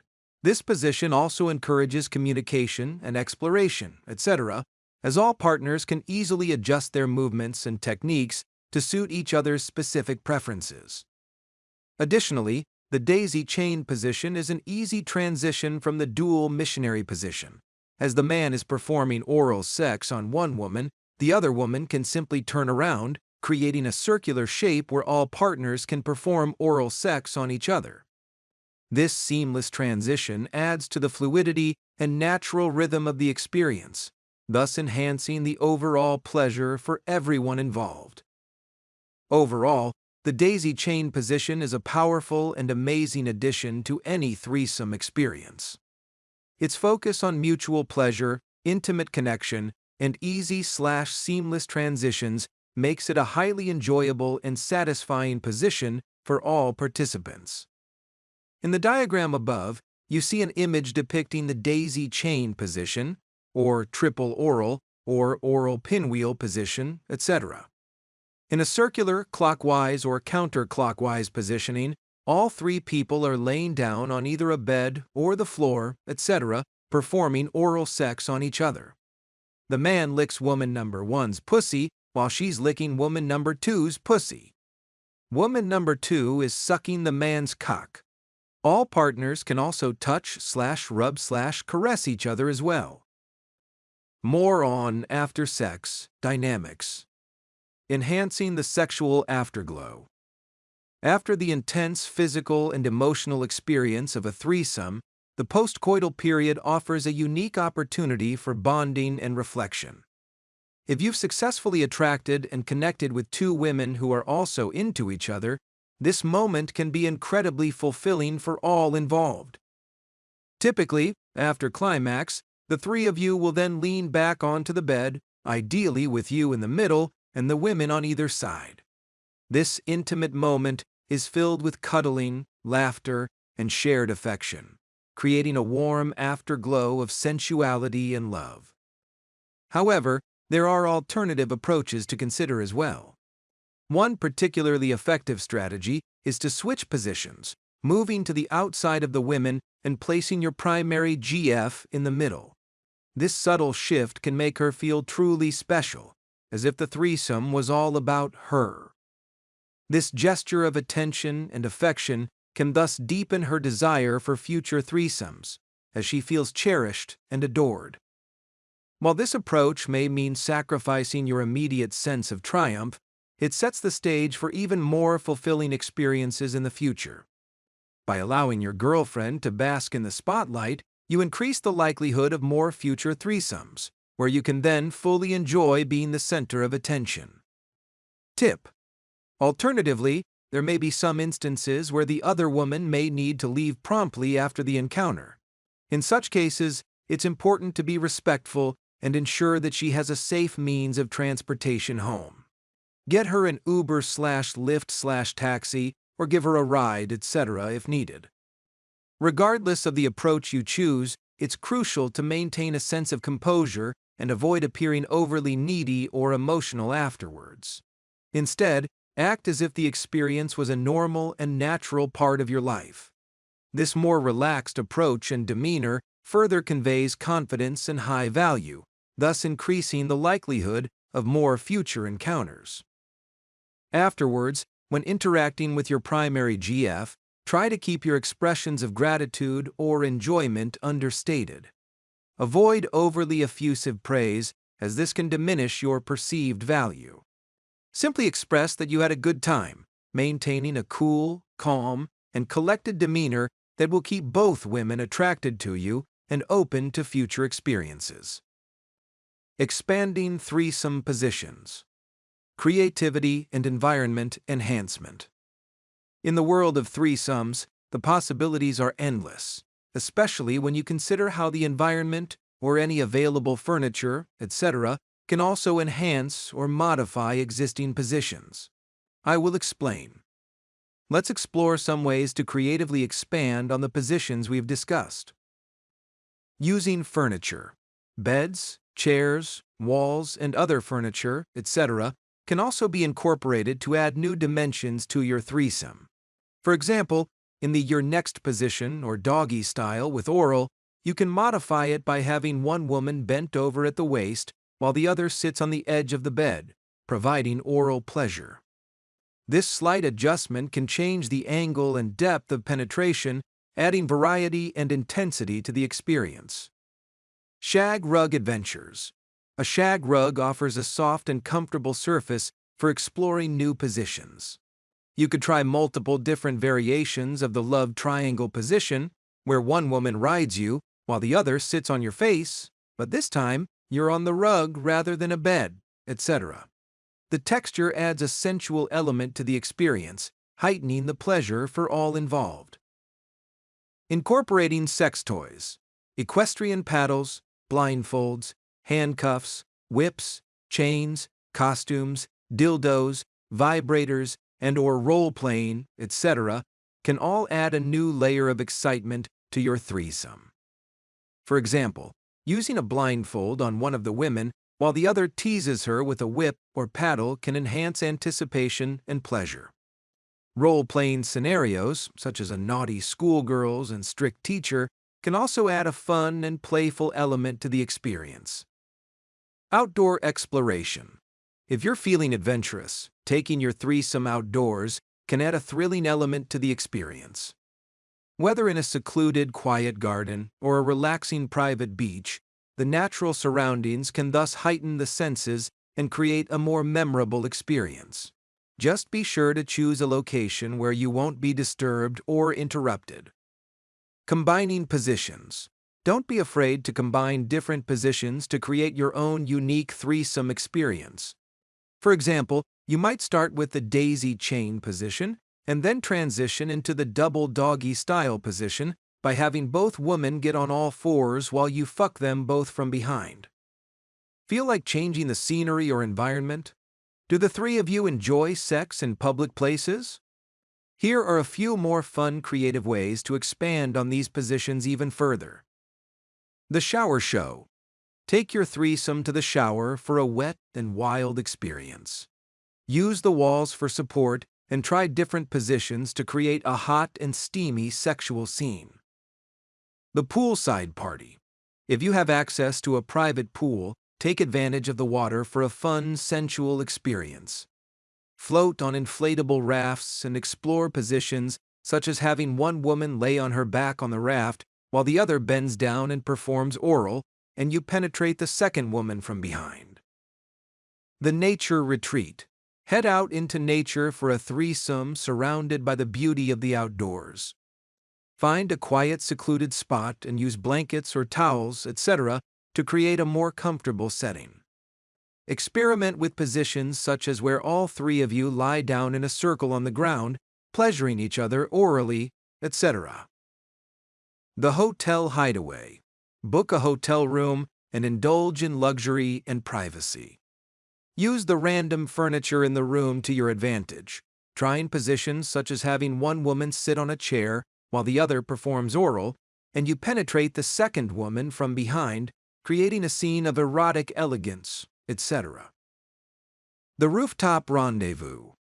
If you have access to a rooftop or balcony with a view, take your threesome to new heights.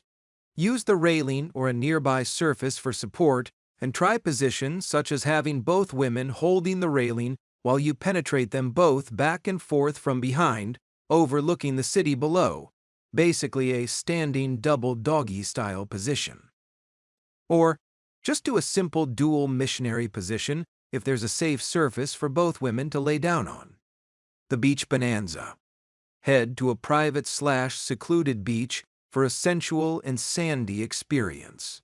Use beach towels or a beach blanket, etc., for comfort, and try positions such as having one woman lay down on her back on the sand or towel while the other performs oral, and you penetrate the second woman from behind, feeling the ocean breeze and hearing the waves as your backdrop. Basically, the your next position, or doggy plus oral, except that now you're on the beach, which changes the entire mood/feeling of the interaction. The mountain retreat. Escape to the mountains for a threesome, surrounded by nature's beauty. Find a quiet spot with a view and use the natural landscape for support. Try positions such as having one woman lean back against a tree or rock while the other performs oral, and you penetrate the second woman from behind, taking in the fresh mountain air and stunning beautiful vistas. The urban oasis. Explore your city's urban landscape for a unique threesome experience. Find a rooftop or balcony with a view and use the city lights as your backdrop. Try positions such as having both women sit on a bench or ledge, etc., while you perform oral, and then bend them over the bench and fuck them both back and forth from behind, enjoying the sights and sounds of the city below. The desert delight. Venture into the desert for a hot and steamy threesome. Use a tent or blankets, etc., for shade if needed, and try positions such as having both women lay on their backs on a blanket while you perform oral, and then fuck them both, feeling the heat of the desert sun on your skin. The forest fantasy. Get lost in the woods for a wild and adventurous threesome. Find a secluded spot and use fallen logs or rocks, etc., for support, or behind a beautiful waterfall, etc. Try positions such as having women face each other and make out, while you take turns fucking both from behind, surrounded by the sights and sounds of nature. The library lust. Find a quiet corner in a public library and use the shelves for cover. Try positions such as fucking both women from behind, but do it secretly so that you don't get caught, keeping your voices low and your passion high. Remember to watch out for cameras or security. The park pleasure. Explore a secluded area in a park, generally at night when there are no people around, and use a picnic blanket for comfort. Try positions such as having one woman lay on her back on a picnic table while you fuck her and have the other woman sit on her face, etc. The car carnal. If there is enough room in the back seat of your car, truck, or van, etc., try parking in a secluded area and use the car for privacy. Try positions such as having each woman ride you out, woman on top, or cowgirl position, one after the other, or get a double blowjob, etc., enjoying the thrill of being in a public space. The boat bounce. Take to the water on a private boat and use the deck for your escapades. Try positions such as the dual missionary position, first performing oral and then penetrating both women one after the other, surrounded by the exciting sights and sounds of the open sea. The Ice Palace passion. Visit an ice hotel or ice bar where everything is made of ice. Find a secluded ice room or alcove and use furs or blankets for warmth and comfort. Try positions where one woman lies on a fur-covered ice bed while the other performs oral, and you penetrate the first woman while also getting your cock sucked at the same time, experiencing the icy chill and the heat of passion in a truly unique setting. The snowy summit seduction. Venture out to a secluded snowy area, perhaps a clearing in a forest or a quiet spot on a mountainside, perhaps while you're all together on a skiing/snowboarding trip. Lay down a blanket or furs, if possible, to create a cozy space in the snow. Embrace the cold air against your warm skin as you indulge in the thrill of al fresco intimacy. Incorporate snow play by gently sprinkling snowflakes over each other's bodies or using the cold sensation to heighten arousal, etc. Stay warm with body heat and passion, creating a sensual contrast between the icy surroundings and the fiery heat of your desires.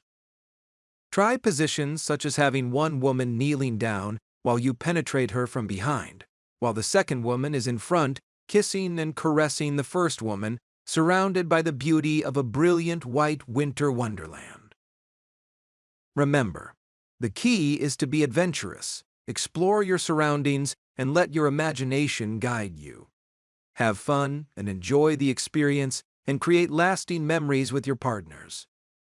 Overall, the key to expanding threesome positions is creativity and communication. Discuss with your partners what you'd like to try and be open to exploring new ideas and fantasies together. Exploring sensual threesomes. Combining food, BDSM, and creative environments. In the realm of threesome sex, creativity knows no bounds. By merging various elements together, such as food, BDSM, and unique environments, etc., you can create an unforgettable experience for all participants. Here's a guide to incorporating these elements into your threesome adventures. Food fantasies. Incorporate food into your play for a deliciously sensual experience. Use whipped cream, chocolate sauce, or honey, etc., to tantalize your partner's taste buds. Have both women lick the sweet treats off each other or off your body for a playful and erotic sensation. Experiment with different foods and textures, etc., to discover what delights you all the most. BDSM delights. Introduce elements of BDSM, bondage, discipline, sadism, and masochism into your threesome for an added layer of excitement. Use blindfolds, handcuffs, or restraints to enhance the sense of anticipation and control. Experiment with sensation play by dripping hot candle wax onto each other's skin or using feathers, etc., to tickle and tease. Creative environments. Take your threesome to new and exciting locations to enhance the overall experience. Whether it's a secluded beach, a rooftop with a view, or a snowy mountain clearing, the new/alternate environment can add a sense of adventure and thrill. Use these natural surroundings to your advantage, incorporating them into your play for a truly unique and memorable experience. Combining elements. Try to mix and match these elements to create your own unique threesome experience. For example, you could blindfold one woman and use food to tease her while the other woman watches, or you could use restraints to hold one woman in place while you and the other woman explore her body with food and touch, etc. Communication and consent. As always, communication and consent, etc., are key. Discuss boundaries, desires, and safe words with your partners before engaging in any such activities. Always respect each other's limits and be open to trying new things within a safe and consensual framework. By combining things like food, BDSM, and creative environments, you can elevate your threesome experiences to new heights of pleasure and intimacy. Explore, experiment, and most importantly, have fun. Ensuring both women reach orgasm. In order to help ensure more future threesomes. To increase the likelihood of future threesomes, it's important to try and ensure that both women reach orgasm during intercourse, if possible. If you're certain that they both climax before you do, you can then relax after your own climax. You can then either take the center position with your arms around each girl, engage in triple spooning with you, or your primary girlfriend in the center, or even let the other girl be the center, depending on the dynamics you're aiming for and how you want to play the game. However, if you suspect that one or both of the women haven't climaxed yet after you have, it's wise to try and focus on their pleasure. For example, in such cases, laying both women down on their backs and going down on your primary GF first can be a good start. Encourage the other woman to join in, creating a sensual experience where both of you touch and pleasure her until she comes. Tip: when doing this technique, if you're feeling lazy after you come, try to get the other woman to do most of the work. Winking face emoji. For example, you and the other woman go down on your primary GF. And while you might lick her pussy for a bit, get the other woman to lick her pussy more. While you continue, use your hands to lightly rub both of the women. This will keep them both engaged, but you'll actually be doing far less work and your GF will still come. Then, simply repeat the process on the second woman. Once your primary partner is satisfied, you can then focus on bringing the other woman to orgasm. After all three of you have climaxed, you can then proceed to cuddle, spoon, relax, and fall asleep together, thus solidifying the bond and ensuring a positive experience that increases the likelihood of even more future threesomes. In the next upcoming chapter, we'll explore what happens after you've successfully navigated a threesome to completion and are now at the point where you're lying down in bed with two beautiful women. Now that you've finally achieved your dream of getting a threesome, the real question is, what's next?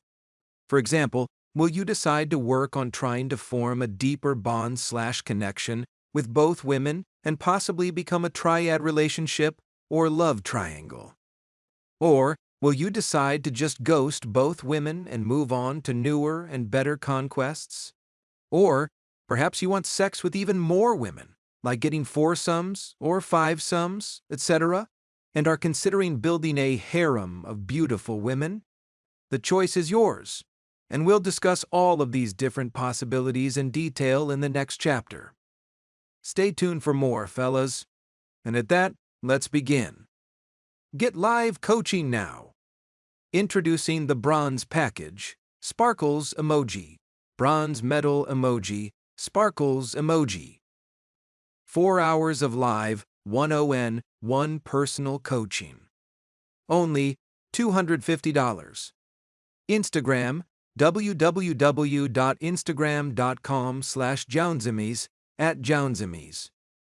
Or call/text 702-417-7714 for more detail.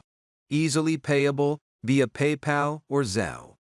www.paypal.me/Jaunzemis.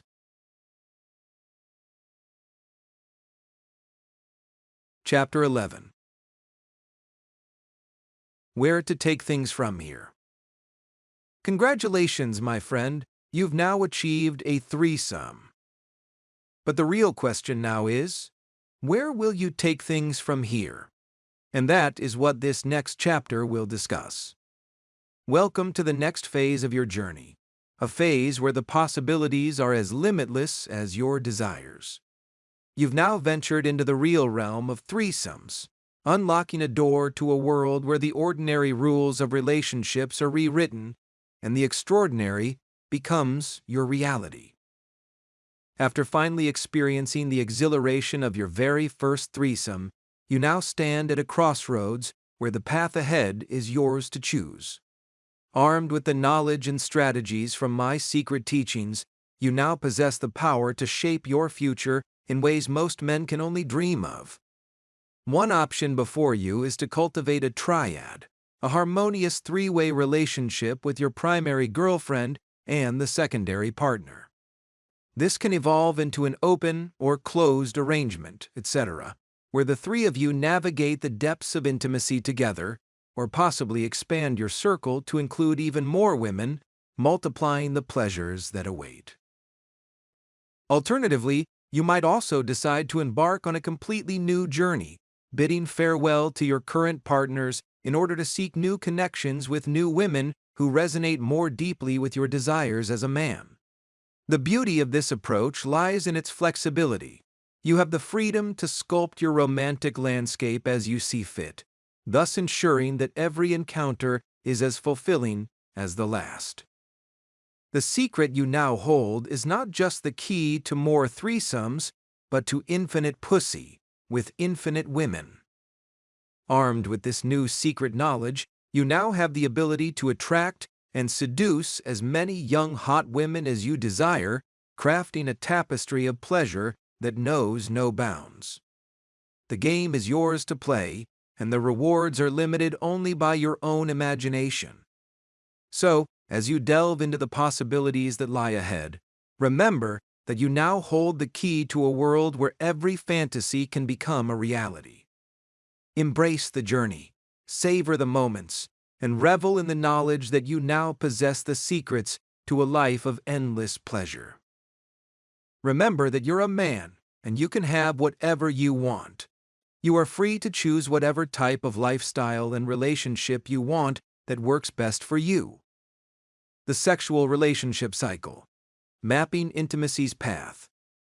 The relationship cycle is a dynamic process that unfolds in several natural stages, each playing a crucial role in the evolution of a connection. Let's explore this cycle and its significance. Approach. The cycle begins with the approach, where you initiate contact with your target, or you might call this the pickup. This initial step sets the stage for what follows and lays the foundation for future interactions. First contact. As you make your first contact with a woman, you then enter the pre-sex stage. This phase is characterized by getting to know each other, building rapport, and establishing a bond/connection, etc. This phase may involve going on several different dates, etc., to establish comfort and familiarity. Relationship stage.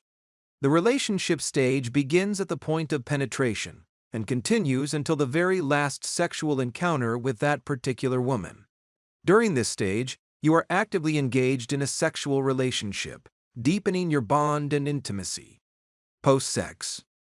After the sexual relationship ends, or what you might also call the breakup, you enter the post-sex stage.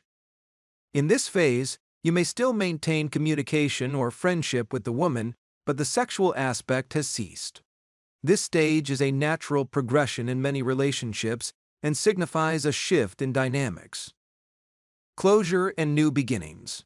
Eventually, the relationship may come to a natural ending, leading to no further contact/communication, etc., with that particular woman. This closure is a normal part of the relationship cycle. However, it's important to note that this is not necessarily the end, but rather a new beginning. The red looping arrow symbolizes this return to the beginning or a fresh start. It's an opportunity to reassess your specific target market, refine your dating preferences, and enhance your lifestyle to attract new opportunities and experiences, etc. Repetition of the cycle. The cycle is not linear, but rather a continuous loop. For example, after reaching closure with one relationship, you can begin the process anew by approaching and attracting a new partner. This cycle allows for more personal growth, self-improvement, and the opportunity to experience new relationships and adventures. Tip: understanding the relationship cycle provides valuable insights into the dynamics of dating and relationships. It emphasizes the importance of each stage and the potential for growth and renewal in every interaction. As you navigate this cycle, remember to embrace each stage fully and be open to the possibilities that each new beginning brings. Understanding retention. Whether you're retaining one single GF or multiple women, etc., there are many things you must do in order to keep the retention permanent. Otherwise, you may risk losing your girls. Getting a girl to have sex with you is just the first part of the game. Actually keeping the girls around is a whole other part. In order to do this, you must maintain your new awesome/amazing lifestyle and continue demonstrating that you're a high-value male. Just because a girl agrees to be your GF or becomes a permanent sexual partner in your rotation/harem, etc., doesn't mean you can now just go back to being your old loser self. It doesn't mean that you stop going to the gym, or going out doing fun/interesting things, or building your social media, or quit your job and stay home with your new GF all day, binge-watching Netflix, etc. You'll still have to maintain all of these things. Otherwise, you risk losing/killing all of the initial attraction that you've built. If the girl loses attraction, the whole foundation of the relationship and everything that you've built will quickly begin crumbling apart. And then it'll be over for you. Not only that, but you must also understand that a perfect cycle of both comfort and seduction must be maintained at all times, in order to keep the relationship in perfect balance. This means that you must always be cycling through both comfort building and seduction/sex, etc. For example, a perfect balanced/maintained relationship should look something like this. You have sex, seduction, then cuddle, afterwards, comfort. You wake up the next morning and go to work, then come home in the evening, and the two of you kiss/cuddle, eat dinner, and watch a movie, comfort. Then you have sex, afterwards, seduction.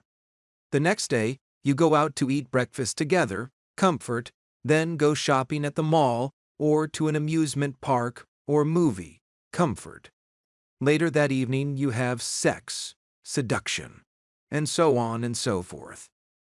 You should always be cycling through comfort and seduction, meaning comfort then seduction, then back to comfort, and then seduction, and then back to comfort, and then seduction, and so on and so forth, etc.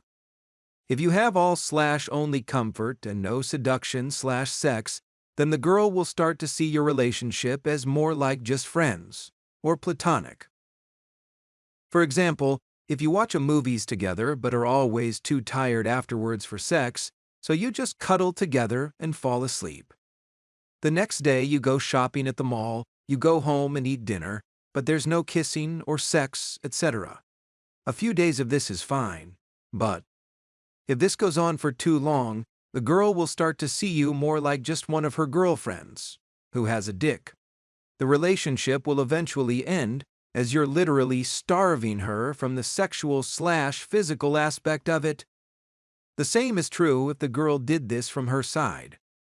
If she never puts out and has sex with you, it would starve you from the sexual/physical/seduction aspect of the relationship, and you'd eventually cheat on her, and the relationship would be over. And also, on the other extreme, if there's too much seduction/sex and not enough comfort, the relationship will also fall out of balance and be forced to end. For example, you have sex with the girl, then leave for work. You don't cuddle or spend any time together. You don't ever send her a nice/sweet/thoughtful text throughout the day. You just pump and dump her when you get home, P&D, then fall asleep. If you don't ever go out on dates and you just go straight for the sex and cum, and then roll over and go to sleep, the woman will soon become deprived of the comfort/loving aspect of the relationship and will begin to also just see you as a sex fiend/sex crazed/pervert/sex addict, etc. Or she'll think you're just using her for sex and don't actually care about her as a person. This will also ultimately cause the relationship to fail. That's why there must be a balance of both comfort and seduction. This cycle is what keeps a relationship in perfect balance. Building a rotation, or roster. Building a rotation, also referred to as spinning plates or circular dating or building your inventory, etc., means that you're dating/fucking multiple different girls consistently on an ongoing/continual basis. For example, you might have one girl as your main girl/chick, or number one, primary GF, or main boo, or bae, babe, ride or die, etc., and then one or more girls on the side chicks. These girls may or may not know about each other. There's no rule that says you must tell them. Remember, this is your sex life, and that's private, meaning that it's no one else's business. Ethically, as long as you've not agreed to be, quote-unquote, exclusive and be in a monogamous type of BF/GF relationship with any one particular girl, then everything you do in your private life is 100% fair game. For example, you can hang out/fuck one girl one night, Monday, and another girl in your rotation the next evening, Tuesday, and another girl the next night, Wednesday. Then, go back to the original girl the fourth night, Thursday. Then, after that, you might want to take a day off and hang out with your boys on the fifth night, having a boys' night out, B&O, Friday. Then, relax and stay home by yourself on the sixth night, Saturday, and rest. Then, go back out gaming and meet a new chick on the seventh night, Sunday. Then, go back to the first girl on the next night, Monday, and so on and so forth, etc. You can run a rotation of 3 girls, 10 girls, 12 girls, 24 girls, 24 girls, etc. This all depends on what your specific wants/needs/desires/goals/mission objectives are as a man and how you want to play the game.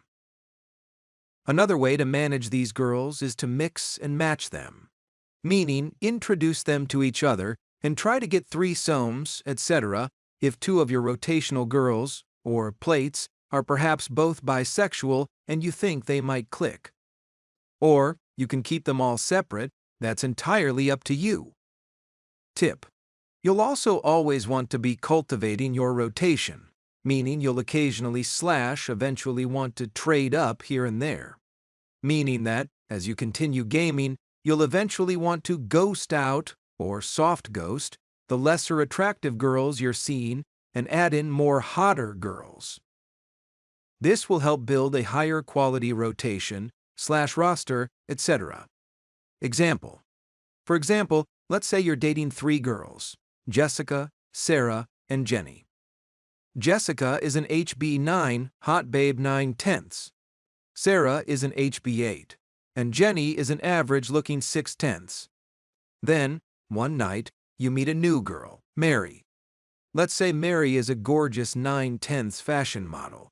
Since Jenny is only an average-looking 6/10, you can then swap her out and add in Mary, who's much more physically attractive, a 9/10 rather than a 6/10. You can also swap out or trade up, etc., anytime one of your girls is acting bitchy/bratty/naughty/ornery/pissy/annoying/ill-tempered, etc. Tip: since you're now a man of higher value and have developed the specific skill set to be able to pick up young, hot, high-quality, beautiful women anywhere/anytime you want, why settle for anything less than the absolute best?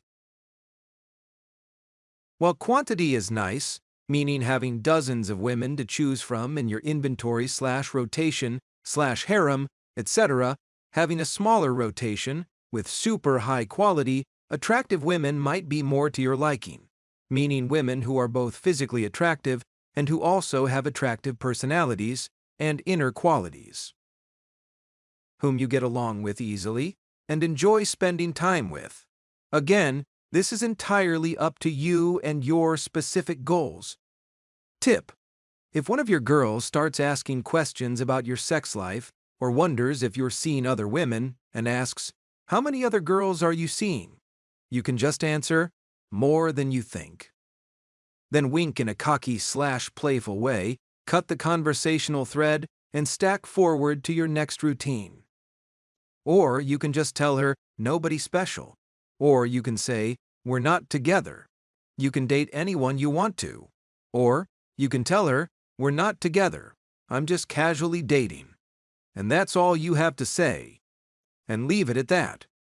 Remember that if you're not committed to the woman, then you don't owe her anything or any information about your private dating life, etc.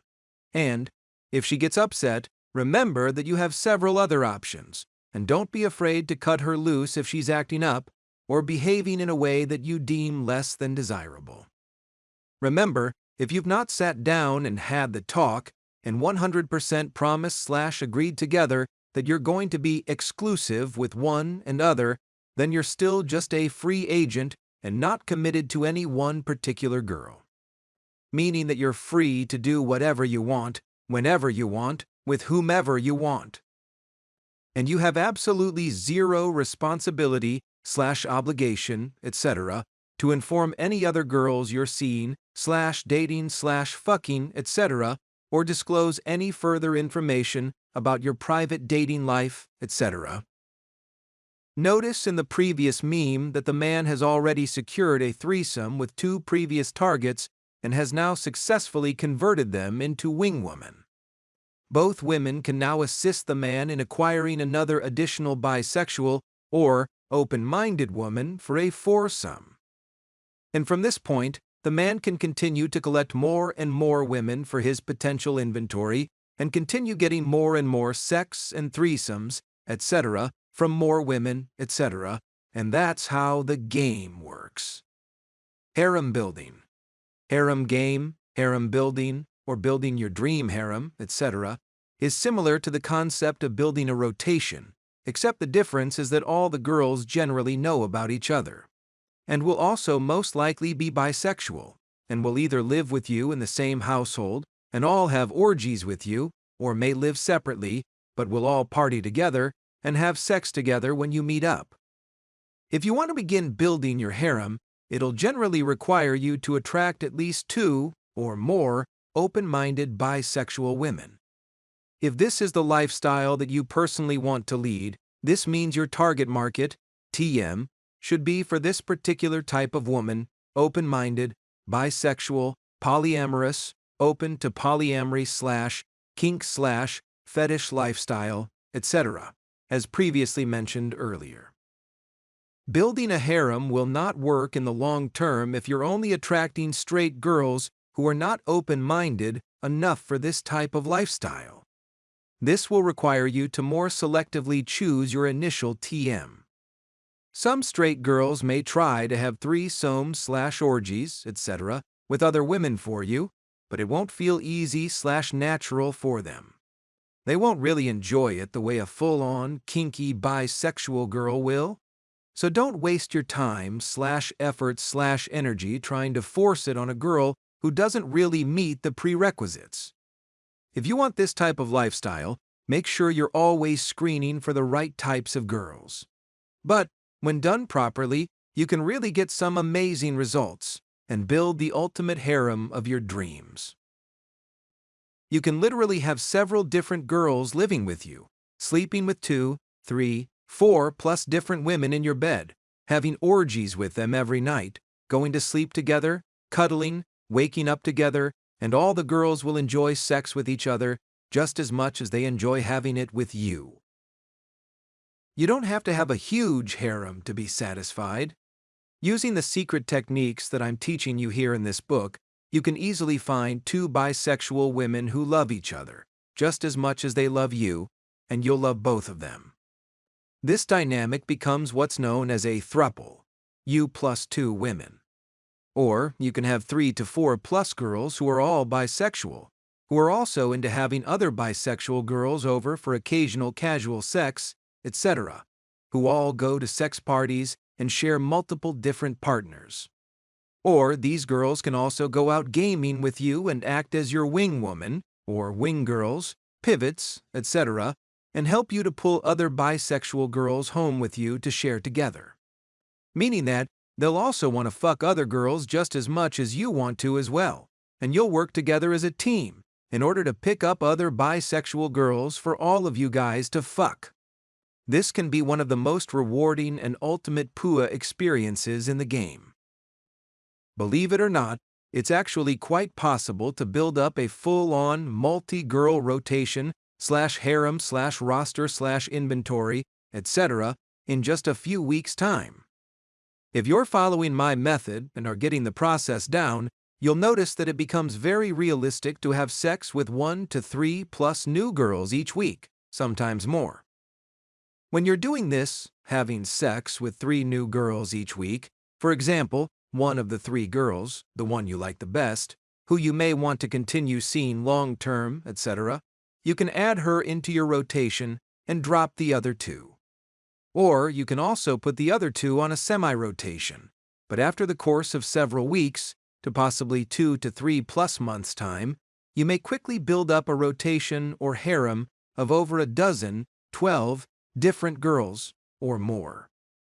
Just keep having sex with lots of girls and only keep the ones that you think are the hottest, or who you like the most, or whom you get along with the most, or who are the most submissive, or who will comply to every one of your requests, etc. This is the absolute best way to build up a full-on, quality harem of beautiful women, with the most girls who will do exactly what you want them to do in bed and in a relationship. The diagram above illustrates a common male-female-female, MFF, triad, or throuple relationship. In this scenario, the man has a primary girlfriend and a secondary girlfriend. Both women are bisexual and engage in a mutually satisfying relationship with the man and each other. In an ideal situation, the man loves both women equally, and they share a mutual love for each other as well. If other partners join in, this would then be considered an open triad. If it's strictly the 3 of you, then it would be considered a closed triad. The alternative form of a triad-type relationship, when both women are straight, non-bisexual, is commonly known as a V type of relationship. In a triad V relationship, 3 partners are involved, with one person acting as the hinge or pivot point, etc., dating 2 people resembling the letter V. The other 2 people are generally not romantically or sexually involved with each other. In this scenario, the man is sexually involved with both women, but the women are not typically sexually involved with each other except to please the man, if he requests it. If other partners join in, this would then be considered an open triad. If it's strictly the 3 of you, then it would be considered a closed triad. The diagram depicts a partnership between a man and his girlfriend, with a secondary woman who temporarily enters and exits the relationship. The second woman joins them for a casual threesome, after which she leaves and the couple then resumes their life together, until another woman and another threesome opportunity arises, etc. This is what you might call a monogamous relationship, but with an added casual threesome arrangement, etc. The diagram above illustrates an example of an open triad relationship, where the man has 2 girlfriends, a primary and a secondary. In an open triad, other multiple women can engage with the triad, thus leading to situations/scenarios, etc., such as foursomes, fivesomes, sixsomes, group sex, orgies, and so on and so forth, etc., involving an infinite number of women. As many as you can get. Additionally, the man may also choose to have his own personal rotation/roster, or side chicks, etc., on the side, any number of other women to whom he also engages with sexually at his personal discretion/leisure, etc. Homework, a fun assignment for advanced students. For those seeking to deepen their understanding and skill in creating or building their dream harem, this assignment, which I give to my more advanced level coaching clients, is designed to expand your knowledge and expertise in harem management. For example, you might try drawing on historical and contemporary practices. You'll take the time to conduct your own research to explore the origins, evolution, and cultural significance of harems across various societies, etc. To further enhance your learning, I suggest watching several movies that prominently feature or discuss the dynamics of harems. Additionally, consider reading books that may offer a broader perspective on harems across different cultures and time periods, etc. To further deepen your knowledge and understanding, etc., consider exploring the following ideas. Conduct interviews or case studies, etc., with individuals or other master seducers or pickup artists, etc., who also have experience in harem management or who have studied the topic extensively. Consider the ethical and moral implications of harem management, including issues of consent, power dynamics, and cultural appropriation. Completely optional, but to conclude the assignment, synthesize your research and movie analyses into a comprehensive research paper or YouTube vlog-type video, etc. This paper/project should not only summarize your findings, but also provide more insights into the extreme complexities and nuances of harem management. By completing this assignment or doing other projects similar to this, you'll not only expand your knowledge and understanding of harem management, but also develop better/enhanced critical thinking and analytical skills, etc., that are essential for success in field with picking up women, getting threesomes, and building your dream rotation or harem, etc. Advanced harem building. Building the harem of your dreams is an art and a science, requiring meticulous planning and execution, etc. It involves creating a rotation of multiple girls, filling your calendar with dates, and skillfully introducing these girls to each other to set the stage for more spontaneous threesomes with other bisexual partners you've previously met. Here are a few more interesting advanced tips and tricks for building your dream harem. Create a multi-girl rotation. To build your harem, start by establishing a rotation of girls you're dating. This ensures a consistent flow of dates and interactions, keeping things exciting and dynamic. Pack your calendar. Keep your calendar full of dates with the girls in your rotation. This not only maintains their interest, but also increases your chances of meeting more bisexual girls who can join your harem. Introduce the girls to each other. Introducing the girls in your rotation to each other is key. This can be done through house parties, social gatherings, or one-on-one introductions. The goal is to gauge their interest in each other and identify potential connections, etc. Create spontaneous threesomes.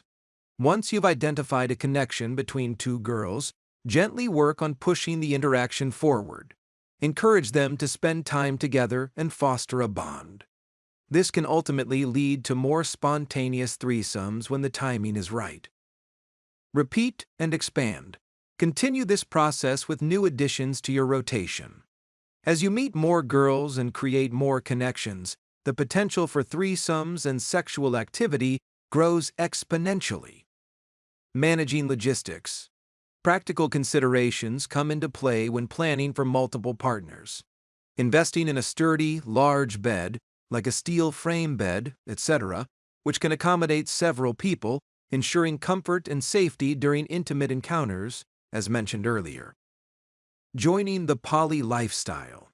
Transitioning into a more polyamorous lifestyle requires proactive steps. For example, try joining poly groups on social media, attending swingers clubs or events, and exploring the scene in your area are ways to meet like-minded individuals, etc. Engage in the scene.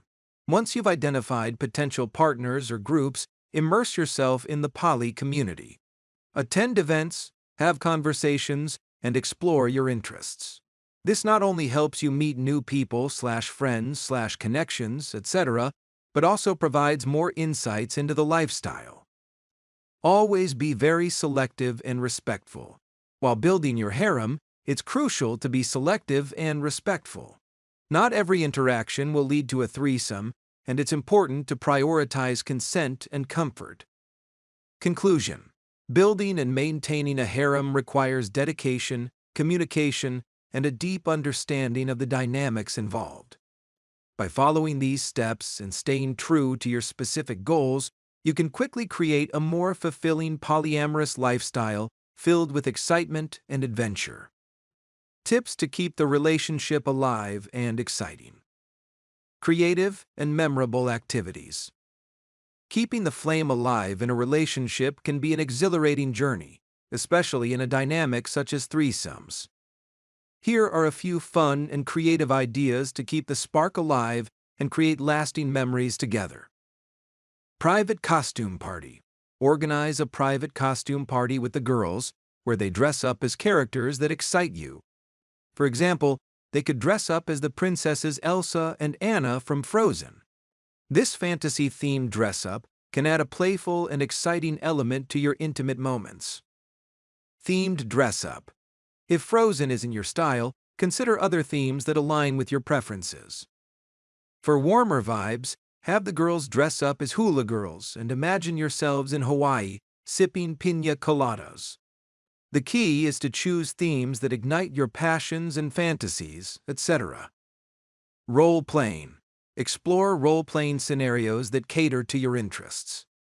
For example, they could dress up as cheerleaders, Girl Scouts, or naughty schoolgirls, etc., adding a fun and adventurous vibe/twist to your intimate encounters. Or, you might dress up as Santa Claus, and the girls dress up as sexy elves or Santa's sexy little helpers, etc. Incorporating these costumes into foreplay can intensify the experience and create lasting memories. Adventure dates. Plan adventurous and unique dates that cater to all three of you. Whether it's a hiking trip, a visit to an amusement park, or a weekend getaway, these experiences can strengthen your bond and create new shared memories. Surprise romantic gestures. Surprise your partners with thoughtful gestures that show your appreciation and love, etc. This could be anything from a handwritten letter or card expressing your feelings to a surprise date night at a special location. Communication and feedback. Always keep the lines of communication open and regularly check in with your partners to ensure everyone is comfortable and satisfied. Encourage them to share their fantasies and desires, and always be open to trying new things together. Quality time together. Dedicate regular quality time to each other where you can connect and bond. This could be a movie night at home, a cozy dinner, or simply cuddling and talking about your day. Remember that it's not all just about sex. You need to also incorporate comfort as well. Keep the passion alive. Don't be afraid to experiment and try new things in the bedroom. Keeping the passion alive requires both creativity and a willingness to explore each other's desires.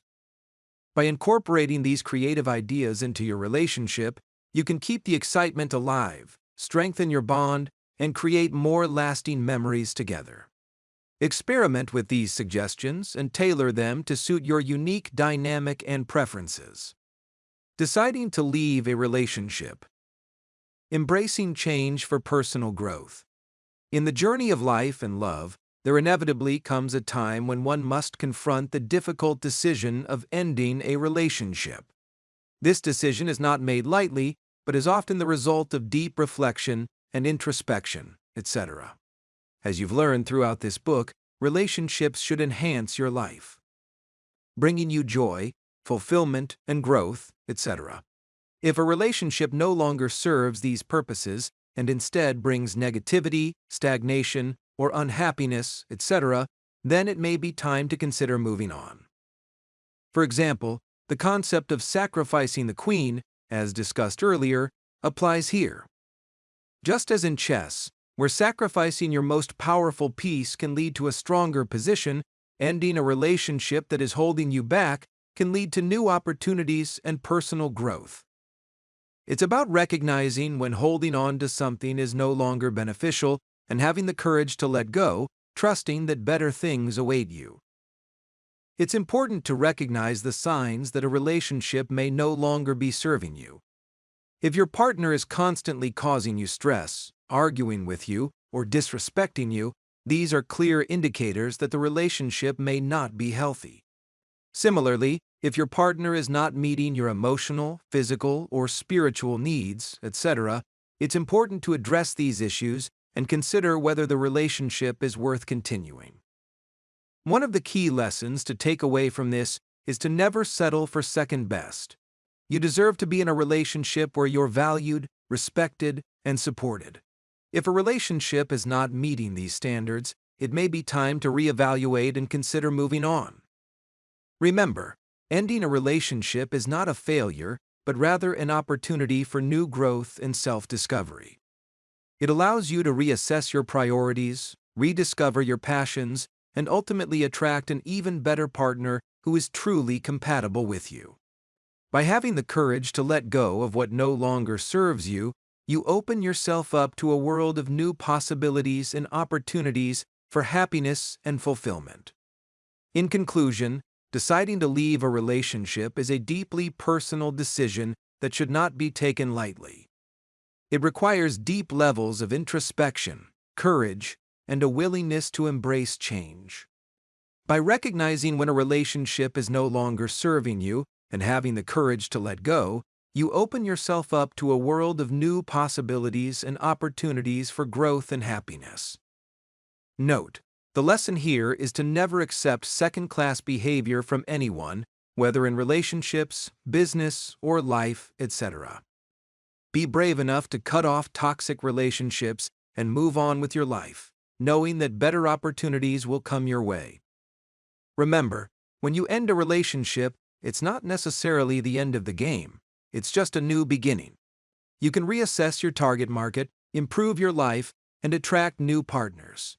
The game of life, like the game of pickup, goes on and continues. My personal approach to relationships and threesomes. In my personal life, I prefer to live on my own terms and don't feel the need for a long-term, permanent GF. As an introverted entrepreneur, I value my alone time and prioritize my work. I prefer to meet women, have the specific/sexual experiences, etc., that I desire, and then return to my independent lifestyle. When I want to have threesomes, I follow my own method. I seek out places where I can meet sexy bisexual women, connect with them, and express my desires. Often, they also have friends who are interested, and we arrange a threesome. Afterwards, I then typically return to my usual routine. While I may contact the woman again for another random encounter in the future, I generally prefer to move on to new experiences and new women. However, there are times when I may develop a strong connection with a woman, and she becomes my GF or primary rotation partner. In these cases, we both understand and accept that I'll still continue to meet other women for sexual encounters. Sometimes, we even engage in threesomes or foursomes, etc., together, enjoying each other's company and exploring all of our desires. This approach allows me to have a variety of sexual experiences and connections with multiple different women. By networking and meeting new women, I continually expand my options for threesomes and other sexual adventures. This method has enabled me to enjoy a fulfilling sex life with a variety of partners, and I continue to use it to attract and seduce more women. To become a master seducer and adept at orchestrating threesomes, one must be willing to put in the work, effort, and dedication. Seduction is not an innate talent. It is a skill that must be cultivated through practice and perseverance. Mastery comes not through passive absorption, but through active engagement, requiring hard work, discipline, and a commitment to continual improvement. If you aspire to mastery in the art of seduction, you must be prepared to invest the time and effort necessary to refine your skills and elevate your craft. While this is how I personally choose to navigate relationships and threesomes, I understand that everyone's preferences are different. As your coach, my role is to offer advice based on what has worked for me and to support you in achieving your own goals and desires, etc. Ultimately, the choices that you make in your personal life are yours alone, and I am here to provide guidance and motivation to help you reach all of your dreams. In the upcoming chapter, prepare to dive deep into a treasure trove of even more advanced threesome techniques that will elevate your experience to even new heights. Get ready to explore a plethora of strategies and insights, etc., that will enrich every aspect of your threesome game and journey. From the initial spark to the intimate moments, these techniques will be your guiding light. Discover even more advanced dating techniques that will enhance your ability to attract and connect with multiple partners.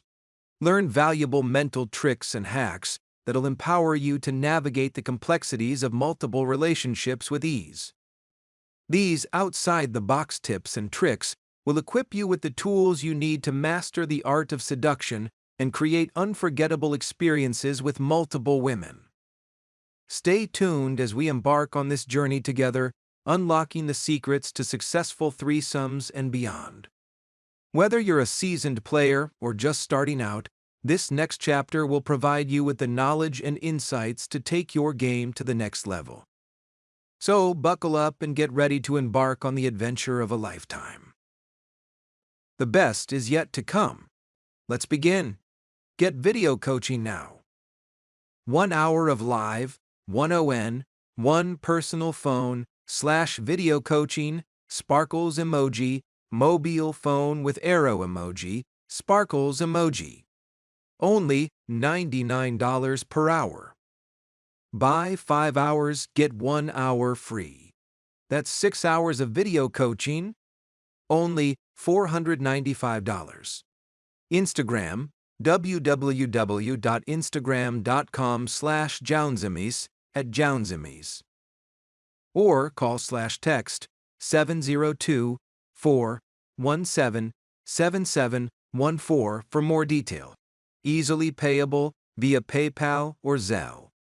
www.paypal.me/Jaunzemis. Chapter 12.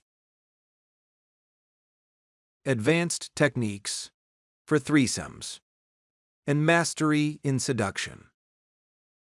Having now traversed the entirety of the seduction process, from the initial meeting and point of first contact to the culmination of desire in the end game, it's now time to delve deeper even into the intricacies of achieving threesomes and mastering the art of seduction. In this section, we're going to do a little bit of sidestepping, and I'll discuss more advanced techniques and tactics that push the boundaries of normal conventional thinking, offering you a fresh new perspective and new insights into the world of dating, seduction, and threesomes, etc. These techniques are not just about threesomes, they're about enhancing your overall game as a man. They'll provide you with the tools and strategies needed to navigate the complex dynamics of seducing two women simultaneously, with ease and finesse. By learning, practicing, and mastering these techniques, you'll not only improve your chances of having more threesomes with more women, but also elevate your overall success with women and dating as a whole. Prepare yourself for a journey of discovery and transformation. The techniques in this section are designed to challenge your current existing beliefs and expand your understanding of seduction. They'll help to empower you further to take your game to an entirely new level, where the possibilities will be literally endless and success is inevitable. As we embark together on this journey, keep an open mind and a willing spirit. Embrace the knowledge that awaits you, for it has the power to absolutely revolutionize your approach to seduction and transform you into a master of the game. And now, let's begin this adventure and unlock the secrets to achieving threesomes and mastering the art of seduction like never before. The number one most important rule for threesomes. If your girlfriend is bisexual, or she's really into you, and threesomes/foursomes, group sex, etc. is something that you want, at some point, it's very realistic that you and your new GF will either be out at a bar/club together and bringing home an additional woman to bed. Or, she may also already have a friend in mind whom she'll be inviting over for drinks, to whom you'll both take to bed later that evening. However it happens, the main rule that I want to include here in this book is that no matter how hot the other woman is, your GF must always be seen/viewed/treated/respected as the main focal point. Meaning that, even as you're plowing away at the other girl, who may be younger, hotter, and much tighter inside than your actual GF, you should still always somehow maintain some form of physical contact/connection with your main/primary GF, as previously mentioned. Meaning that, even as you're jackhammering away at the other girl, make sure to keep a hand on your actual GF, perhaps rubbing/caressing her tits, legs, ass, or even kissing her, etc. Note: many women actually have a fear of doing threesomes because they don't want you to find the other woman more sexually attractive/appealing, etc., and then abandon the relationship for her. This happens all the time. Take precautionary/evasive action beforehand, if necessary, so this never happens to you. Sometimes, for example, if condoms aren't used, the other woman even winds up getting pregnant, and the situation becomes some kind of Jerry Springer shit/drama. This is why the most important thing for you to do, especially if you want your GF to continue bringing home other women, is to always make her feel like she is the most special girl to you. Make her feel that there's no emotional connection to the other woman whatsoever, unless you're trying to create a triad, harem or harem building, etc., but that's a completely different aspect entirely. But if it's just a one-off threesome, then fuck the other girl, but always make/treat your main GF as the higher value woman within the set. Make sense? If your GF sees that you don't get sprung on other women that she brings home, and you act like it's just for fun and just for that one night, this will make her feel much more comfortable in doing it more often. She'll soon be surprising you with 1 to 2+ of her cute friends from work to fuck on your birthdays, Christmas, New Year's, and other fun holidays. And it won't be you trying to beg/plead with her to give you one. she'll just start doing it naturally, automatically, because she wants you to be happy. But more importantly, because now she trusts you and knows that you'd never leave her for the other woman. Kiss your GF and look longingly into her eyes and reassure her via the passionate look in your eyes/face and the way you grab her head and kiss her lips. Reassure her that she is the primary. And if she's bisexual, she'll enjoy watching you have sex with the other girl just as much as she likes to have sex with the other girl. Twist the situation to make the threesome more about her fantasy, not yours. Let her know that you can get threesomes on your own and that you don't need her or need to go through her to get one yourself. Doing this will make you seem more desirable and worthy of her getting you one. And also, if it's your first time, then you absolutely don't want to act or let on like it is. For her to feel more comfortable, make her believe that you do this sort of thing all the time, with many previous GFs, and that it's not a big deal. Doing all of these different techniques combined will definitely help to expedite the process of getting your GF to further assist in helping you to get some three-ways going in your new relationship. And once you get her to do it once, if she enjoys it and has a good time, it should soon very well become a regular, or at least a semi-regular, or continuous ongoing thing, etc. Working on changing your self-image. An exercise in rewiring your self-image. One of the critical aspects of successfully engaging in threesomes is mastering your personal self-image. It's about truly seeing yourself as a high-value man who naturally attracts and engages with multiple women simultaneously. It's easy for me to discuss techniques and theories, etc., but it's another thing entirely to look at your reflection in the mirror and see yourself as a man who effortlessly attracts not just one woman, but multiple women at once.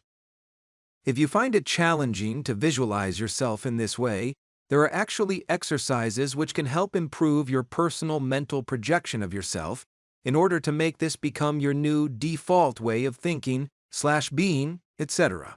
Some might call it self-hypnosis or positive self-talk or positive self-affirmations, etc. For example, you might place random post-it notes on your mirror with statements such as, "I attract beautiful women and threesomes easily and frequently," or, "I'm the type of man who naturally gets threesomes with beautiful women," etc. When you read these affirmations daily, they can slowly seep into your subconscious and rewire your self-image. Eventually, you'll no longer see yourself as someone who just gets lucky, only occasionally, or doesn't attract women at all. Instead, you'll see yourself as a man who confidently approaches and attracts beautiful women, engaging with them sexually and naturally. Believe it or not, I was required to undergo this same exact transformation in my early days of PUA training, and it was extremely effective for me. Another technique is to stand in front of the mirror and have a conversation with yourself. For example, speak to your reflection, saying things like, "I attract beautiful women easily and frequently.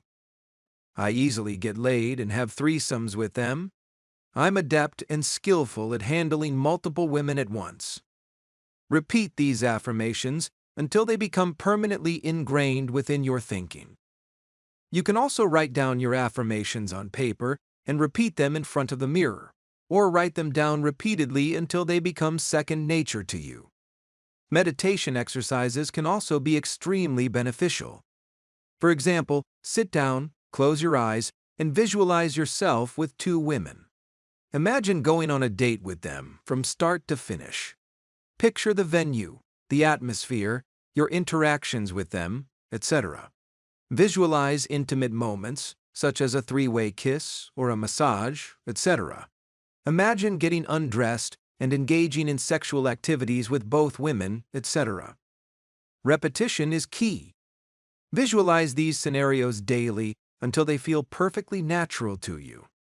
When the opportunity for a real threesome arises, you'll be prepared, as you've already lived through it in your mind countless times over and over. You'll naturally become the type of man who confidently approaches and attracts women, setting up dates and engaging in threesomes as a regular part of your dating life. By practicing these techniques, you'll harness the incredible power of your seductive prowess, ultimately achieving success in the realm of threesomes with beautiful women. Do I really need all this information and tactics, etc., just to get a threesome? No, of course not. Let me share a little secret. What I teach is a method derived from real-life experiences that have worked for me. I've structured this method so that the average man can apply these principles in his own life and start getting real results. And this is 100% proven, as I have students worldwide who have implemented these techniques and achieved threesomes. Many successful threesomes happen when a man meets a woman who is either bisexual, curious about her sexuality, or just open-minded enough to engage in a threesome to please her partner.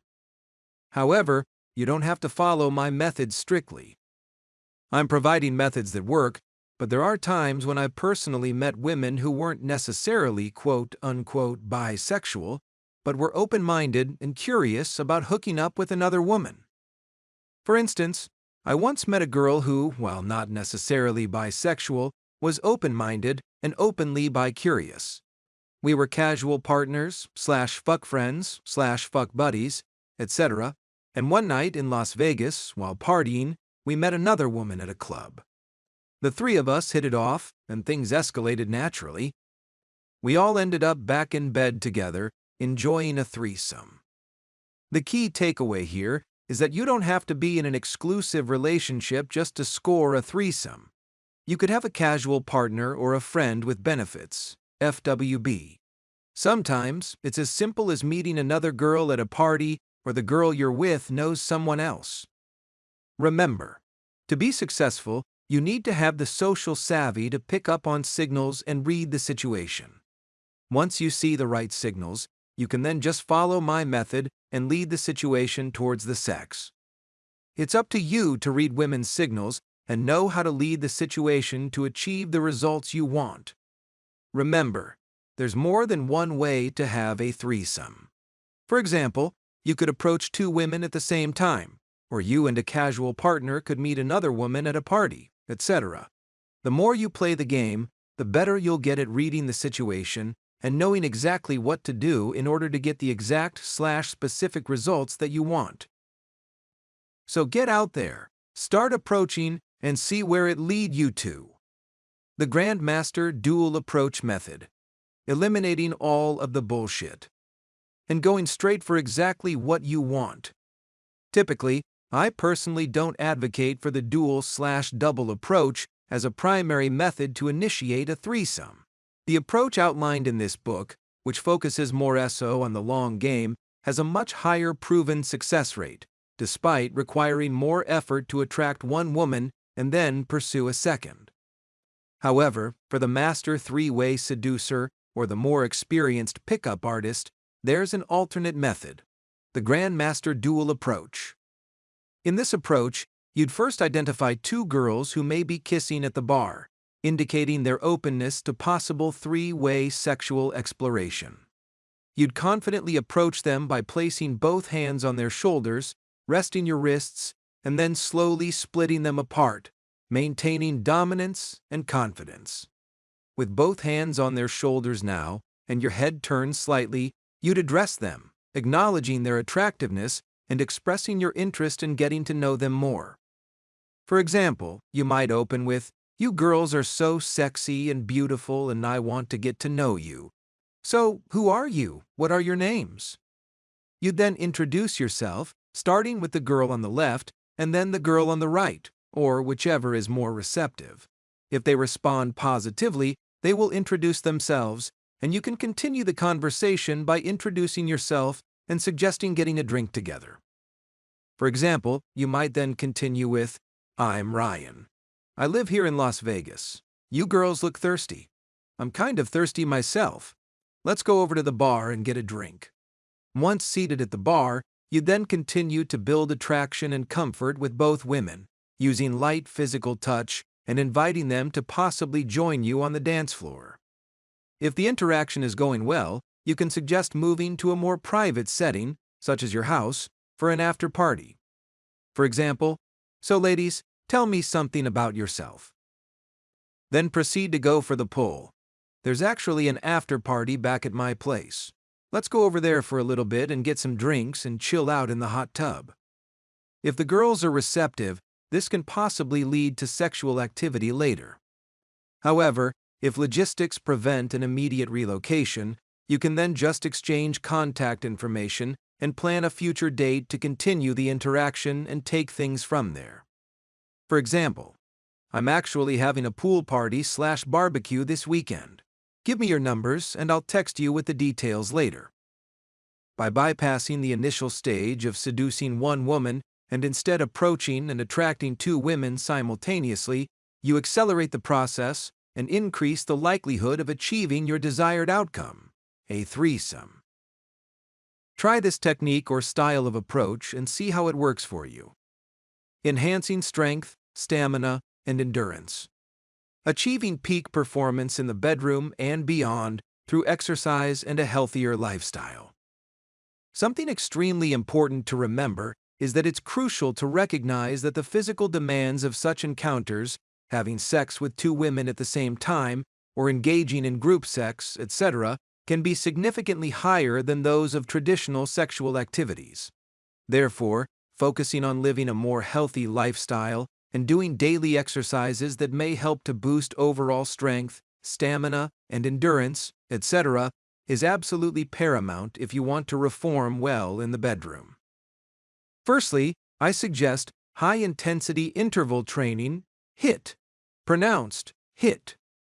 I believe that it's a superb/superior choice, as it combines short, intense bursts of exercise with periods of rest or lower-intensity exercise, or what's known as steady-state cardio. SSC, like just walking on a treadmill, etc., not that that's bad, but HIIT is better, effectively mimicking the varied demands of a threesome encounter.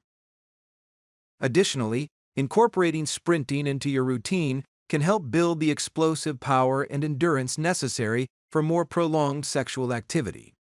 Ultimately, more exercises like this will not only help you to lower your body fat percentage, thus making you more physically fit and attractive, but it'll also help you to become a better lover and seducer. Other cardiovascular exercises such as running, jogging, swimming, cycling, CrossFit, plyometrics, etc., are also invaluable for improving your overall stamina, etc. These activities enhance heart and lung function, improving your body's ability to sustain physical effort over an extended period of time. Aerobic exercises, such as dancing or step aerobics, can also be highly beneficial, as they engage large muscle groups and elevate your heart rate, thus enhancing your overall fitness level. Remember, you're not just exercising or going to a gym, you're training to get laid by two beautiful women at the same time. Tip: working out is great in order to help improve your physical looks, appearance, and aesthetics, etc. In the PUA, pickup artist/seduction community, this is known as gym maxing.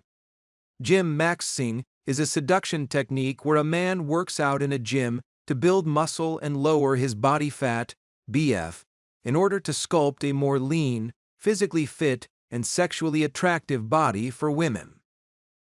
Gym maxing can also help to raise a man's sexual marketplace value, SMV. Gym maxing is a subcategory of looks maxing. And while I definitely recommend that every man who wants to be an incredible seducer should also be looks maxing, improving your looks, fashion and appearance, etc. And gym maxing, you should also be exercising and working out to help improve your overall sexual stamina and endurance, etc., so you can ultimately perform better in the bedroom for longer periods of time, etc. For an even more structured approach, consider joining a gym and working with a personal trainer. Hiring a personal trainer will allow a trained professional to sit down with you and he or she can specifically custom tailor a workout regimen to target more specific areas of improvement, thus ensuring that you're adequately prepared for the physical demands of a threesome.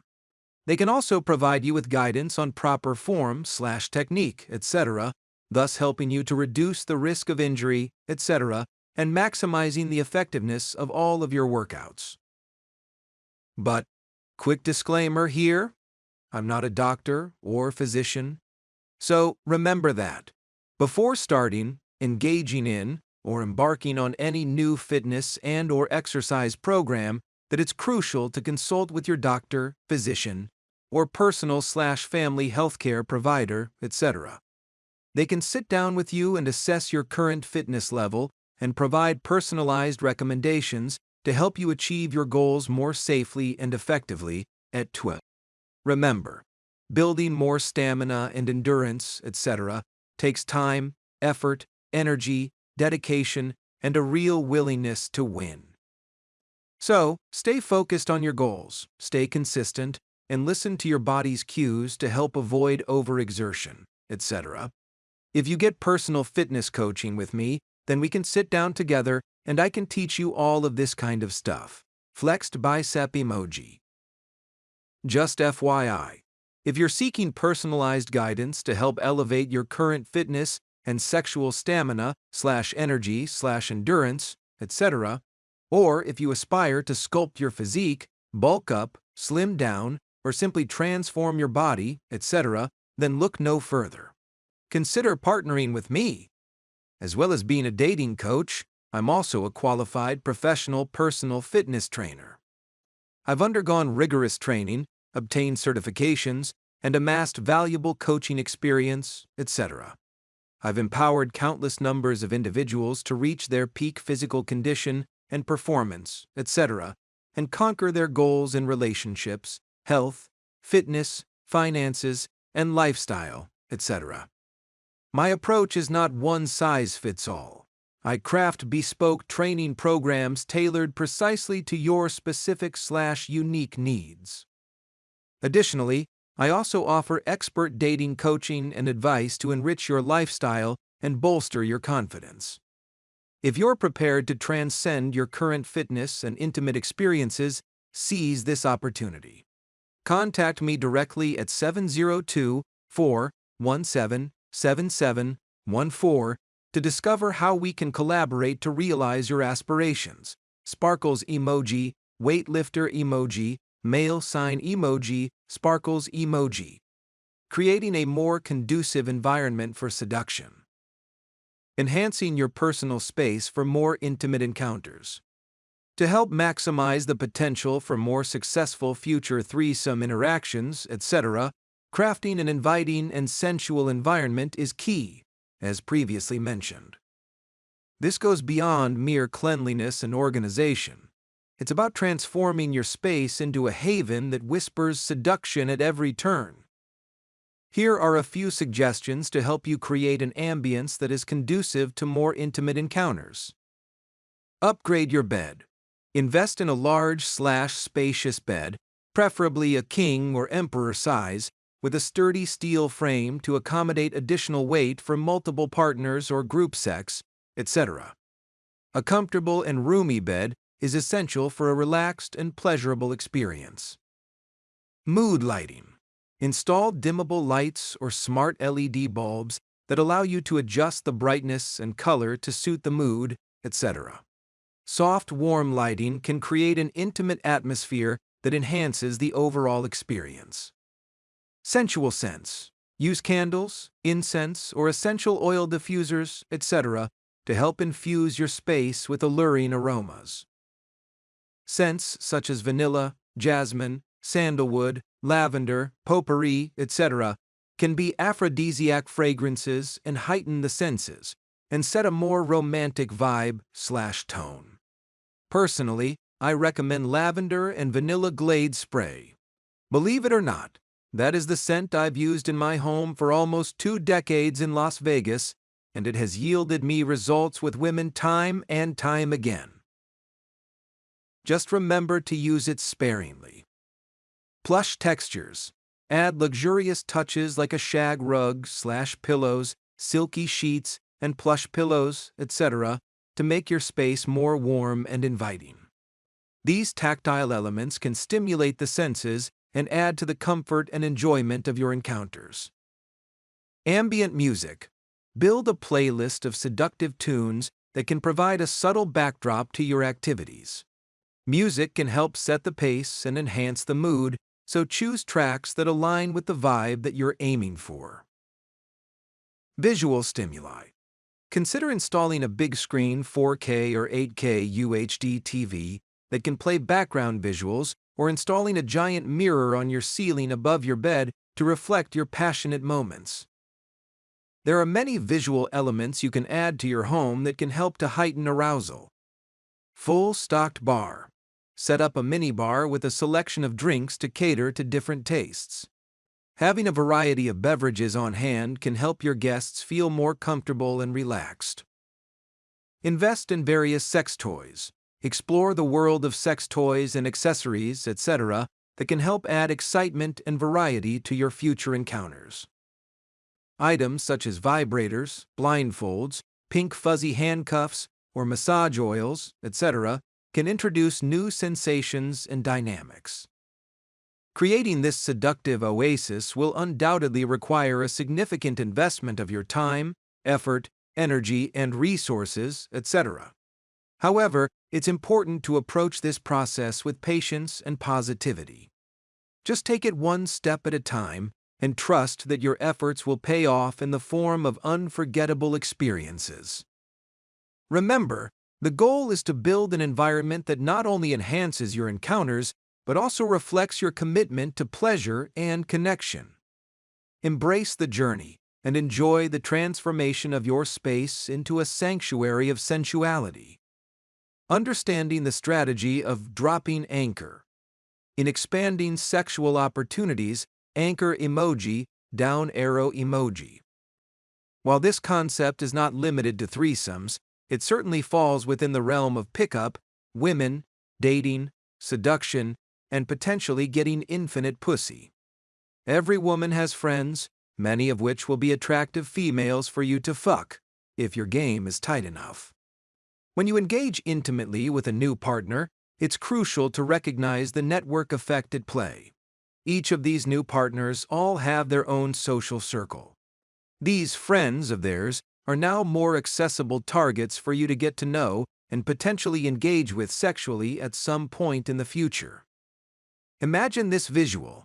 Imagine a sailing ship arriving at a new port or stopping in the middle of the ocean to fish.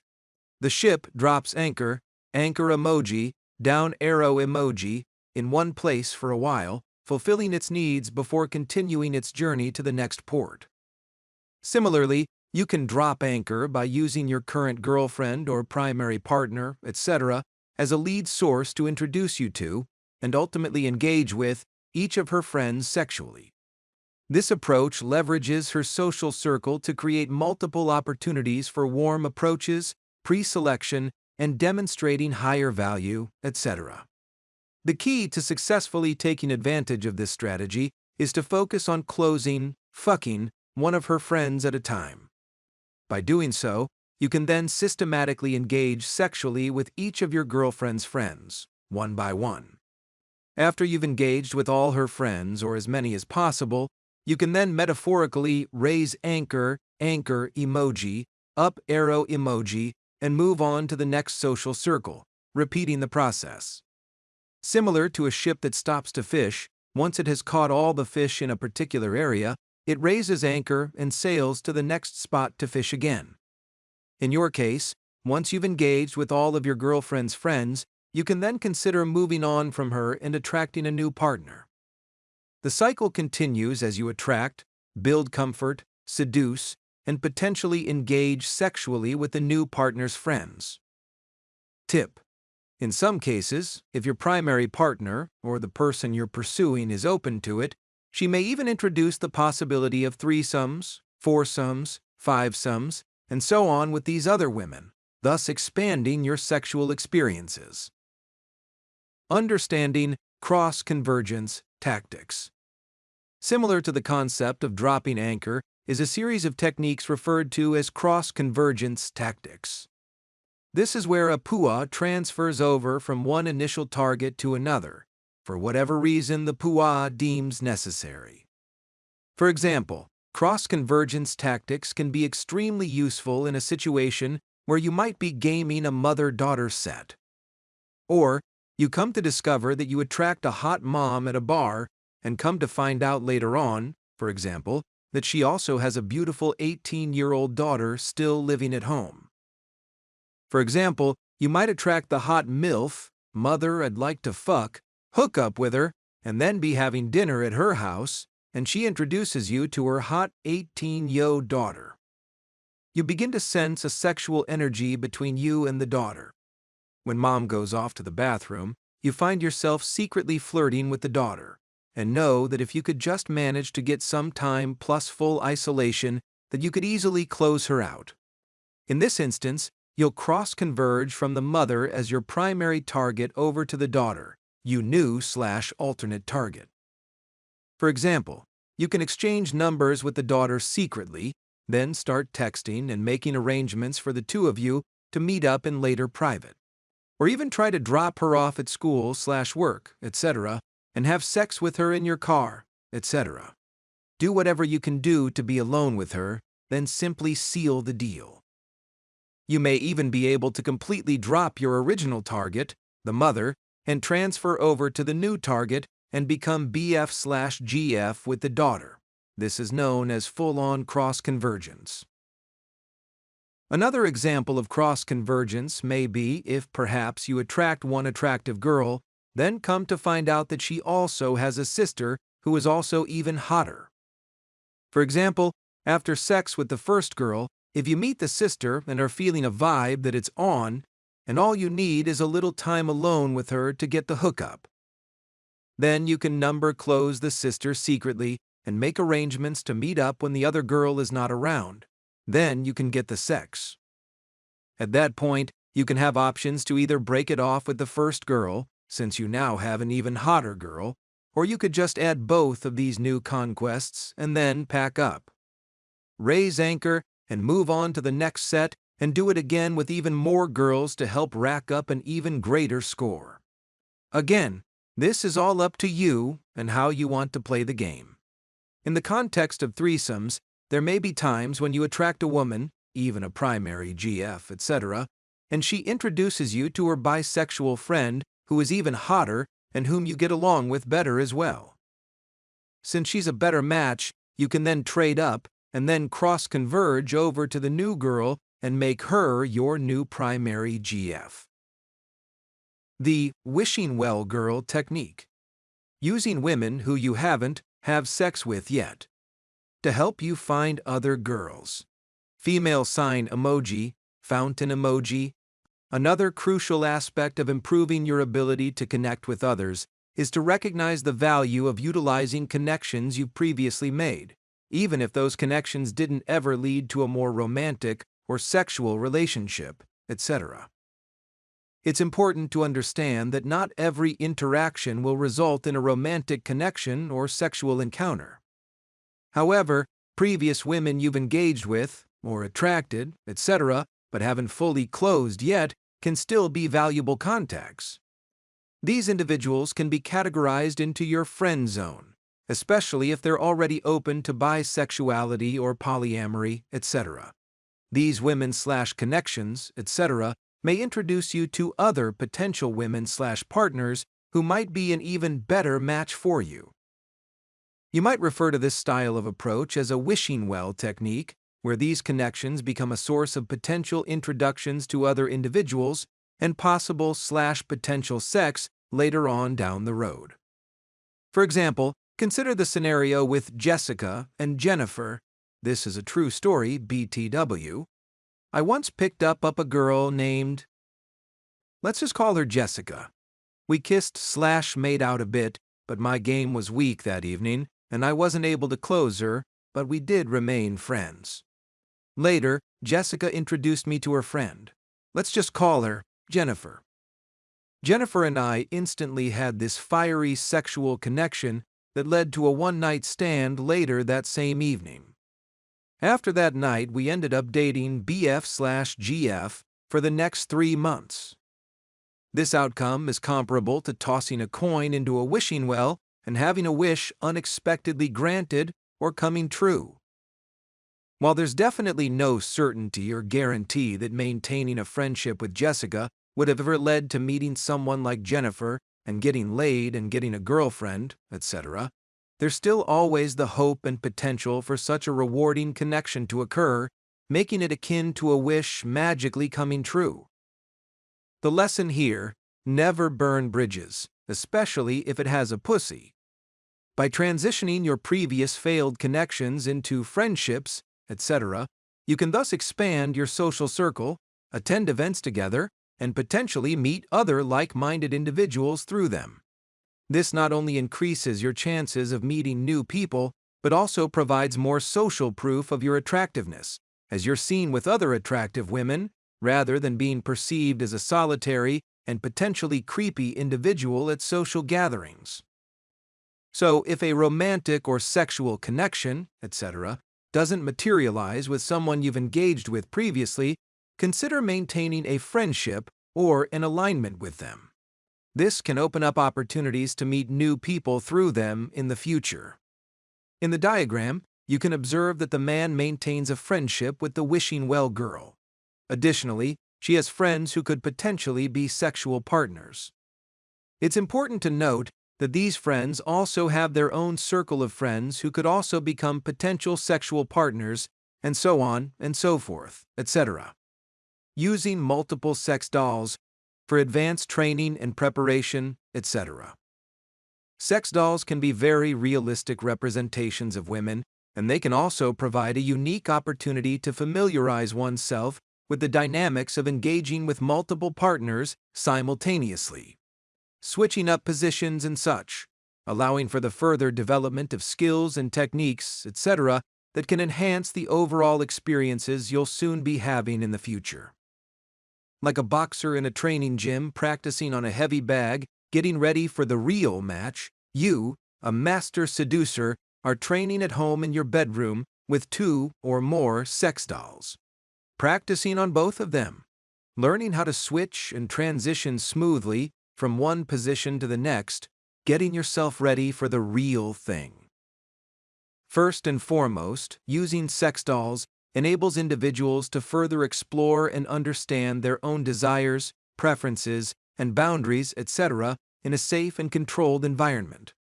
This advanced self-awareness is crucial when navigating the complexities of a threesome, as it allows for more effective communication and mutual pleasure among all participants. And the best part is that you're in private. No one is there to judge you.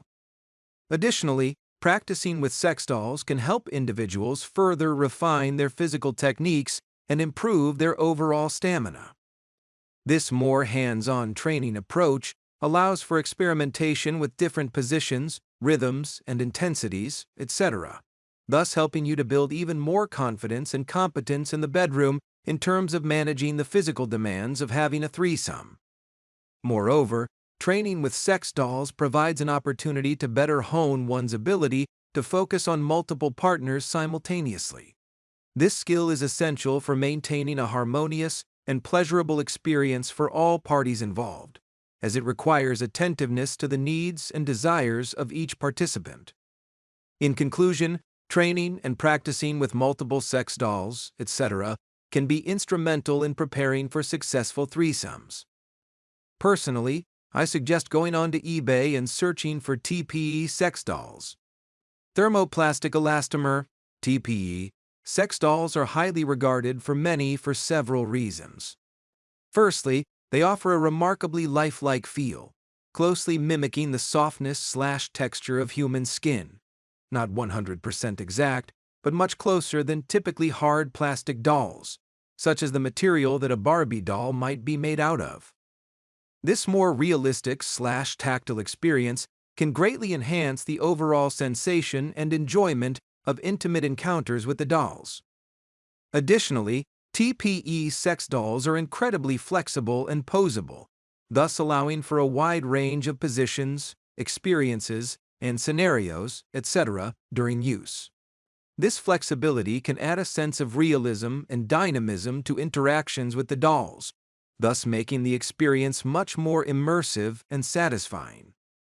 Furthermore, TPE sex dolls are generally much more affordable than their silicone counterparts, averaging about $300, USD $1,400, making them a much more affordable and accessible option for individuals seeking more realistic sexual experiences. Despite being more budget-friendly, TPE sex dolls still offer a high level of durability and longevity when properly cared for, ensuring a lasting investment. Just make sure to clean them when you are done, which only requires antibacterial soap and water. You can easily remove the hair wig and wash them out in the shower, or they also can be ordered with removable pussies. However, I suggest models with built-in pussies as it yields a much more real/life-like experience for training purposes.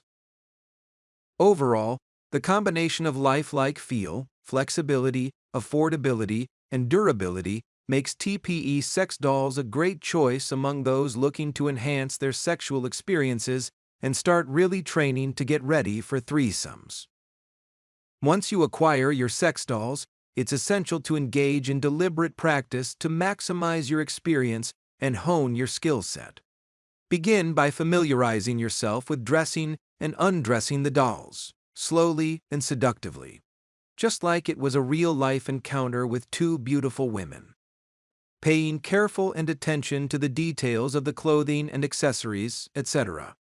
This process not only adds a layer of realism to your interactions, but also allows you to explore different styles/preferences that might also enhance the overall fantasy.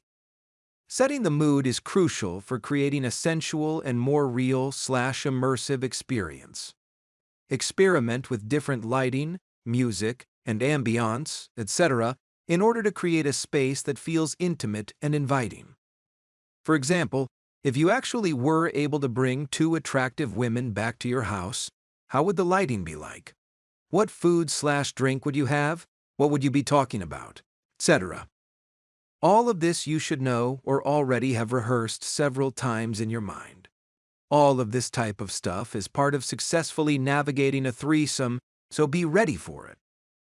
Exercise/homework. Dress up your sex dolls, put on some music, have some drinks, and try to make/create a situation as it might happen for you in real life. Practice going through the motions so that this type of interaction just seems/becomes second nature to you, and you'll be used to the idea of being in the company/presence of two beautiful women. Tip: consider incorporating elements such as candles, lava lamps, soft fabrics, or scented oils, incense, etc., in order to further enhance the overall sensory experience and further stimulate arousal. Practicing the transition between partners is key to mastering the dynamics of a threesome. Focus on fluidly moving between the dolls back and forth, paying close attention to positioning and techniques. Try to explore different positions and scenarios to find what feels most right, comfortable, and pleasurable for you. Remember, understanding the mechanics of sex is absolutely essential for maximizing pleasure and minimizing discomfort. Take the time to explore the anatomy of the dolls and learn how different parts of the body work/interact. Practice different movements and rhythms, etc., to find what feels most natural and enjoyable to you and what you think might be most enjoyable to both of your partners. By dedicating time to practice and familiarize yourself with your sex dolls, you can greatly enhance your overall skills, sex game, threesome game, and confidence, etc., thus ultimately leading you towards a much more fulfilling and enjoyable experience. Enhancing threesome skills, innovative practice techniques. Practice is essential for mastering the art of threesomes. If using sex dolls for practice isn't your style/forte, etc., you can still refine your skills through a more traditional method: masturbation with a twist. Start by selecting two women you envision having a threesome with. Set the mood with music, drinks, and a relaxed atmosphere. Visualize various positions and scenarios involving both women. Practice transitioning between them, imagining the flow of the encounter. Repeat this process several times to familiarize yourself with engaging with two women. Allow your fantasies to be vivid and uninhibited. This is your private training time, free from judgment. While some may find these methods unconventional, they are actually very common practices among those who excel in seduction.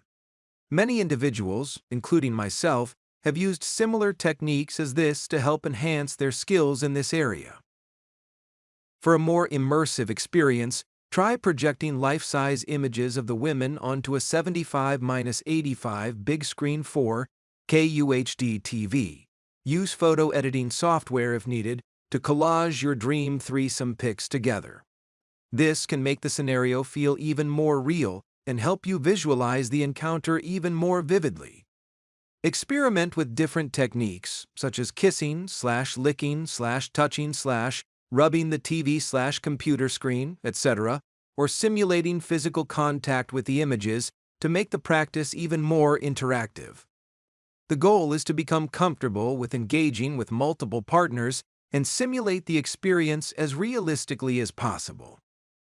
Through consistent practice and visualization, etc., you can develop the confidence and skills necessary to successfully navigate real threesomes in real life.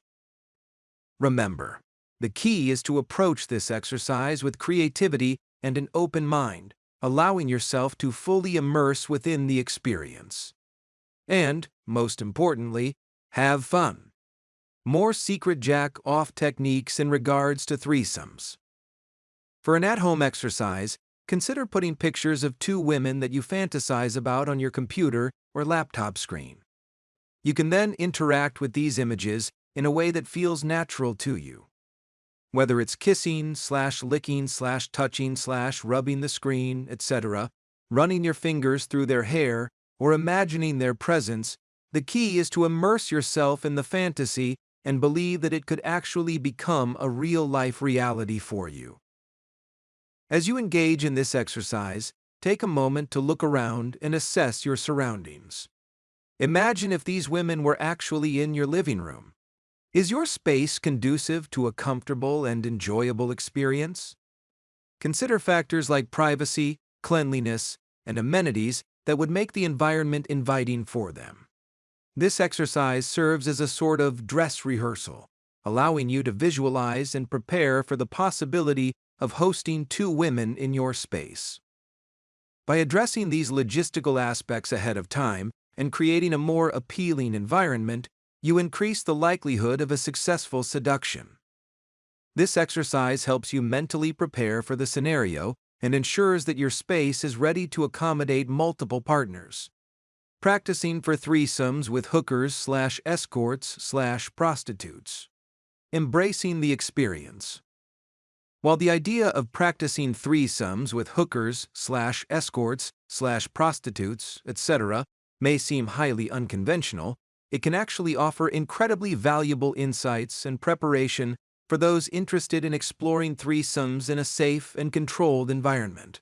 You'll get a chance to experience what a threesome is like with real women and real pussy, and go through the motions for practice before going out and doing the real thing for free with two real beautiful bisexual women in a nightclub, etc., and nobody ever has to know.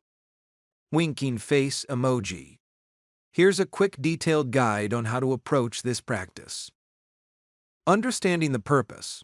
The primary goal of practicing with hookers/escorts, etc., is to gain more practical experience and familiarity with the dynamics of a threesome. This can help alleviate any personal anxiety and uncertainty, etc., thus allowing you to feel more confident when engaging in real-life threesomes in the future. Selecting the right escorts. Choose professional escorts who are experienced and open to threesomes. Look for reputable brothels or agencies, etc., that prioritize safety and discretion, etc. Discuss your intentions with the madam of the brothel and/or both escorts beforehand to ensure they're comfortable with the arrangement. Setting the scene. Create a comfortable and inviting environment for the practice session. This could involve renting a private room at the brothel, setting the mood with lighting and music, etc., and ensuring that you have all necessary supplies, i.e., condoms, lubricant, etc. Communication and consent. Before engaging in any sexual activity, etc., communicate openly with the escorts about your desires, boundaries, and/or expectations. Ensure that everyone is on the same page and consents to the experience. Practicing safe sex. Always prioritize safe sex practices during the session. Use condoms and practice good hygiene to reduce the risk of sexually transmitted diseases/infections, etc. Exploring different scenarios. Use this opportunity to explore different positions, techniques, and dynamics, etc., that you may encounter in a threesome. Experiment with different roles and interactions, etc., to see what feels comfortable and enjoyable for everyone involved. Reflecting on the experience. After your practice/training session, etc., take some time to reflect on the experience. Consider what you've learned, what you enjoyed, and what you might want to do differently in the future during your real threesome. This reflection can help you refine your approach to threesomes. Respecting the hookers/escorts, etc. Remember that the hookers or escorts, etc., here are not only paid professionals providing you an incredible service, but they're also your secret/silent training partners. Always treat these women with courtesy, respect, and gratitude, etc., for their participation in your practice/training session. Budgeting for the experience. Be prepared to invest financially in this practice. Budgeting around at least $1,200 plus for the session, including the cost of 2 escorts and any additional expenses, travel, condoms, alcohol, etc. This is the average price for 2 hookers at a Nevada brothel, can help ensure a quality experience. Embracing the learning process. Approach this practice with a mindset of curiosity and learning.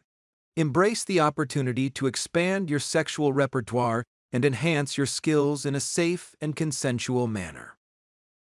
Overall, practicing threesomes with hookers/escorts/prostitutes, etc., can be a valuable tool for those interested in exploring this sexual dynamic.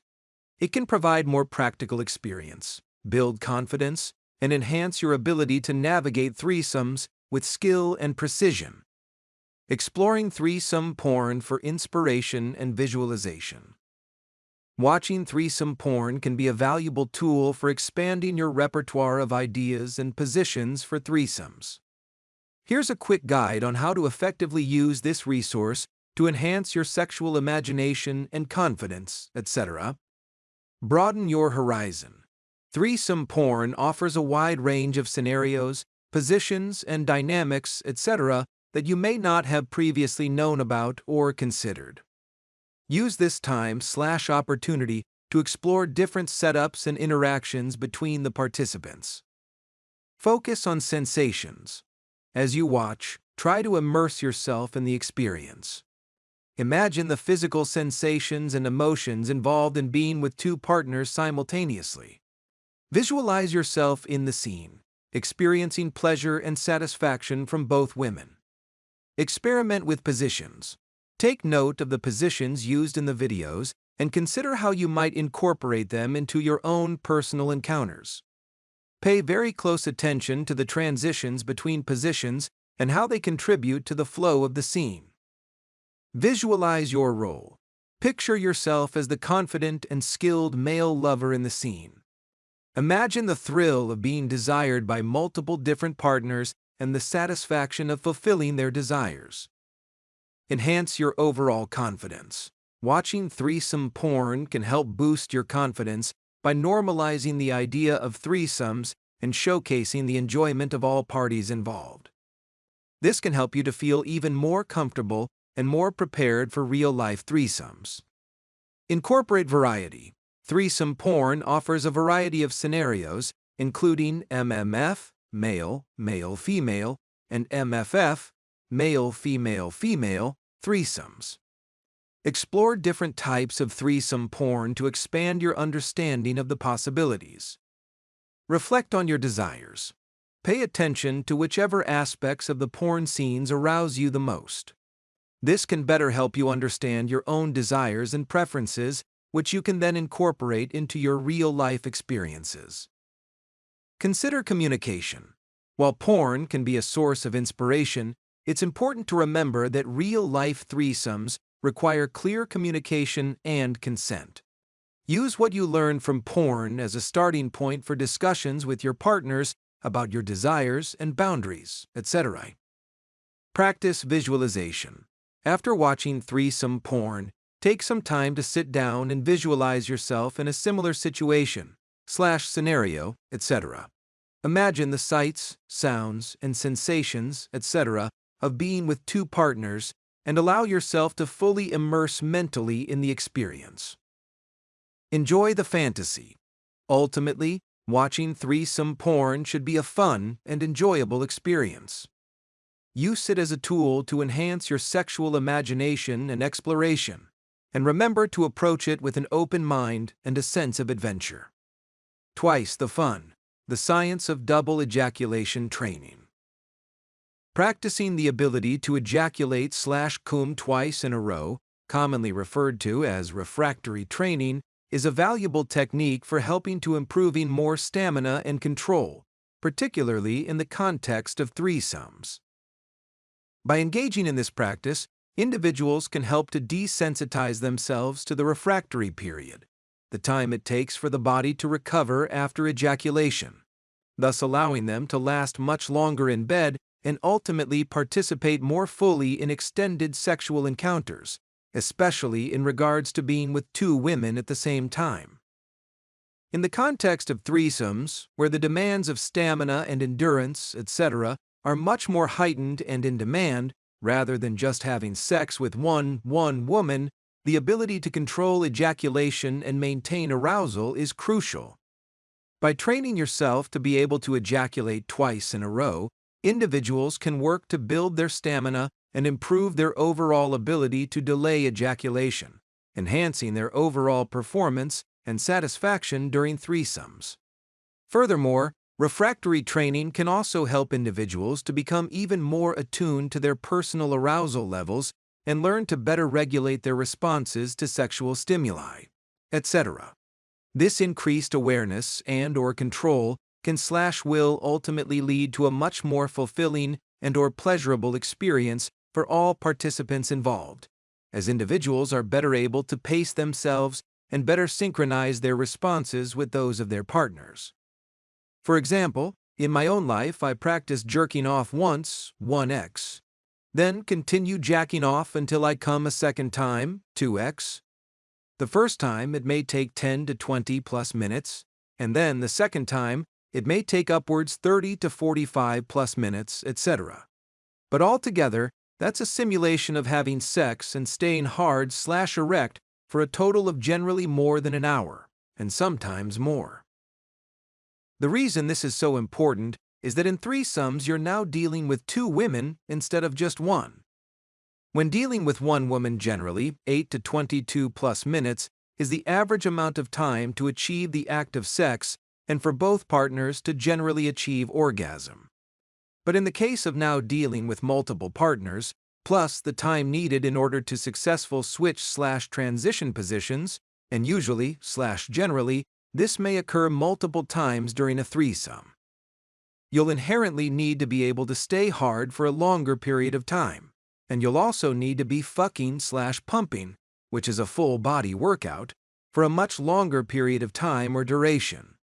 But if you take the time to practice making yourself come twice in a row, after time, your body will eventually adapt, and you'll become used to staying hard for longer periods of time and be able to continue having sex with both women even after you've had an orgasm. Since you're now dealing with two women, or more, you'll need at least 2x, or even 3x the amount of time in bed to make sure that both women get adequate fucking time. For example, 20 plus minutes total time fucking your primary GF and 20 plus minutes total time fucking your secondary partner which equals 40 plus minutes total time fucking, thus ensuring both women get enough dick time being fucked in order for them both to achieve orgasm and cum. Does this make sense? Again, you're not just having 10 to 20 plus minutes of sex with just one woman, you're now switching back and forth between two women for a total of possibly 40 to 60 plus minutes or more. You need to also take into consideration the time, in seconds and minutes, that it takes to stop fucking one woman and switch over into the other, or where all three of you decide to move around, possibly even standing up, in order to maneuver around. Perhaps, for example, you decide to transition from a position where your primary GF is riding you out and the secondary woman is sitting on your face and you're licking her pussy and both women are kissing each other, a love triangle position. But you then decide to get up and now bend the secondary woman over the bed and have your primary GF get down on her knees and lick your balls. And as you fuck the secondary girl, you then take your dick out of her pussy and then put it into your primary GF's mouth, etc. And then, from there, you might decide to switch up to a completely different position on the other side of the room, etc. All of this takes time, and you need to know all of this stuff and take all of these multiple variables into consideration. Does this make sense? In conclusion, practicing the ability to come twice in a row is an effective way to improve your stamina, control, and overall sexual performance, etc., making it a valuable tool for those seeking to enhance their experience with threesomes. Do you have to come twice, 2x, during the threesome? No, I mean, if you can, then that's great. But the real idea and secret here is that if you practice jacking off twice in a row and get used to staying hard for 45 plus minutes, this will ultimately help you to have more stamina and control during the actual threesome. Make sense? Understanding edging.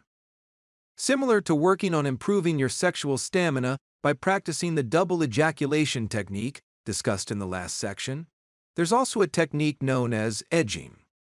Edging is a technique where a person brings themselves to the brink of orgasm but then stops or reduces stimulation just before reaching climax. This is highly beneficial for training for threesomes. This practice helps individuals to develop greater control over their sexual arousal and ejaculation, thus leading to better and even more improved stamina and endurance during sexual encounters, etc. In essence, practicing edging can help you to better control the time of your orgasm and can help you to be able to last even longer in bed, if you so choose to. Generally, in order to help you to prolong the interaction. In the context of threesomes, where the excitement and stimulation can be intense, the ability to control arousal and delay ejaculation is crucial. Edging allows individuals to become more aware of their arousal levels and learn to regulate them more effectively. This increased level of personal/sexual control can help them to last much longer in bed and maintain their performance throughout the encounter, thus enhancing the overall experience for all participants. Furthermore, edging can also lead to even more intense orgasms when individuals do finally choose/decide to climax, cum. By building up arousal and then releasing it, individuals can experience a much more powerful and satisfying orgasm, thus further adding to the pleasure of the threesome experience. Overall, edging is a valuable technique for training in threesomes as it can help individuals develop greater control over their arousal and ejaculation, and ultimately leading to more improved stamina, endurance, and overall sexual performance/prowess, etc. In order to practice edging, just start jerking off, and then, once you feel that you are about to come, slow down. Jerk your dick lighter/softer/slower, etc. Then, once you feel/notice that the pre-orgasm sensation slowly subsides, then go back to jacking off normally. And then, once the sensation arises again and you feel you're getting close to climax, simply repeat the process. Relax, slow down, stroke your dick more softly, slower, or lightly, etc. And again, once the sensation subsides again, Then go back to jerking off normally, rinse, and repeat. Continue jerking off and edging, getting close to, or on the verge of, or edge of coming/climaxing, or busting a nut, etc., and continue to do this until you finally feel like coming. The more you practice this and get good and consistent with it, this skill will ultimately help you last much longer in bed, and will also help you to control your orgasms better, especially in the context of threesomes and dealing with multiple different partners. The potency of the collective embrace. The power of the group hug. Envision yourself ensconced in a cozy setting, engaged in flirtatious banter with two beautiful and enchanting women. Perhaps you're savoring a cup of coffee, indulging in a sumptuous dinner, sipping on cocktails, or dancing to the rhythm of music in a bar or nightclub, etc. Amidst this convivial atmosphere, you deliver a witty quip that elicits peals of laughter from both ladies. Simultaneously, they both laugh out loud at your joke hysterically. In this moment of shared mirth, you observe a subtle yet telling gesture. They gently sweep their fingers along the contours of their faces, tenderly tucking a few stray strands of hair behind their ears. Their smiles are not merely superficial expressions of amusement, they're signs of real, genuine interest and affection for you, reaching their eyes and radiating warmth and interest. This is your in. Seizing this opportune moment, you propose a fun group hug. With open arms, you invite both women into a fun/friendly embrace, and they respond in kind, wrapping their arms around you while also embracing each other. This act is more than a mere gesture of camaraderie, it's a powerful catalyst for physical connection. Engaging in this three-way collective embrace serves as a tacit, tactile invitation, subtly hinting at the possibility of heightened intimacy, possibly later on in the future. It's a powerful strategic move that silently communicates your mutual attraction for both women as well, and thus paves the way for a more profound connection moving forward from this moment. This tactic is particularly effective for a man endeavoring to captivate the hearts of two women at the same time. It's a masterful blend of charm, subtlety, and timing, etc., that can set the stage for an even more intimate encounter in the future. By orchestrating this shared moment of affection, you lay the groundwork for a deeper, more meaningful interaction, thus making the group hug a potent tool in the art of seduction. The Dual Induction Massage Technique, DIM. The dual induction massage technique is a fun, flirty, and sexually strategic approach used to initiate physical intimacy between you and the two women to whom you're trying to seduce for a threesome. It is used to create a more sensual atmosphere conducive to a threesome by means of initiating physical escalation via suggesting that the three of you give each other massages.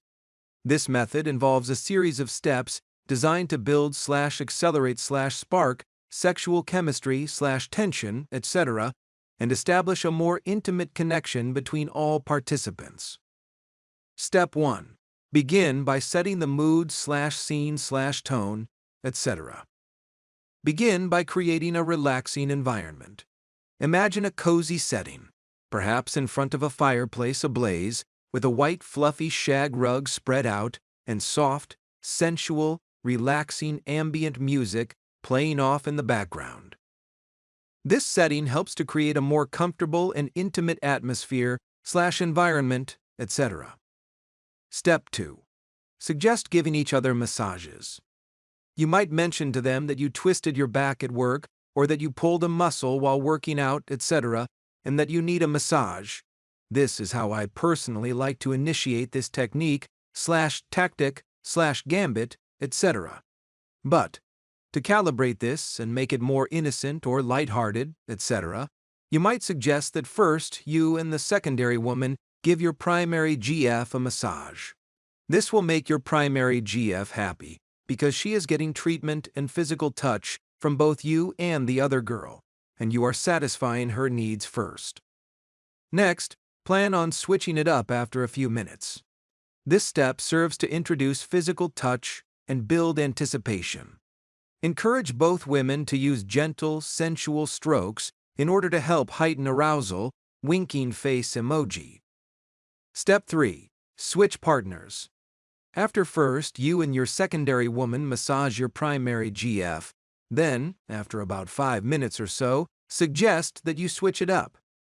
You can either switch to now you and your primary GF massage the other woman, or you might say, my turn, and then proceed to take off your shirt, naturally, and lay down on your stomach and have both women begin massaging you. This step further increases physical contact, intimacy, and physical escalation, etc., to the next level. You now have two beautiful women massaging you with your shirt off. This instantly changes the mood/tone from light/fun/innocent back scratches/massages, etc., into that of a much more a sexual tone/vibe. The man can then also participate by, while laying down on his stomach and getting massaged, he can reach his hand back and continue massaging his primary GF, or holding her hand, or rubbing her, etc., thus creating a deeper sense of connection during the interaction. Step 4. Switching partners again, if needed. After a period of time, suggest switching partners again. This allows everyone to experience different sensations and builds anticipation for what is possibly to come. And trust me, the thought of a threesome has now 100% occurred within all participants' minds. Women are not dumb. They know 100% exactly what is going on, and if they're down with the idea of it, then nature will just eventually take its course. Step 5. Initiate a three-way kiss to take things to the next level. As the massage progresses and the sexual energy between the three of you begins to intensify, this is where you as a man will generally need to take action and pull the trigger and initiate a three-way kiss between the three of you. However, this doesn't need to be done in one single action step. If the women are very aroused and into what's happening and the opportunity is present, then, yes, definitely take it and capitalize in it. But if not, you can ease your way into this by starting with much smaller baby steps. For example, this can be accomplished by first starting with small, soft, individual kisses between the man and each woman, beginning obviously with your primary GF, then transitioning into a group kiss between the three of you. This step is crucial, as it helps to further solidify the connection between all three participants and signals the beginning of a much more intimate interaction. Step 6. Transitioning the massage session into an actual threesome. Once the sexual chemistry/arousal, etc., has reached a peak and all participants are comfortable, now it's time to transition to full nudity and sexual activity. This can be done by removing clothing gradually, starting first with the women and then yourself, or in the best way that feels natural and spontaneous within the moment. First start by taking off your primary GF's top and then the other woman's top. Then the rest of their clothing, and then let them take off your pants and begin sucking your cock, a double blowjob. When doing this, be loving, soft, and sensual. Kiss both women and let them kiss each other if they're into it. Let them begin sucking your cock and run your fingers through their hair and rub their backs, etc. Next, lay your primary GF down on her back and begin fucking her. Once at this point, it'll only be natural to then switch and begin fucking the other woman. And then, at that, your threesome has thus begun and you can now continue with the interaction. Easy breezy. A few more alternate variations and suggestions/notes, etc. Use scented massage oils or candles, etc. to help enhance the sensory experience. You might also even mention to the women that you took classes in massage back in college, or something similar to that extent, etc. Learn massage or take a class. If you don't know anything about massage, if you want to be a great seducer, I would definitely highly recommend going to take a few classes or at least watch a few YouTube videos, etc., on the subjects of massage, massage therapy, and reflexology, even acupressure, acupuncture and pressure points, etc. I went to a school and got a certification to be a licensed massage therapist back in 2006. The experience definitely helped aid me in my quest to become a master seducer, and the women that I've been with have definitely appreciated my master-level skills. Make it part of your mission and training to do this. I promise, the experience will be very, very rewarding. And it's also a great way to meet women who are into giving and receiving massages as well. You might also want to try incorporating light bondage or sensory play to add an element of excitement and anticipation, etc. Although, if it's your first threesome, don't get too crazy. If it's your first time being with two women, your main goal should just be to get through and accomplish the act and garner experience points in the threesome game. Try to experiment with different massaging techniques and various levels of pressure to find what feels most pleasurable for each partner.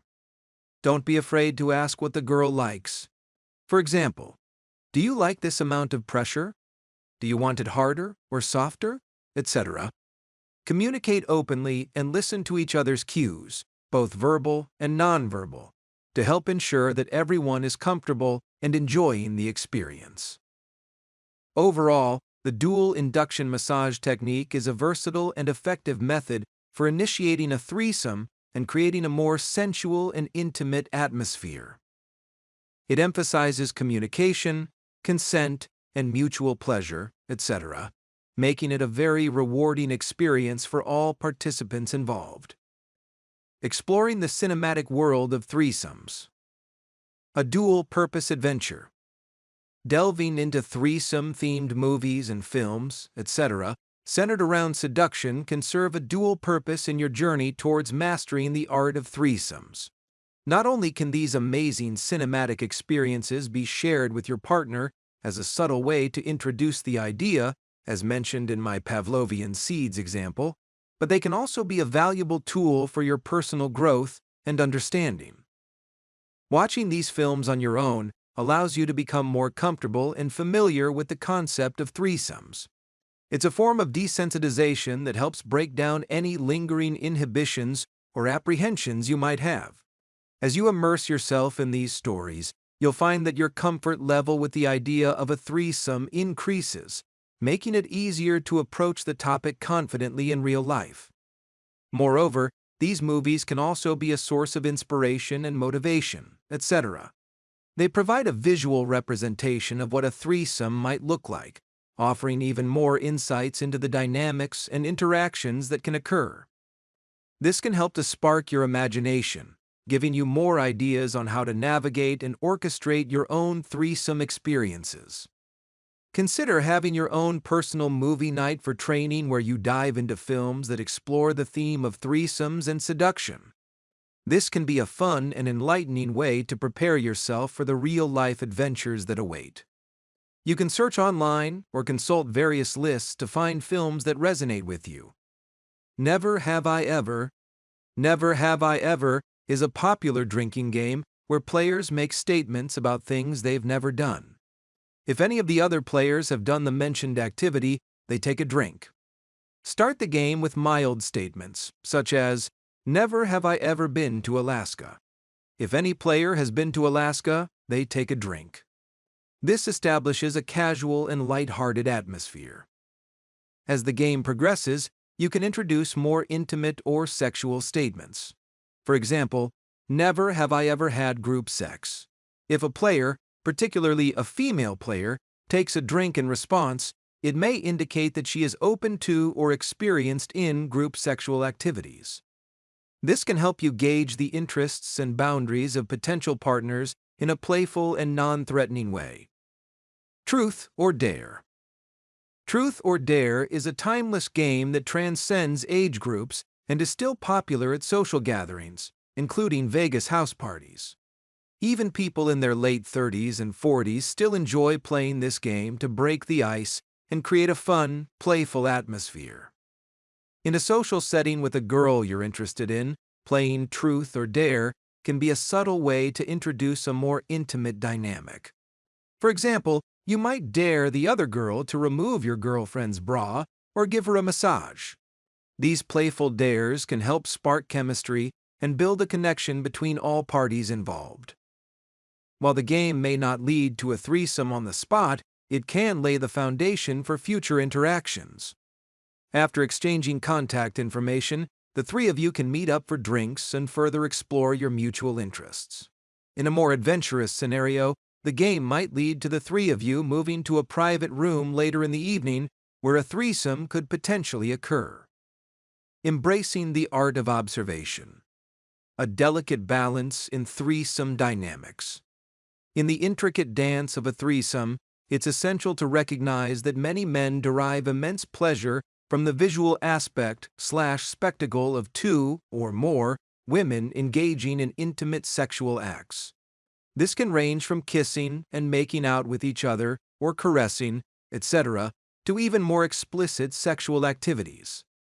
If, as a man, you feel inclined to take a brief break/respite/timeout/interlude, etc., to simply sit back, relax, observe, and appreciate this sensuous display, it's entirely acceptable. However, communication is key during this delicate moment. It's advisable to express your intentions clearly, perhaps by saying something along the lines of, "I just want to take a moment to watch you two. It's incredibly hot," etc. Such a statement serves a dual purpose. 1. It first reassures the women that you're merely pausing to savor the moment, not withdrawing from the interaction. And 2. It clarifies that your temporary cessation is driven by heightened arousal, not dissatisfaction, etc. The crucial insight here is to avoid retreating into silent observation without verbalizing your intentions, as this could quickly be misconstrued as disengagement or disapproval, thus potentially disrupting the harmonious flow of the encounter. Instead, by articulating your desire to momentarily assume the role of a temporary observer, you maintain the erotic energy and ensure that all participants feel valued and understood. This thoughtful approach enhances the collective experience, thus allowing each individual to fully embrace their role in the shared journey of pleasure. Also, in addition to providing a moment of visual delight for the observing partner, this technique also grants both women a unique opportunity to fully immerse themselves completely in each other's presence. By stepping back, the man effectively shifts the spotlight, thus allowing the women to take center stage in their interaction with each other. This shared focus not only enhances their emotional and sexual connection with each other, but also provides a space for them to explore their own unique personal desires and intimacy without any external distractions. This temporary shift in dynamics can be incredibly empowering for both women. It gives them the freedom to further express and explore their sexuality in a way that is entirely focused on their mutual pleasure for each other. In this liberated space, they can experiment with new forms of touch, communication, and connection, etc., thus further deepening their bond and discovering new facets of their desires and sexuality. This period of focused interaction can ultimately lead to an even more profound and satisfying experience for all parties involved, as it adds an additional layer of depth and intimacy to the threesome. Are there any off-limits areas or no-go situations? Discussing boundaries is crucial to ensure that all parties involved are comfortable and avoid potential conflicts or misunderstandings, etc. It's important to have this conversation with your GF beforehand to establish clear boundaries and avoid crossing any potential lines that could jeopardize the relationship or cause discomfort. For example, while vaginal penetration, oral sex, kissing, and other activities may be acceptable, your GF may not be comfortable with anal sex or actually coming inside the other woman, etc. These boundaries are unique to each relationship and must be openly discussed and agreed upon. One approach is to share your fantasies and desires with your partner, outlining specific scenarios and actions you find appealing. Pay attention to her reactions and responses. If she reacts positively, it may indicate that she is open to exploring those boundaries. However, if she expresses discomfort or disapproval, it's important to respect her limits and adjust your expectations accordingly. Establishing boundaries early on can also open the door to further exploration, such as adding more partners or engaging in group sex, etc., depending on mutual desires and comfort levels, etc. It's essential to communicate openly and honestly to ensure that everyone involved feels respected and comfortable throughout the experience. Is your girlfriend really bisexual and into other girls? Or is she just tolerating it to make you happy? This is a crucial consideration when embarking on a threesome. While some women are genuinely attracted to other women and enjoy threesomes, others may only participate in order to please their partner. It's important to understand your GF's true feelings and desires in this regard. In some cases, a woman may be open to the idea of a threesome but not necessarily bisexual. This can lead to what some refer to as mini threesomes, where the woman allows another woman to join in but may not engage in sexual activities with her. For example, she may be comfortable with you having sex with the other woman while she participates or watches, but she may not be interested in engaging in sexual activities with the other woman herself. In my experience, I've been in a long-term threesome relationship where neither of the women involved were bisexual. While they were open to occasional kissing and experimentation, they ultimately preferred relationships with men. This arrangement worked for me because I was more focused on the experience of being with two women rather than their interactions with each other. It's important to respect your partner's boundaries and desires. Pressuring her to engage in activities she's not comfortable with can lead to resentment and damage the relationship. Remember, the goal is to enhance your sexual experiences and relationship, not to force your partner into situations she's not comfortable with. Choosing the right partner who is enthusiastic about exploring threesomes can lead to more fulfilling and enjoyable experiences for all involved. Communication and understanding are key to ensuring that everyone's needs and boundaries are respected throughout the process. Mastering the art of split attention. When engaging with two women simultaneously, it's crucial to split your attention evenly between them. Focusing solely on one woman can lead to the other feeling neglected or left out, potentially dampening the mood. While some women may enjoy watching their partner with another woman, this novelty can wear off quickly, and they may desire more direct attention, etc. A key technique is to always keep both hands active and engaged. For instance, if you're in a position where you're penetrating one woman while the other is nearby, use one hand to support yourself and maintain physical contact with the other woman. Simultaneously, use your other hand to caress, kiss, or stimulate your primary partner, etc. This approach ensures that both women feel included and valued during the encounter. When transitioning between partners, continue to prioritize their comfort and pleasure, etc. For example, if you switch to focusing on your primary partner, ensure that the other woman remains engaged by maintaining physical contact or verbal reassurance, etc. This balancing act may require some agility and coordination, but the effort is well worth it. Ultimately, splitting your attention demonstrates your ability to provide love, affection, and intimacy to both women simultaneously, thus enhancing the overall experience for everyone involved.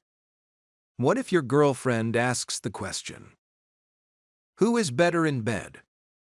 When faced with this question, it's important to approach it with tact and sensitivity. This question is often considered a shit test, designed to gauge your reaction and potentially stir up feelings of jealousy or insecurity. Regardless of your actual experience, it's crucial never to compare the two women or imply that one was better than the other. Doing so can deeply hurt your primary partner and create feelings of inadequacy or betrayal. Instead, it's wise to reassure your partner of your love and commitment. You can respond by acknowledging the other woman's qualities without directly comparing them. For example, you might respond with, "She was amazing, but you're the one I love and want to be with. Our connection is what matters most to me." This response reassures your partner that the experience was purely physical and does not diminish your feelings for her. It also reinforces the idea that threesomes are a shared experience that strengthens your relationship rather than a threat to it. Music is the magic elixir, the power of music in seduction. Music can be a powerful tool in creating the right atmosphere for seduction, whether you're with two women or just one. It adds a layer to the social setting that helps people relax and communicate more confidently.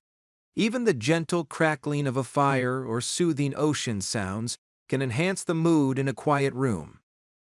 Creating a playlist specifically for threesomes can greatly enhance the experience.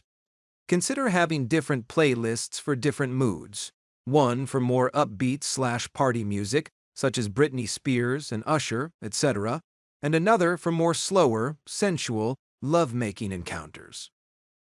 Here are a few sample songs/playlists you can try. Party playlist: Till the World Ends by Britney Spears. Gimme More by Britney Spears. Endgame by Taylor Swift.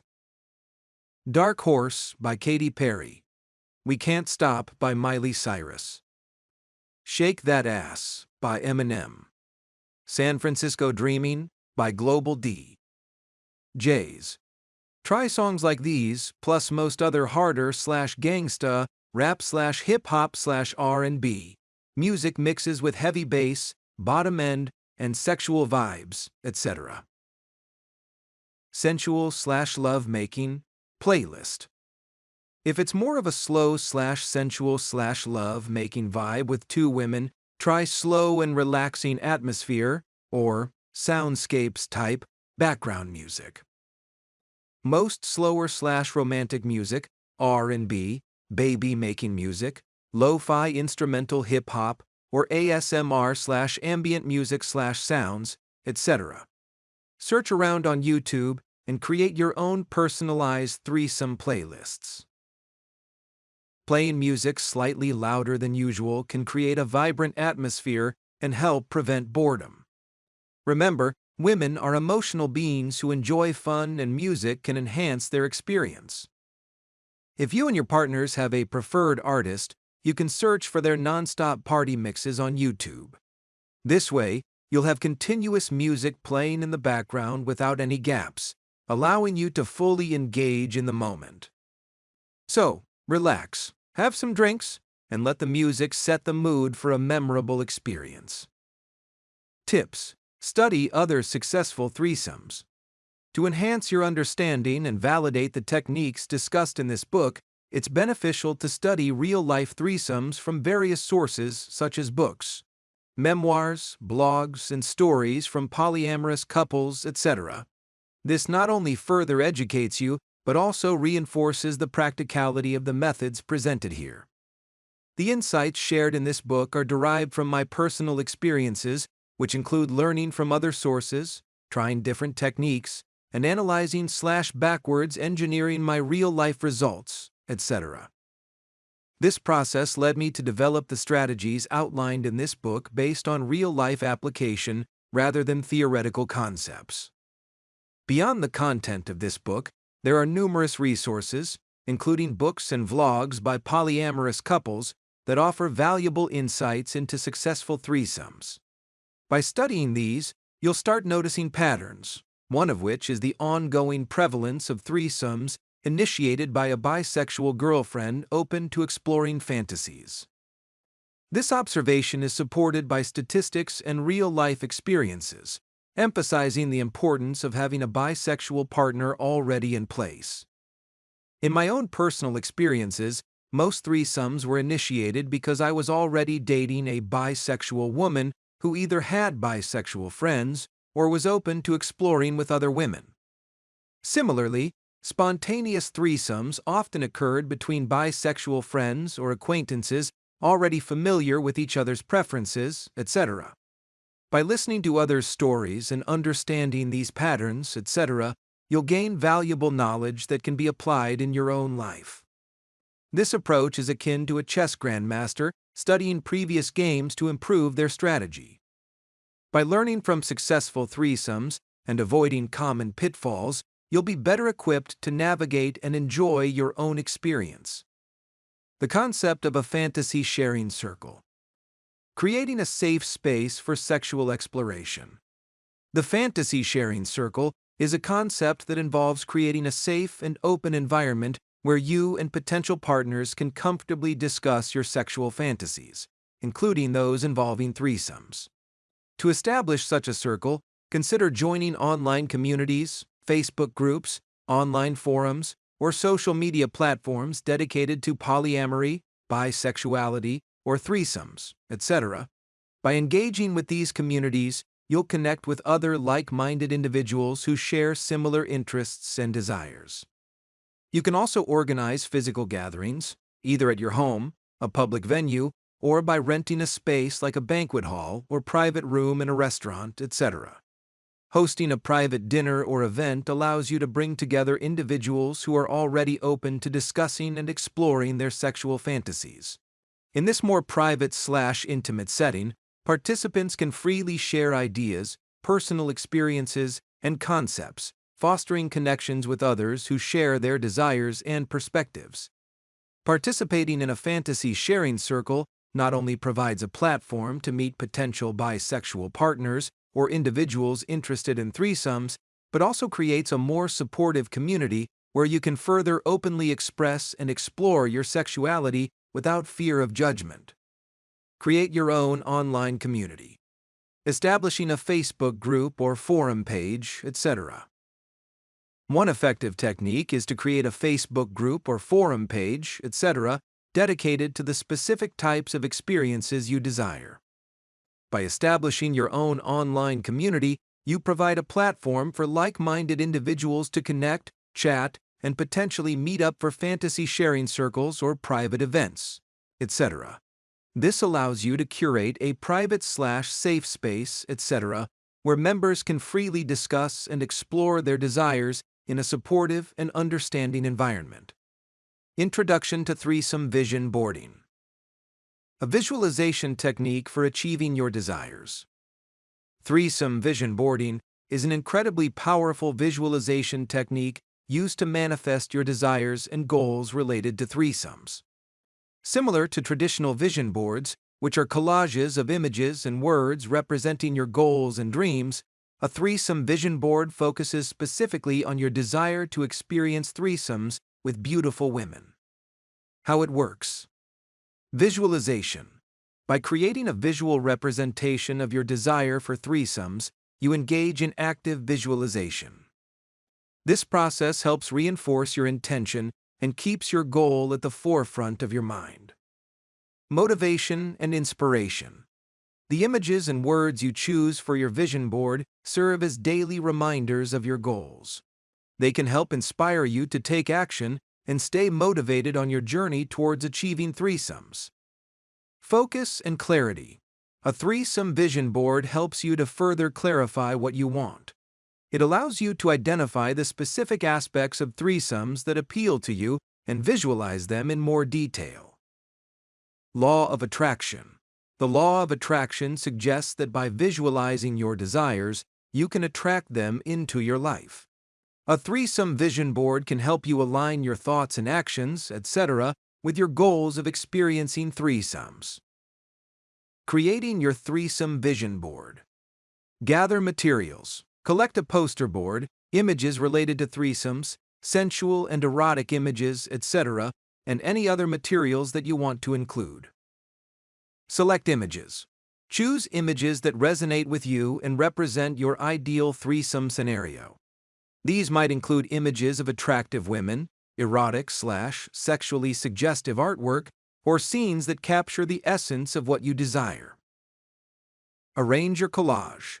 Arrange the images on your poster board in a way that is visually appealing to you.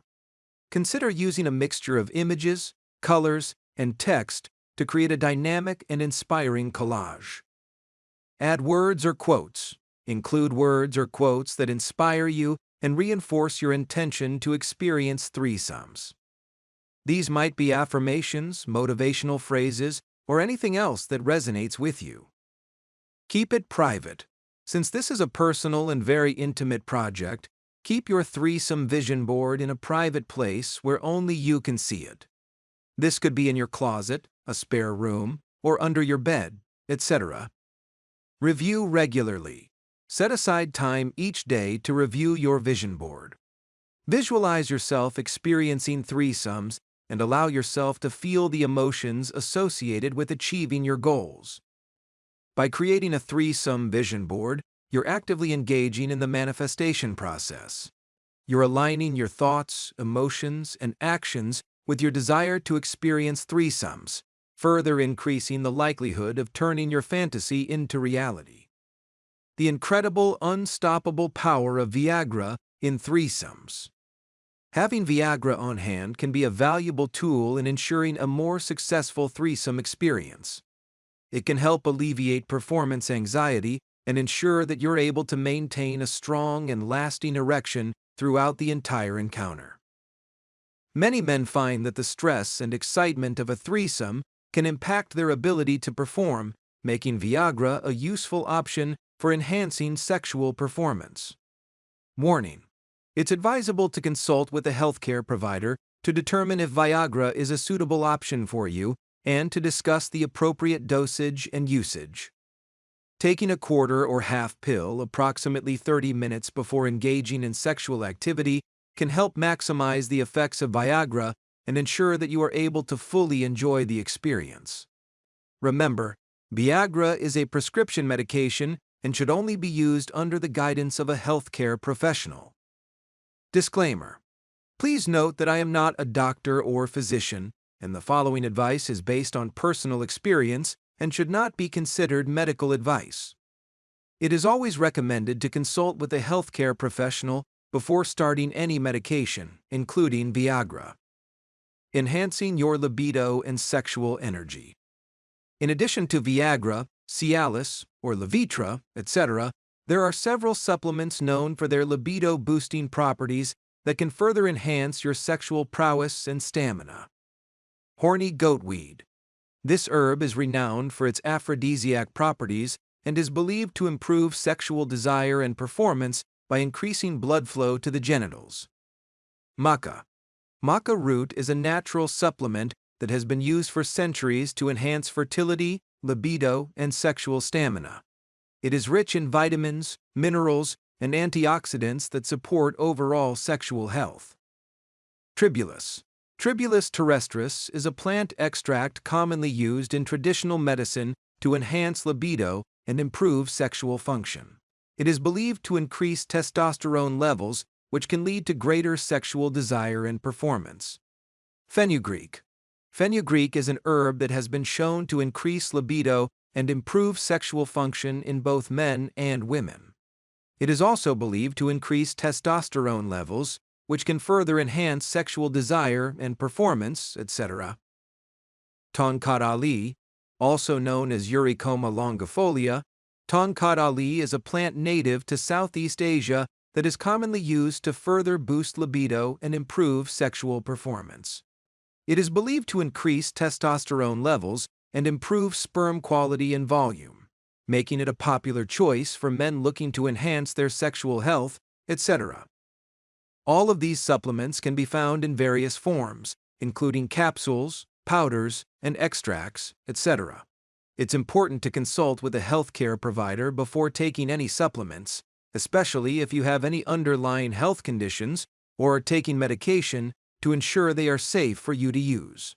Remember, there are many supplements out there, and it's essential to do your own research or consider personal coaching with me for private, more in-depth discussions on enhancing your sexual health and performance. The importance of safe sex and condom use, etc. Practicing safe sex and using condoms is absolutely critical when engaging in threesomes or any sexual activity involving multiple partners. Not only does it protect you and your partners from possible unwanted pregnancies, but it also helps prevent the spread of sexually transmitted infections, STIs, and maintains the trust and integrity of your current relationship, etc. Imagine the consequences of not using protection, risking the possibility of getting both girls pregnant, leading to complicated and potentially devastating situations.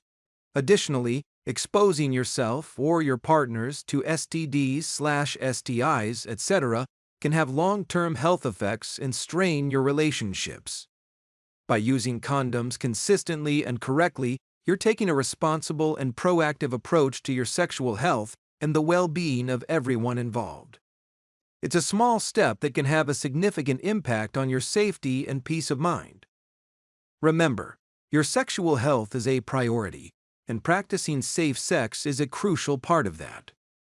Watch out for awkward three-way arrangements. It's crucial to approach threesomes with thoughtfulness and consideration for all parties involved. One key aspect to be mindful of is the dynamic between the two women. Some pairs may not mesh well, leading to awkward vibes and potentially ruining the experience.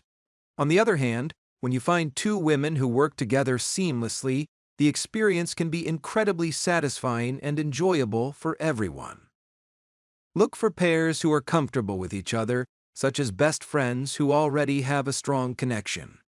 If one of the girls is bisexual, she may naturally desire her friend's presence, as it enhances her enjoyment and comfort. In such cases, she might even encourage you to please her friend, finding pleasure in watching the intimacy unfold. Tip: during the act, pay attention to both women's reactions and desires. If one is more passive, engage her by kissing, touching, or involving her in the action. For example, while penetrating one woman, passionately kiss the other to keep her engaged and excited. After climaxing, show equal attention to both women, allowing them to share kisses and intimacy with each other. It's essential to be attentive and respectful of both women's boundaries and comfort levels throughout the experience. By creating a more harmonious and enjoyable environment for all, you can ensure a memorable and fulfilling threesome experience. Beyond threesomes, exploring foursomes, and more. Building on the concepts discussed in many of the previous sections, you can expand your experiences by adding a fourth person, or even more, to the mix. Once you and your primary bisexual GF are comfortable with the approach, consider approaching two sets of people, potentially two bisexual women who may or may not be in a sexual relationship with each other. Your GF can initiate contact with one set while you approach the other, bringing them together to create a group of four. From there, you can use similar techniques as before to escalate the situation towards a foursome, or even a fivesome if there are 3 additional women. Another approach is to engage with a third girl who is bisexual and already has a girlfriend. Have a threesome with the third girl and then let her introduce you to her girlfriend, setting the stage for a potential foursome in the future. These strategies offer different avenues to explore based on your preferences and desires. As you navigate these dynamics, always ensure that everyone involved is comfortable and consenting, and communicate openly to create a safe and enjoyable experience for all. Don't forget to bring a towel. Managing post-play cleanup.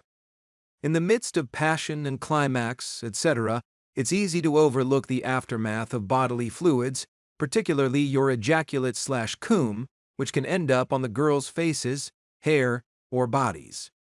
While some may enjoy licking it off each other's faces, they're unlikely to go as far as cleaning each other's legs or hair. To maintain a smooth flow and avoid breaking the mood, keep a few extra towels or hand towels neatly folded and placed within reach on each side of your bed, such as under a pillow.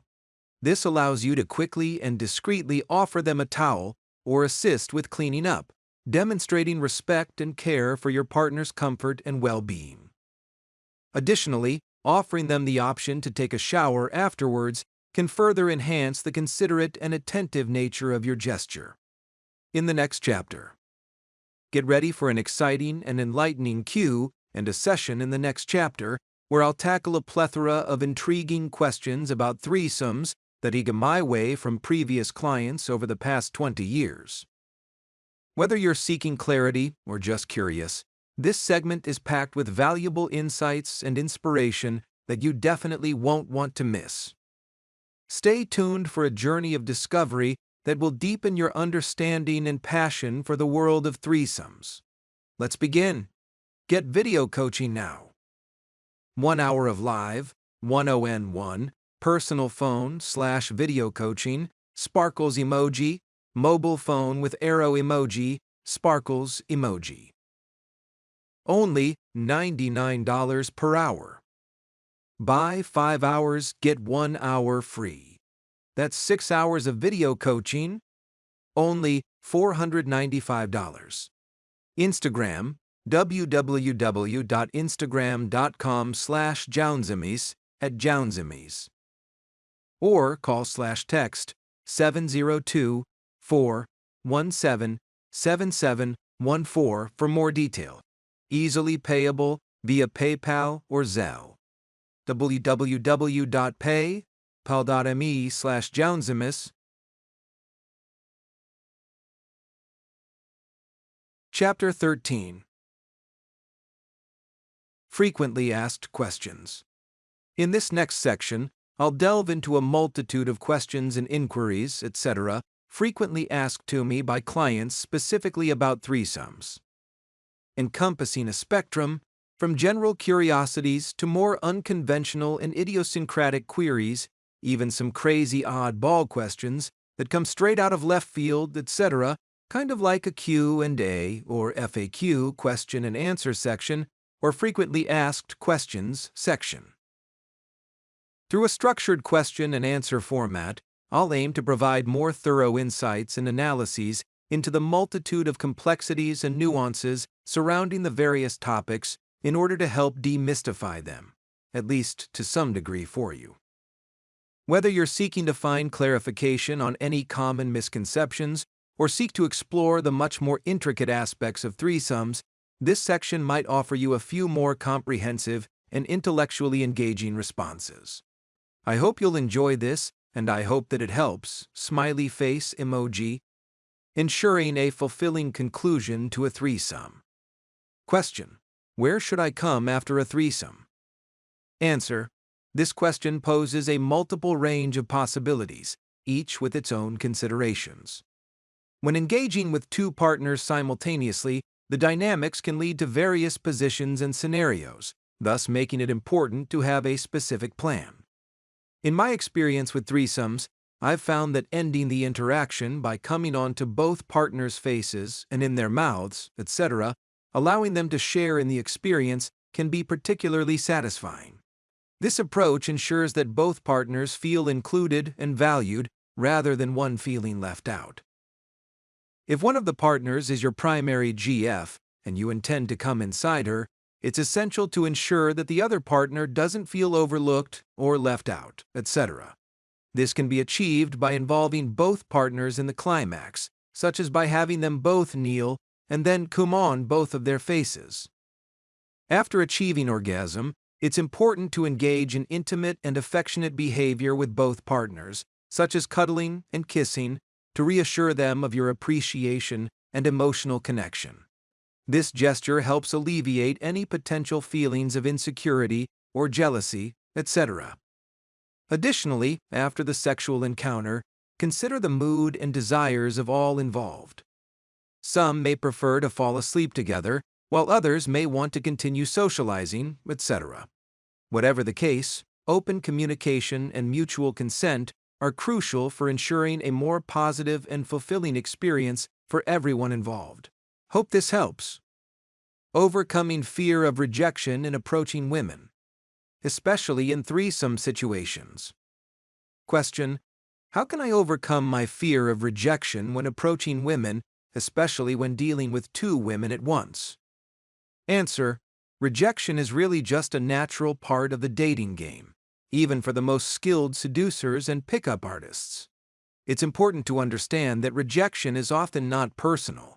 A woman rejecting your approach may simply mean that she's not interested in that particular moment or the actual approach itself, not a judgment of you as a person. To overcome the fear of rejection, focus on building self-confidence and understanding that rejection is a learning opportunity. For instance, if a woman rejects your approach, it may be due to factors like your approach style, physical appearance, or other preferences that you can work on.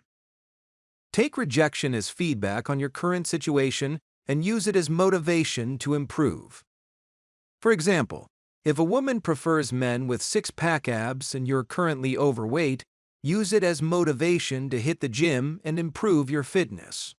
Similarly, if she prefers men with higher earnings, consider advancing your career or starting a business to help increase your financial stability, etc. Reframe rejection as a learning experience rather than a personal failure. Instead of dwelling on the negative, focus on how you can improve your approach and become a more confident and attractive man for future interactions.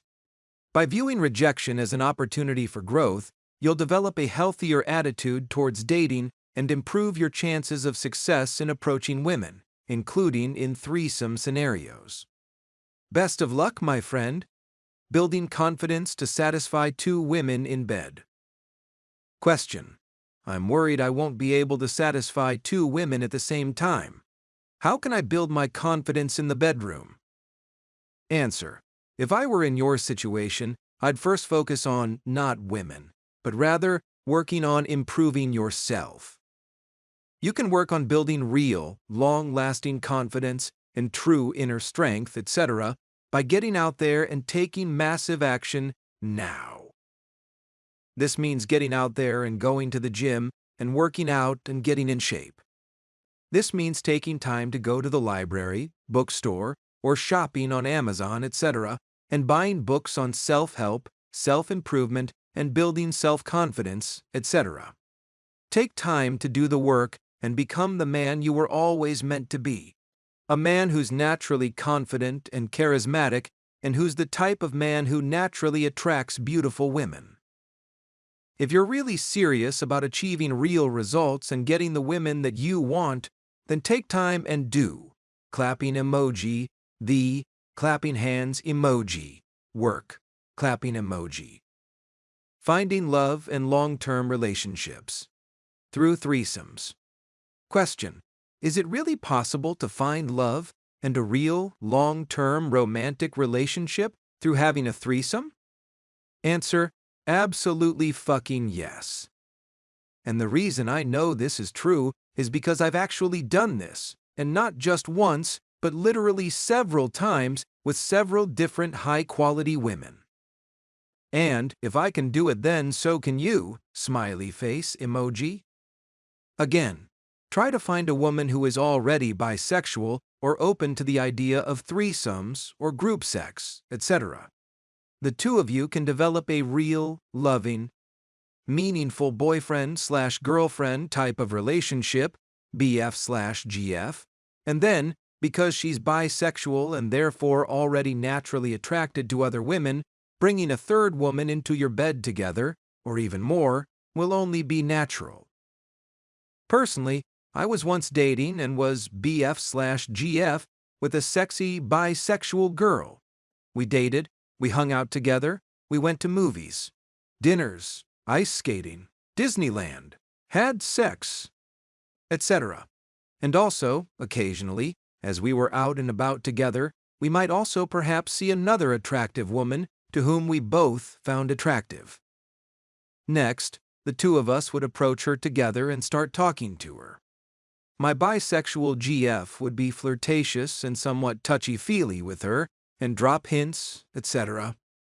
The other woman would quickly pick up on these hints, and eventually, the 3 of us would all end up back at my GF's house for drinks and to hang out. Eventually, by the end of the night, we'd all end up in bed together. I'd fuck both of the girls, and then, in the morning, the other woman would usually leave. And then, my GF and I would just continue on with our day and our loving relationship together. Threesomes weren't really a big thing, neither to her nor to me. It was just part of the relationship. Guys, it really can be that easy. I wish you the best. Managing relationship drama in threesome experiences. Question: could a threesome experience cause drama within the relationship? Answer: yes, it could. But that's just part of playing the game. The potential for drama in a threesome experience is a serious consideration that requires careful thought and proactive discussion with your partner. It's crucial to address any concerns, such as jealousy or emotional turmoil, well before engaging in the threesome. Strategic planning and open communication are essential to help mitigate these concerns and ensure a smooth transition. Consider the relationship status of the third participant and how their involvement might affect their own romantic connections. Discussing these scenarios in advance can help facilitate a more enjoyable experience for everyone involved.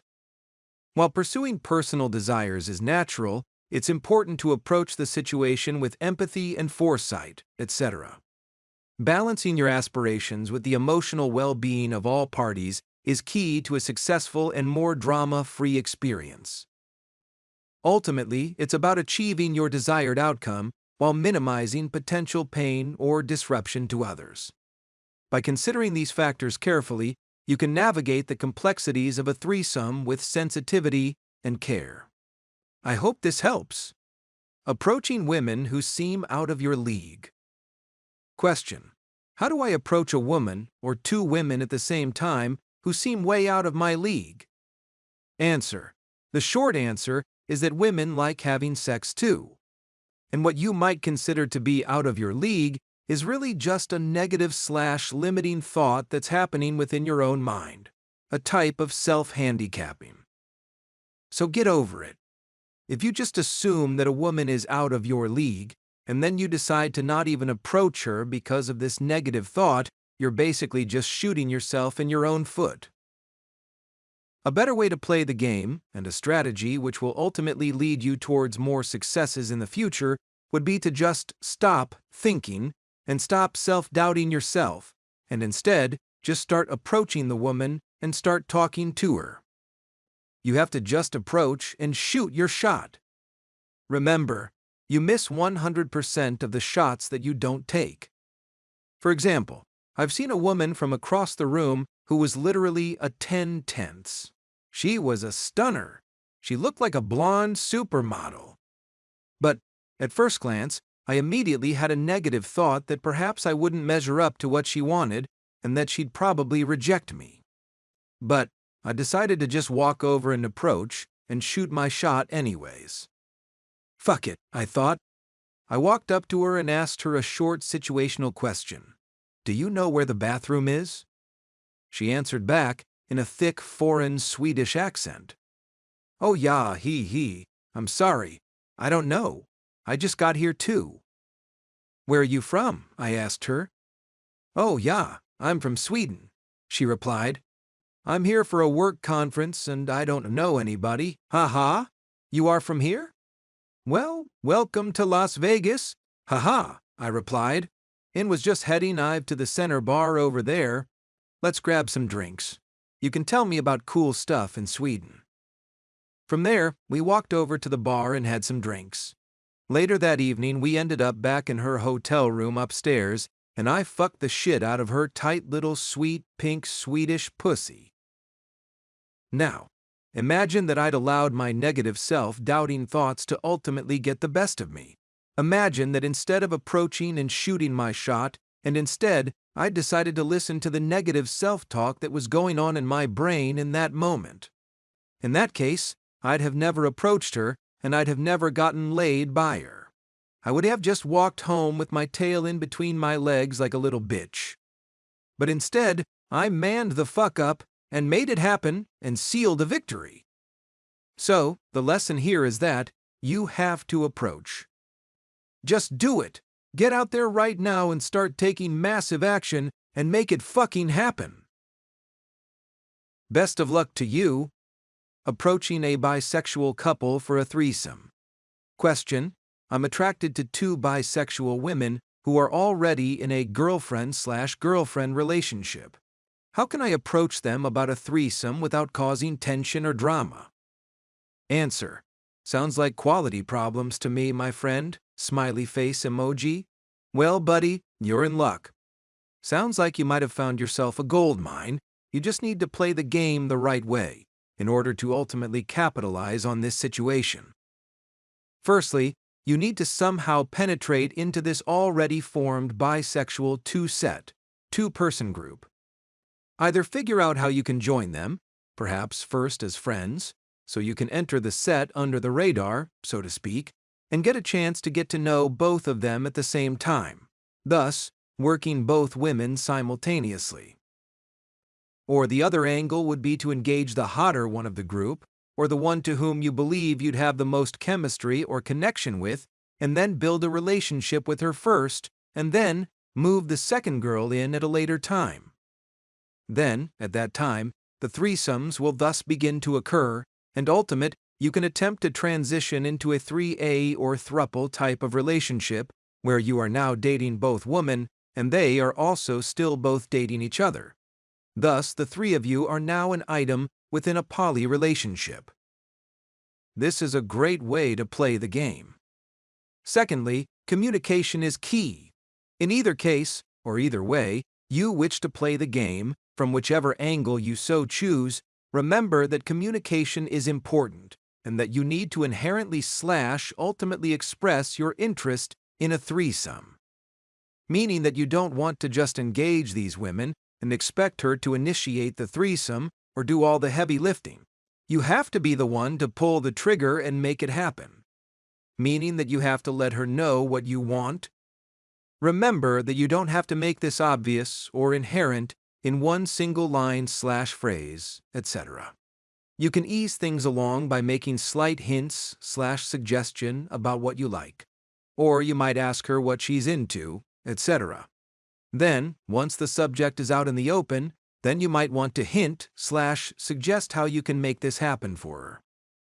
Remember that if you twist the situation and make the threesome/fantasy more about her, rather than you, this will make it appear more as she is the one with the fantasy, and you are doing her a favor by helping her to achieve this.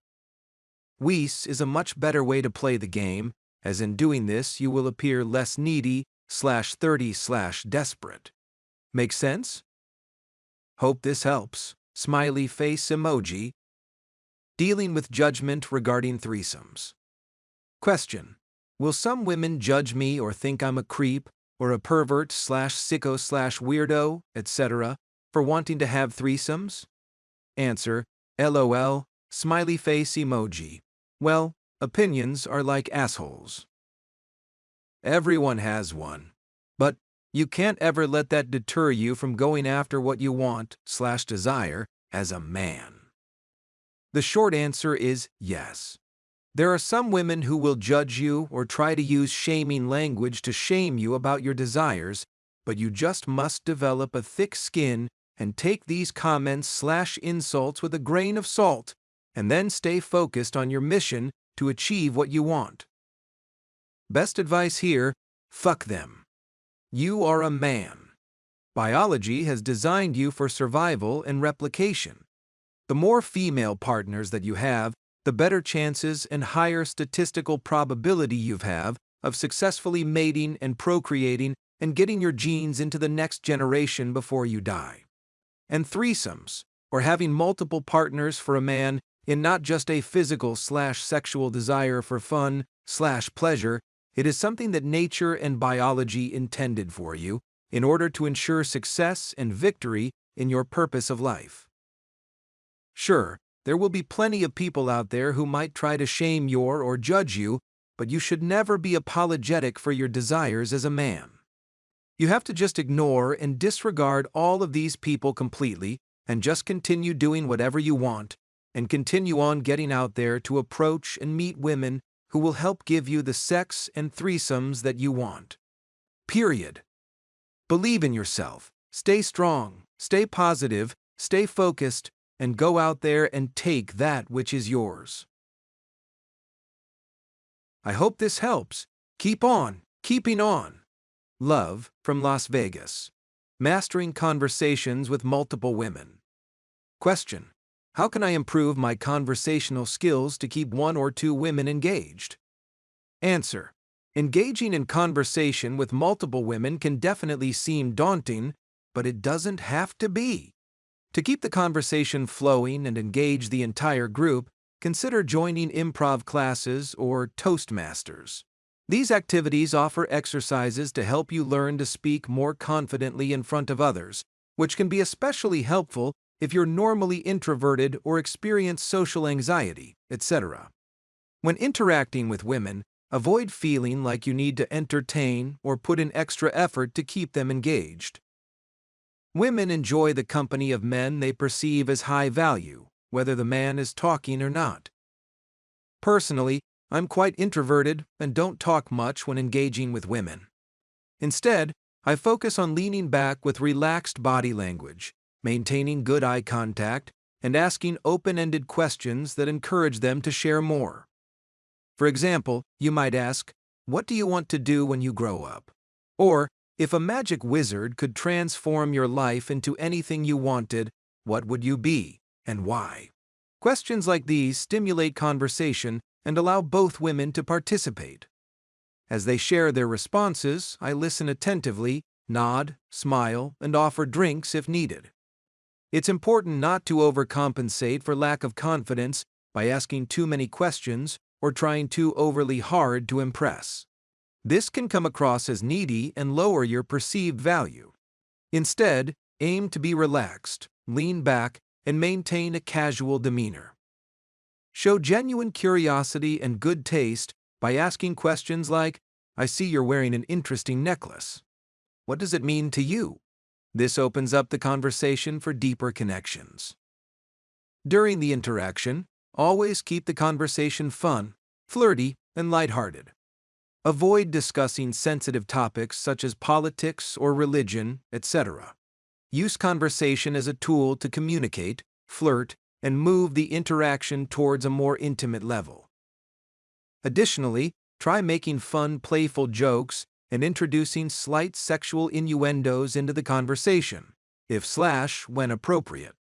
For example, if a woman mentions having a long, hard day at work, etc., you could playfully respond with, "Oh, really? Do you like it long and hard?" If she responds positively to these jokes, you're on the right track. However, if she seems put off, it may be best to move on to a different topic or group. Remember, the key is to be yourself, stay relaxed, and enjoy the conversation.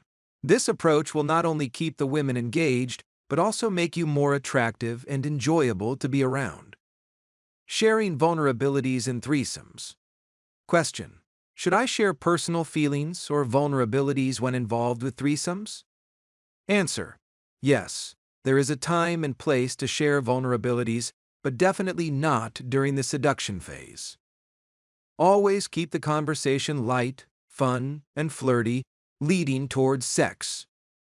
After sex, demonstrating vulnerability can definitely help to deepen the emotional connection, thus making you appear more caring and genuine. During the comfort stage, sharing some vulnerability can deepen the bond, but avoid overdoing it. For example, mentioning a difficult experience like losing a family member, etc., can create a stronger connection, but then swiftly transition back to a lighter topic to maintain the fun, flirty vibe. Use vulnerability strategically to enhance emotional connection without dampening the sexual atmosphere. Make sense? Hope this helps? Overcoming feelings of inadequacy as a shy guy. Question: some men have all the confidence and get all the girls.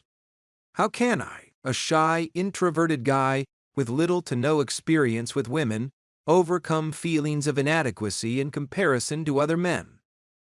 Answer: it's true that women tend to date across and up, favoring the top 10 to 20% of men, which can be discouraging for those who feel they don't measure up.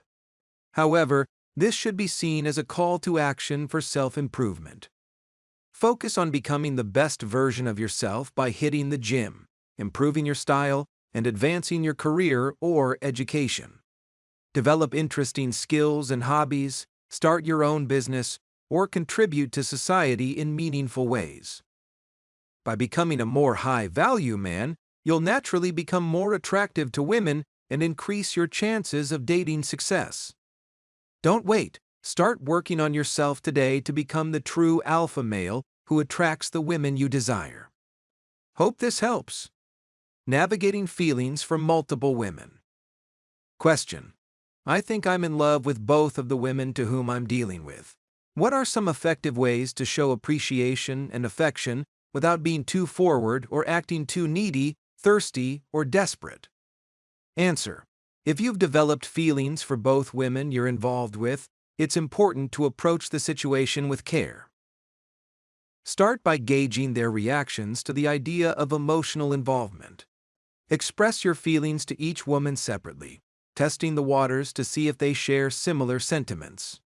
Avoid being overly forward or needy.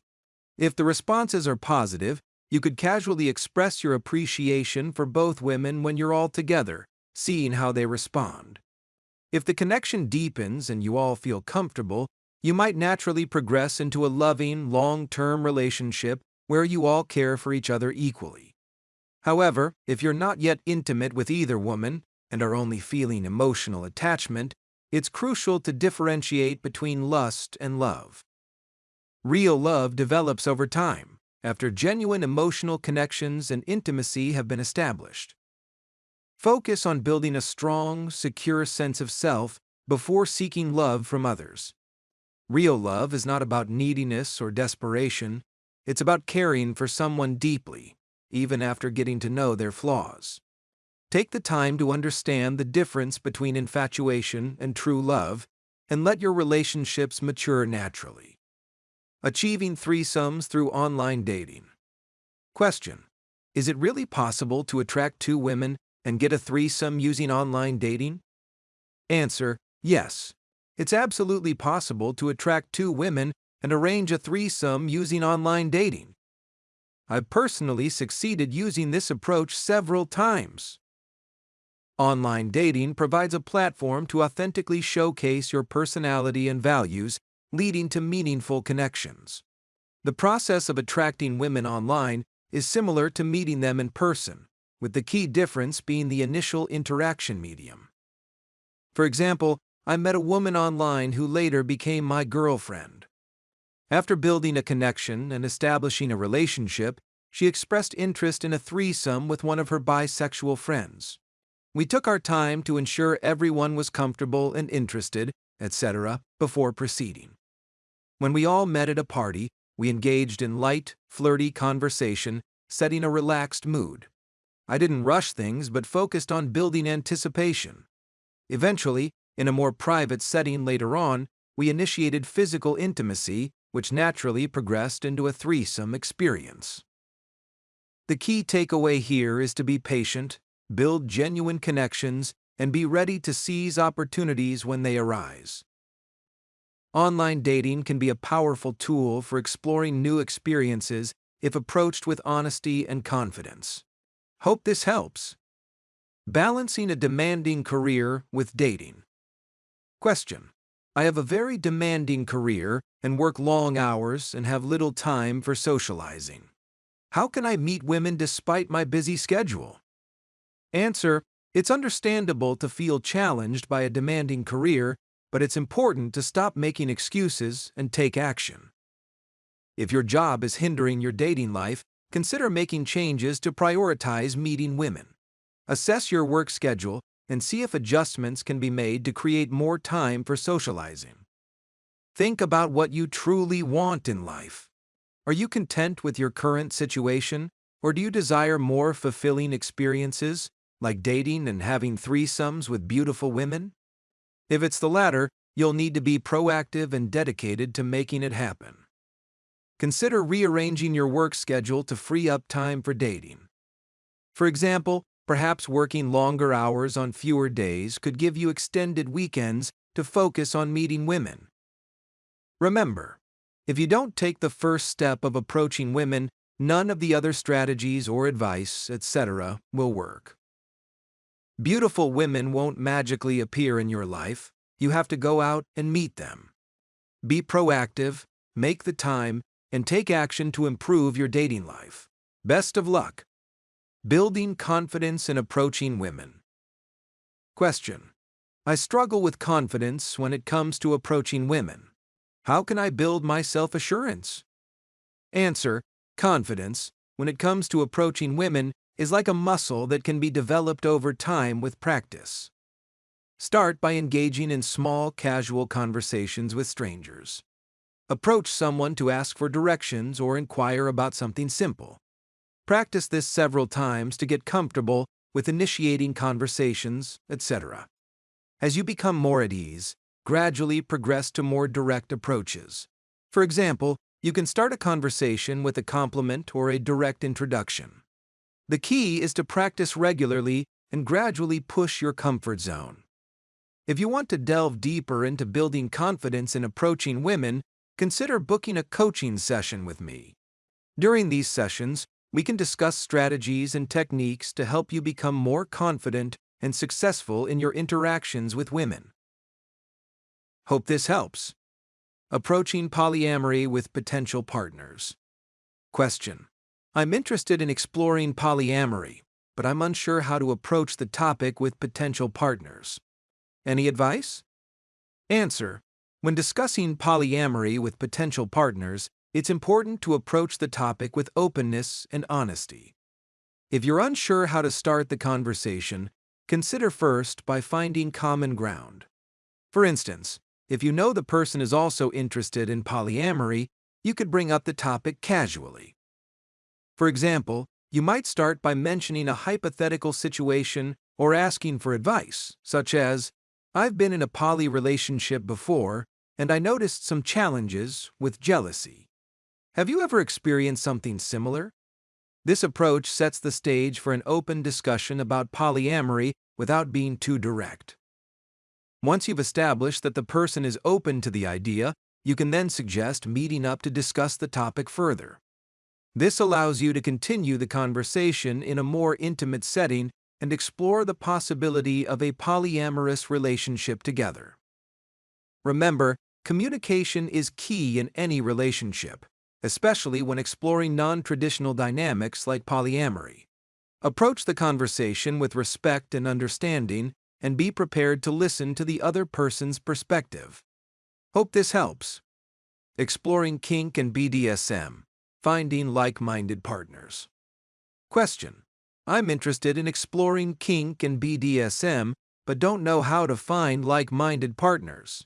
Any suggestions? Answer: exploring kink and BDSM can be an exciting journey, but finding like-minded partners can sometimes be challenging.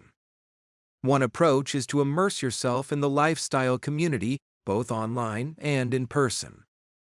Start by researching local venues and establishments that cater to the BDSM and kink community. This could include swingers clubs, adult nightlife venues, or adult entertainment shops. Frequenting these places can help you connect with others who share your interests. When engaging with others in these spaces, be respectful and open-minded.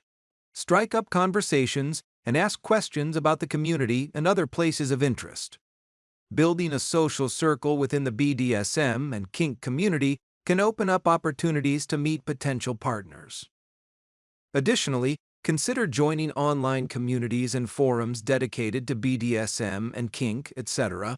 Facebook groups, for example, can be a valuable resource for connecting with like-minded individuals and learning about events and gatherings in your area. Hosting small get-togethers or house parties, etc., can also be a great way to meet others in the community. Offering a comfortable and welcoming space for people to gather together can help you establish connections and potentially find partners who share your interests. Overall, being proactive and engaging with the BDSM and kink community both online and in person, etc., can help you find like-minded partners and explore your interests in a safe and consensual manner. Hope this helps. Building confidence for intimacy with women. Question: I feel very insecure about my body. How can I feel more confident when being intimate with a woman or two women at the same time? Answer: everyone has insecurities. Feeling insecure about your body is a common concern, but it's important to remember that confidence is key when it comes to intimacy, especially with multiple partners. To further build your confidence, consider hitting the gym and eating healthily to improve your physical appearance. Building muscle, losing body fat, and improving your overall health can boost your confidence. Additionally, adopting a more healthy and active lifestyle can have a positive impact on both your physical and mental well-being. Activities such as yoga, meditation, or any form of exercise that you enjoy can help. Dressing well and grooming yourself can also help to enhance your appearance and boost your confidence. Find styles that make you feel good about yourself. Practice good posture and confident body language. Standing tall and making eye contact can convey confidence and attractiveness. Finally, believe in yourself and project confidence, even if you're not feeling it initially. Over time, this mindset can become more natural and ingrained. Remember, confidence is attractive, so work on building your self-assurance both inside and out. As you continue to improve yourself and your confidence grows, you'll find it easier to be intimate with women, whether it's with one partner or multiple. Hope this helps? Navigating jealousy and trust in non-monogamous relationships. Question: I'm interested in exploring non-monogamous relationships, but I'm worried about jealousy and trust issues. How can I better navigate these challenges? Answer: communication is key when exploring non-monogamous relationships, especially regarding jealousy and trust issues. Some people naturally struggle more with trusting or can be possessive, etc., leading to jealousy. If you sense trouble brewing, it may be best to address it early on. For example, if one partner becomes jealous and it starts causing drama, it might be necessary to cut ties with that person to maintain a healthy relationship dynamic. Remember, it's okay to prioritize your own well-being and happiness in these situations. Sometimes, sacrificing one partner to avoid drama and trust issues can lead to a more fulfilling relationship with someone who is more compatible. Hope this helps. Navigating threesome fantasies and dating. Question: I'd love to have a threesome. The notion excites me. But I've never even been in a serious long-term relationship with one woman, and I feel lost when it comes to dating. How can I better navigate the complexities of dealing with two women? Answer: it's completely normal to fantasize about threesomes, as it's a common desire for many men. While the idea is exciting, it's important to approach it with a positive mindset and the right frame of mind. Women who are bisexual are often interested in exploring sexual relationships with other women, as well as with men. By pursuing threesomes, you're not only fulfilling your own desires, but also potentially giving these women what they want. It's a win-win situation. If you're feeling lost in the dating world, especially when it comes to approaching multiple women, start small.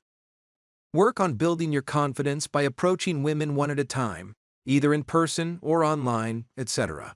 Focus on getting to know them, getting their phone numbers, and eventually arranging dates. As you gain more experience and become more comfortable, the idea of dating multiple women at once will seem less daunting and more natural. Like any skill, dating and seduction can be learned and improved with practice.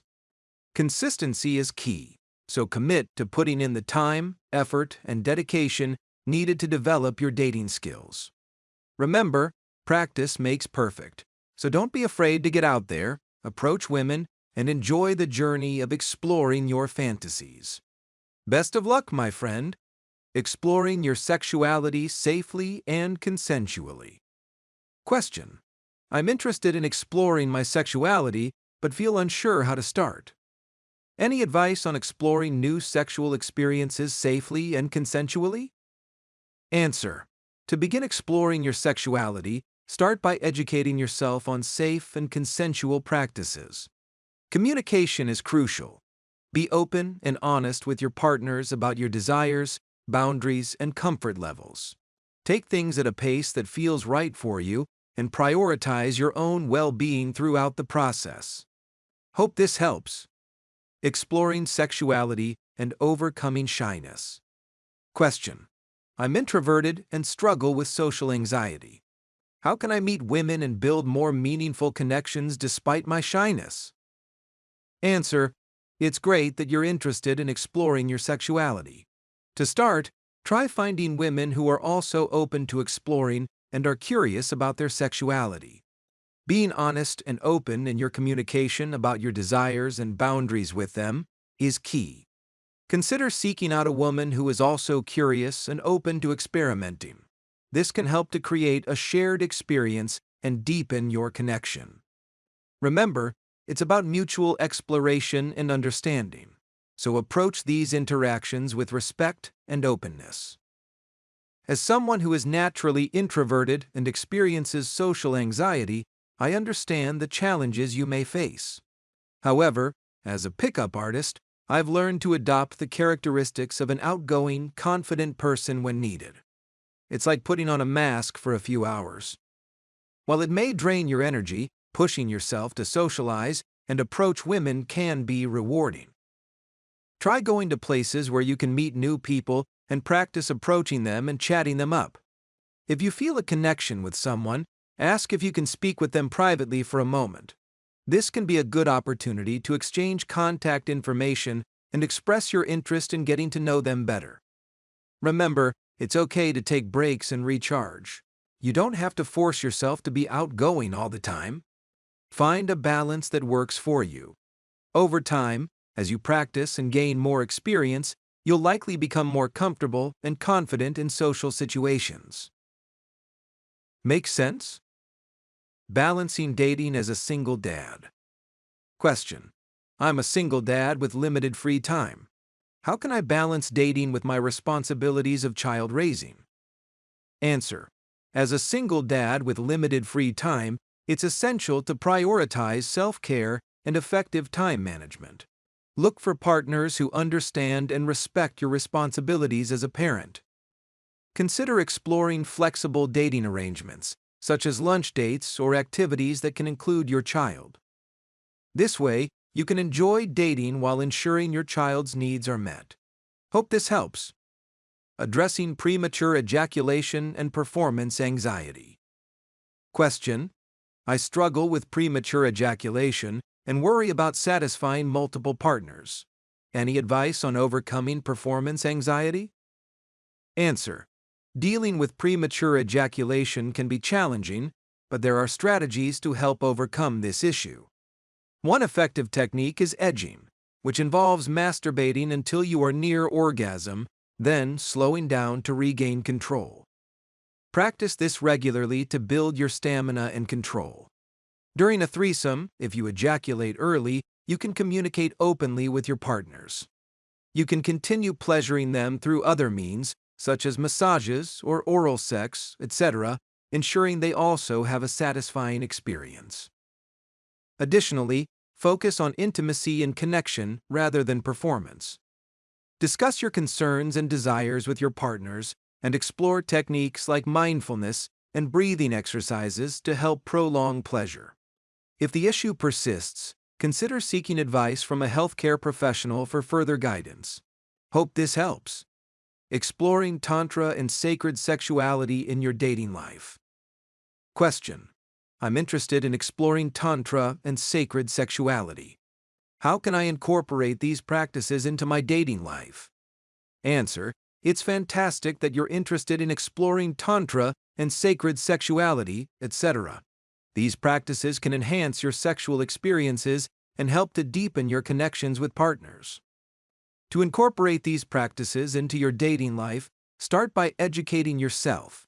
Look for books, online resources, and social media groups dedicated to Tantra and sacred sexuality, etc. Consider joining workshops or classes to learn more and practice techniques. Communication is key. Be open with your partners about your interest in exploring these practices together. Create a safe and comfortable environment where you can explore and experiment. Remember, these practices are about connection and intimacy, so approach them with an open heart and a willingness to learn. Enjoy the journey of exploration and discovery in your dating and sexual experiences. Best of luck, my friend. Navigating threesomes and group encounters. Question: I'm curious about group sex, but worry about the logistics and dynamics involved. Any advice on navigating threesomes or group encounters? Answer: when it comes to group sex, understanding the dynamics and logistics is crucial. Start by learning about the various positions and dynamics involved in threesomes. Approach the process as a step-by-step interaction, beginning with initial contact and attraction. First, meet the woman and make eye contact. Approach her and demonstrate your value and status through interesting conversation. Exchange phone numbers and establish communication. Plan a date, ideally back to your place or a nearby location conducive to intimacy. Once intimacy is established and you're in a relationship, start discussing the idea of adding a third partner. Approach finding a third person as a team, ensuring both partners are comfortable and attracted to the potential third. Build comfort and attraction with the third person through dates or conversations. When all three parties are ready, move towards a sexual encounter, ensuring everyone's boundaries and desires are respected. Repeat this process as desired, either with the same partners or with new ones. Communication, respect, and understanding are key to navigating threesomes and group encounters successfully. Best of luck. Approaching your fetish with potential partners. Question: I have a fetish that I'm embarrassed to discuss with potential partners. How can I approach this topic without feeling ashamed or guilty? Answer: it's completely natural to have unique desires and fetishes. Remember, you deserve to have your desires respected and fulfilled in a relationship. Instead of feeling ashamed or guilty, approach the topic with confidence and honesty. Start by finding a partner who is open-minded and understanding. When you feel comfortable, have an open and non-judgmental conversation about your fetish. Explain why it's important to you and how it can enhance your sexual experiences together. If your partner is not receptive or understanding, it may be a sign that they are not the right fit for you. Don't compromise your desires or feel ashamed of them. Keep looking for a partner who accepts and embraces all aspects of you. Hope this helps. Introducing role-playing and fantasy scenarios. To your partner. Question: I'm interested in exploring role-playing and fantasy scenarios in the bedroom. How can I introduce these ideas to my partner? Answer: introducing role-playing and fantasy scenarios to your partner can be an exciting and intimate experience. To start, create a comfortable and private space to discuss your desires. Express your interest in exploring new ways to enhance your intimacy and keep the spark alive in your relationship. Be specific about the scenarios or fantasies you have in mind, using descriptive language to paint a more vivid picture. Listen to your partner's feedback and be open to exploring their fantasies as well. Respect their boundaries and comfort levels, and establish a safe word to ensure that both of you feel comfortable and in control during role-playing scenarios. By approaching the topic with openness, respect, and a sense of adventure, you can create a deeper connection with your partner and enjoy new and exciting experiences together. Hope this helps. Navigating safe sex and STD prevention. In casual relationships. Question: I'm worried about STDs and safe sex practices when engaging in casual relationships. How can I protect myself and my partners? Answer: educating yourself on safe sex practices and STD/STI prevention is crucial when engaging in casual relationships. Always use protection, such as condoms, and discuss STI testing with your partners. Open and honest communication about sexual health is essential for a safe and enjoyable experience. It's important to remember that sexually transmitted diseases, STDs, are a real concern and can have serious consequences. When dealing with multiple partners or exploring casual relationships, the risk of contracting an STD increases. While many STDs are treatable and curable with medication, there are also incurable STDs like HIV, AIDS, and herpes, etc. If you have any doubts about your partner's sexual health, it's best to prioritize your safety and well-being.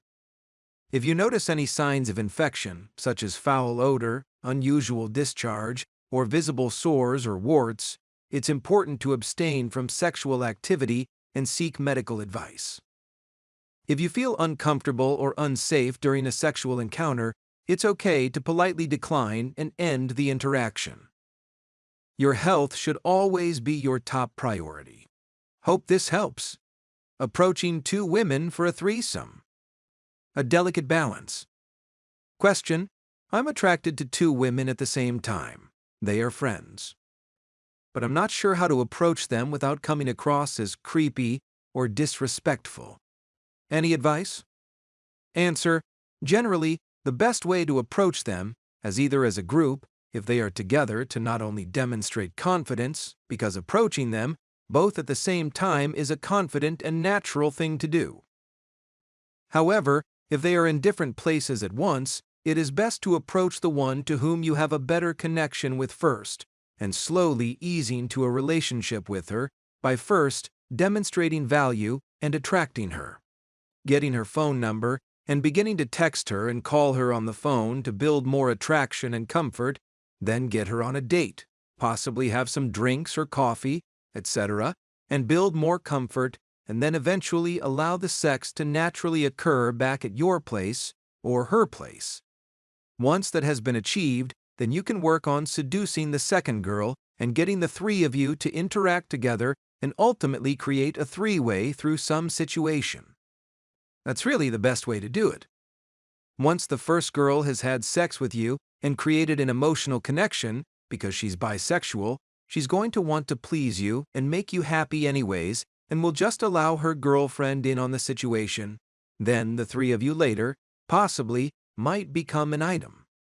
Or if it is to women at your work who aren't engaged in a relationship, and the best thing to do is approach the woman who you feel most comfortable with, convert her into a sexual relationship, and then get her and the other woman on a 3-way date so that the 3 of you can interact with each other, form some chemistry and connection, and ultimately lead the situation into seduction and get the sex.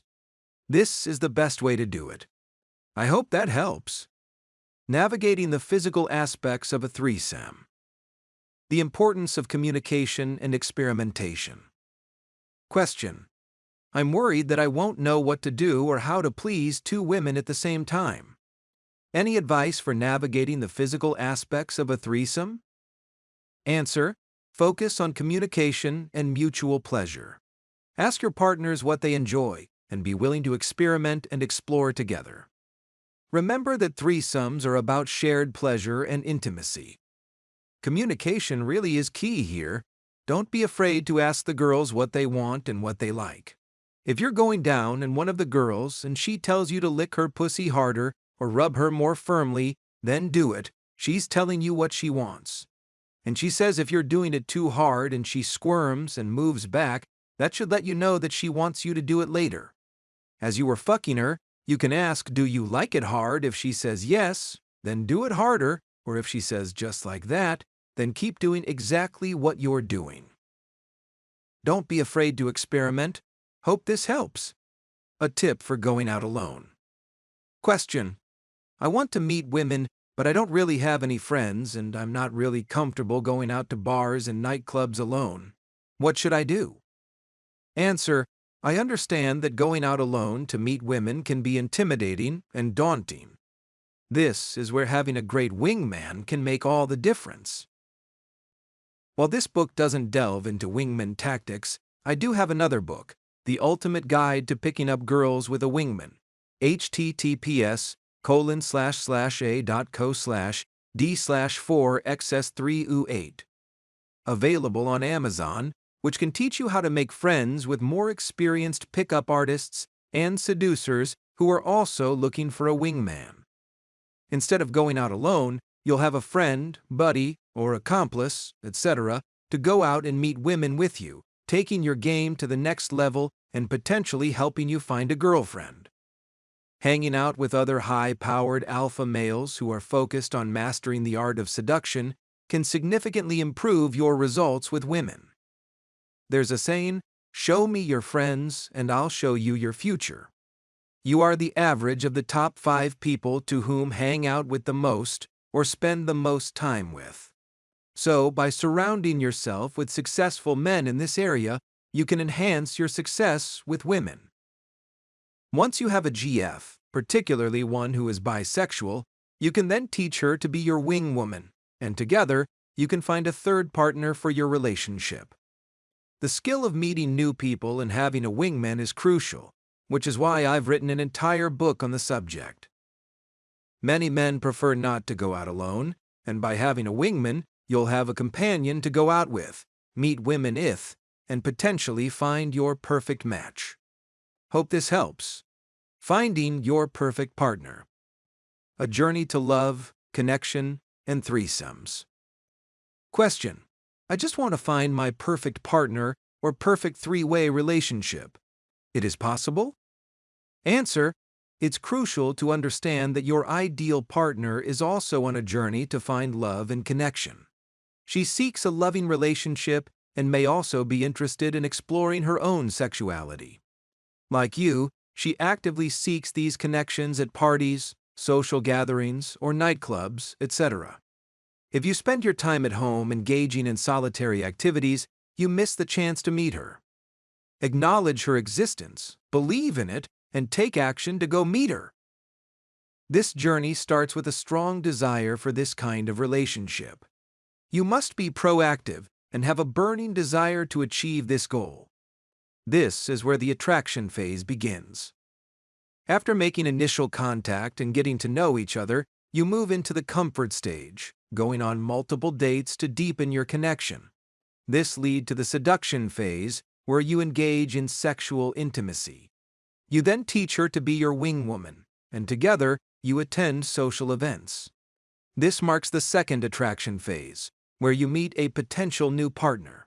The three of you then progress through the comfort phase, possibly going on multiple dates, and finally move into isolation and the second seduction phase, where the threesome finally occurs.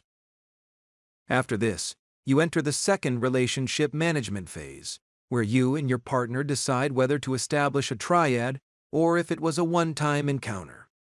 You may also choose to invite a third partner into your relationship again, and the cycle of attraction, comfort, and seduction phases repeats.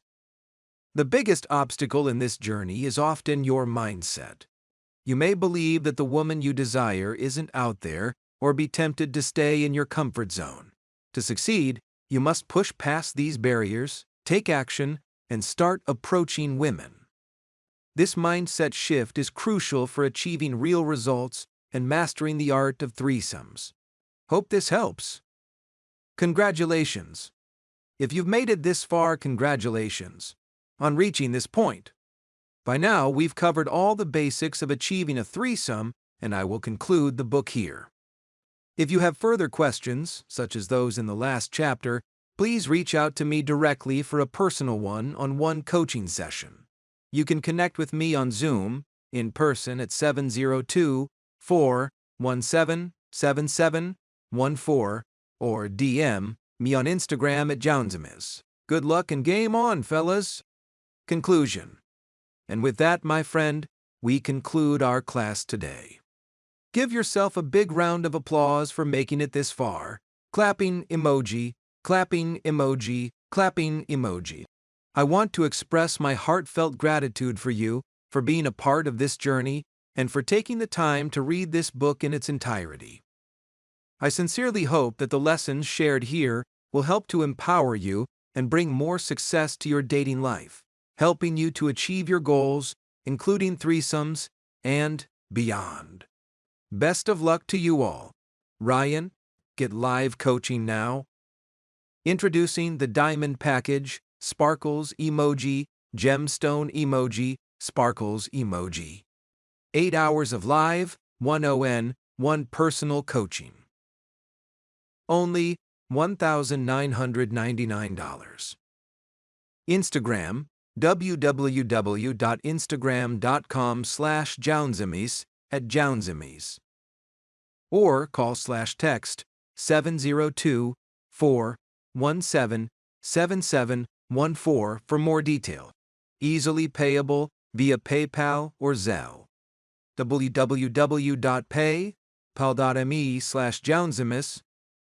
This title was narrated with virtual voice.